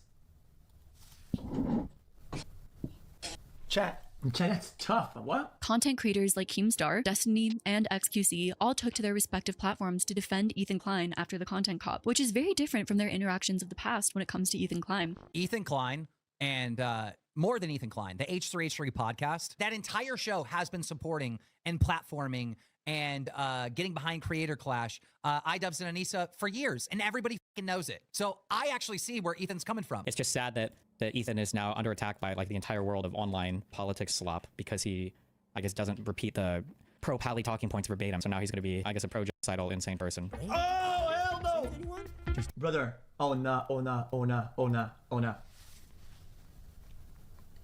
Bro, content cop, and he picks the people that are the most content copable of all time. Ethan also defended himself. He convinced his audience that the reason that I'm mad, that I'm lashing out, simply because I'm a raving lunatic. I am crashing out. I'm just crazy and harassing his friends for no reason. And by the way, to my good friend Ian of 8 years, I really appreciate you weaponizing my mental health against me. To make Ethan crash out. He's having a parasocial, weird crash out. People can have crash out moments. Maybe if Ethan's able to get some help. Someone who I've confided in over the years with my struggles with it, who understands what I've been through, for him to throw that in my face, to characterize anything I'm doing as crashing out, that I need help, that I need to get some kind of treatment. Yeah, it was just gaslighting. And The whole video was just I gaslighting. didn't think he would ever be possible of doing. To be fair, I definitely think iDubbbz's approach, claiming to be a concerned friend who recently learned the concept of empathy while dancing around in a goofy way and sort of teasing Ethan Klein, it definitely sends mixed messaging. Like I said earlier, in some ways, Ethan and Ian are kind of mirrors of one another. I think only in these past couple of years have I gained the ability empathy, and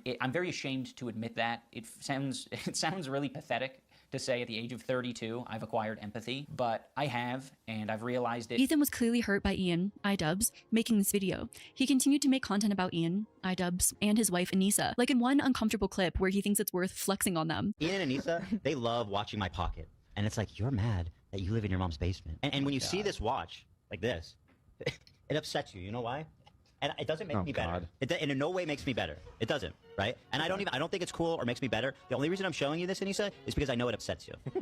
It's to remind you of the abject failure that you guys are. That the amount of potential that you had, you were successful, you had money, and you lost it. Ethan has also made a lot of comments about Ian's wife, Anissa, who, it at least appears publicly, doesn't seem to be doing anything particular to provoke Ethan to be making such regular commentary on her, besides just strongly disagreeing with him. But it's clear that what Ethan disliked most of all about Ian's content cop was him associating with content creators who Ethan saw as the main reason for a hate You're campaign. not even allowed to were out to criticize get him, Ethan and even anymore, behind guys. CPS being called on his family and children, which we will get to. A few weeks ago, Child Protective Services showed up to our house at 6 a.m. to interrogate us about an anonymous tip they got that our kids were crawling around and eating dog at catching diseases. Ian spends the majority of his video characterizing me like a raving lunatic who's lashing out at everyone around me with zero provocation. Now, why am I mad at Ian for this? Well, let's start here. Denims is someone he's accusing me of in his video of harassing. Let's see what Denim said about my children 3 days before CPS was called. He lets his dogs shit all over his mansion, and he just leaves the shit on the floor, something that is probably related to the fact that his former housekeeper is suing him for a number of different reasons. So I would assume he doesn't actually have a housekeeper anymore, or perhaps he lost his extra housekeeper. So now the house is just like covered in dog shit. The thing is, throughout Ethan's career, there have always been an enemy out to get him, and an audience of yes people to validate his beliefs. But what happens when Ethan's enemies are small and powerless in comparison to him? Wouldn't that essentially make him the villain?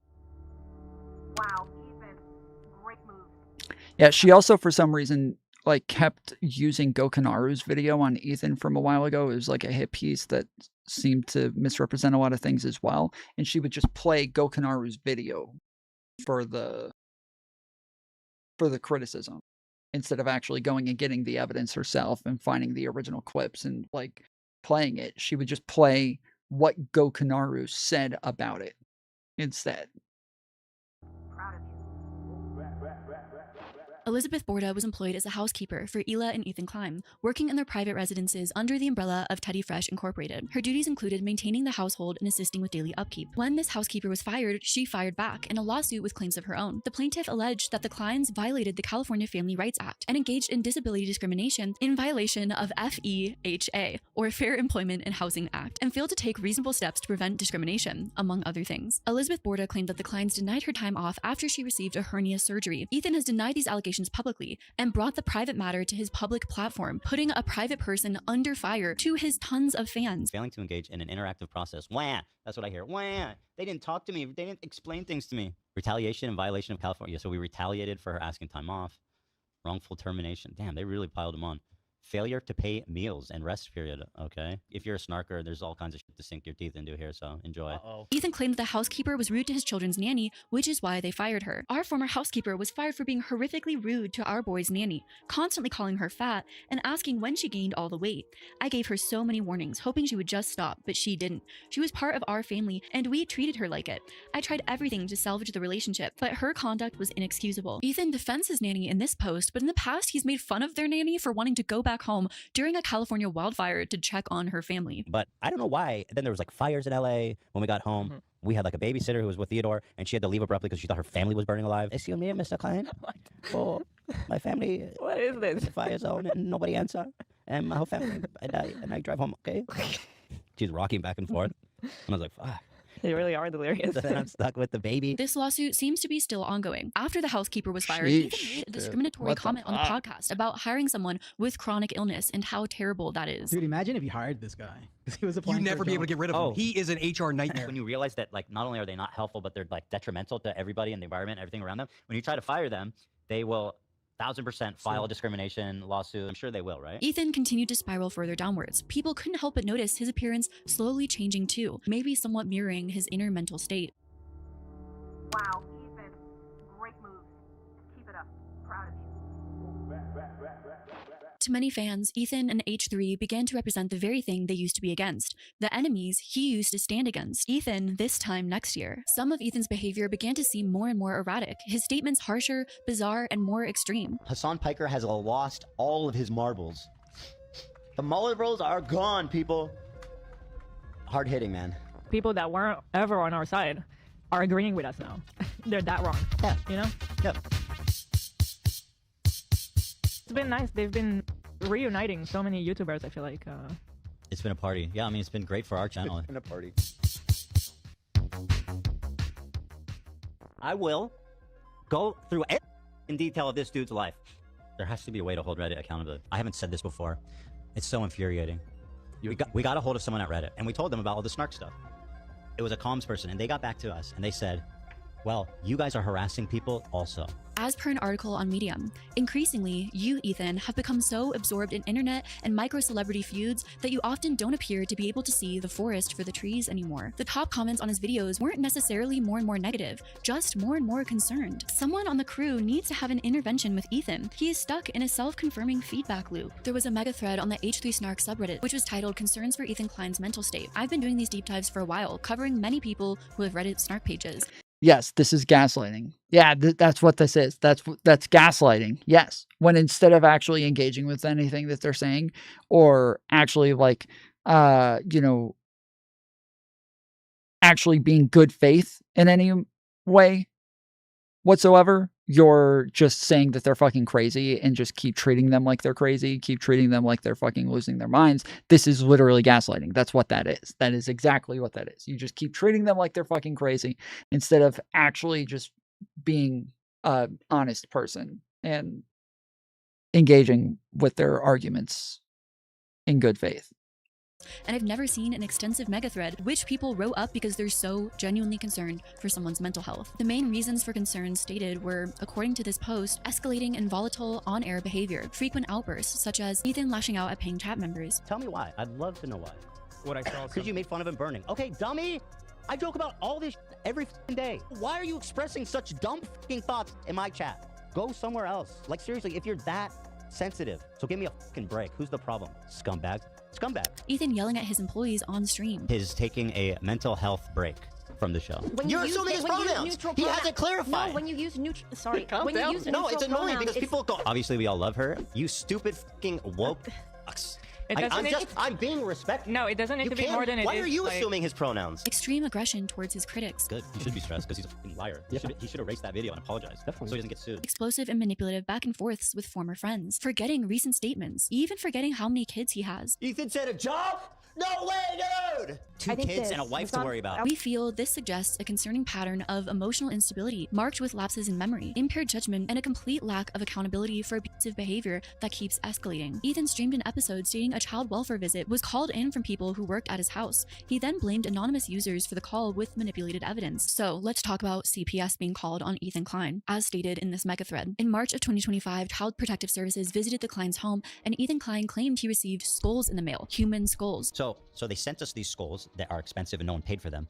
And then we're like, well, I'm keeping them because I want them for evidence in case I ever need to talk about this. Yeah. And then they start calling us after a month, like begging us to return the skulls. We found at first we were just kind of like, are these people serious? And also we weren't sure if the FBI was going to like ask for it for evidence or whatever. The situation began in early March when CPS arrived after an anonymous tip claimed his child was crawling around and eating dog feces. Ethan Klein claimed that this claim has come from streamers who had spread the rumor that Ethan Klein's children had contracted Giardia. Then around that time, the family received 2 unidentified human skulls, allegedly by mail, which prompted an FBI investigation. And of course, probably does not help with Ethan Klein's paranoia that people— Wait, Ethan didn't say that they made up the claim that his kids had Giardia.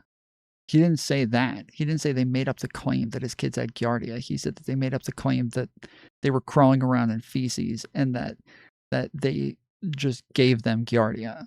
That's what he said was made up. That this was like child abuse. People are out to get him, that he has enemies all around. We had a very pleasant interview with the FBI, Ethan Klein stated, adding that the situation had escalated beyond the usual bounds of online trolling and harassment. There's something that I've never talked about publicly, but around the same time, we received 2 human skulls in the mail at our home, which led us to having a very pleasant interview with the FBI. Things have progressed well past the point of that's just what the internet does. Of course, I want to empathize with Ethan Klein here. That is probably a very scary situation to be in, especially when you have children, a family, and probably hasn't helped at all with Ethan Klein's mental state and the concerns surrounding that. Meanwhile, rumors of self-medication— This is gaslighting, bro. This is pure gaslighting. The whole, his mental state, he's deteriorating. He's just fucking crazy. have continued, likely stemming from when Ethan was asking his employees on stream for their Adderall prescription. Did you bring Adderall? No, but I did see people on the subreddit being like, Olivia's contributing to the shortage because she said that she doesn't use it. I don't know how long Adderall lasts. I still have the bottle that I took to school. I haven't called in a new prescription. Girl, you prescribed it. You're You have a right to get that medicine. Okay. I do, but I promise I'm not contributing to the shortage. I would never. So I guess I should try some Viband. Let's vibe out, brother. Hell yeah. Or you could give me some of your I could take some of your prescription. Yeah, I got you. It's a vibe right now. Probably talk to the doctor that just put you on like 8 different medications. Or see if you want to mix that. That's true. I don't. Just a suggestion. I don't know. Do what you want, man. You're a grown man. Ethan hasn't publicly confirmed or denied this, but his public request for controlled medication on the show invited lots of speculation. It's the way that he's smiling after he says it. It seems like it's a fucking meme, but I can't tell. That would be really fucking weird if he's actually asking for Adderall on the show from other people.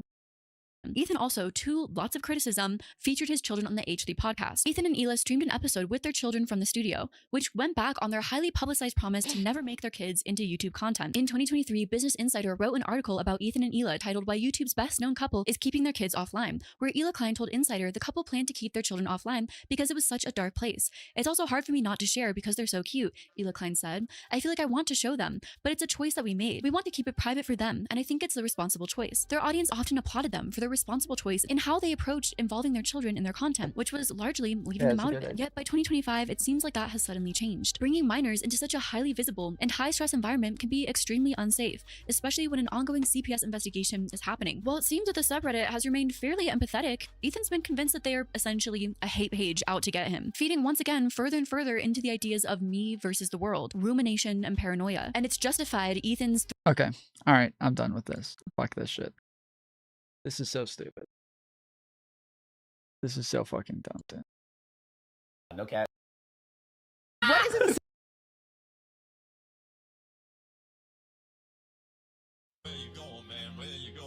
What is up, everybody? This is Ethan Klein coming at you.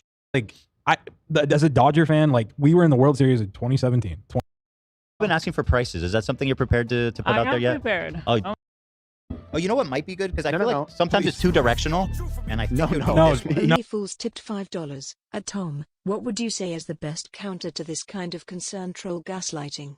I'm leaning towards just personal insults and ridicule, playground style.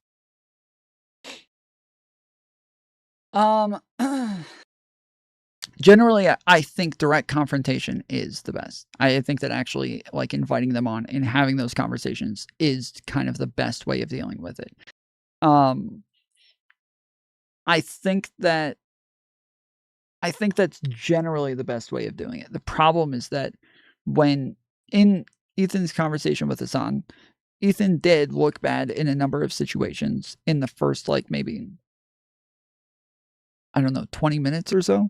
But outside of that, like, it was like a 4 or 5 hour conversation, and everything else was just Ethan nailing fucking Hassan into the ground. And somehow all of these leftists turned around afterwards and just made this huge deal about how wrong Ethan was, and these big, like, W Hassan video essays talking about how wrong Ethan was and how dumb he is, and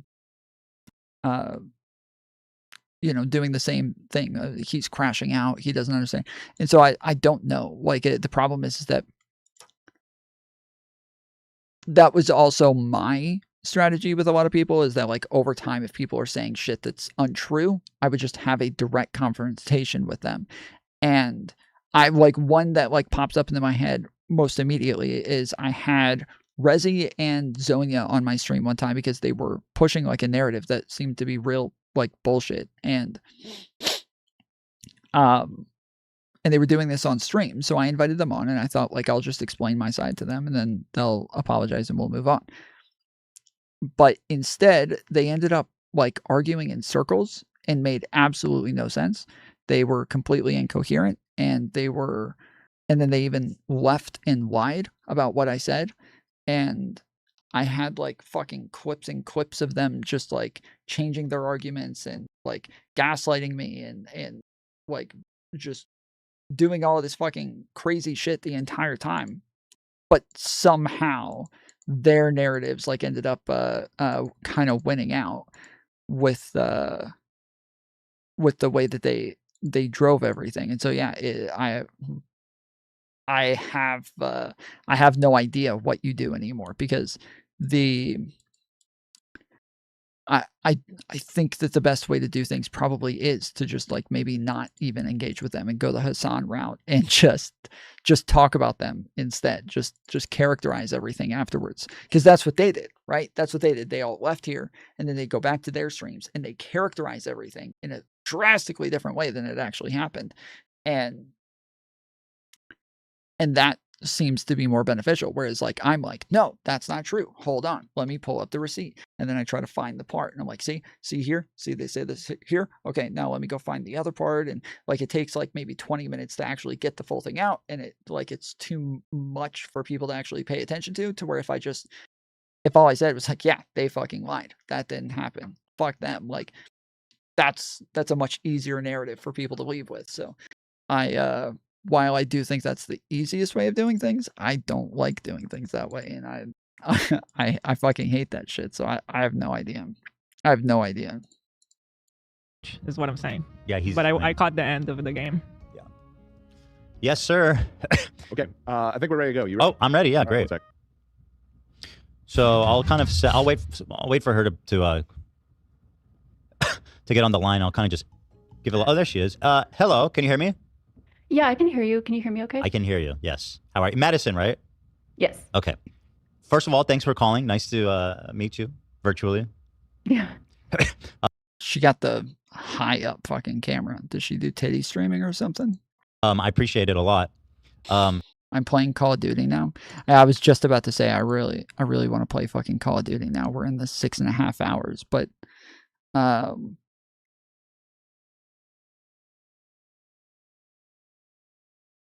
I guess, okay. I do want to play Call of Duty. I also want to watch this. We might end up just leaving this for fucking tomorrow. What one's in chat if you guys think we should just leave it for tomorrow and just watch it then. Two's in chat if you think we should try to watch it while playing Call of Duty. Ones and twos. Try to watch it while we're playing, which means I'll have to tell Vandred and Wasted and Mantis to shut the fuck up. How long is it? So it looks like they talk for, starts at 39 minutes and it's about 3 hours. So we're obviously not going to make it the whole way through if we watch it tonight, but we can at least start some of it.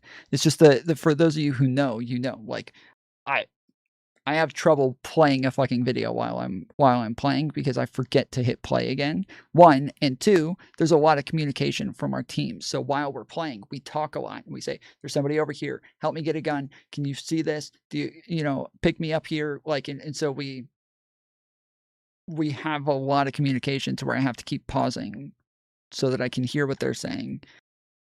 And so yeah, we'll give it a shot. We'll see.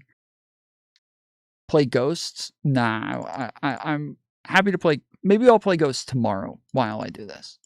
That's a good idea, because I've actually gotten annoyed with playing Paper and Slither over the last couple of days because it's just too boring, but I still need something else. I need another like stimulant thing there. And so either way, it's going to be a two-parter. You're probably right. I know that other people who actually want to watch this, they're going to get annoyed if I'm like playing it and then I hit pause for 30 minutes and then come back to it. They're going to get fucking annoyed with it. And I'm going to feel bad afterwards. So, all right, I'm pulling up Call of Duty. And I'll let it play while I get it to load up. But yeah, Vandred, Wasted, if you guys are here. What the fuck? Not here though, right? Wait, what? So fucking angry right now. I got banned so quick for no reason. 2 streamers. Who did that? So what I want to do today is essentially. I'm just doing a solo Resurgence.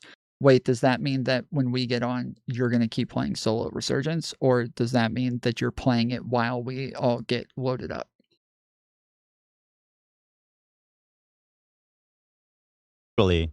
review the video you made called "Am I Helping?" and what you went over your script for the video you made about me, and we can kind of just talk through it, right? And I can express myself, you can express yourself, and we'll see if there's any understandings brought. I'm going to try my best to be respectful, and I want to have a productive conversation, right? So that's my goal here, and Yeah, totally. And let's see how that one goes. Okay. I see all the Yeah, messages. honestly, now, we so. could probably just turn off chat because I don't want anyone being rude, or we just turn off chat, Dan. Roger. Yeah, and I really appreciate just having this opportunity to chat, because I think that I don't know, I think a lot of people don't really get the opportunity to have this sort of conversation, or there's just a lot of division. So I don't know, I think that being able to sit down and talk like this is good. And I also think that, sorry, also I have a little bit of an echo. I kind of have to figure out how to. Oh. Yeah, sorry, it's something that we weren't really able to figure out while. I'm texting sorry, that's through. going to be Sorry. annoying. Yeah. Yeah, so It's his side every fucking time they do this. Every time they have somebody on, it's his side that echoes back. I don't know why they never plan ahead for this or never figure out how to stop this from happening, but it is definitely his production team that does this every fucking time, because it's probably hard for them to not do it as well. I understand the way that they have the setup, and the fact that they use Zoom for the call makes it really hard to not do it, but yeah. if I'm a little bit like glitchy or something. But yeah, I think that being able to chat, I think that a lot of content creators get really defensive, and a lot of the reason why I make this content in the first place is just to Yeah, C-Flan never answered the question on who banned him. essentially, I don't know, critique the ways in which content creation can go too far, and I'm not beyond that criticism as well. You know, I think that it's really fair to Did my critique monitor the cut ways off? that I make content, and for me to sort of learn and grow from that as well. Oh, it So did. What the fuck? yeah, I want to have a conversation and be open to learning as well, being open to listen, and yeah, vice versa, you know? I appreciate that. And listen, there's going to be points of contention, right? Obviously. Let's start. There's a few examples before we jump into the I'm helping video from your original one that I wanted to ask you about. So I'll just start by pulling up a couple of choice examples. So I'll show you this clip and then I'll ask you about it. This is a clip of you. Well, I'll play it and then. Yeah. Ela, on the other hand, has made comments deemed even more insensitive, like calling toddlers terrorists. Rudy was saying that Palestinians are taught at 2 years old to kill Americans. And the Palestinians are taught to kill us at 2 years old. That's pretty spicy. Yeah. Do we have that one? Like, that one? What do you mean? I mean, so you said she called terrorists. She said called babies terrorists. I didn't see that. Okay, yeah, I think that's fair. I guess I would like to know. Yeah, it probably would have been a little bit better to say that she seems to empathize with that idea. Me personally, I don't think that I would, like, because yeah, they didn't even say terrorists, actually. Yeah, they didn't even say terrorist. Like, the term terrorist didn't even come up. So they did just say that they teach them to shoot people, which is, again, that we talked about this, that like they do show tons of propaganda and kind of like teach fucked up shit from an early age on both sides of this debacle. So it is not a thing that just Palestinians do, but it is a thing that happens, that they do kind of teach like horrific shit about the other side. What the insinuation was. I think that that's what a lot of people were wondering by the sort of. Well, so let's just. There is an explanation, and people in our subreddit and in our community have explained it. Because it's edited in this really tight way. Like, I get the feeling you didn't get that directly from the podcast. You probably got that from it. Again, she doesn't. This is part of the issue, is that she doesn't get anything directly from anything, and so. This is also part of the issue with Ethan's video, and this is part of her criticism, is the fact that he was getting stuff from the Destiny subreddit instead of going and getting the the tweets and shit by himself or the clips himself. He would just pull it straight from fucking Reddit, and then she went and did the exact thing that he was being criticized for. From a different source, maybe this TikTok or a different subreddit. She was responding to somebody else, right? There was a question asked that she was considering, but even if that wasn't true, to accuse someone of calling babies terrorists is a extraordinarily mean-spirited. It's an extraordinarily loaded thing to say, right? Do you think there's enough evidence to make such a incendiary claim there? Even if she wasn't responding to someone else, let's assume the worst, and she was like considering what Rudy Giuliani said. Do you think, or well, actually, no, she's just doing like this. Do you think that she called babies terrorists? I mean, I think that if she was agreeing with Rudy Giuliani's statement, then that would be insinuating that toddlers are terrorists. But I think that if that was not her, has made comments deemed even more insensitive, like calling toddlers. Also, sorry, is it okay if I Rudy was interject saying here? When I say deemed, so she's made comments that were deemed. So that's not me saying that she's saying that. It's others have deemed it even more insensitive, like calling toddlers terrorists. So I'm not saying that I myself am saying that she's called toddlers terrorists. I'm saying others have deemed so. Do you think But that's at the really a same fair time, way, though, to like? No, exactly. Yeah, like when she's talking about the implication from what it is that Gila said, obviously we're gonna have to look at the implication of what it is that you're saying, and this is what she does throughout the entire video essay. Is she is doing like a fair job at just showing what it is that other people are saying without necessarily expressing it herself, but she's also is only giving like one side of these arguments and is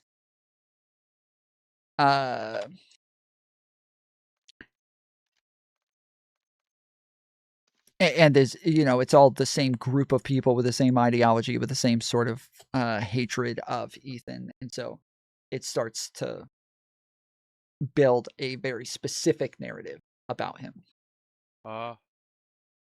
Hey yo. I guess Wasted's not on. Did he say anything in chat about coming? I didn't see.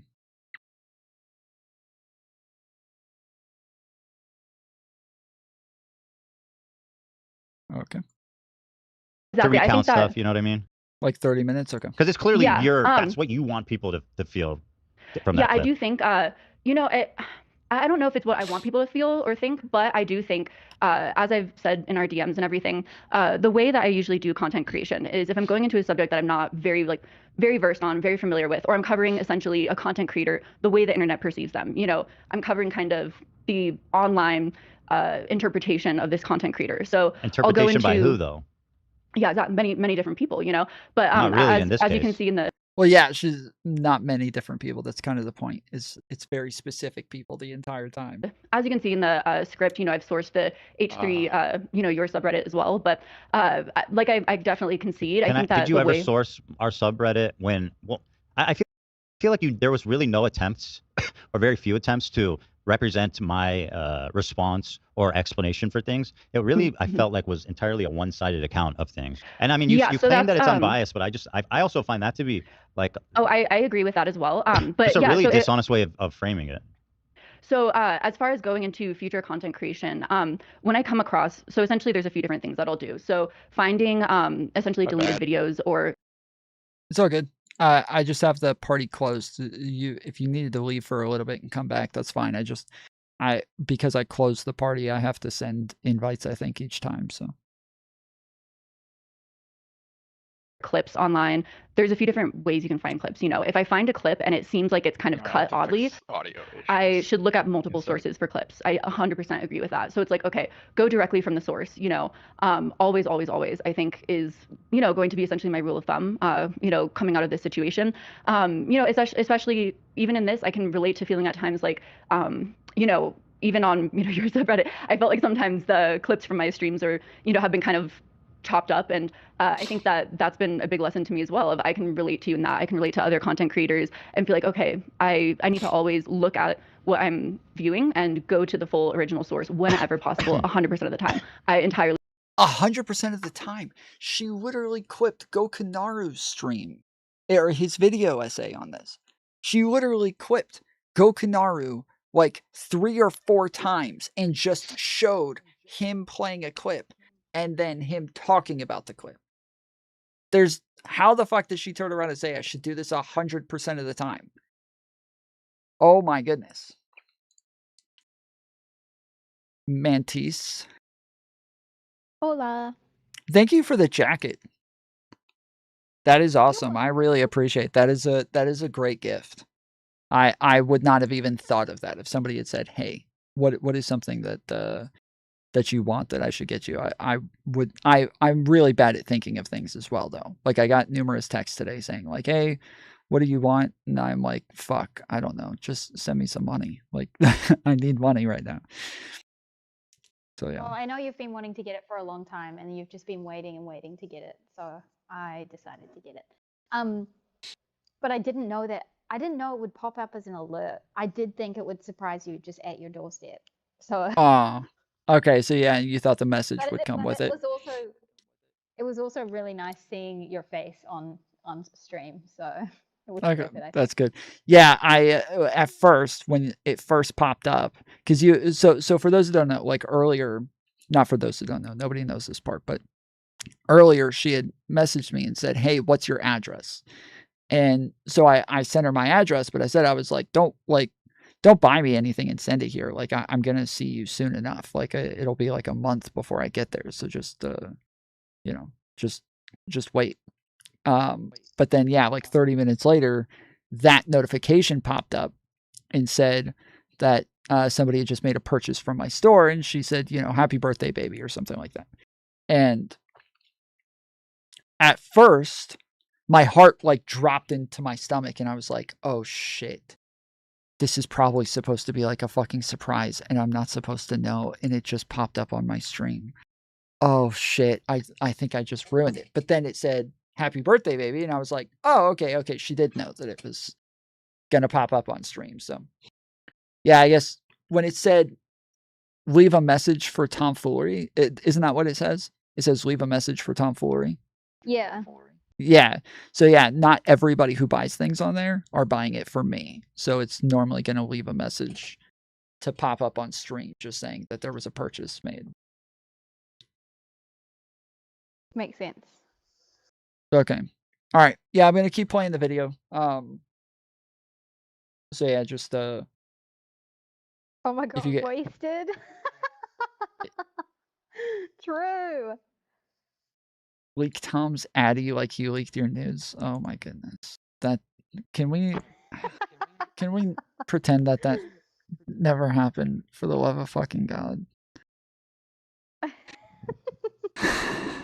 It's fine. I don't even care.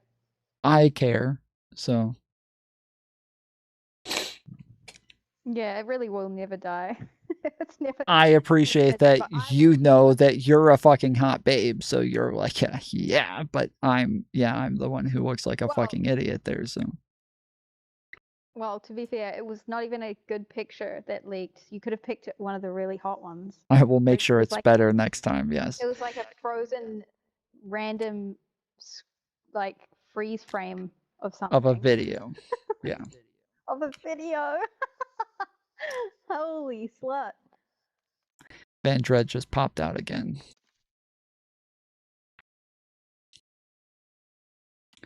The memes are too good. Thank you, Tom. Yeah. He said he's sorting out his headset because he's got a new one and it's not working or something. Were you around back then, Wasted? Or did you? I thought you came like right after that. Oh. Oh. Massive echo from you, Van Dredd. Echo. Echo. Echo. Echo. Echo. Yours echoes a lot faster. Yours is echoing faster for me. Oh, okay. That makes sense. Van Dredd. I'm about to mute you. First time you came by, wasted. I came here when you interviewed Anna.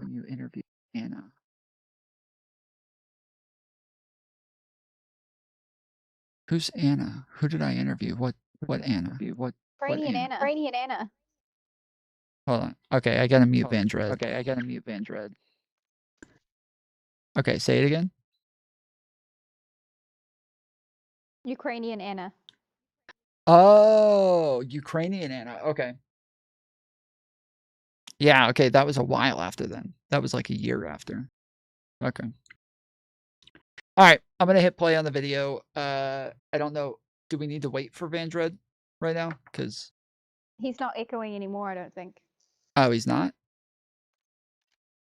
No, but I don't know if he can hear us. He's just ringing it out. Yeah, he's not muted on my side anymore. Now he's muted again. Now he's muted again.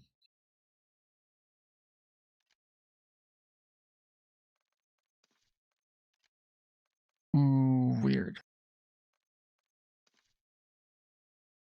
Okay. Now he's unmuted. Okay, so do you want us to go ahead and play, or do you want us to wait, Vandred?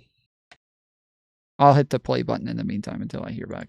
Really agree with that. Right, and I I think just think that Sorry, I'm hitting the play button on the video. well, what you're saying is like good and mature and Yeah. correct, and I think that's a great way to conduct yourself going forward. I also think that like if you're accusing someone of calling babies terrorists, that like this work should have already been done. That's like an incredible but thing that's to the say thing, about though. somebody. Again, I did not accuse someone of calling babies terrorists. I said, you know. Oh, he said in the chat he got a new headset. He's working on it, but we can start whenever. Okay, I'm hitting play it on the game and the video. We're doing Resurgence. Let me watch it again. And has made comments deemed even more insensitive. Like Again, deemed by others, but like Deemed by I say, others. you know, I should go to the Calling source originally, others and then, you know, terrorists? moving Rudy was forward, saying that and then Palestinians- you know, show on screen the original post of, you know, this is what people have said. You know, I make have it the more link to clear the original. as possible. Let's just saying that Palestinians are taught at 2 years old. This is so in my video essay, I went to the source for everything on Candace Owens, or in the documentary on Candace Owens.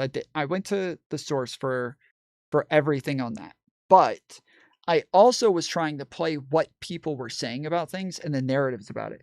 And so there's one part where it shows the fact that Candace Owens, early in her career, when she first started with Charlie Kirk, had said that she didn't think that, fuck. I don't know if I want to be saying this on the game. I'm going to mute myself on the game for a second. That she had said that Hitler was a nationalist. He was not a nationalist because he was an imperialist.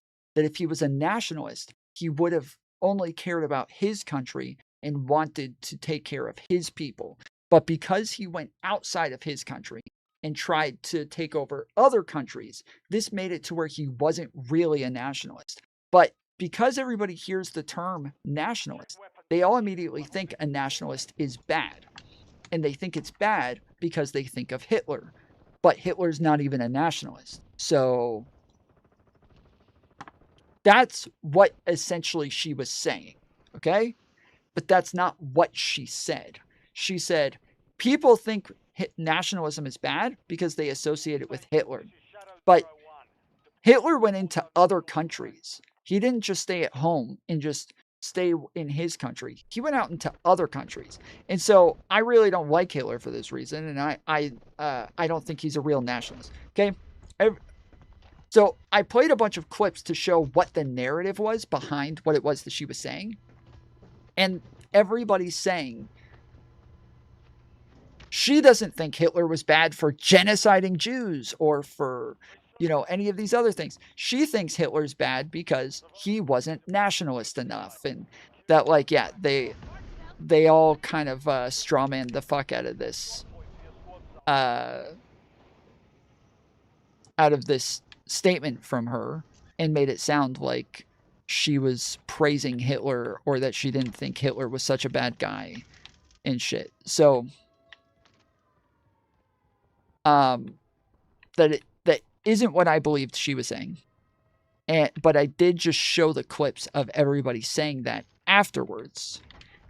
And I got comments afterwards saying, bro, Tom, I can't believe you like misrepresented her like that. That is not what she was saying. And like, I expected better from you than to misrepresent her in this way and blah, blah, blah. And so I responded to those people and I was like, wait, I didn't say she said that. I never said that. I showed other people saying she said that, but I wasn't saying that. Like, I don't think that she was saying that Hitler wasn't bad or anything. Like, I never thought that. And so, yeah, I have been in this situation as well, and I can kind of empathize with what it is she's saying here. I know other people who have never done content creation will find this to be disingenuous, but I actually totally understand what it is she's saying here, where she's more so just trying to she's more so just trying to show what it is that people are saying. There's someone in the building. Fuck. So yeah, I actually get what she's saying. I get it. The problem is that again, she shows everything in a very one-sided manner. So and she said that she should always go straight to the source when she doesn't do that. So yeah. To kill Americans. That's pretty spicy. Yeah. Do we have that I one? mean, Like Kamala, the other one. I could add it. As long as both of his he clips says are about that in he this said that at the rally. rally. Oh, that's epic. Yeah. So I mean, yeah, okay. Yeah, we gotta watch the Rudy I'm part. just I really think it's important to people understand. Like, I understand you want to conscientious object, but he is the most pro-Israel president that's ever existed. He literally said about the war. Now, I mean, obviously we disagree with Rudy Giuliani and Trump, and we're opposed to their policies. So, like, to watch this and then, like, even if it's someone else's opinion, like, Okay, not everybody's opinion is valid, worth sharing, right? Like, I might say that the moon landing is fake, but you're not gonna be like, well, one people say the moon landing is fake, and NASA said the moon landing happened, so I don't know what's the truth. Like not all arguments are you know, like have equal merit. I mean, I guess like, would you 100% disavow what Rudy Giuliani said? Obviously, and I've done that a billion times. Okay. Yeah, I think it's time to land somewhere else. I'm gonna go to the tents. Where? It looks like, yeah, I think that's where Van Dred is. I think he's yellow. You might be green. I'm not sure. Fuck, I'm lagging out again. Can you see me? Fuck, I'm getting shot at now. Yeah, I can't pick up guns. Like, do you see my, like, parachute coming out and shit? I'm getting chased by 3 people. Fuck. Okay, great. I don't need to. Sorry, I'm asking for help. I'm not being clear with it, but yeah. If I can't pick up a gun, there's not much I can do. Okay, I think I have a gun now.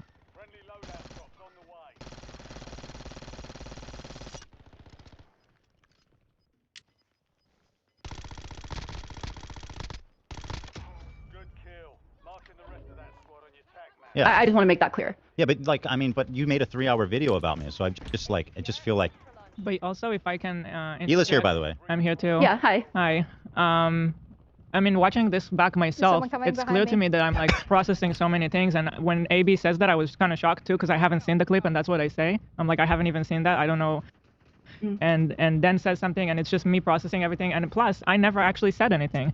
And so, like, it just seems like the way you present it, you didn't even doubt it, is how I interpret your statement. You say, Hila has made comments. You also say it in plural. Like, there's many comments that deemed blah, blah, blah, blah, blah. And so, by the way, the only people making that claim is just Snark. Like, but what are the comments? I actually didn't say anything. And that is your example that you show. You show me not saying anything. But, and all these kind of talking points always come out of Snark. Like, we'll end an episode, and then we'll see something like this, and we're like, what? Like, that was, like, wholesale invented, right? And also, just another comment on this one, is that AB, I don't know if you know, he's Muslim, and he wouldn't just sit here and, like, sit passively by if Hila was calling babies terrorists, right? Like, that's also kind of an insult to him. Yeah, the thing is, sorry to get. I really apologize. It Yeah, feels like ganging I up. totally. I didn't want to chime in because I don't want to seem like we're ganging up. But I will just say on this point that these people who you're sourcing, they don't care about the truth. They're just trying to find any little clip they could misrepresent for their narrative. And again, it is. They don't care that I'm Muslim, I'm Arab. I brought it up. I would not just sit here like an idiot if Hila was like, "Oh, your people are killing people at 2 years old," and I'm just like, "Yeah, okay." It wouldn't happen. Yeah. I mean, I guess to speak on what I have seen online, which. Again, I experienced this as well, and of not speaking up enough, not not saying what's happening is a genocide, and I think that's essentially a sentiment of you need to speak up more. Sorry, I bumped my mic, and that's what I didn't do, and so to kind of like listen to that side of this sort of sentiment. Maybe that's what sort of happened in that situation is they had essentially, especially Hila, unfortunately, again, I'm out of my depth in here. I'm this is sort of an argument that's, I'm making for, a situation I don't understand. So excuse my ignorance. I don't know what I'm fully talking about here. But, what I can maybe say to that is, with your background, I think maybe people are wanting you to sort of disavow those sort of statements more. Maybe that's what happened in that situation. And because you said, I mean, do you and know moved that your I head side to haven't? side. Do you know that I haven't disavowed? I think that, again, with Rudy's statement, maybe they were just expecting like a sort of like, that is fucked up. How dare he say that? Like, kind of thing. Were you watching? Did you watch the whole podcast? Because I don't even know. I would love to see a clip. I would love to see you say that. I don't remember what happened the rest of the podcast, but I've disavowed what's happening in Gaza many times. She said, "Do you know that I haven't?" Well, did you? I don't know that I haven't either. So what was the problem? You tell me. I guess with me, what are the many comments that I've made? Yeah. So again, I was attempting to say these are people's issues with No, but you said Hila has made comments in plural that have deemed, and then you finish the sentence. So what are the comments that I've made? Mm-hmm. Yeah, I mean, I can go online. I think the main ones You that don't I know remember them? seeing, Okay. the main ones that I remember seeing is that and the That raid. was not a Again, She didn't say anything, to be Well, clear. what did I say there? If that's the main one, I mean, that's like a really, like, I don't know if you're understanding the gravity of, like, how much of a fucked up, excuse my poor language, fucked up thing that is to say about somebody. You call babies terrorists, What is right? Like, happening that is with an the reload incredibly today? incendiary thing. That's not something to say about someone who like, just did this with their head. Trying to get to But you also, guys. you but- started by saying to me right now how much you don't know anything about this. Do you know that I'm Israeli and I grew up there and I have family there? Why are all my guns running Yeah. out? Like, Okay. super Damn. Are you assuming that I don't know anything? Yeah, my guns are running out really fast too. Like I keep running out of fucking. Yeah, is something going on? I have no idea. I have no fucking idea. I'm fuck, and I'm dying really fast too. Like really fucking fast. Yeah, I don't know what is happening.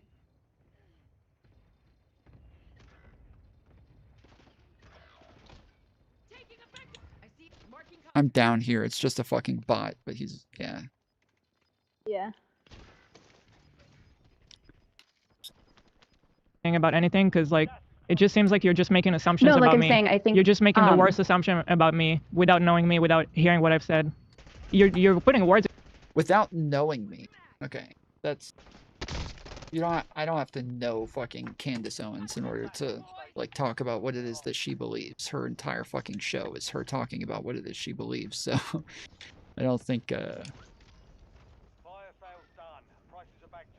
fuck. Okay, where is everybody? Yeah. We're coming to... Okay, you're dead. Shit, there's people everywhere. Okay, I'm coming to you guys. Okay, well, the gas is coming in, so... Yeah.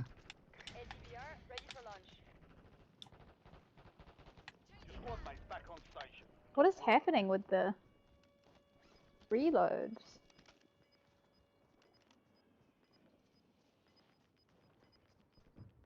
Watch for movement. Come with us, we're going up the hill. You're going up the hill? Oh shit, Yeah. Okay, hold on. Fuck. Are you good? Yeah, I'm pretty far from you guys and there's people between us, but I'm coming. I'll wait for you. Thank you. Yep, I'm getting shot.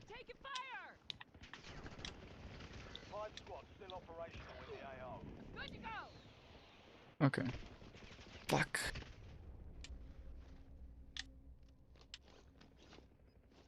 Okay, I'm up here now. Uh-oh. No, come back. Oh, I was waiting for you. Oh, fuck. just I thought ran you were past up me. here. Leave me here alone. No, I wasn't over there. I just came back to you, but now I'm down. I'm dead. I saw you were up the hill, so when you said you were waiting for me, I thought you were where you were at when you said that.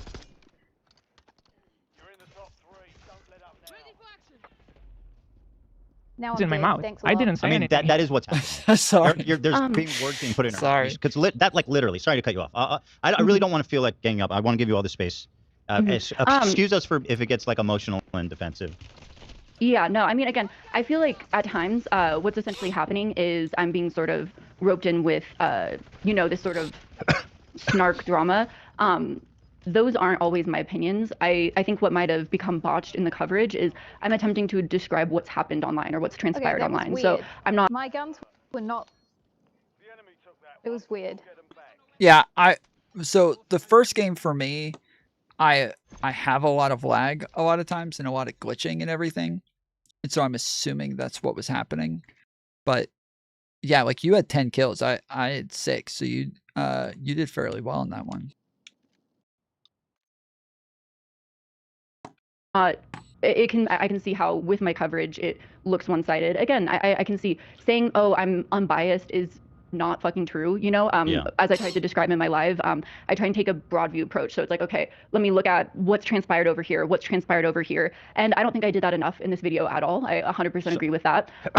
So just to cap off this one clip, so just to confirm, she did not say babies are terrorists. Like, you agree with that, right? Yes, yeah, again, I mean, it seems within the context of the clip that she's agreeing with Rudy Giuliani's statements. I'm very glad that you guys have both said you do not agree with those statements. As far as sorry to, if this is like if this is a broken record, but again, the words you use in agreement with her is that she said babies are terrorists, not that she's agreeing with what Rudy. No, you said someone else said it. I acknowledge that. And by the way, the source for that clip is from H3 Snark.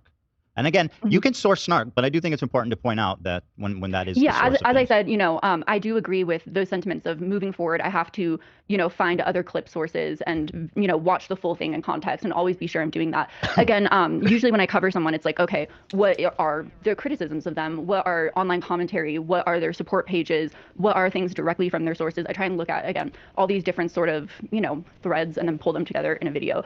I think, again, after this experience, I 100% agree that if I'm finding a source and it's a clip from one thing, I need to find the full source. I need to verify. I think that's a responsible, you know, creator ethics thing to do. So I agree with that. So again, sorry to labor a point I've already been over, but just again, Hila did not say that babies are terrorists. Despite what other people said online on Snark or TikTok or whatever, like that's he's asked her a couple of times. He wants her to say, you agree that she hasn't said babies are terrorists, and she keeps kind of saying, well, that's the implication, but not really. You're saying there's an implication that she believes that the implication is that she thinks that 2-year-olds are trained from a young age to kill. And then from there, the assumption is, therefore, if they're trained to kill, these babies would be terrorists. You guys can mark where you want to go, and I'll follow you.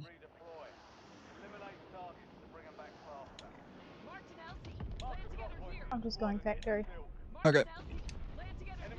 Yeah, I'm probably gonna have like issues glitching again, so I gotta just like stay close to somebody who can who can protect me or some shit. Cause yeah, if this is happening again, then I think we're going. I'm gonna be fucked. They're going all the way up to the. We'll go to the pink and yellow markers. Yeah, I came to the pink marker.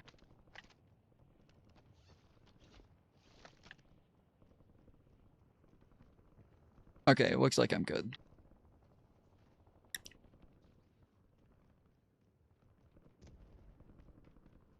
But yeah, there's I guess by extension you can say that maybe that means that they're terrorists, but that is not the implication. That is an assumption by extension. And so yeah, she's there's a red box there for a loadout if anybody wants it.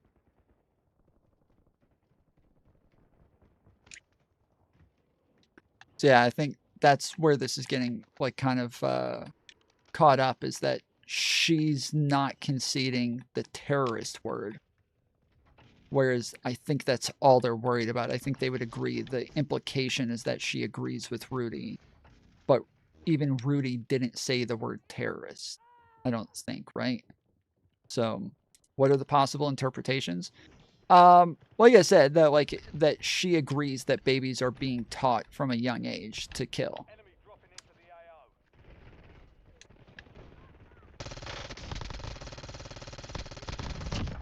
Saved your life.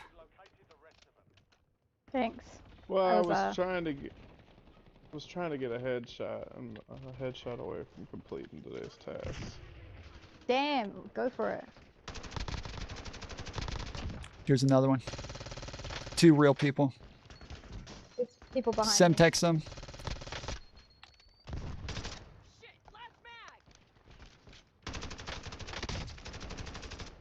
Got him. Let's Got go. one headshot. Nice. Straight out the gate.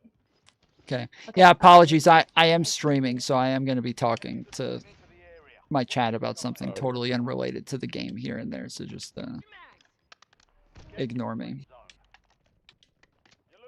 I actually can use a gun this time. It's loading and not being weird. That last game was so glitched out. Yep. There's a mask up here and a care package. All right. Moving to the next building. I'm gonna try to get this XP bonus. Okay. Do it. That's just a fact. She did not say that, right? She did not say babies are terrorists. Yeah, I think it's it was an online worry of many people, you know, from what I've read, you know, and so Yeah, but to she hear didn't that say you guys that, both right? Just don't to be agree. clear. No, yeah, not. Yeah. She said I mean and nodded her head, and again, you know, I guess moving forward, again, you know, it's, you know, I'll have to, you know, practice discernment with each situation, but especially with a very sensitive situation like this, you know, maybe just saying exactly what was said in the video before showing the clip, and you know. You know, the whole context of that conversation was we were talking about how Trump was horrible for Palestine and he was worse for Palestine than Kamala would have been. So like even the whole context of the conversation, if you go back and look at it, is being critical of Trump and Giuliani and all of those people for being, you know, demons when it comes to advocating for Palestinians or they're doing the opposite, right? They're advocating for against Palestinians. I mean, I don't doubt that. Here's the beginning of the conversation, just to give a Palestine. Oh wait, you're not pink. There's two people. There's two over here on me. Okay. One's down. Tom, you have to look at the markers when we start the game. I'm looking at the markers. I don't know whose name is which though. That's not. There's somebody landing in the street. I'm okay. Landing as well. Got him. Okay. Where's all my guns? Did they steal them? There is a LC-10 in here. And there's a Wadra here. I got one. Okay. Ooh, LC, this is a nice LC-10. Yeah, there's an... Oh, wait. Oh, okay, that's the one from in here. Okay, cool. Yeah, like I said, Freddie, that's my interpretation, so I'm confused as to what the disagreement is. Seems like H3 are saying Gila did not agree with Rudy. Wait, again, Freddie, the word was not, it was not terrorist, though.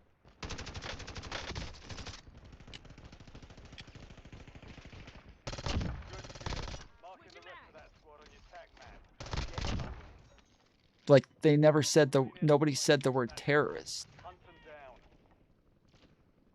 So again, the implication is that she agrees that they would be taught to kill or something like that.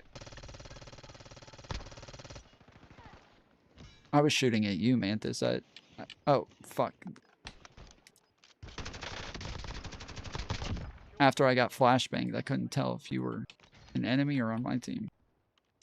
But yeah, the term terrorist, again, Freddie, it is that she was agreeing with Rudy, but I don't think Rudy said the word terrorist, did he?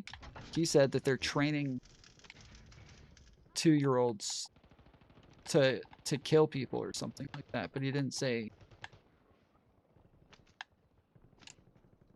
that the babies are terrorists, and so...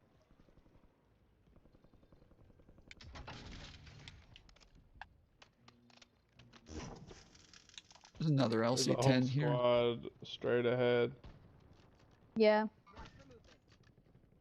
Cracked 2 of them. Ooh. Oh, shit. Getting shot from behind.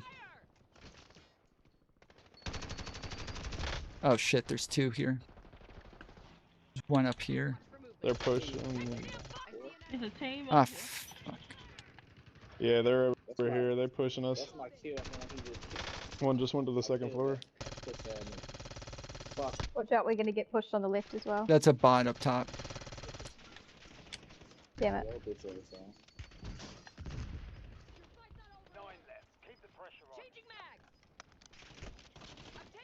Thanks, run. Fuck, they're all the way up top. Yeah, they're on the second. They're all the way up top as well. Oh shit. There's another one landing on top of y'all. Roof looks clear. They're all over that loadout Somebody though. help. Shit. Somebody help me. Damn it. God, I suck. I got one down. There's one coming down. Is someone coming? Yeah.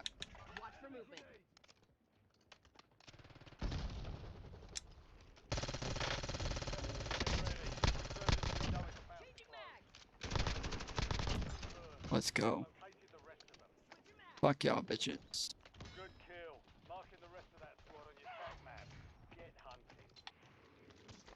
Fuck, give me my gun. Oh shit. Oh shit, I'm down.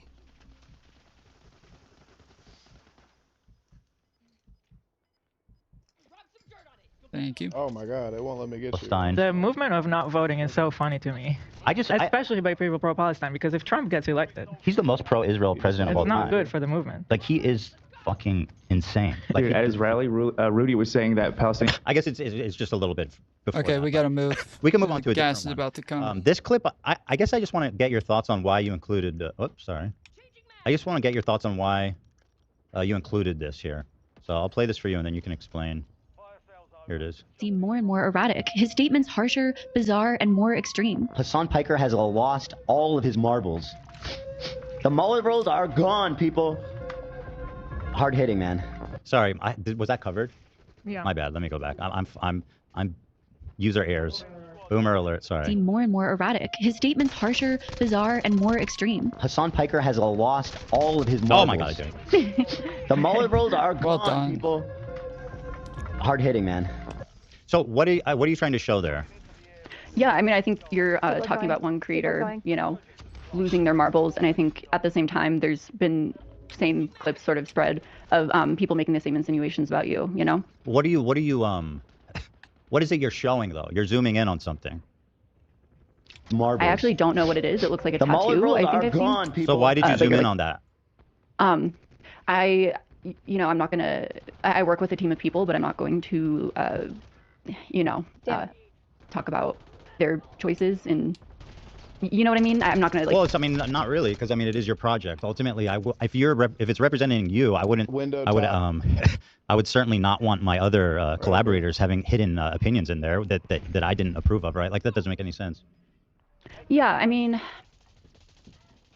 I'm trying to think of the best way to navigate that. To be honest, I work with researchers, I work with editors, and I really. So you included do this clip. You don't know what it This way. means. Bandrid. So there's certain. Okay, sorry. I'm trying to think again. I'm trying to think of the best way to navigate this. Sure. Supporting, Yeah, and team take your members time. I don't work want you to feel pressured. Take whatever time you need to consider it. Yeah, If I'm talking sorry. over you too much or being too pushy, just tell me to, and I'll back off. Like that really. I'm sorry. I'm getting It's like okay. that's just kind of how I talk, and sometimes it's not great. Did I do that? I appreciate that. Yeah. So I think that at the end of the day, to be just Fuck, as respectful they as got me. possible, I'm down. don't want to Inside the discuss house. decisions that my team members made, because that's really not. Sorry. Also, my team member is calling me right now. guest, I work with a team member who I work with a few different team members that I've worked with for I'm on the bottom floor. since I was 2 months postpartum and losing my mind a little bit. Well done, thank with you, a baby. Oh, coming in. They are everybody. Good job. And behind us. Yep. They just got me. Oh, there's Why one am I more always the behind target? us. Shit.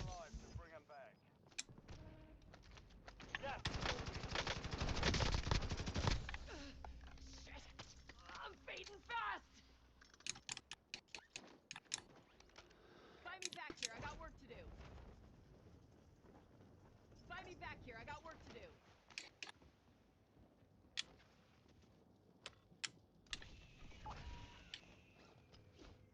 Only 2 left.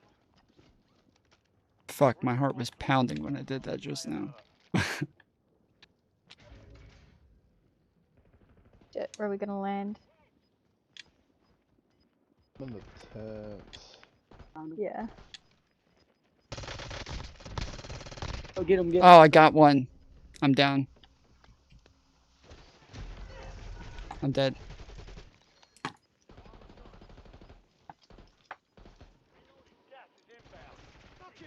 Same. Sorry, I didn't have a gun. Yeah, I don't have a gun either. I'm looking for one. There's not Well, a single gun over here.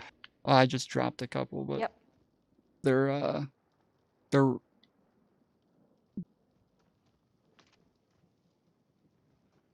yeah, they're down on the road going downwards.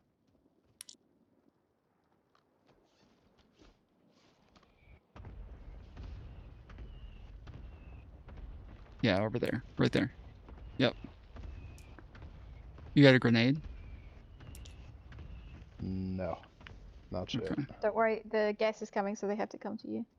Well, he's probably already moved behind the other wall. Hey, They're I got it. They're at the buy. They're at the buy. Ah, I'm dumb as hell. I didn't realize that they gave the voice chat its own output in this game for some reason, and not just one thing. So that's what that was. Damn. Oh, damn. That buy is okay.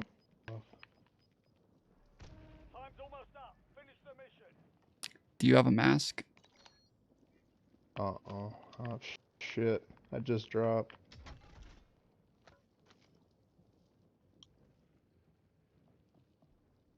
Yeah, I would look for a mask when you see those boxes, just the...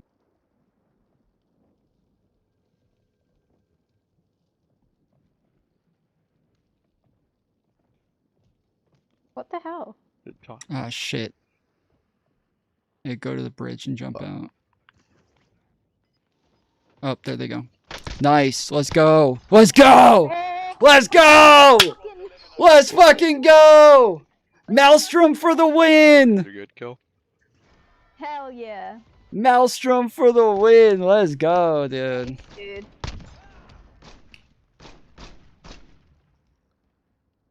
That was so fucking good. That was lucky too. The fact that it moved to right there to where they had to drop like that, that was based. That's nice. My husband has been out of the army for a few years now, but he was in the field for a month when I was about 2 months postpartum, and that was usually the point when I was like, okay, I don't know if I can really be a military wife, and yeah, that was actually the time when 2 of my team members found me, and an editor and a researcher, and we've been working together for a long time, and I think that ultimately, as a content creator, all of that falls on me. Yeah, it's all good. All of the decision-making process, all of the researching process. So yeah, there's some things in there that are mistakes that I didn't do, like there's some things in there that were research links and things that I didn't provide, but at the same time, I verified all of it. I'm the one that posted it, so it all falls on me, if that makes sense. And also, as part of the growing process, it's my job to sort of be like, okay, how can we grow from this? How can I expand this sort of, project and everything? Kind of similar as you've done over the years, with your team. Sure, yeah, you want to build teams, and obviously, you can't get stuck doing everything yourself, otherwise you can't grow. But yeah, it is. So it is fine. So she is kind of throwing her employees under the bus, though, in the way that she did this, because by saying like, well, I don't want to throw my employees under the bus, you do end up, you do, in a sense, do that, right? So like, this is a thing that there was a,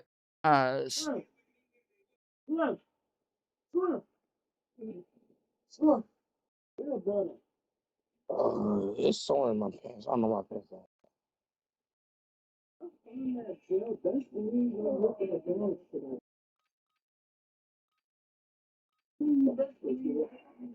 Are you ready yet, Wasted?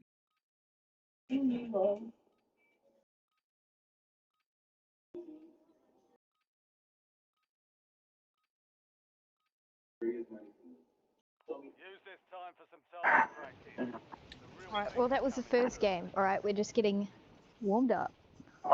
Okay, I gotta disconnect from the call for a second. This is a little loud.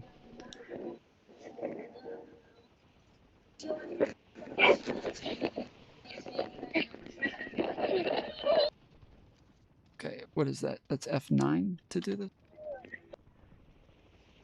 Can I just do it in the game? Okay, yes. Okay, F9. Glad I know that now. It was somebody on the fucking game that's got like a lot of background noise. You're walking home? Okay. But yeah, there was a streamer that used to do this all the time where he had an editor who edited the videos and made the thumbnails and the titles. And so every time somebody would criticize him for the editor's thumbnails and titles and shit like that, he would always say, he would go, oh, I mean, I didn't make those. So, like, that's not me. But I mean, you know, at the end of the day, I'm responsible. Like, it's on me. But I would never say that.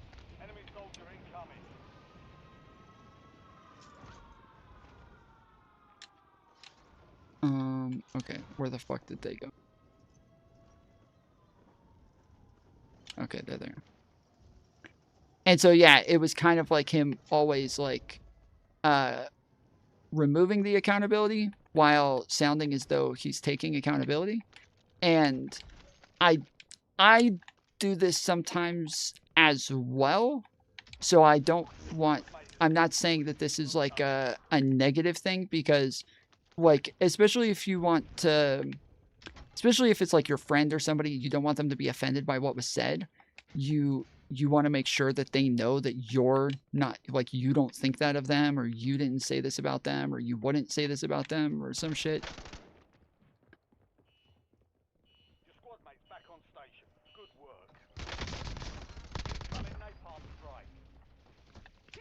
Fuck.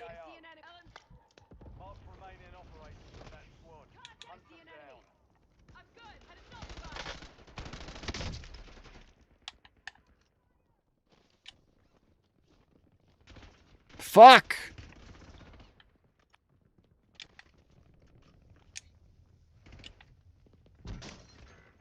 Fuck. Fuck. I'm so fucked.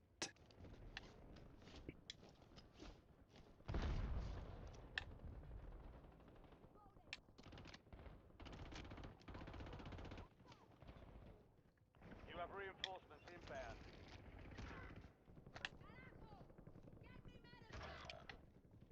Enemy UAV is online.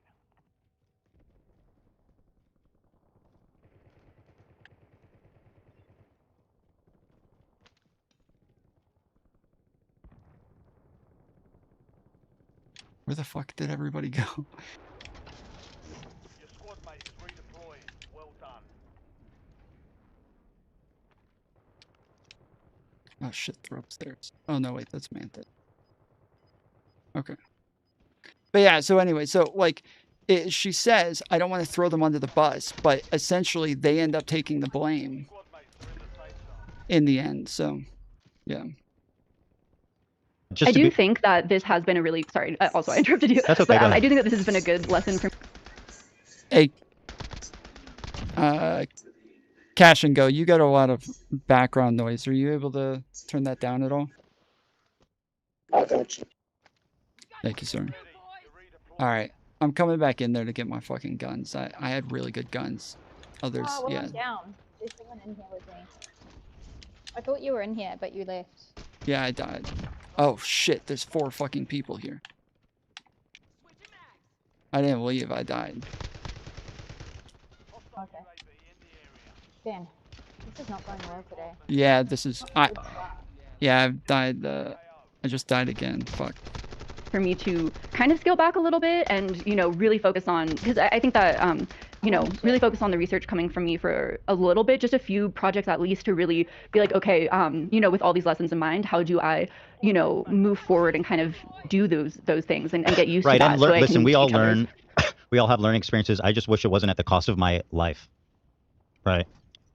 I mean, again, as I've communicated to you, you know, a lot of those, I mean, again, that statement that we just went over, the Rudy Giuliani statement, I can go back and edit out, and any other ones that we come across here, if you show me the full context, and I think it doesn't fully apply, or I talk to you and you know, disavow. I'll leave the I'll leave the the editing choices up to you. My point is not Yeah, to remove But I also or wanna, to you know, have silence a positive criticism. conversation. I just to kind of yeah, exactly. But just kind of because I'm not sure if you answered. So what? So do you have an opinion about why there's harsher, bizarre? why you're zooming in on my leg here? I'll just play. It's really short. Has lost all of his marbles. It's I know why they're zooming in on it. It's because they're saying that he's like degenerating in health, and that he's scratching the fuck out of himself now. Like, what do you mean? Why did they zoom in on it? That's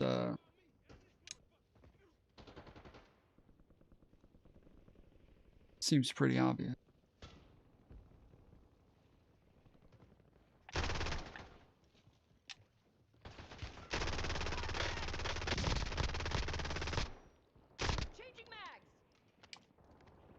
Good kill.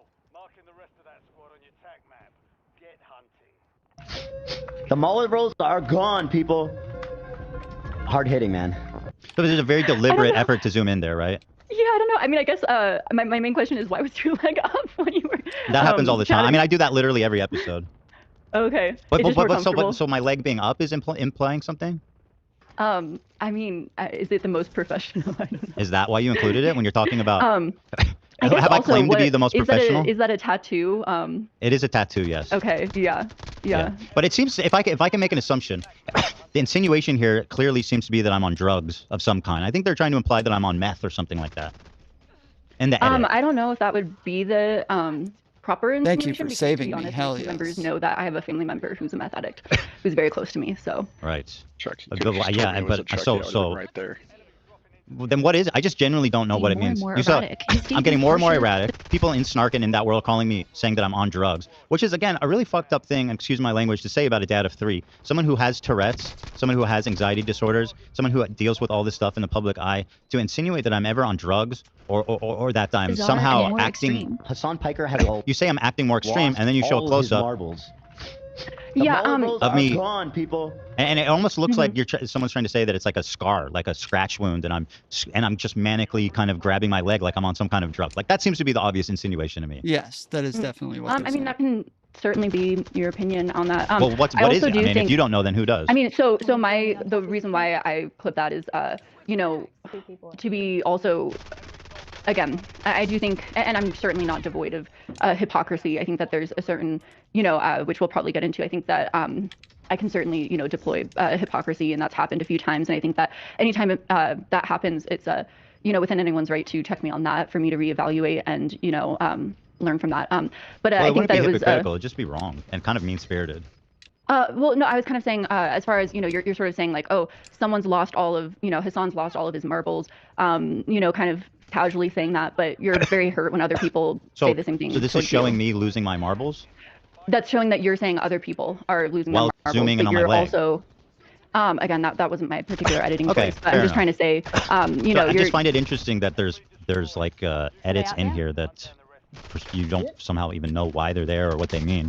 I do find that, and again, this is like, I feel like you don't treat these videos with the gravity they deserve. Like, once again, you're talking about my life. I agree. And you are making agree. extraordinary claims about me and my family, right?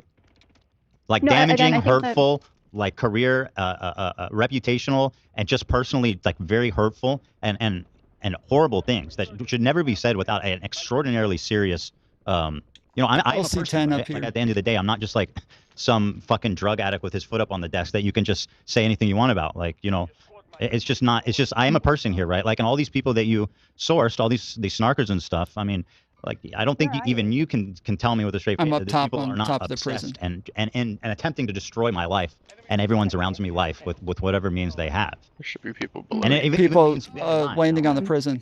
I mean, I don't deny that there aren't people that do that on the internet. I've had people go into my aunt's page, which I'm upset at my aunt right now because I have a policy of not posting my child online, and I've had family members who just ignore that. I don't know if this has ever happened to you, where you're not even in the room and someone's babysitting your child, and then they take a photo, and that ends up on like their Facebook page or something, and people currently are posting that. Yeah, photo that's horrible. around. I would hate for that. And so, I completely agree. Some of that, I think. It's my opinion. I think that unfortunately comes with our job. And I think that's why a lot of times being a content creator is not mentally healthy. It's not the best, like that is just genuinely my opinion. Like being a content creator is not a good career for your mental health. If you want like the best mental health, maybe don't become a content creator. Right, especially one that people make careers lying about. But I mean, but at the same time, when it comes to, speculation, I think, again, I have a family member who's really close to me who's a meth addict. And also I think in general that addiction is very misunderstood. I'm not addicted to drugs, by the way. I don't take drugs. Chucky's coming. Just for the record, because you were Got him. like, and I empathize with you, right? There's more coming behind him. But I do not. I'm not on drugs. Yeah, what I was gonna say is that he's literally the most functional person in the world. I mean, you know, you wouldn't. Most people. Right, but I don't take drugs. Know? Just for the record. Yes, no, I'm not saying that. I'm saying like, you know, I think it's again something that I've talked about a lot in therapy because. Oh shit, that was you. Most, shit. One time I did. I was like, I'm done. Your research. That is true. I do now. Yeah, because I get quick to be corrected on that one. I did smoke crack once. Okay, but yeah, no, I think like you know, a lot of addiction, people have trouble empathizing with it because they see, you know, essentially people at their worst states or these, you know, very exaggerated things online, and they think that you know is across the board all addiction, and I think that's why a lot of addicts, again, not Ethan Klein, who's not an addict, but addicts, and you know, because you know you don't. I guess I don't understand the point of the runs. conversation if I don't do drugs, right? Yeah, I'm just kind of saying. So what I'm trying to say is that you know. Most addicts literally do not look like addicts. They and that is also why they struggle to get help. Well, that's interesting because they're saying yeah. I look like an addict in that clip, but I'm not. Exactly. So that's why. I saw somebody over there earlier. I don't know if he's still there, but that's where I'm going.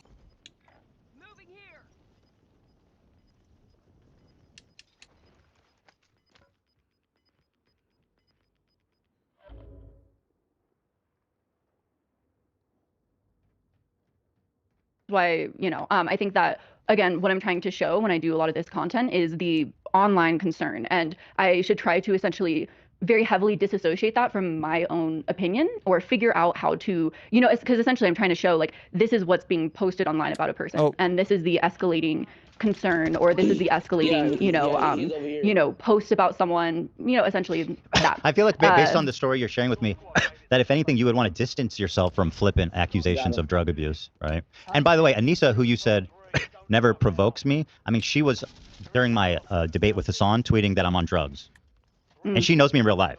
I mean, that's pretty insidious. But it just seems to me that you would want to separate yourself from these flippant, kind of thoughtless, irresponsible accusations of being on drugs when you know, especially when you're talking about someone where I just came from, Tourette's syndrome and other neurological stuff going on, right, that would cause me to be antsy and stuff like that. It just feels, again, kind of really messed up thing to say.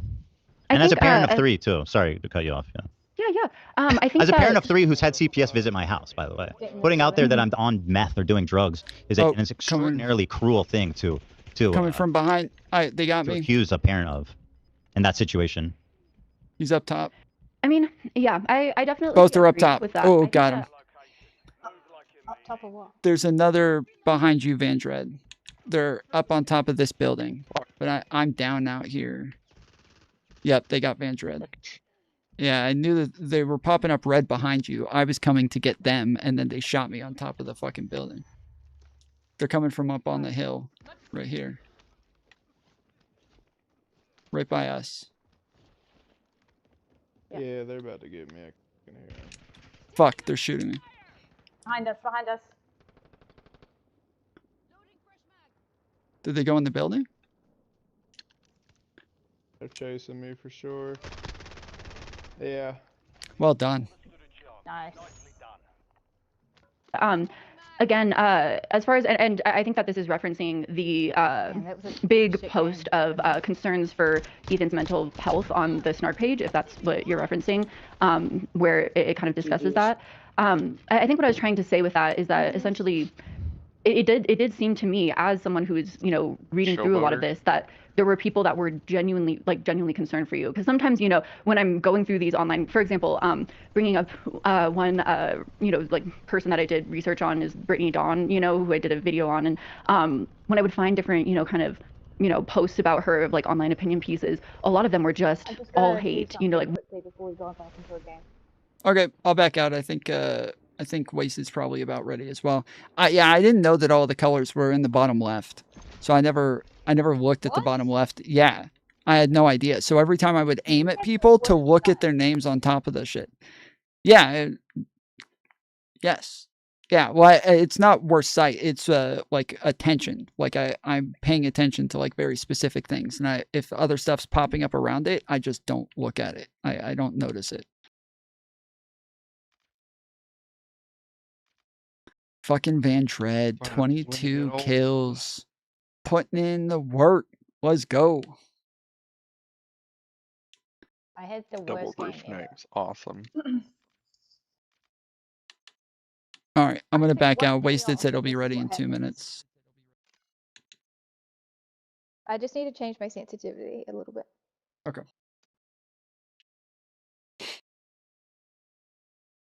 Really, really intense. And I'm not saying that, you know, you haven't had a lot of those posts. When you but, found people expressing concern for me, were they in my community?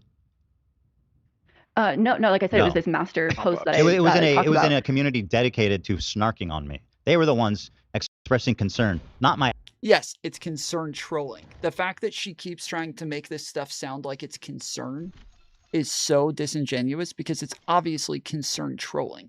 That's blatantly what they're doing. When they keep talking about him crashing out, when they keep talking about the fact that they think he's on drugs because of his tics and shit like that, he has OCD and Tourette's. Like that, both of those come with tics, and to have the combination of the two is gonna be hell. That is gonna be hell. Like to have a combination of OCD and Tourette's, that is going to be a really, really fucking rough time. My actual fans that care about me. That sounds like concern trolling. Yes, correct. Yeah, I mean, Don't you think my real fans would be concerned if they thought I was on drugs? I guess that's, you know, up to the individual person, because I think that you know, I wonder if someone. She's gonna say a lot of these people are just egging him on because they get off on the content. Is that what she's about to say? Is that his own audience is just egging him on because they get off on the content or some shit? That's what she's gonna say, isn't it? I wonder if someone became concerned, would they get pushed out of your community? Would that happen? I don't know. I mean, no, I don't think so. I don't believe so. I mean, there are people who get banned are people that are just being like inflammatory and mean-spirited and you know, a lot of kinds of people. Well, anyway, listen, let's move on to another topic. I feel like we've kind of discussed that one through. This one really struck me, and I'll play it and then you can respond to it. Here is this clip here. This one felt like very it kind of blew me away, frankly, just to be totally honest. Also, I just for you guys, I figured out that I can hit F9 and that will take me out of the voice chat. And then I can just hit F9 and that'll put me right back in. So I don't have like I don't have a button on my controller that makes it easy. It like you have to like hit select and then go to audio and then go to voice chat and then click on it and then turn it off in order to turn it off. But now I realized, yes, I can just click F9 and it turns it off. So now it's if I need to, if we're in a call with it, because that guy with all the background noise, I had my audio turned off for the first like 2 minutes, which sucked because I was in a building with like 5 people at the beginning trying to stay alive with all of them shooting at me, and I was just kind of running in circles trying to get away from them. But yeah, then I realized I could just easily turn it on and off. So yeah, I'm good. All right, let go. Hello. Hello. It's actually kind of cool. You guys both have the Fool tag next to your names, and you have a Fool as your emblem right now.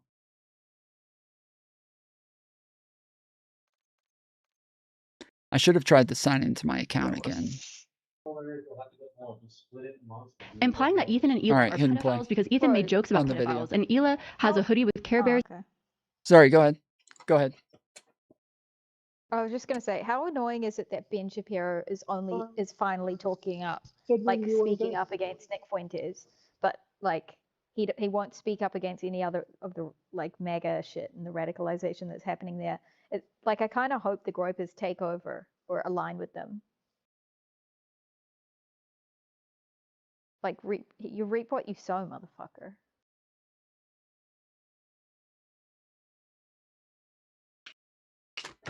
You hope that the Groypers align with who? You mean that MAGA aligns with the Groypers? I think they have some interests, like they have overlapping interests. Is that what you meant? That Ben Shapiro's been a Yeah, I think that Ben Shapiro like only speaks up when it comes to Jewish shit, but he won't speak up like this whole for the last decade, he's like enabled all the radicalization of the right.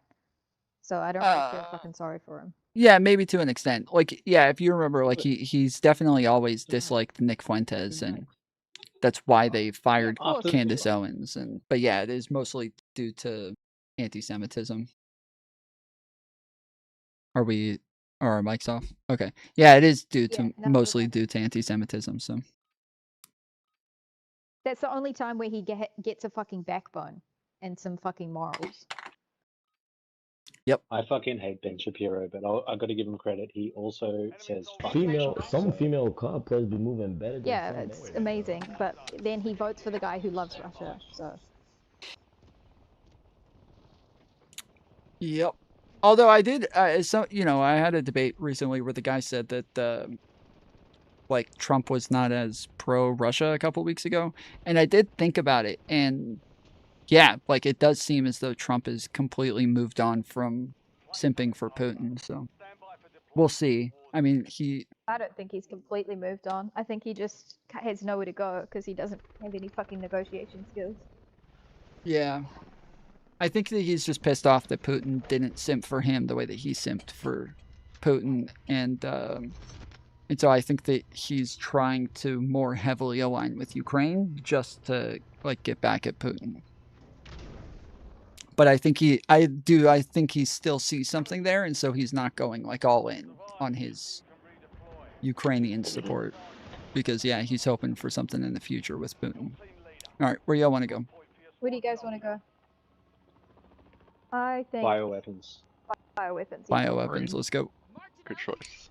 That's a great choice. All right, I'm hitting play. My gun has still been doing that thing the last game. I don't know what's going on.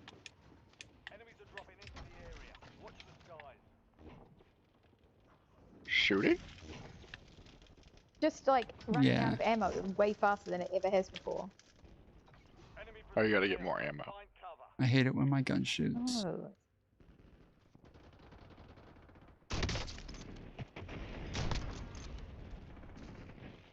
What?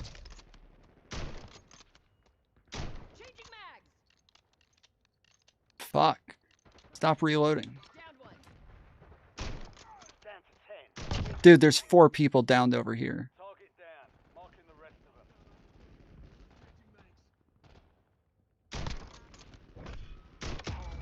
Boom, baby. All right, I'm hitting play now.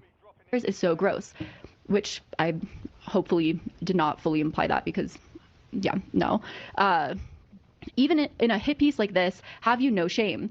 Do you not care about the impact your words on people's life? I can't believe anyone can stoop to such lows. Actually, I prefer to even show you the original clip. That was your kind of explaining it. Hold on one sec as I pull that. Fuck. Sorry, I'm trying. I couldn't even get them. Shit. Watch that. That would be more instructive, I think. Yeah, and they went over here. I feel like I did not go about this the right way at all. If you can see my original script, I was going to say something completely different, and didn't not say that. Sorry, I found it, by the way. So yeah, I did like write something down specifically for this because I'm very worried about not saying, I don't know, misspeaking, because yeah, I feel bad about I don't know, shitting on someone's clothing brand in the wrong way. But you can shit on my clothing brand. I don't like being insinuated that I'm a pedophile or that I think babies are terrorists. Or yeah, in that way. I mean, that's like a whole different league of insult, right? But anyway, let's watch this part, because this part really kind of rattled me a bit. What could happen at any moment? Hila decided to call the brand Teddy Fresh because Ethan and Hila loved the name Theodore or Teddy. Theodore happens to be the name of their first son. Teddy is the nickname they have for each other. Following the launch of Teddy Fresh's first collection in October of 2017, the brand almost immediately saw massive success. Much of its apparel would sell out shortly after dropping, and the line reflects Hila's own personal style. While in the past I would certainly commend Hila for having a very creative style, often some of the outfit ensembles that Hila chooses feels very childlike, with also Teddy Fresh having a little teddy bear as a logo. I don't know. Maybe it's interesting. So, can you explain to me what's interesting about? Interesting. By the way, yeah, what's interesting? I hated that fucking. Yeah. So maybe it's interesting. Essentially, what I was trying to say, which yeah, I kind of wrote it down as to make sure that I don't know, because I feel like I didn't go about that the right way and how I should have described it in depth. Again, I kind of had something different that I was going to say in my script. I thought gas was coming in for a second. I was like, what the fuck? How is it moving this direction? No, because again, I edited it out and didn't say it because I didn't think I should, you know? Oh, okay. But yeah, so I essentially, you know, sorry, I can also hear myself echoing. But yeah, I can see how my statement could be, taking things too far in online commentary, especially if you do feel like a propensity of online snarkers who are satchel here. taking things to the extreme and, calling you pedophiles and, kind of, going after Do your you think family. that it's a stretch to watch that and say, like, to assume you're saying something about us being pedophiles or groomers or something? So let me explain sort of the context of what I was meaning to say. And so I think that essentially, looking into the research, Ela spoke about sort of the inspiration of the clothing company being inspired by a lack of sort of colorful clothing for adults on the market, and there being and inspired off of kind of the children's clothing that was colorful and sort of fun and playful. Again, I have plushies in that offer me comfort in my videos that doesn't make you a pedophile, I love, obviously, right? Yeah, I love and I think anyone who likes the same should. Are they around us at all? I don't know what I got. I was. Here. Oh fuck! They're here, right there. Turn around. Turn around. Like right by the doorway. Where? In the little room right to the right of the doorway. Behind you. Behind. Yep. There you go. Oh, reload. Oh, yeah. Okay, there we go. Yeah, he shocked me as soon as I walked in, so I had, like, no control over what I was doing. Oh. Okay. I'm coming back in there, so just, Hold on, I'm got him. I'm deploying into there right now. Oh. Nope. Never mind, I'm upstairs. There was someone else that just ran past me. I shot him and he ran past. Saw his ping. Where'd he go? Nice. Yeah. Right outside, out near the sub. Oh, out back? Shit, he got me. Fuck. Okay. I was looking for before. Yeah, he was down, so.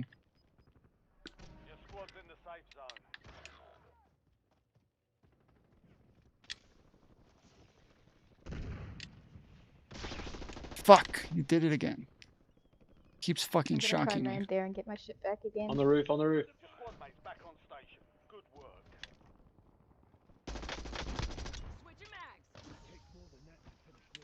On the roof of the factory. Fuck, and behind me now. Back in the same spot. Your squad mate is redeploying. Well done.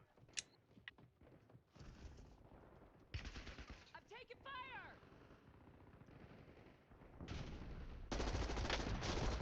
Fuck, they got me.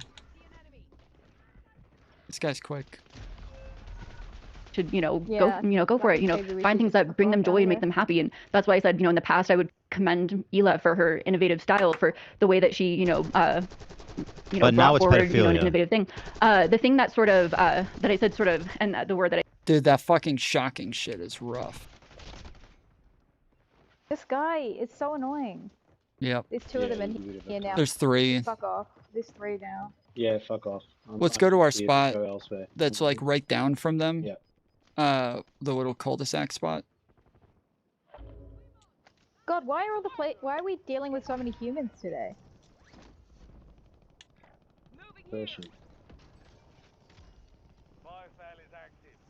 Welcome to the world of skill-based matchmaking.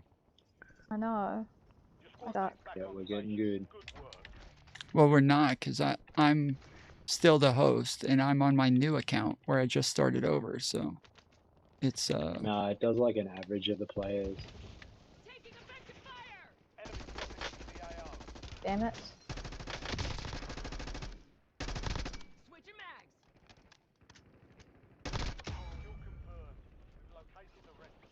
Oh, they're landing on top of us.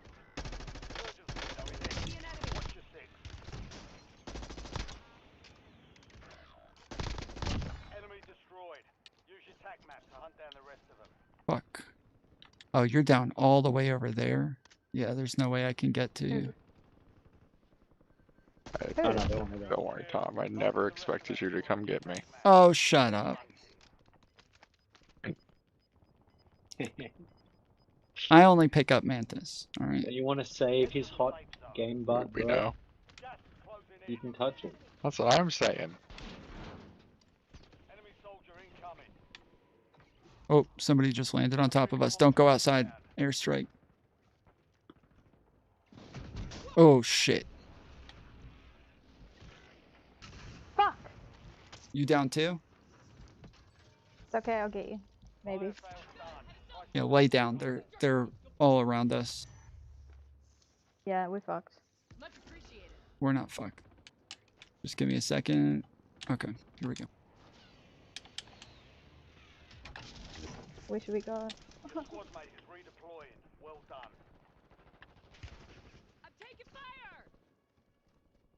What?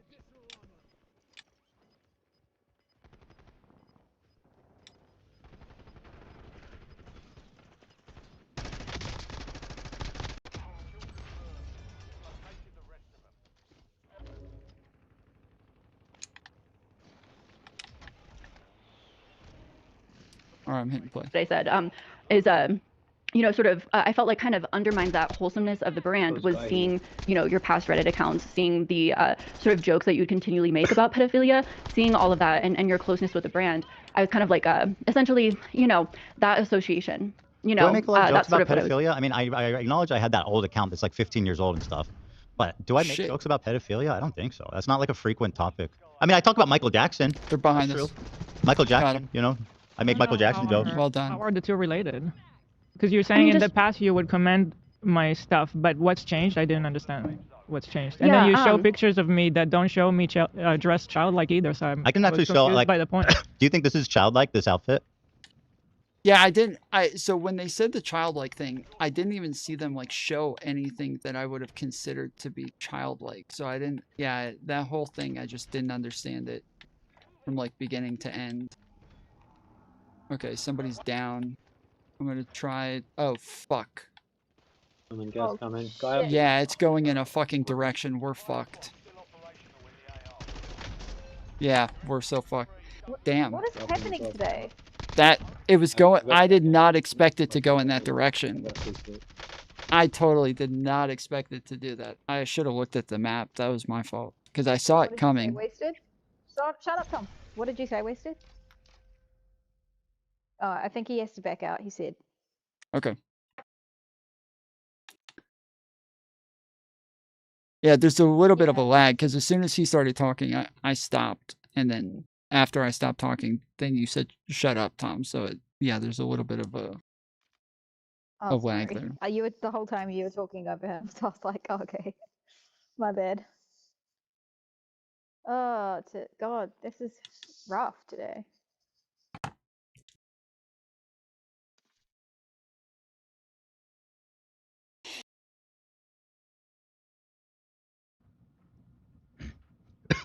I did have more examples in the script itself, in my opinion. I'm just looking at the video.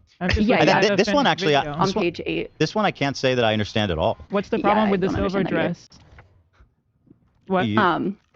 I think that it was just seen as funny. Sorry. But you what's like to make fun of me? Okay, I'm good. You ready? It just is being Yeah, I'll be mean. more useful. I was on fucking keyboard. Yeah, we all had a rough game that game. What you mean? I did freaking awesome. I got 7 kills. What did I get? I didn't even see the scoreboard. I think almost all of us got like 6 or 7. I think everybody got either 6 or 7. Hit 2 or right trigger.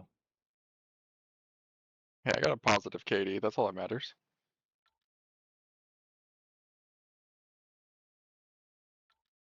Oh, you're asking me to pull it up? Yeah, sorry. So you had 7 kills. Mantis had 6. Vandred had 5. Not bad for keyboard. You were playing on keyboard?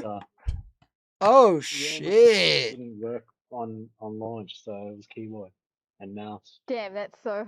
Oh yeah, that's rough, dude. I didn't know that.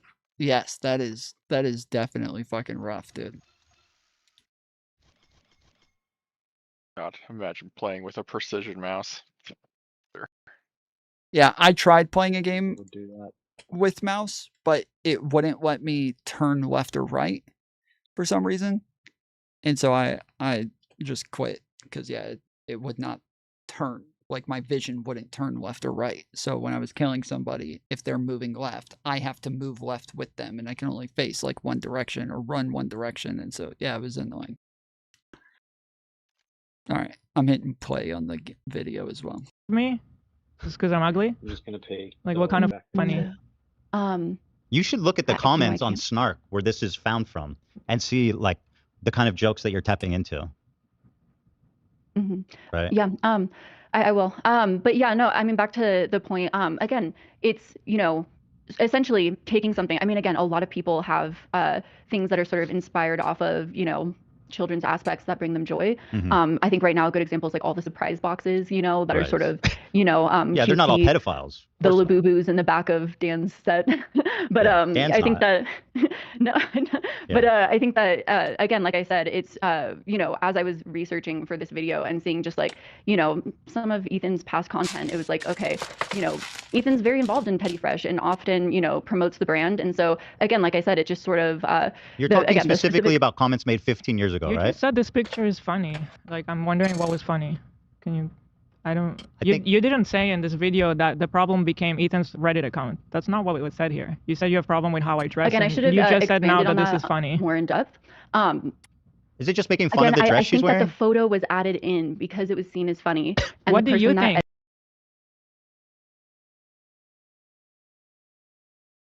Yeah, obviously they're making fun of it.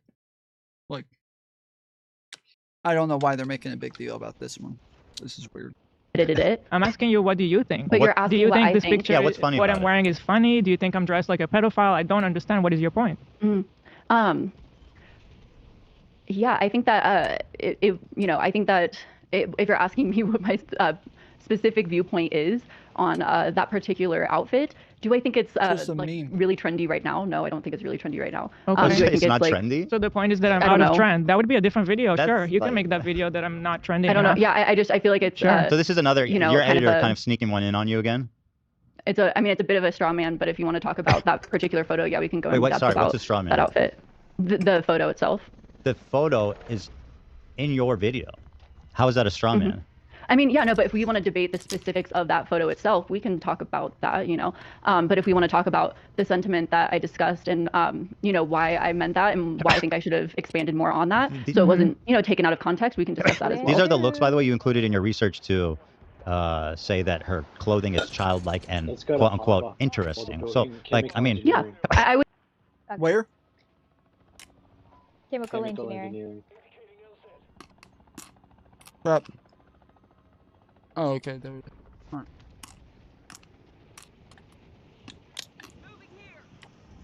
I would The say blue that is face childlike one? and interesting. The blue face There's is a my bunch of people up here.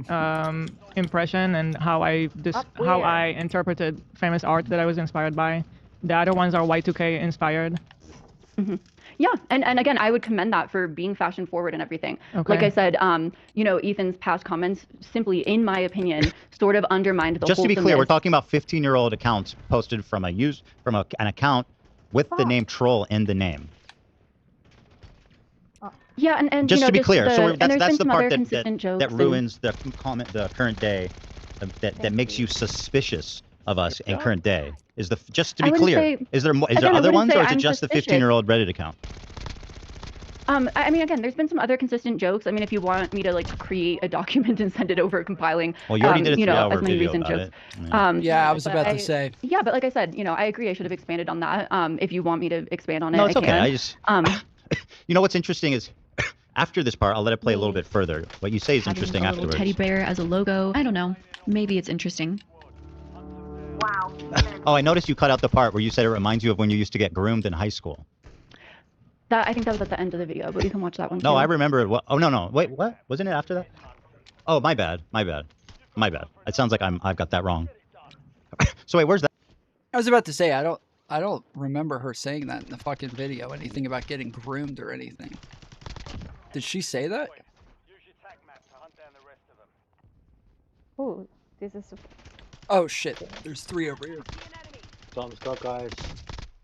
I got him. There's one on the fucking thing. Yeah, there you go. Oh. Oh shit! I'm getting shot again. Coming back, coming back.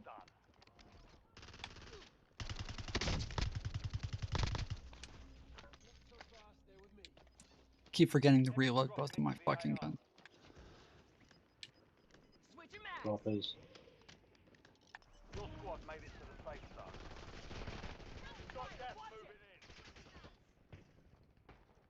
Oh, there's 2 over here. On the roof.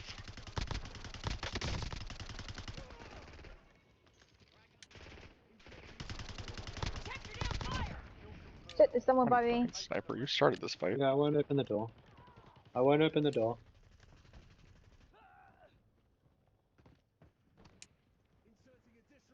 There's more people coming. How many plates you got, kid? Sniper seems to kind of suck, doesn't he? Oh, Shit. he just got somebody. He's on the roof. I don't Shit, no, shit, don't give shit, him credit for someone getting come me. get I was just preoccupied with them. This fucking AI got me. There's another guy. There's another guy over here. Yeah, crawl inside, crawl inside, crawl inside, Van. You're right. I can't. There's a ledge here. Oh shit, okay, hang on. He's dead. Ah, he's on this roof. He's Oh, on this roof somewhere. Shit, yeah, he's on the main roof. He's on the main roof. All right, I'm gonna go up and get him. There's someone out there. There's like, I want to get my guns back. There's nobody up here. Next roof, marked him. Oh, okay, I see him. He's down. I'm gonna go up there. Go get him. Go get him. He's down. Okay, see. Come on. Where? Oh. I'm gonna teabag him. Fuck, there's another one up here. I shouldn't have teabagged him. Oh shit.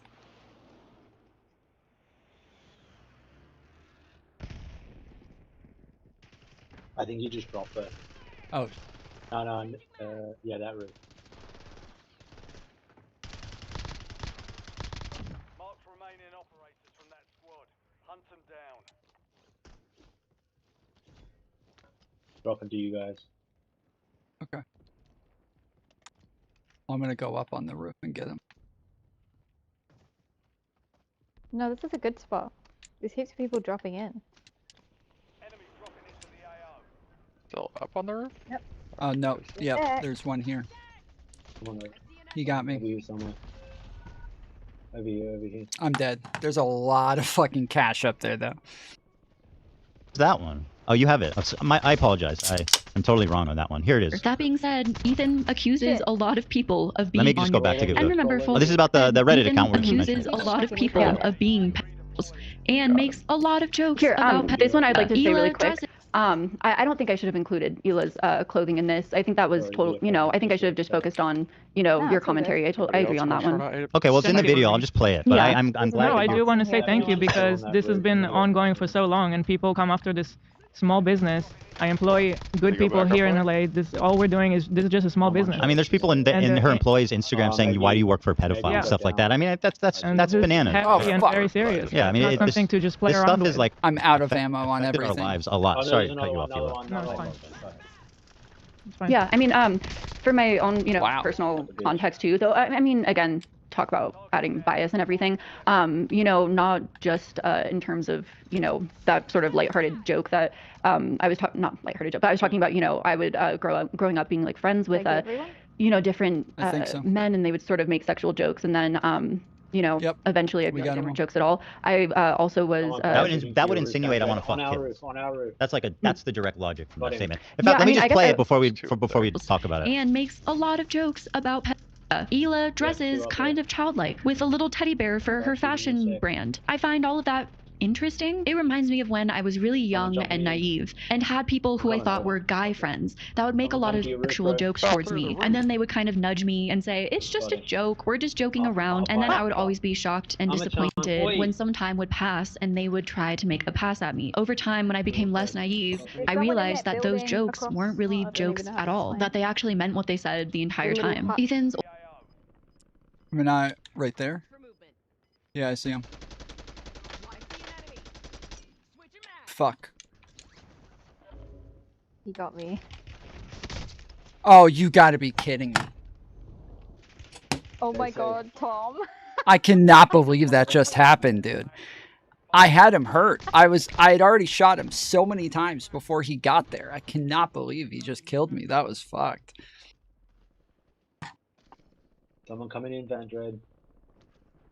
The old account has just so you know, there's been 0 accusations against me for anything, even talking inappropriately to fans and of any age, anywhere. I don't have a Snapchat. I don't engage fans in DMs. So if the insinuation. All right, I'm going back to this building here. That building? He's on the ground floor, on the 2nd floor of the Vandred building. There's one landing on top. Right by you, Mantis.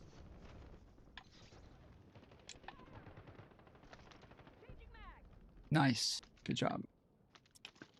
Okay. Enemies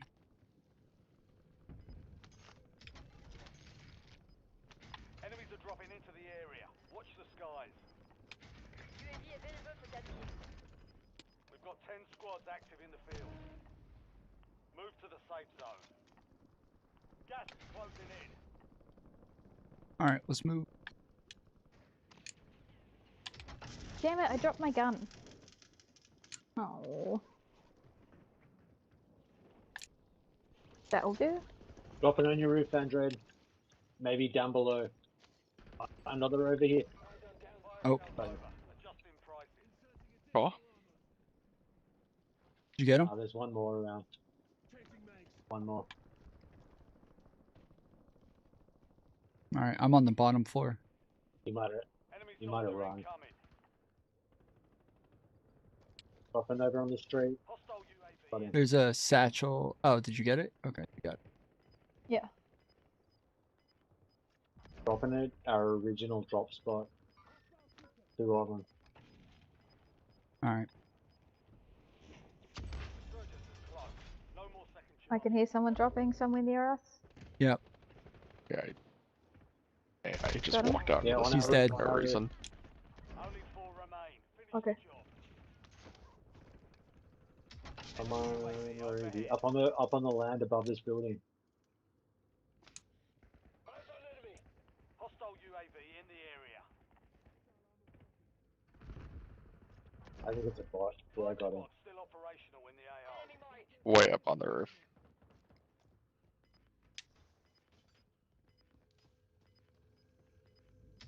You're in the top 3. Don't let up now. Some of your squad is outside the safe zone. Damn it! Coming. I'm dead inside. We know. Where are they? A hard kill. It was just because my gun did the There's 2 reload of thing. Oh, there they are. Okay, I see them. Oh, they're sniping now too. Coming in. Down behind you, Tom. Watch out, that sniper. In the corner. Got gassed. Fuck, he got me. Got people on the roof there and a sniper. Nice. Just run. I'll revive. Ah, fuck.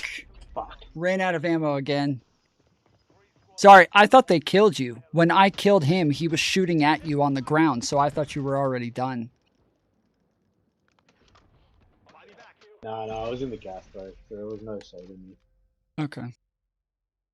Wasted with the fucking 17 kills. Yeah, based. It doesn't look like you're not doing too bad. Like you're getting a good amount of eliminations each time, so it doesn't seem as though you're having too much trouble. It's you're just not finishing them off sometimes, but and again, I want you to look at it from my perspective, right? Yeah. The insinuation Hello? Hello? Hello? Hello?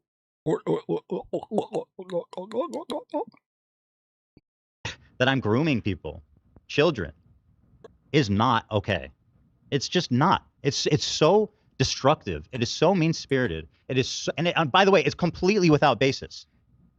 If anything, if I can add, you bring up again here that I dress childlike. Sorry, but yeah, I watched you get a couple of people that were like real people that were fucking bouncing all around. I don't know. Feels Yeah, like those bastards like who kept landing there were a squad. Yeah, I got one guy twice. He just parachuted straight into my gun twice. I felt so sorry for him. Yeah, well, that's what I did with that other guy.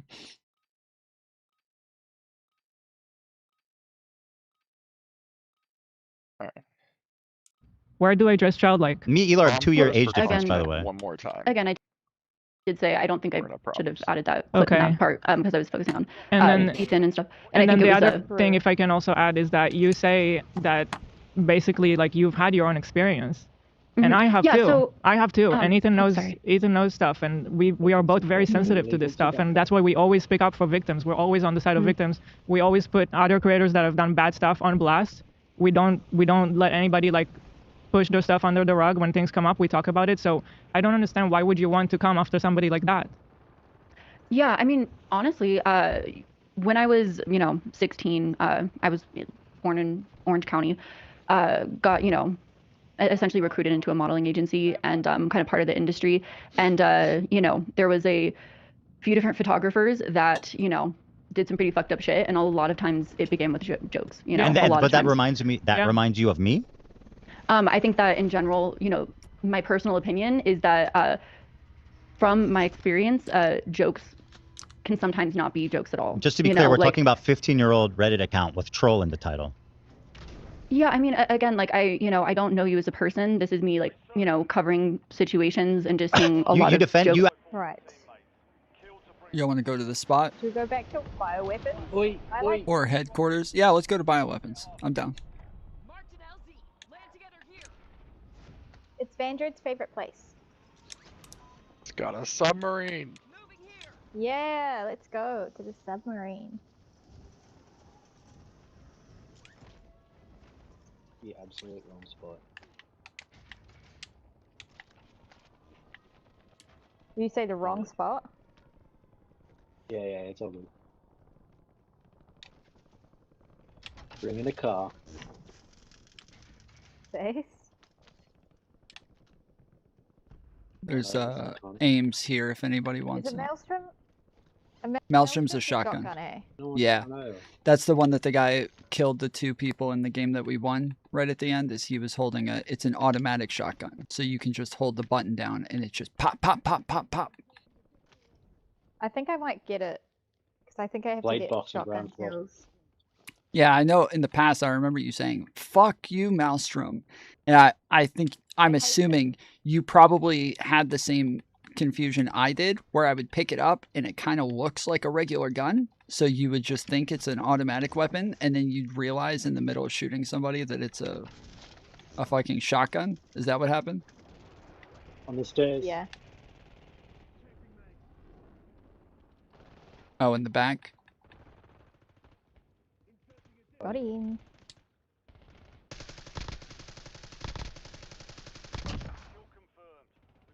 Oh, there's 3 back. There's still 3 back here. Oh, we got them all.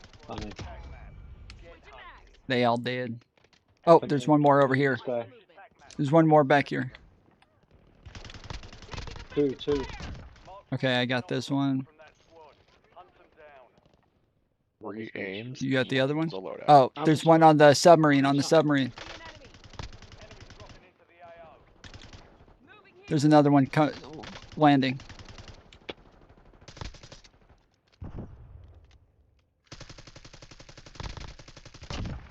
Okay, he's down.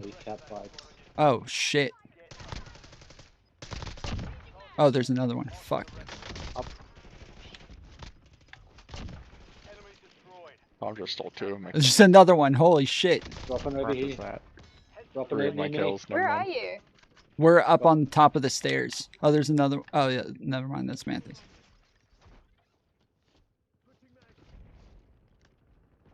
There's more coming from the other side of the building. Over here. Yeah, over by Mantis. Right Below here. the building. There's some in the garage too, Mantis. Be careful. Yep. Oh.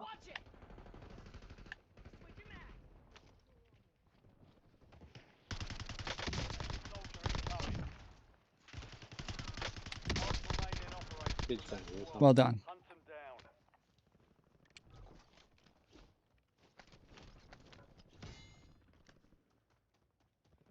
Oh, there's people dropping in. Okay, I'm following you.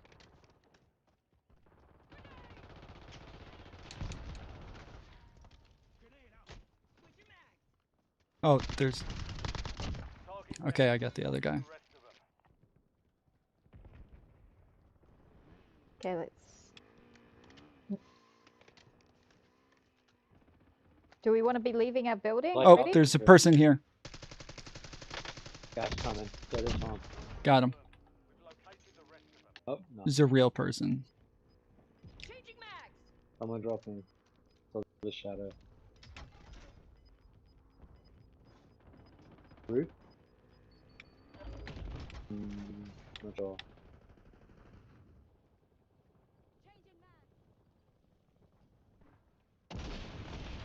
Oh, shit. What the fuck was that? Oh. It was this, People at the loadout fire drop. pit. Got him. Oh, nice. Damn. Fuck in here. 2 of them. Okay, I'm coming. Two. One more. Wait, where? He's in the corner. They're up top. Got him. Oh. Okay, yeah, they're on the roof. Can you ping Wasted? Yeah, sorry, I was in the middle of... It's okay, yeah, if you're on the computer, I know You're it's like fucking in the middle rough. of a cockfight. Right, I was swinging that cock around. There's people landing up here.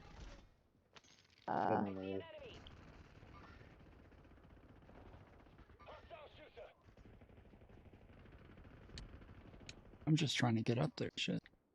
Okay, there. Just trying to steal my kills. What I'm all about. Someone else up there, man, in the top of the stairs. It's stupid tracer round got guy. him. Oh, you got him? Yeah, someone got downed. Yeah, they're dead. Is he near you? Oh, okay, cool. Oh shit, I'm getting shot. Yeah.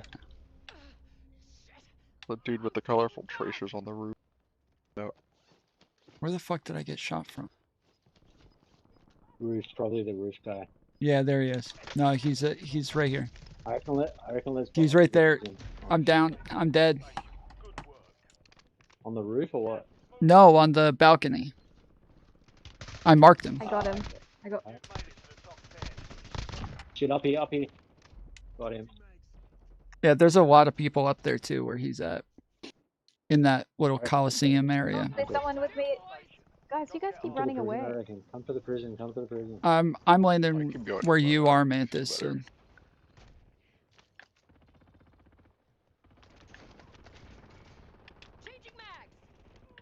Are you okay, Mantis? Yeah, I got her. Okay.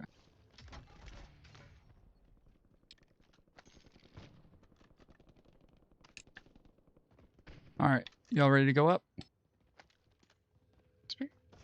The dude way over there. We've got 10 squads active in the field. Where are we going? Up. You're going the right way. Okay.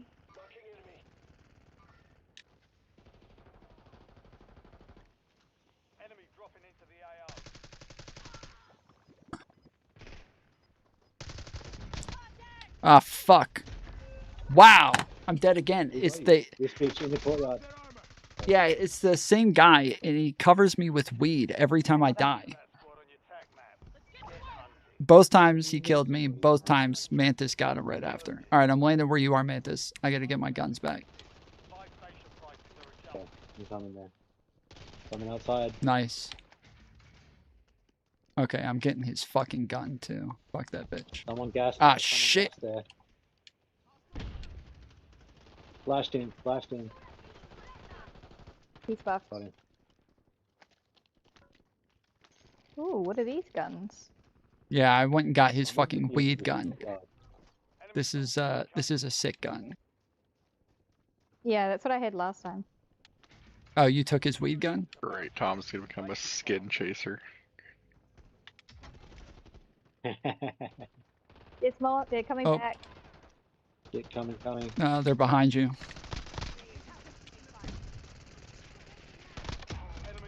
At the door. At the door. Got him.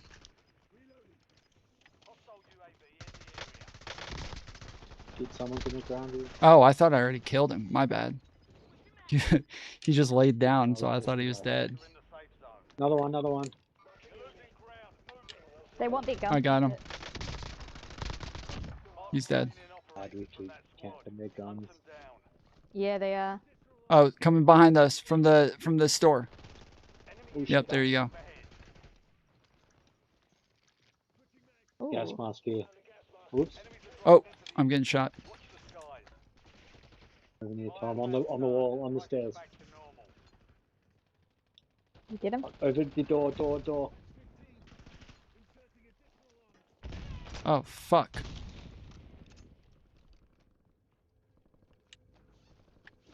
Over here. Behind us.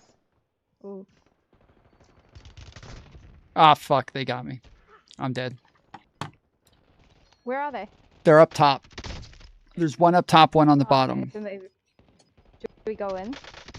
Yeah, I would go inside for a second. I reckon. Okay. Yeah, there's the guy on top. On here. Yeah, you gotta. Okay, I'm redeploying in 4 seconds. 4 seconds. No, the android's up there. Okay, I'm coming down I there. got the door. So I thought there were 2 more, so... Be careful. Oh. Tell me if they're outside. I'm guarding this door. Oh, there's one here. Yep, they're in the. There's 3 over here. Fuck.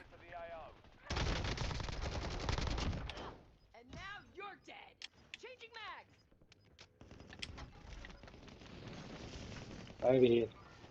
What was What the that? hell happened to that dude? What was that? I called in a thingy. Called in a thing. Got him. Another gas mask. Yeah, I will definitely take the gas mask if it's still there. I took it. Okay. There's one over there too. There's one over here, Tom. These guys are dropping hell of loot. Wait, I don't see it. Up on the door. I don't see a gas mask over here. Oh, there it is. Okay. Over near yeah. On the ground, on the field. Fuck. Oh, you out there now. Get him, Android. Coming back. Oh shit, I'm getting shot from the building. Up top. Yep. Damn, dude. I keep getting fucking killed so fast. I'm dying so quick. I think you have to buy me back now. Yeah, hang on. Yep, that's him. They're both down. They're both there. Go get them. Rush them. Do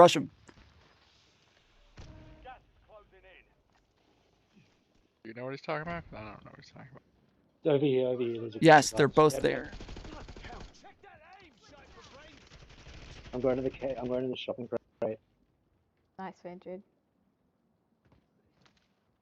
Oh, I see the issue. Oh, did it just close? It closed. Oh, It's too late. God. Yeah, that sucked, dude. Yeah, you just got there. Wasted left me to die. Horrible teammate. Holy fuck, I went the wrong way. Yeah, I think you're a little fucked. Yeah. The gas was going the other way. Wait, maybe I can crawl my way there. So close. There you go, buddy. You got it. I'm gonna clinch this shit. Watch. Damn. Oh, fuck. I thought once you did the revive, it started doing it. So did I.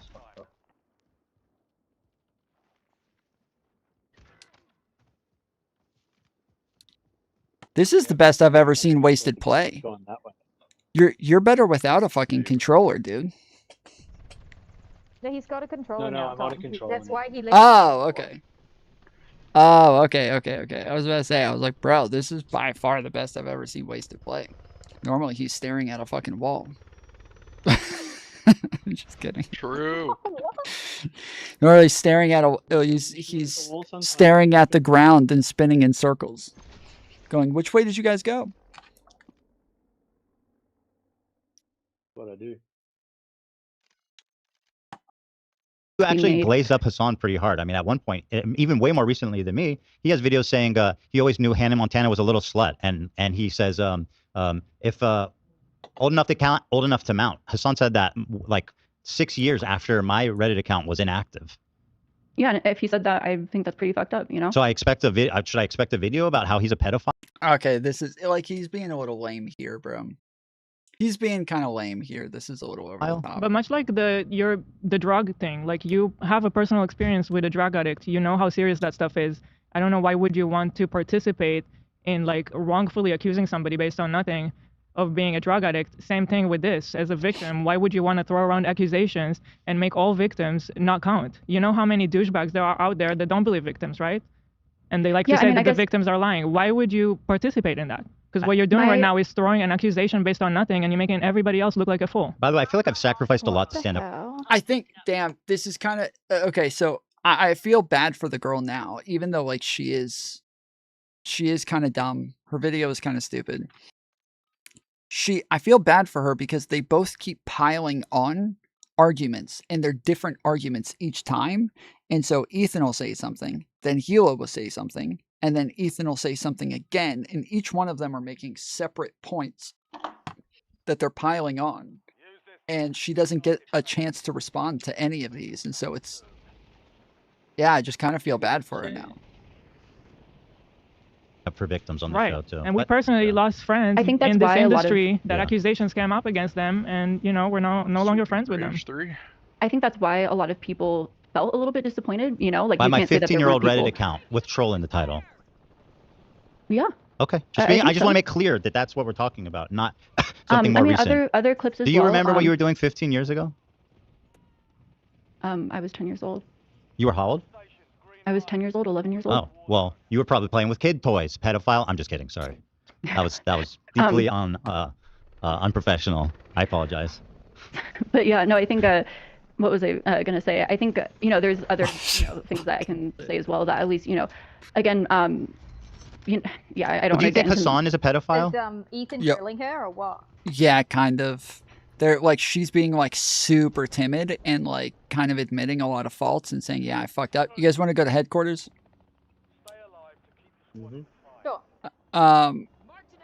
And she's like admitting a lot of faults and being like, yeah, I fucked up. I shouldn't have done that. Yeah, I wish I had edited that out, or like, you know, stuff like saying she's like taking a lot of L's, but then they just keep pushing her on it anyways. Like, do you know what that feels like for somebody to say something? Yeah, I'm sorry, I shouldn't have said that. That was fucked up. Like, you know, we have kids. Like you said this, and she's like, yeah, I fucked up. That's something I shouldn't have done. And they're like, well, do you know what they like? And it's just kind of badgering at this point.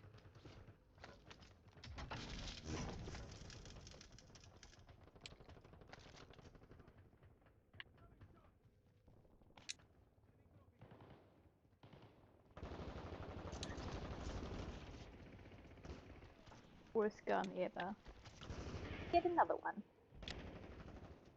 Oh, Maelstrom. Great.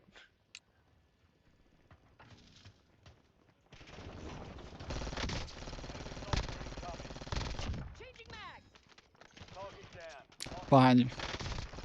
Got him. Good kill. Marking the rest of that squad on your tac map. Get hunting. But yeah, they're like, and they're piling arguments on as well. So like each one of them will say like, they'll go like 2 or 3 times. Like, yeah, that, you know, we didn't even do that. Yeah. And you know, when you said this other thing, that was fucked up too. Yeah. And oh, that reminds me, you also said this thing, and like, they're just piling like 3 or 4 fucking arguments on at a time. And she'll be like, yeah, so I and then they just start, somebody else starts talking again. They keep interrupting her. Like, this is just like a, like, I feel it, because, yeah, this video was fucked up, so I kind of understand, I but just get elimination. over by the buy zone. Yep.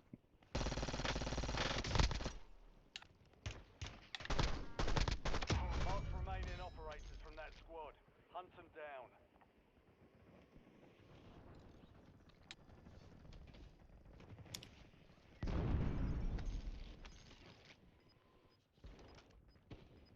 Switching mags. Somebody just landed in the courtyard. Got him. Trying to get at least a bunch of shotgun missiles there. Missiles there. Somebody else just landed in the courtyard. Oh, there's two here. Someone else is landing. Another one by the buy zone. Mark remaining operators from that squad. Hunt them down.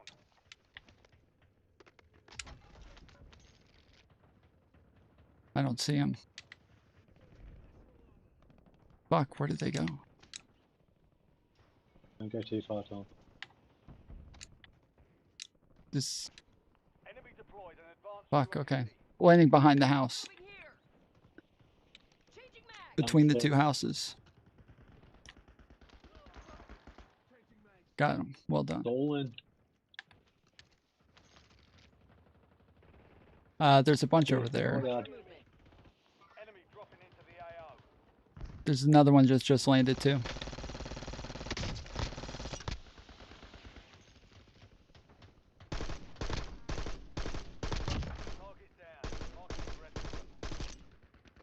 Changing mags. Friendly loadout drops on the way. Somebody just sniped the guy that was down. Not me. Parachuting. Prison roof. Up here, there. He's fucking off. House. Are they still in there? There's. Watch the skies. Solid work evading the enemy. Damn it, my maelstrom's run out of ammo. Cringe. Yeah, change my gun. Up straight. Fuck out of here. I got the guy over by the buy zone. Out here, where I mark. I see him. He's in the house. Just plating up. Yep, help. Good job. Get inside. Oh shit. Outside, courtyard.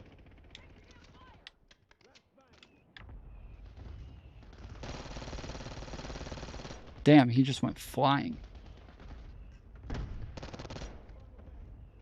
Courtyard. Got him down in the prison, got him. He's dead. Does anyone have There's courtyard. Got him. Good job. Haven't seen one yet, no. Does anybody have what? ammo box? Courtyard. Coming for you. There are some. Getting closer, motherfucker. I think they're downstairs. Another one.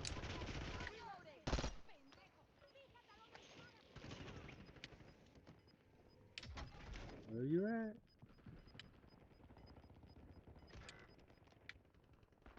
Near the shopping. Down by the loadout. Yeah, you got him.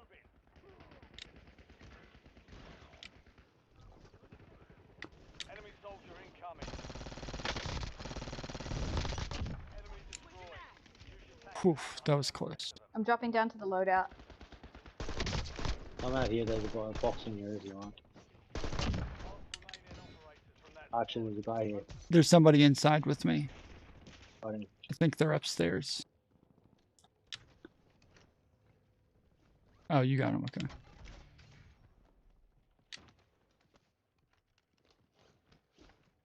Upstairs, there's stuff. I'll take that satchel. 10 remaining. Keep pushing.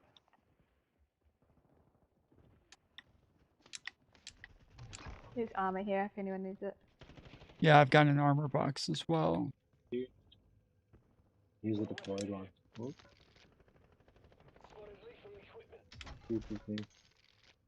God damn it, it's near that thing. Enemy UAV is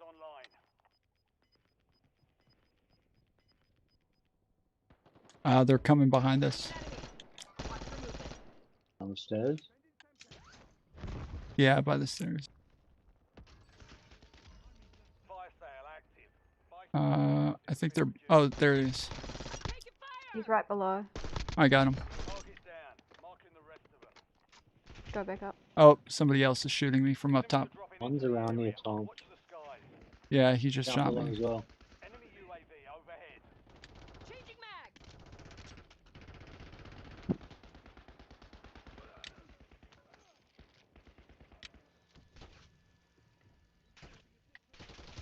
Oh, shit. Come back, Mantis. Never mind. I thought he was gonna get me. Where? Never... Okay, thanks. Sorry. It's okay. People dropping down on top of that.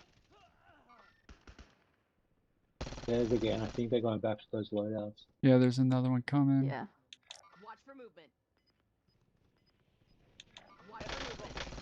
At the door. Changing mag. Shit. Damn it. Must have been someone on the roof. Yeah, it was. Someone's on the roof.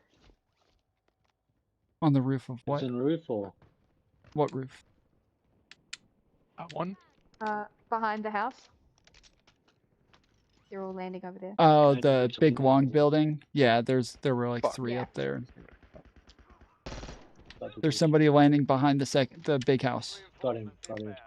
You got him? Oh, not that one. No, not that one. Okay, he was down right behind you. Van Dread. Over here. Oh, I know. Another one. Well, I'm not really worried about him. There's some weapons. Enemy soldier incoming. Where'd he go? Sorry. Oh, shit. Up here. Shit, there's two of them. Resurgence has been deactivated. This is the end game.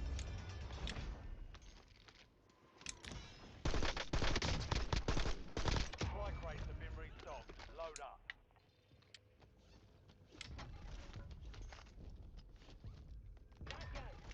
There you go. There's a satchel over here if anybody wants it. Armor satchel here. Where's all my junk?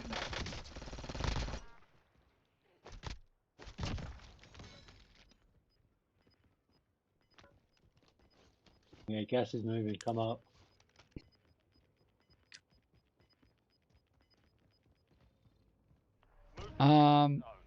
Yeah, we gotta move somewhere where we're gonna have some cover. So let's keep going. Dropping into the area. Watch the skies. Over at this house somewhere. 5 squads still operational in the AO. Switch your mags. Estoy bien. Haha, I have teammates. Look Loser. at you, Mantis. Gas coming. Gas coming. I don't see anybody over here. Same. Go on here. There's 4 teams left, 9 people. You're in the top 3. Don't let up now. Oh, I think they're over by the boat. Let them murder each other. Yeah. Well, I'm over here. I don't see them. At least some are on the prison. At least some are on the prison. Yep, I see them. Okay.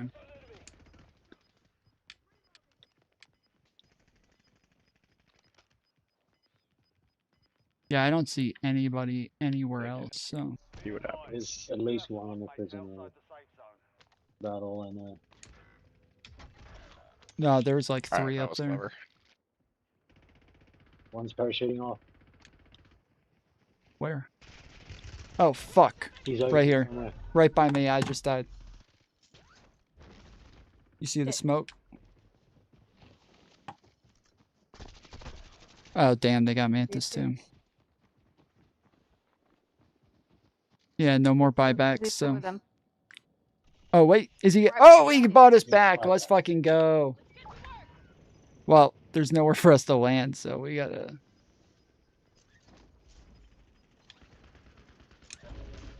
Only 2 left. I'm all right. Let's go. 3 squads left in the war zone. Stay alert. Fuck. Get to the safe zone. I got one. You've got gas moving in. You can pick me up. Oh, never mind. I got one. He's right by the tree.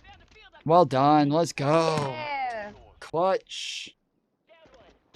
Hell yeah.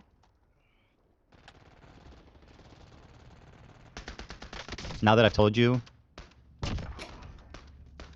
I would have to see more clips and context, but we can show you the clips. good. They're very famous. I don't know how you have I can show it. Yeah, hold on one sec. I'll show you. One sec here. Give me a moment. Here. Self out. Come back again. Now, next just as Yeah, a reminder, the last thing that he did is one of the things is like she implied that he was a pedophile a couple of times. Why are there only 3 people? Did we lose somebody? Maybe. Did Wasted lag out again? I noticed. No, I'm here. Van Dread, I noticed. Stop. Oh, Van Dread lagged out. Okay. Fucking 26 kills today, Wasted. What got into you, bro? What happened? Drinking the right beers, I guess. I don't know. Hell yeah. What do you mean? He's always plays good. Trying to say he's been playing shit, Tom? No, just saying that he is doing very well today. He is killing it. I was just kind of rusty, I think, because I didn't play for the entirety of Black Ops 6, and then you said get it. I played it like 5 years ago, and I just needed to polish, I think. Okay. Like all the news, Disney, all that stuff.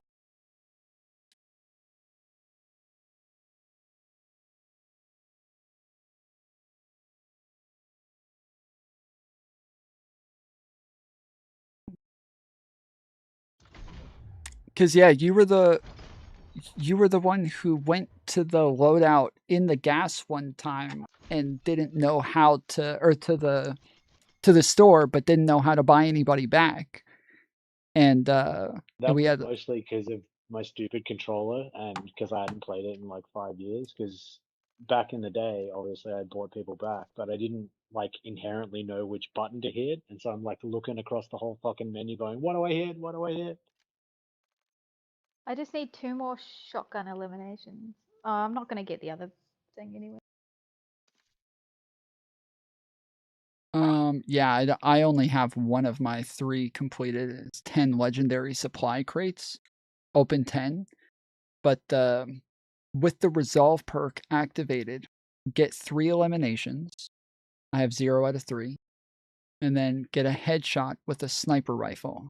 I did get a headshot. Do you have to send Vandred a thing, or? Yeah, I sent him an invite. Okay, cool. I'm checking my messages to see if he said anything. Nah.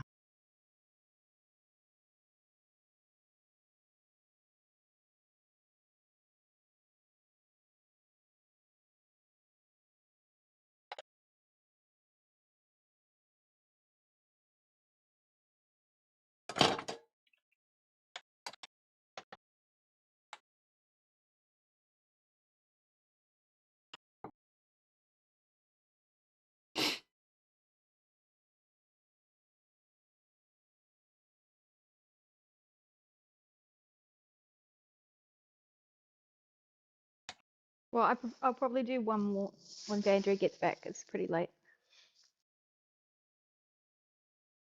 Okay. I asked him if he's okay, and he just said I'm fine. So now I'm waiting for like more info. He's probably pissed off at his computer. Have you looked at the COD chat? I saw that there was stuff in there, but I didn't. I saw the stuff about his headset earlier. My computer, on the other hand, okay.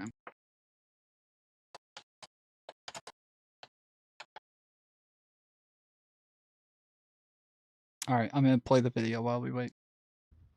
This is about 6 years after my Reddit account was expired, right? And After it was inactive. And Miley was around 18 years old. Well, but Hannah Montana was a girl. Yeah, right. So right now, what he's doing is he's saying they were saying you had an implication that we were pedophiles, and that and she's like, yeah, but you had said some really like weird stuff when you were younger, and the people who groomed me, they also did the same thing. They made a lot of like jokes about pedophilia and joked around about this shit all the time. And so it just kind of like reminds me of this stuff and makes me feel like it's just not a it might not be a joke. And so then he said, well, Hassan said if they're old enough to count, they're old enough to mount. And he names like 3 different like, you know, jokes that Hassan has made about pedophilia. And he's like, so when's the video on Hassan coming? And she's like, I would need to like see the evidence and like watch the videos and everything and get some more context to this. And he's like, okay, I've got it now. And he's just like pulling it up. It's like, this is such a lame thing, dude. Like, her whole fucking video was not about you being a pedophile. Okay. Like, it was one comment that she made. It was probably a bad comment. Not great. But now she has to go make a whole fucking video on Hassan if he's also made jokes about this shit. Like, it's just, yeah, this, like, some of the shit that they're doing is just a little weird. But Ethan's always like that. He's funny, but he's also like very petty and very Yeah. like bad faith and silly sometimes. Yeah, very catty. I feel like once he's decided someone's an enemy, he just like scorched earth. Yep. He's like, that's it, fuck you. Now I'm just gonna be like super fucking petty.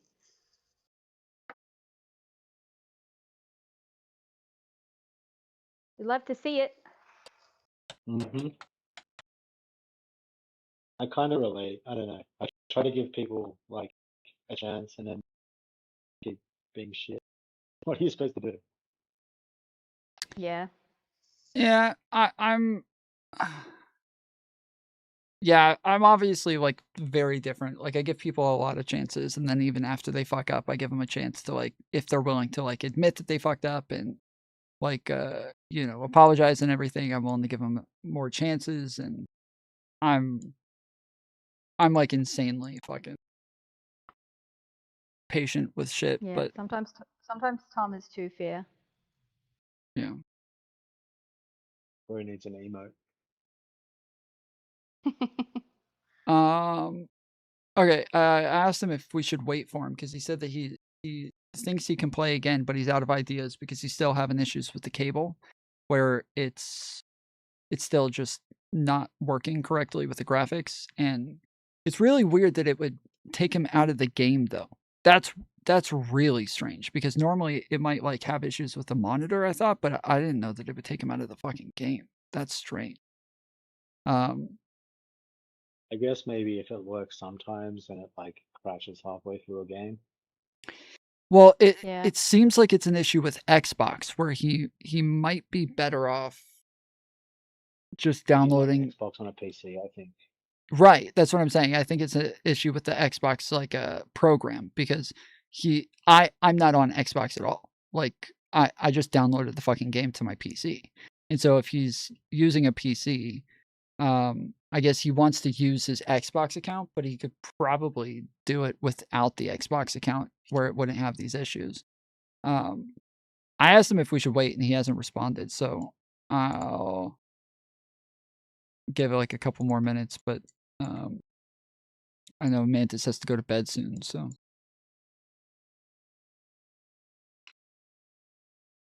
I just figure if it's a problem with the cable, it probably won't matter if he's on Xbox or Steam or anything, Battle.net, whatever. Yeah. Sounds like a hardware thing.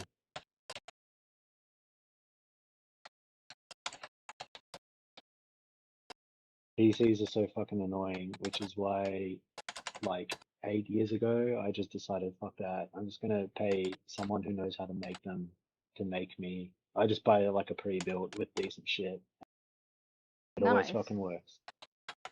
Yeah, but like if it's he says it's a cord issue, but it doesn't make sense that the cord issue would take him out of the game. That doesn't make sense. Why? Like because Why normally doesn't that make sense? because normally what it'll do instead is it'll like because it'll either work or won't work. Yes. Dog shit. Yes. Okay. So yeah. So there he is. So yeah. So I if I were you, Van Dredd, I was saying it's a little weird that it'll take you out of the game over an HDMI cord, where like normally if it works for a little bit and then it doesn't, it should normally just fuck up your monitor, but not take you out of the game. So I would maybe try downloading the game straight to your computer in the way that I play it through Battle.net and see if that works, because it seems to be like a disconnect with Xbox. I could try that. I don't know why it would shut down my whole system. Is your whole computer turning off? Very, very quickly. It's weird because it doesn't stay off. That is weird. It acts like it's power cycling, but it's not that. I already checked that.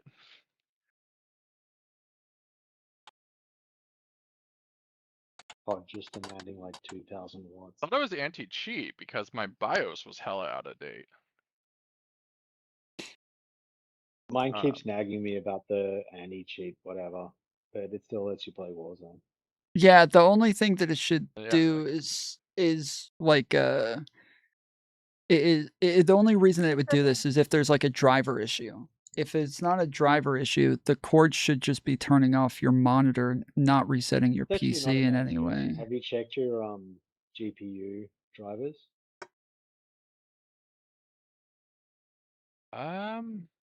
Should be up to date actually. Double 'Cause, check. it sounds so fucking dumb, but like the amount of times I've had a problem with a game, and I'm like, man, let's check my drivers, and it's actually just fucking NVIDIA drivers being shit. Yep. Yeah, I had to download in order to play this game. I had to download new NVIDIA drivers. I had to download a whole package that apparently I had deleted a while ago. It is up to date. So even just clicking update might not be enough. Like you might actually just have to download a full package to where it doesn't do that anymore. Because a loose connection, I guess it's possible that it can turn off your PC, but that's yeah.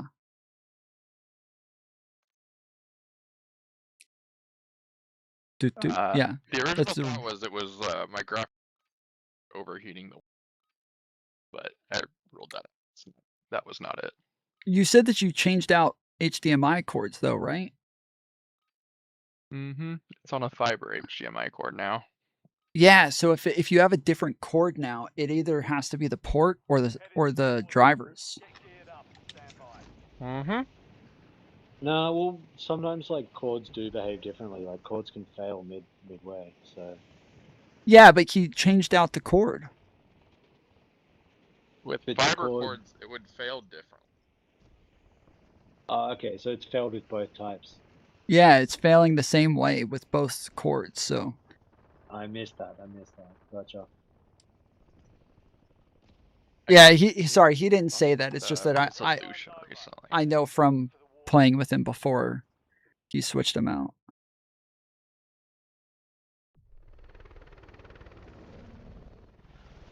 Oh, I'm such a fucking idiot. That's why I'm having so much issues. I did an X out of the clock in the fucking background. I'm so stupid, dude. Holy shit. Oh my god, it's always something so... Well, it's not, again, it's not that simple. So, like, the problem is that I have the clock up in four different places. Where do we go? Yeah, sure. Wherever you want to go. Yeah, let's go to bioweapons then. So, like, I always go around to the far side over here, and then I land on the stairs and go right in. Yep, there's already a bunch of people out there. Fuck. Fuck, I'm down. People do love landing. I'm dead. Fucking shit. Okay. That was so stupid of me.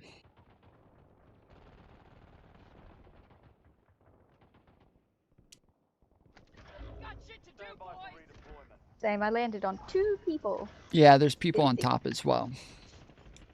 Maybe we should go somewhere else. He's wounded. He's wounded.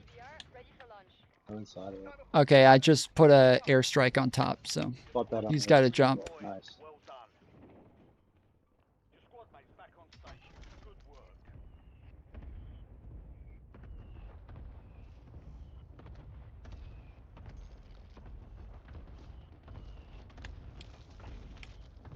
Bit laggy.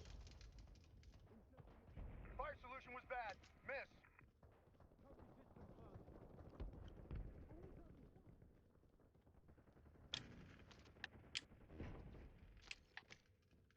Dude, I need a bit of gun. Yeah, me too. Okay, I got one. I don't think Okay, anyone was well- up there. I was just out there. I just... Land on the roof, maybe. Yeah. There's a Go few somewhere guns else. up here. No, no, Yeah. land on the roof here. Yeah, land on the roof. On the There's guns high up here. Marked. Oops.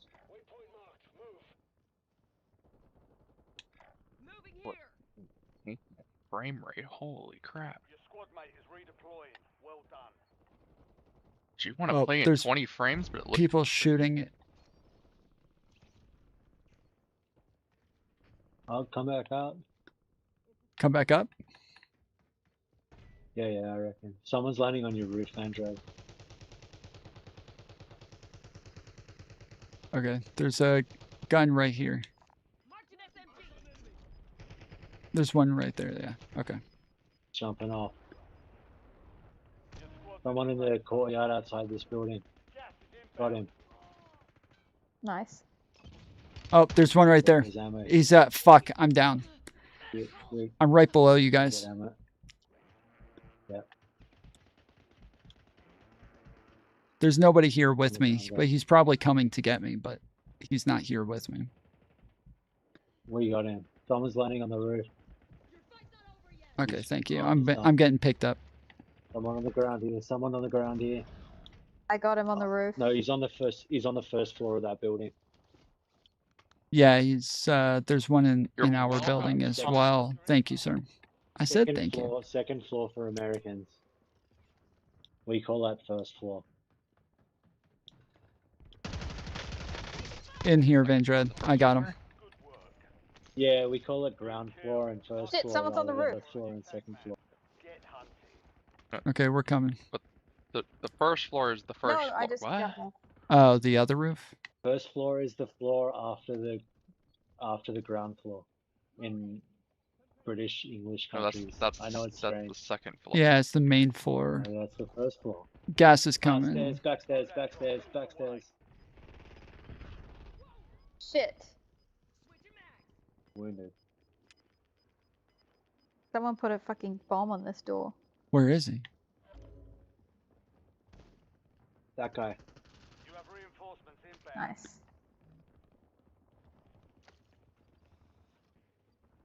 Landing on the roof. Napalm strike. Oh, somebody just shot me.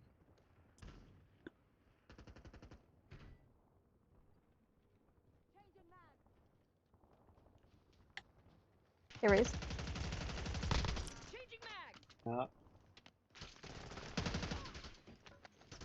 There's another one. There they are. This two, Oh, this two. fuck. Where's the other? Oh, here. Shit. I got him. Nice.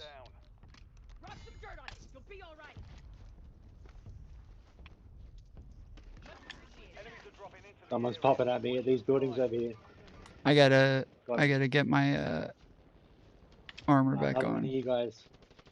Oh, I see him coming back where we just came from. Fuck, on the street, on the street. One over here, Yep, two I over see here. him. Two over here.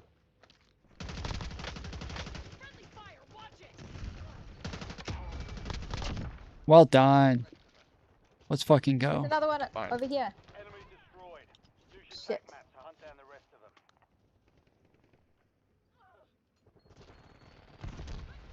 I'm right behind you, Mantis.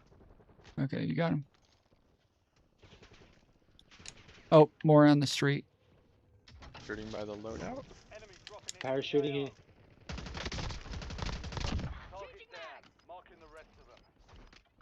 popping shots at us. Don't know where. Oh, there's one.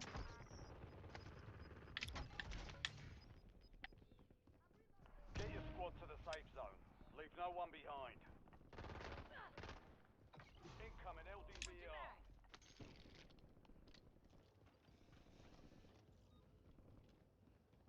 Okay, I reckon let's go up here. Shit, bomb Oh, coming in. Come shit. Here. Yep, I'm coming.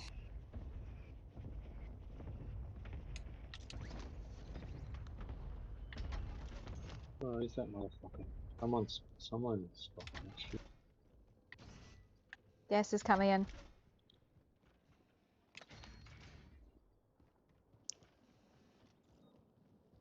I'm gonna drop a plate box in here.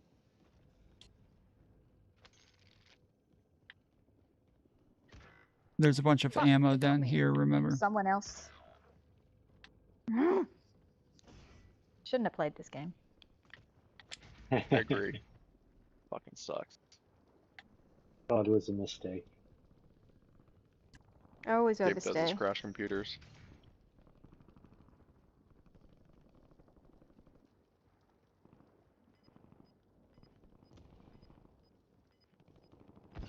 Your squad mate is redeploying. Well done. Where the fuck did that come from? There if you want them. I need some guns now.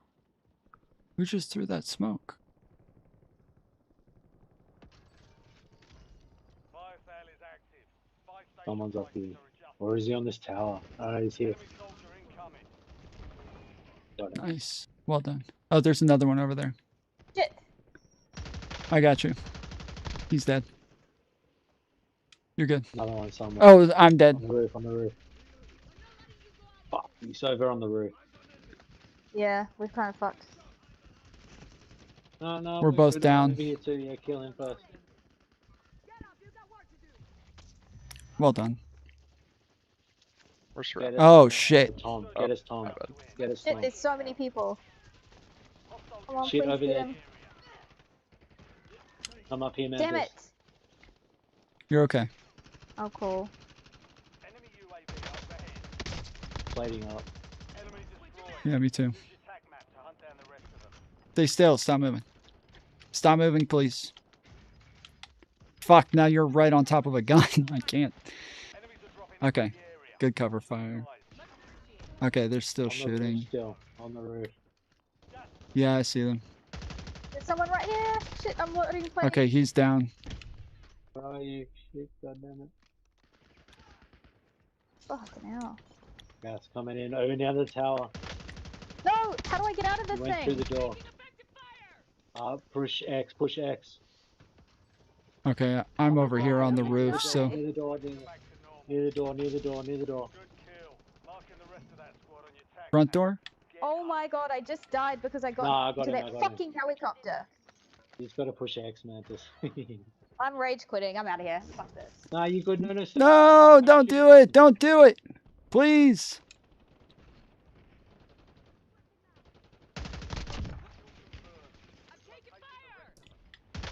You rage quit? No way. I was about to say Good, that. good. You can't. You're Please patient. don't. You can only rage quit once you got no drops. Guy here, near the door. Got him. Maybe my computer is just wildly based. Just like, dude, you shouldn't be playing this game. What the are you doing? That's probably what it is. Yeah, fix your Okay, I'm dropping in now. There's people. Okay, I'm coming right on top of you guys, so just stay there. Let's go into prison. Wait, don't go Guys anywhere up yet. these stairs. Don't go anywhere yet. Two at the Fuck. stairs. Yep, I'm up here. Okay.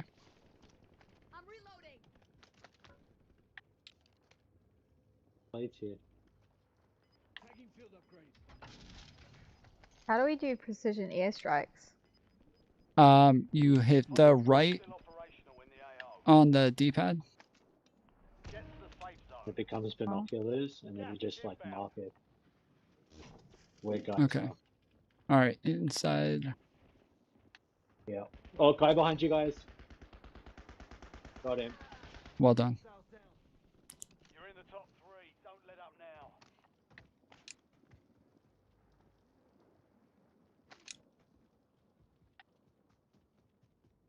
Probably on the roof. Yep. Yeah, they're on the roof. Fuck.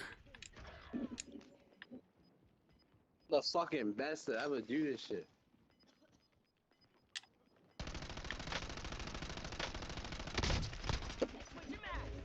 Damn, how many fucking times do I have to shoot that motherfucker? Plates on plates. Yeah. Okay. Cluster strike.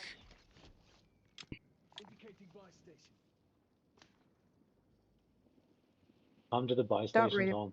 There's parachute there. Oh shit, it's a fucking. Oh fuck. I'm going to this one actually. I just cluster striked them. Yeah. No, it's fucked up. Oh god damn it.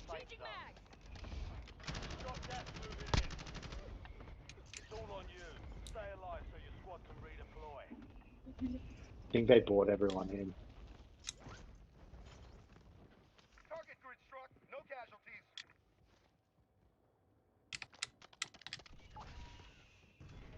Hell yeah. Go to Tom.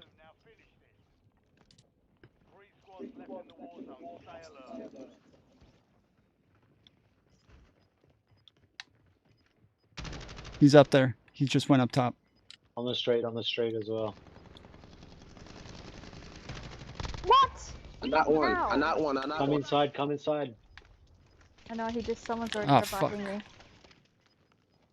Nah, you Why'd gotta you go revive inside me though, there? Because it was yeah. the gas was coming. So He's on that fucking roof, Tom. He's on yeah, I that know. fucking roof. Oh fuck. I'm down. Roll over here. Okay. Yeah, there's better cover over here. Yeah, good call. Corner. Fuck, I don't have armor. Yeah, he's across the Fuck, street. I couldn't see him. I was spinning in circles trying to figure out where the fuck he was. Almost. You see me just like spinning around, just where the fuck is he? Shit. One bitch, god damn it.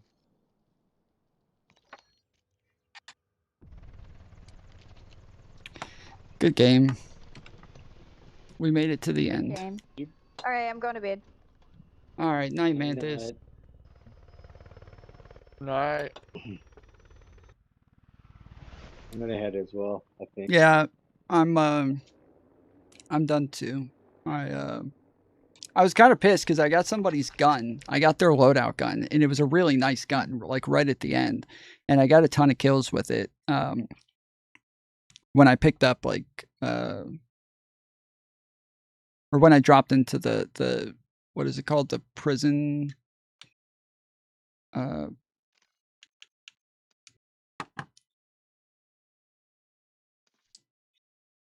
Courtyard. Yeah, the courtyard. I guess they I keep wanting to call it the playground, Yeah, but with that's not what it's called. It's the war playground.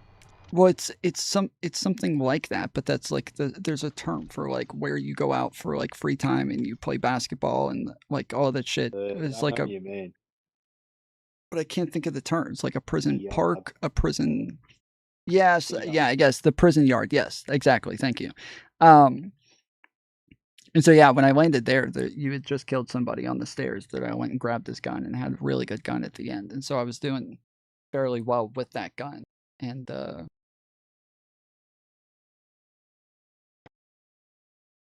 Yeah, I gotta set up a fucking class with a SMG. So those fast firing SMGs are the best. I should have tried my account again. I'm gonna do that now. I'm gonna go ahead and then stream, and then I'll try my other account and see if I'm able to use it yet. Cause yeah, like I just don't have any good loadouts or anything. I don't have any decent guns. Yeah, and I've prestiged my other fucking account, which sucks because I'm almost ready to prestige now on this one. Like, you get to unlock. You get to unlock for every prestige level. So if you go into weapons, you can do a permanent unlock that means you get that gun from level 1 on every class or every reset.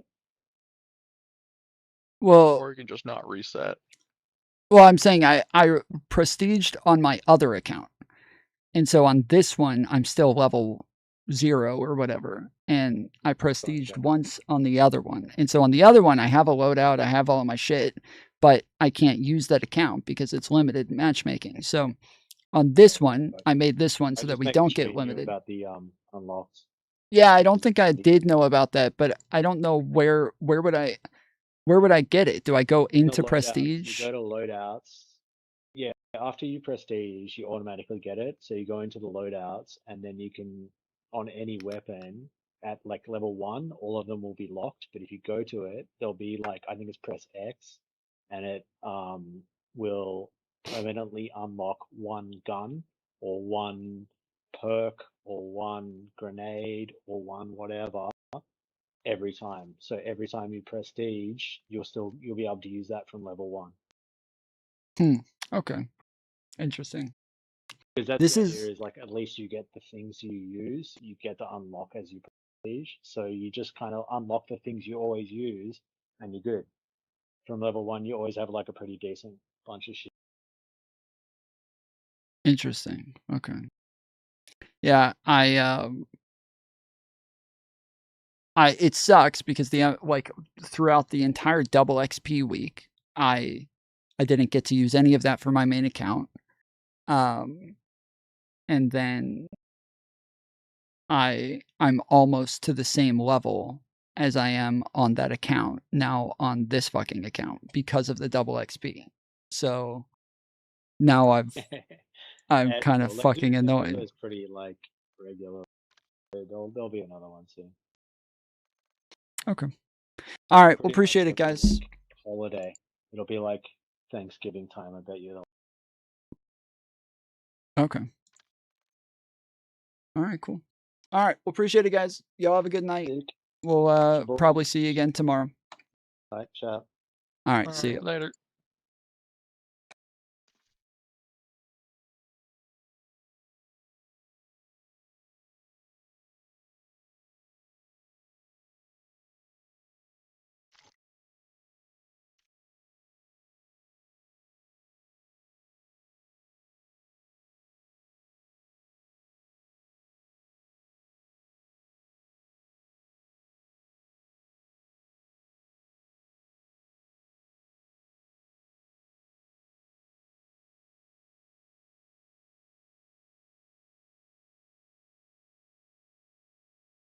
All right. I should be back on tomorrow. And maybe we'll finish this. I am interested to see how the rest of this goes because so far I don't think Ethan's doing a very good job. And I think she is coming out looking really good, even though after her video she looked really, really bad. Right now, she looks really, really good. This is actually helping her so far. So let's see. It started at 30. The conversation started at 39 minutes, and we're at an hour. So we watched an hour of it, and yeah, an hour in, and it's not looking good for Ethan so far. So we'll maybe watch more tomorrow because yeah, I am interested to see how this turns out for Ethan. But till then, appreciate you, love you, and I'll see you next time. Later, fools.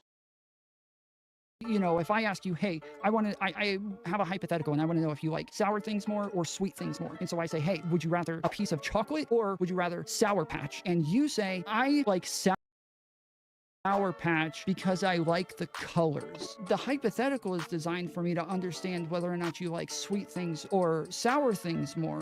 But you're telling me you're choosing colors now, not sweet or sour. So this isn't answering my question anymore. I don't think hypotheticals are meant to move people in a direction. They're meant to observe the data for what it is. I'm not trying to get you to choose sweet or sour. Hypotheticals are supposed to tell you something about the person. You liking the colors red and yellow, and that's why you choose Sour Patch, doesn't actually tell me anything about sweet and sour. Answering the hypothetical with colors is very cool. You're like, ooh, interesting. Your brain eats food based off colors. Hypotheticals can be designed for a reason. This hypothetical was designed for a reason.